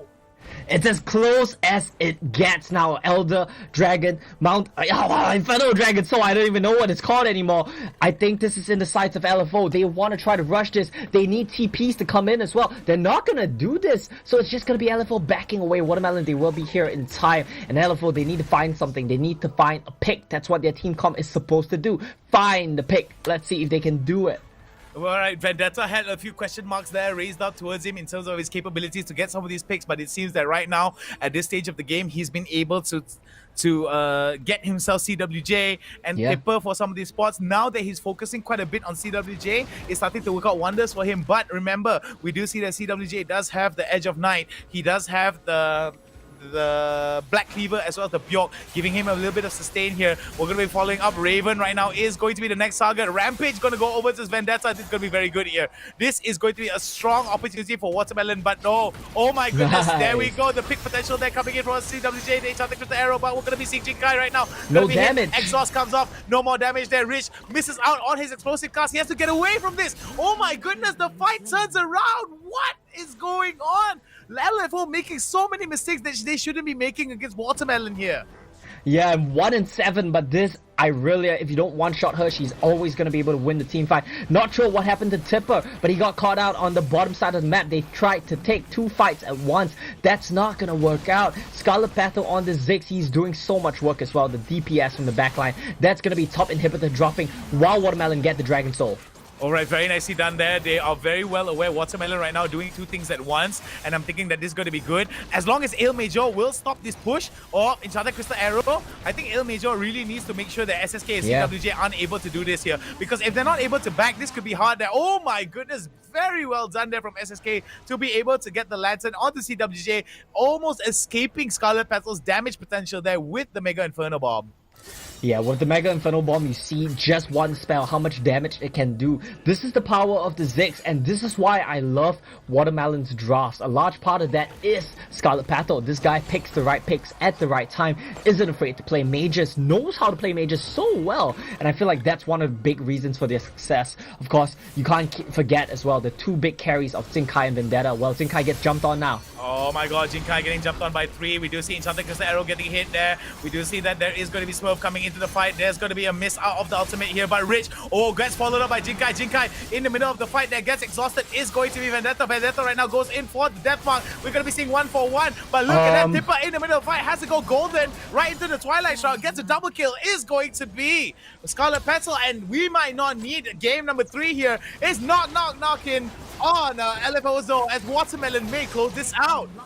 Watermelon look like they will indeed be able to close it out. Not quite yet though. They want to play it safe. They want to make sure they really get this dub. Don't give LFO a chance to get a foot back into this game. And that's going to start off with Baron Nashor here. They should take this no problemo. LFO, they're not even able to face check Smurf. He's just so tanky, zoning away the members of LFO. Alright, this is going to be a very interesting part. Raven right now going to come in. There goes the Enchanted Crystal Arrow here. No more pick potential coming in from CWJ as well as LFO. Mega Inferno Bomb has been taken down for the count. We're going to see 1,700 and it has been smited. We do see that Vendetta right now is positioning themselves, but most of them are going to be backing away. Smurf may actually be in a spot of bother here. Look at that, CWJ coming in for that as following up, and oh my goodness, CWJ was able to just deep away on towards Watermelon here, but nothing entirely too detrimental for Watermelon to experience here, because LFO still has to deal with 4 members of Watermelon with the Baron Nashor buff. Yeah, no more Dragon Soul means there's not a real objective to contest right now. Watermelon, they can just sit in their base, farm it up, wait for Smurf to get back alive. 30 seconds until he can use the heroic entrance. Can LFO find anything during this time? I think the answer to that is going to be no. Watermelon, they're playing it safe enough. They're not overextending. They're not overreaching. LFO not able to find anything means that that pick, it amounts to nothing. Alright, so we're going to be seeing here from Watermelon as well as LFO, both these teams now are actually going to be posturing in such a way where they're going to be defending a little bit of the Baron push here. I think that Watermelon right now is actually very good in terms of their positioning and their posturing, but LFO has got to be very wary here. If they posture a little bit too aggressively, beautifully done there, coming in. Jinkai right now could be the target here. We're going to be seeing an exhaust come in right into the play. There goes the Mega Inferno Bomb, getting able to take down one here. Rich, Tipper, very, very low indeed here, right into it. We're going to be seeing Vendetta right now. Very, very big question mark there in terms of why he decided to go for Raven for that death mark here. Could have been able to get another one or maybe even a high value target, but it's better for them to be able to score at least 1 member down for Watermelon. 1 member down, that means 1 less Baron buff to deal with. Buys them some space on the map, but it costs them so much in terms of out as well. They can't go home to heal up. They can't go back to the fountain because their base is getting sieged in. Alright, we're going to be seeing there, Tipper in a lot of trouble there. Luckily was able to get away from Ale Major's ultimate. We do see that, another Uncharted Crystal Arrow right onto Vendetta. Vendetta be like, living shadows out of there, bro. I don't need any of that. Yeah, the war on 2 fronts right now. Nowhere for LFO to take a good fight. All right, we're going to be seeing Tipper in the middle of it, gets exhausted here. Oh my goodness, the predict from Scarlet Petal works out really well. Rich right now, 3 members here, and 50 seconds on the clock for Tipper before he comes back into the fight. Raven decides to go for a very huge push onto his Vendetta here. This could be very interesting. Vendetta right now, he's got to be careful that he doesn't get caught out. Oh, nicely done, the outplay. That's the late game matchup. Zed just kites you, one of the best 1v1 champions. And I love how well Vendetta's playing it as well. LFO, they're getting tugged around the map. They're getting dragged around. This game is basically won for Watermelon. They just need to kill the Nexus. All right, so looking at it, oh, Rich in the middle of it. Oh, beautiful. There it goes. CWJ right now is going to be very careful on the amount of damage that comes in. Oh my goodness, Vendetta almost gets taken down. Legendary for Scarlet Petal, and this could be game. We don't need a game number 3. It's going to be Watermelon that wins it out. All of us casters, we gotta just... we can't predict games anymore, Omo. We gotta... It's too difficult sometimes. Anytime production tells us to predict, right? We just see the majority of who picks everything. We go against the grain from now 100%. on. That's how we're gonna go. That's how we're gonna go from now on, Omo. That seems to be the way to get right votes these days. But honestly, wow, I am so impressed by the Watermelon that we saw here today. I think this is peak form Watermelon. I don't know what happened to them. Did they start scrimming? Did they just have a really good day? Because if we see this Watermelon going to playoffs, I genuinely think they have a shot at getting top 2. Maybe not win the whole thing, maybe a small chance for that, but at least top 2, I think it looks really realistic. This is the peak form of Watermelon, and I hope we see more of it, because this is the Watermelon that I've been waiting to see all split long. Okay, one stray observation I had to see. Yeah. Tipper wasn't actually performing the way I was expecting him to he had a really rough week. Yeah, really rough week. Yeah. For sure, he had a really rough week. Against RH yesterday, not a good time. Against Zinkai today, even in the team fights, he had a really rough week. And going to playoffs, I hope we see the peak form Tipper come out. Because what fun is it to see LFO lose, but in such a fashion? I want to see them lose at their best. Man, I feel that the potential for Watermelons to reach great heights is definitely there. But I feel like LFO wasn't playing to the best of their potential. I think that game number 2, I think it was a little bit too late. A lot of the turnarounds were the fact that they weren't able. I feel that Ash pickup, yeah, sure. Enchanted Crystal Arrow, drifting across the map, being able to get some of these pickups, sure. But the follow-up that came maybe a little bit lacking. Like we saw just now, Vendetta, all he needs to do is just gets hit with the Enchanted Crystal Arrow. Oh, big whoop. I just W, I just Living Shadow, and I'm out of there. And I feel that a lot of those opportunities were wasted, in my opinion, because there was just so many opportunities gifted towards LFO, but Watermelon were just, okay, never mind. They just keep making the same mistake over and over again. What we're going to do is we're just going to regroup, try to get some of these objectives, and slowly but surely chip away at members of Watermelon or LFO, and slowly climb back. And that's what Watermelon did. And hats off to them. I felt that this game would have went 2-for-1, at least, in favor of LFO. But man, oh man, let's take a look at the post game. Omo, break it down for us, please. I mean, what is there to really talk about, right? Vendetta, tremendous performance from him. Scarlet Petal, consistent, stable, as always. He got caught twice and he never died again. Didn't even need a Jonius, didn't even need a QSS. He bought Twin Shadows because why not? Just find Tipper and kill him in the team fights. El Major doing a very good job on the tank, as always. Same with Smurf. These two guys, they are the enablers for Watermelon. When they succeed, El Major and Smurf are stable. And Vendetta, Jinkai, you know, flashy as always. Jinkai had a really rough start. I think he was 1-7 at some point, and he still managed to have such a huge game impact. Now on the LFO side, I'm actually pleasantly surprised by CWJ and SSK playing bot lane. It's really not that bad. I think it's the rest of the members that kind of dropped the ball here today. I feel the same thing too. 33,000 in terms of damage being done by Vendetta here. Definitely the majority of the damage is going to be in Vendetta's hands, but not too far behind is going to be Scarlet Petal. I feel that a lot of it really revolves around the coordination that came. As soon as Vendetta comes in for the death mark, we immediately see Scarlet Petal just throws out the Mega Inferno Bomb immediately, and I felt that was just the, like you say, the coup de grace, the chef's kiss, you know, like the icing on the cake, the last garnish on the top of the drink. I feel that was just perfect from members of Watermelon. LFO, though, they did have a little bit of issues adjusting towards a particular playstyle that Watermelon was presenting towards them, but then again, maybe this could be a long game, a long con from LFO. They be like, yeah, we'll let you win this, sure, whatever, you know, maybe when we get into groups, we'll start smashing you back. It's going to not go it's not gonna go 2-0 anymore. We're just gonna smash you, reverse sweep you as easy as possible. So maybe that could be the case, or maybe this could be the beginning of Watermelon winning everything. So like I said beforehand, once it gets out of groups, it's going to be a circus of changes in terms of where everybody's going to be for sure. And I think the team that really is watching this game and the team that really has a lot to take away from this game is going to be PathSeeker, because they're the first round opponents for Watermelon right now. If I was them, I would be watching this game and I would be shaking in my boots right now, because the Watermelon that we saw today, wow, they look scary, man. Oh yes, they look scary. I don't know. Maybe it's the vegetables. Maybe it's the food. Maybe it's the screaming. We never know. But let's take a look at the highlights and see some of the crazy moments from game number 2 between these two teams. Look at that. SSK there gets caught out, immediately gets followed up by Jinkai. And look at that. Even though the flash came in, the timing was just great. But Ale Major there gets bamboozled very hard by the amounts of by the goldenness of it. But look at that. I just love how the Enchanted Crystal Arrow just does a snake-like turn there. But even though the snake-like turn is going to work out, because the explosive cast missed out, Rich was just, oh boy, I done messed up now, and just gets steamrolled by Jinkai. And over here, over the top side here, we do see Jinkai immediately get forced on by 3 members here, even though he was helped out by Smurf. It seems that members from the side of LFO bit off a little bit more than they could chew. We could see immediately come in is going to be Vendetta. And despite the fact that he wasn't able to get those kills off, I feel that there were just so many turnarounds here that even though LFO had the early lead, Watermelon secured that end game closeout. Yeah, Watermelon, they were able to hold on, and even though LFO were making picks, right, they were using the Ash Gragas to good effect, picked up Scarlet Petal twice, that's how they got mid once hurt.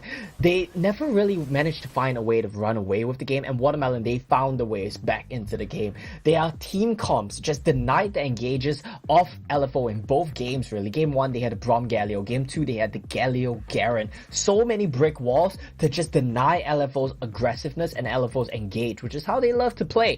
And honestly, from draft to gameplay, I'm just so impressed with the Watermelon that we see here today, and I really like this form of them. I hope we see this Watermelon going forward.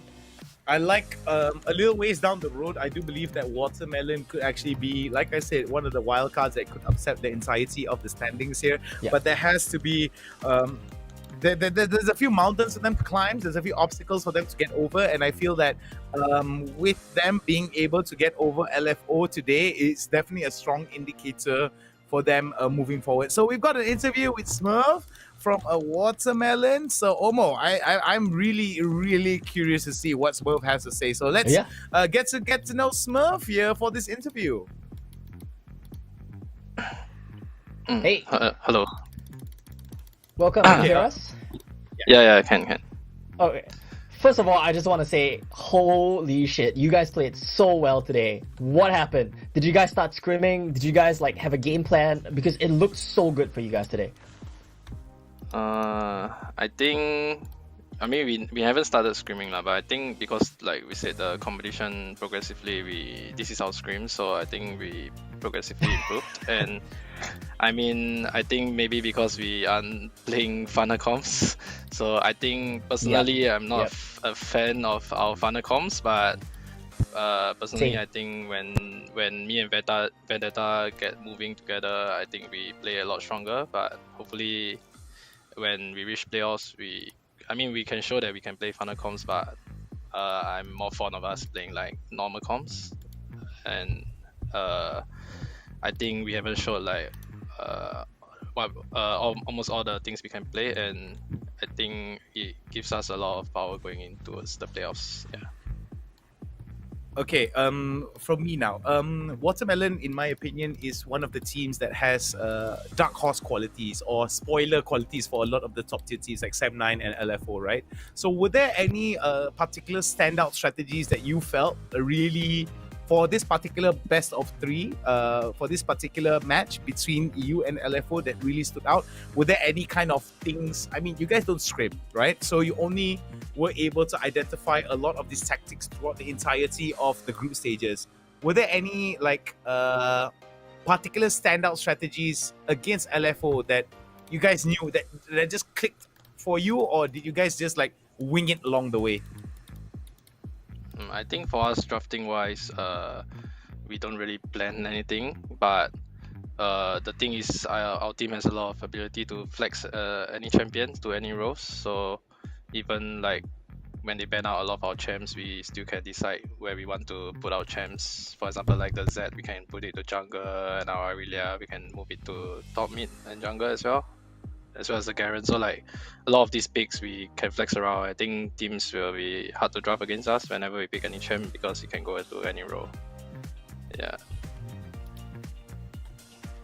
Nice, that's true. I think the flexibility is really important as well. We saw you guys flex the Aurelia, we saw you guys flex the Z.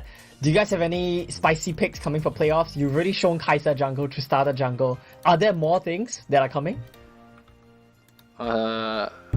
Honestly, I think my team can play almost any champ, and I think Vendetta literally plays anything in the jungle, so it's hard to expect what he can play.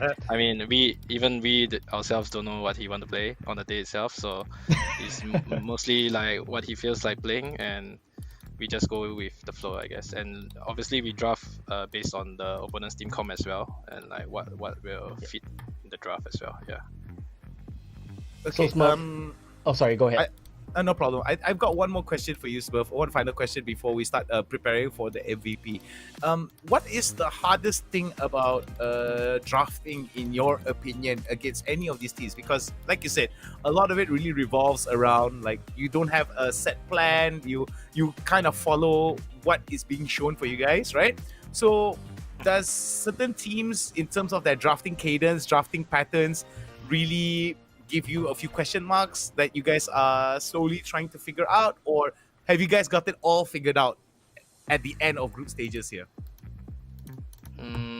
I think drafting wise, it's hard because every time we go into the day, Vendetta is like, oh, I'm gonna play Fana, guys, and then some of us like, maybe not. But I think drafting wise, I think because right now after I quit like League of Legends PC, I'm helping up like the PCS side as a coach for IMP. So for the drafting wise, I think I do help out the head coach for IMP for a little bit. So I think during drafting, when it comes to drafting, going with the flow, and like when I see the draft, sometimes I will give in inputs on what I think will be good for our comp, and I think that helps us with our drafting and our flexibility, especially when we have a wide champion pool. It's quite easy to draft against other teams most of the time, and we can go with the flow and counter like what they want to do with the team of their composition that they're going for.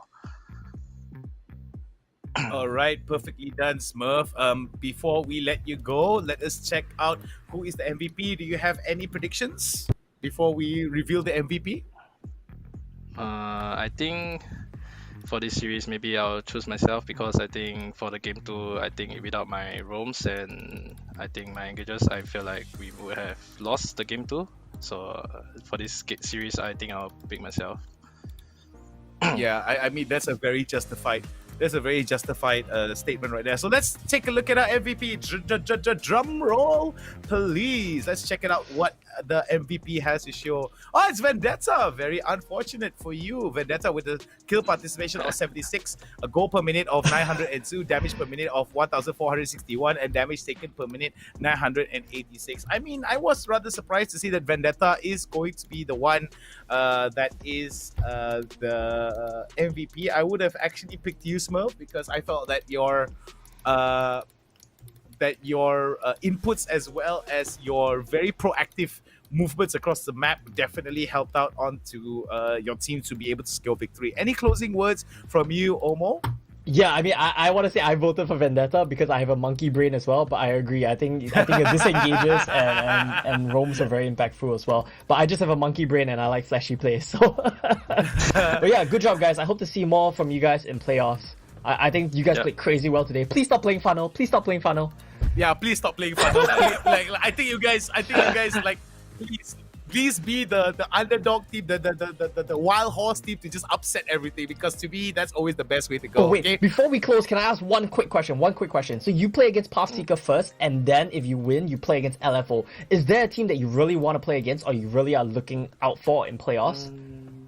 I think looking forward to play against PathSeeker. I think because we lost the series against them, but unfortunately, I think me and Veneta woke up on the game time itself, and then we haven't paid for like wash our face or anything, and then we played like a 35-minute games or something, and then we were kind of tilted. But I think it was unfortunate that we lost against them when we are not in our good condition. So I think when we fight them in the playoffs, hopefully we can have a good showing and get our revenge.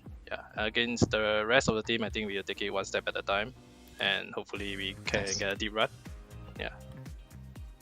All right. Before we let you go, though, Smurf, any words for any of your fans out there, everyone watching? Thanks for those that support me, and hope that they will continue supporting me, and get a quick plug that I stream sometimes on twitch.tv/IMPSmurf. Yep. Heck yeah, I love that plug. Go follow, subscribe for 10 years, okay? You all do it now. If you subscribe, you immediately climb up 10 ranks, okay? Seriously, you guys do it. Thank you very much, Smurf. Thank you for your time. Thank you for your efforts. We are looking forward to seeing what you are going to reveal to us here at the playoffs. So thank you again, Smurf. We hope to see you again very, very soon at the winner's circle for sure. All right, thank you. Bye-bye. Wow, what a day it has been, Omo. I mean, who would have thought that Watermelon would single-handedly make all the casters look like we're not doing our jobs properly? I mean, Watermelon is always a team that comes in and has the chance of an upset. LFO, on paper, they should have won this. Just you look at the scores, you look at the ways they played in the past, but Watermelon, I'm just... like, more than anything, I'm not upset at losing predictions. I'm just so happy that we finally see this form of them come in, because we might actually have a third contender in playoffs now. We kept thinking, two-horse race. Let's look at the standings. Even the standings show it's likely going to be a two-horse race. But with Watermelon waking up, showing this form, I am just really excited to see what they can do in playoffs. All right, I'm very excited to see that 7-9 is going to be on top of the ladder here, 30-1. Looking for all is going to be 11-3 in terms of wins and losses for Watermelon, Upcar, Phantom 6, and PathSeeker. They're going to be holding position 3, 4, 5, and 6 with 9-5, 8-6, 7-7, and 6-8 respectively. We do see that Team Watermelon right now may have the chance to upset the top part of the standings here. It's all really dependent on how they're going to be performing in the playoffs here. Upcar as well as Phantom 6 not entirely out of the picture here. PathSeeker as well. They do have quite a bit of potential here, but Reach the Peak and TODAK, very unfortunately for them, they will have to go home and will have to watch from the sidelines.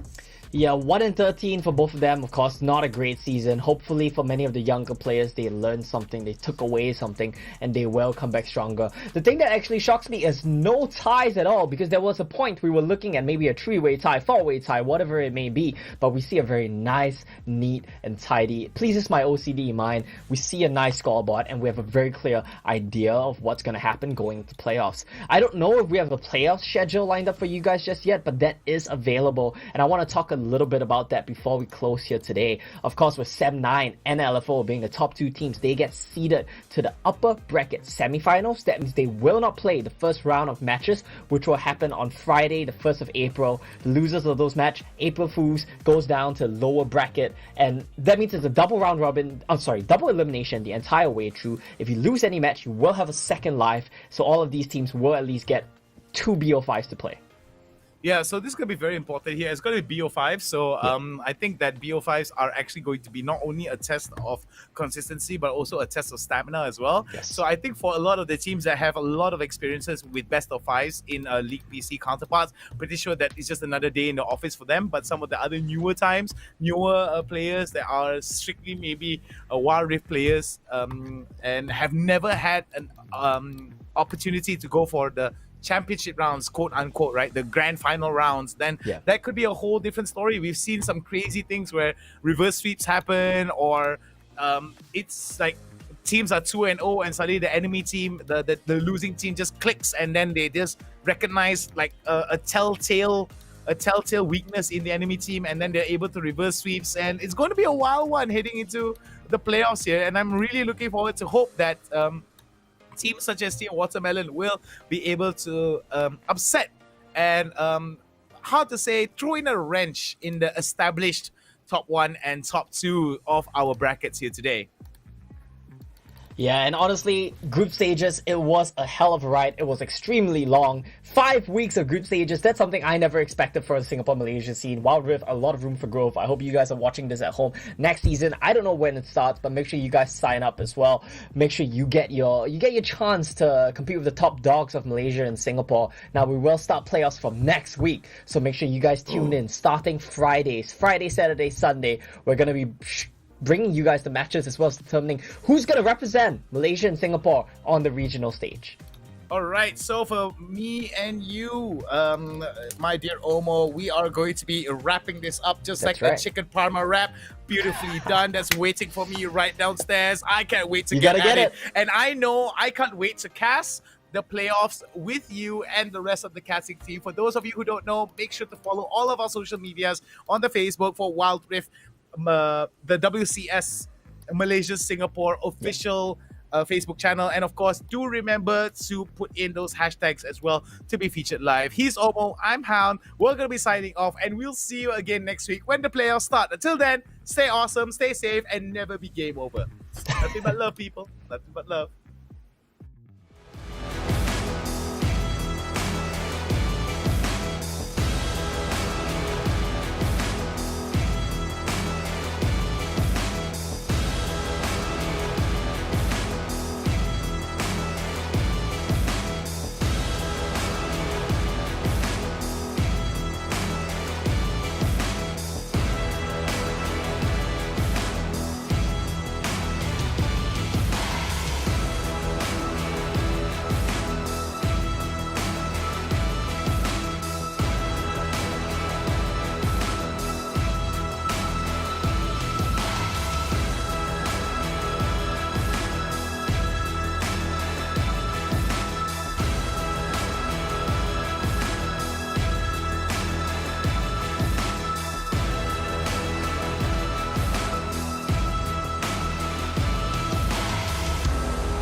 Here we go now.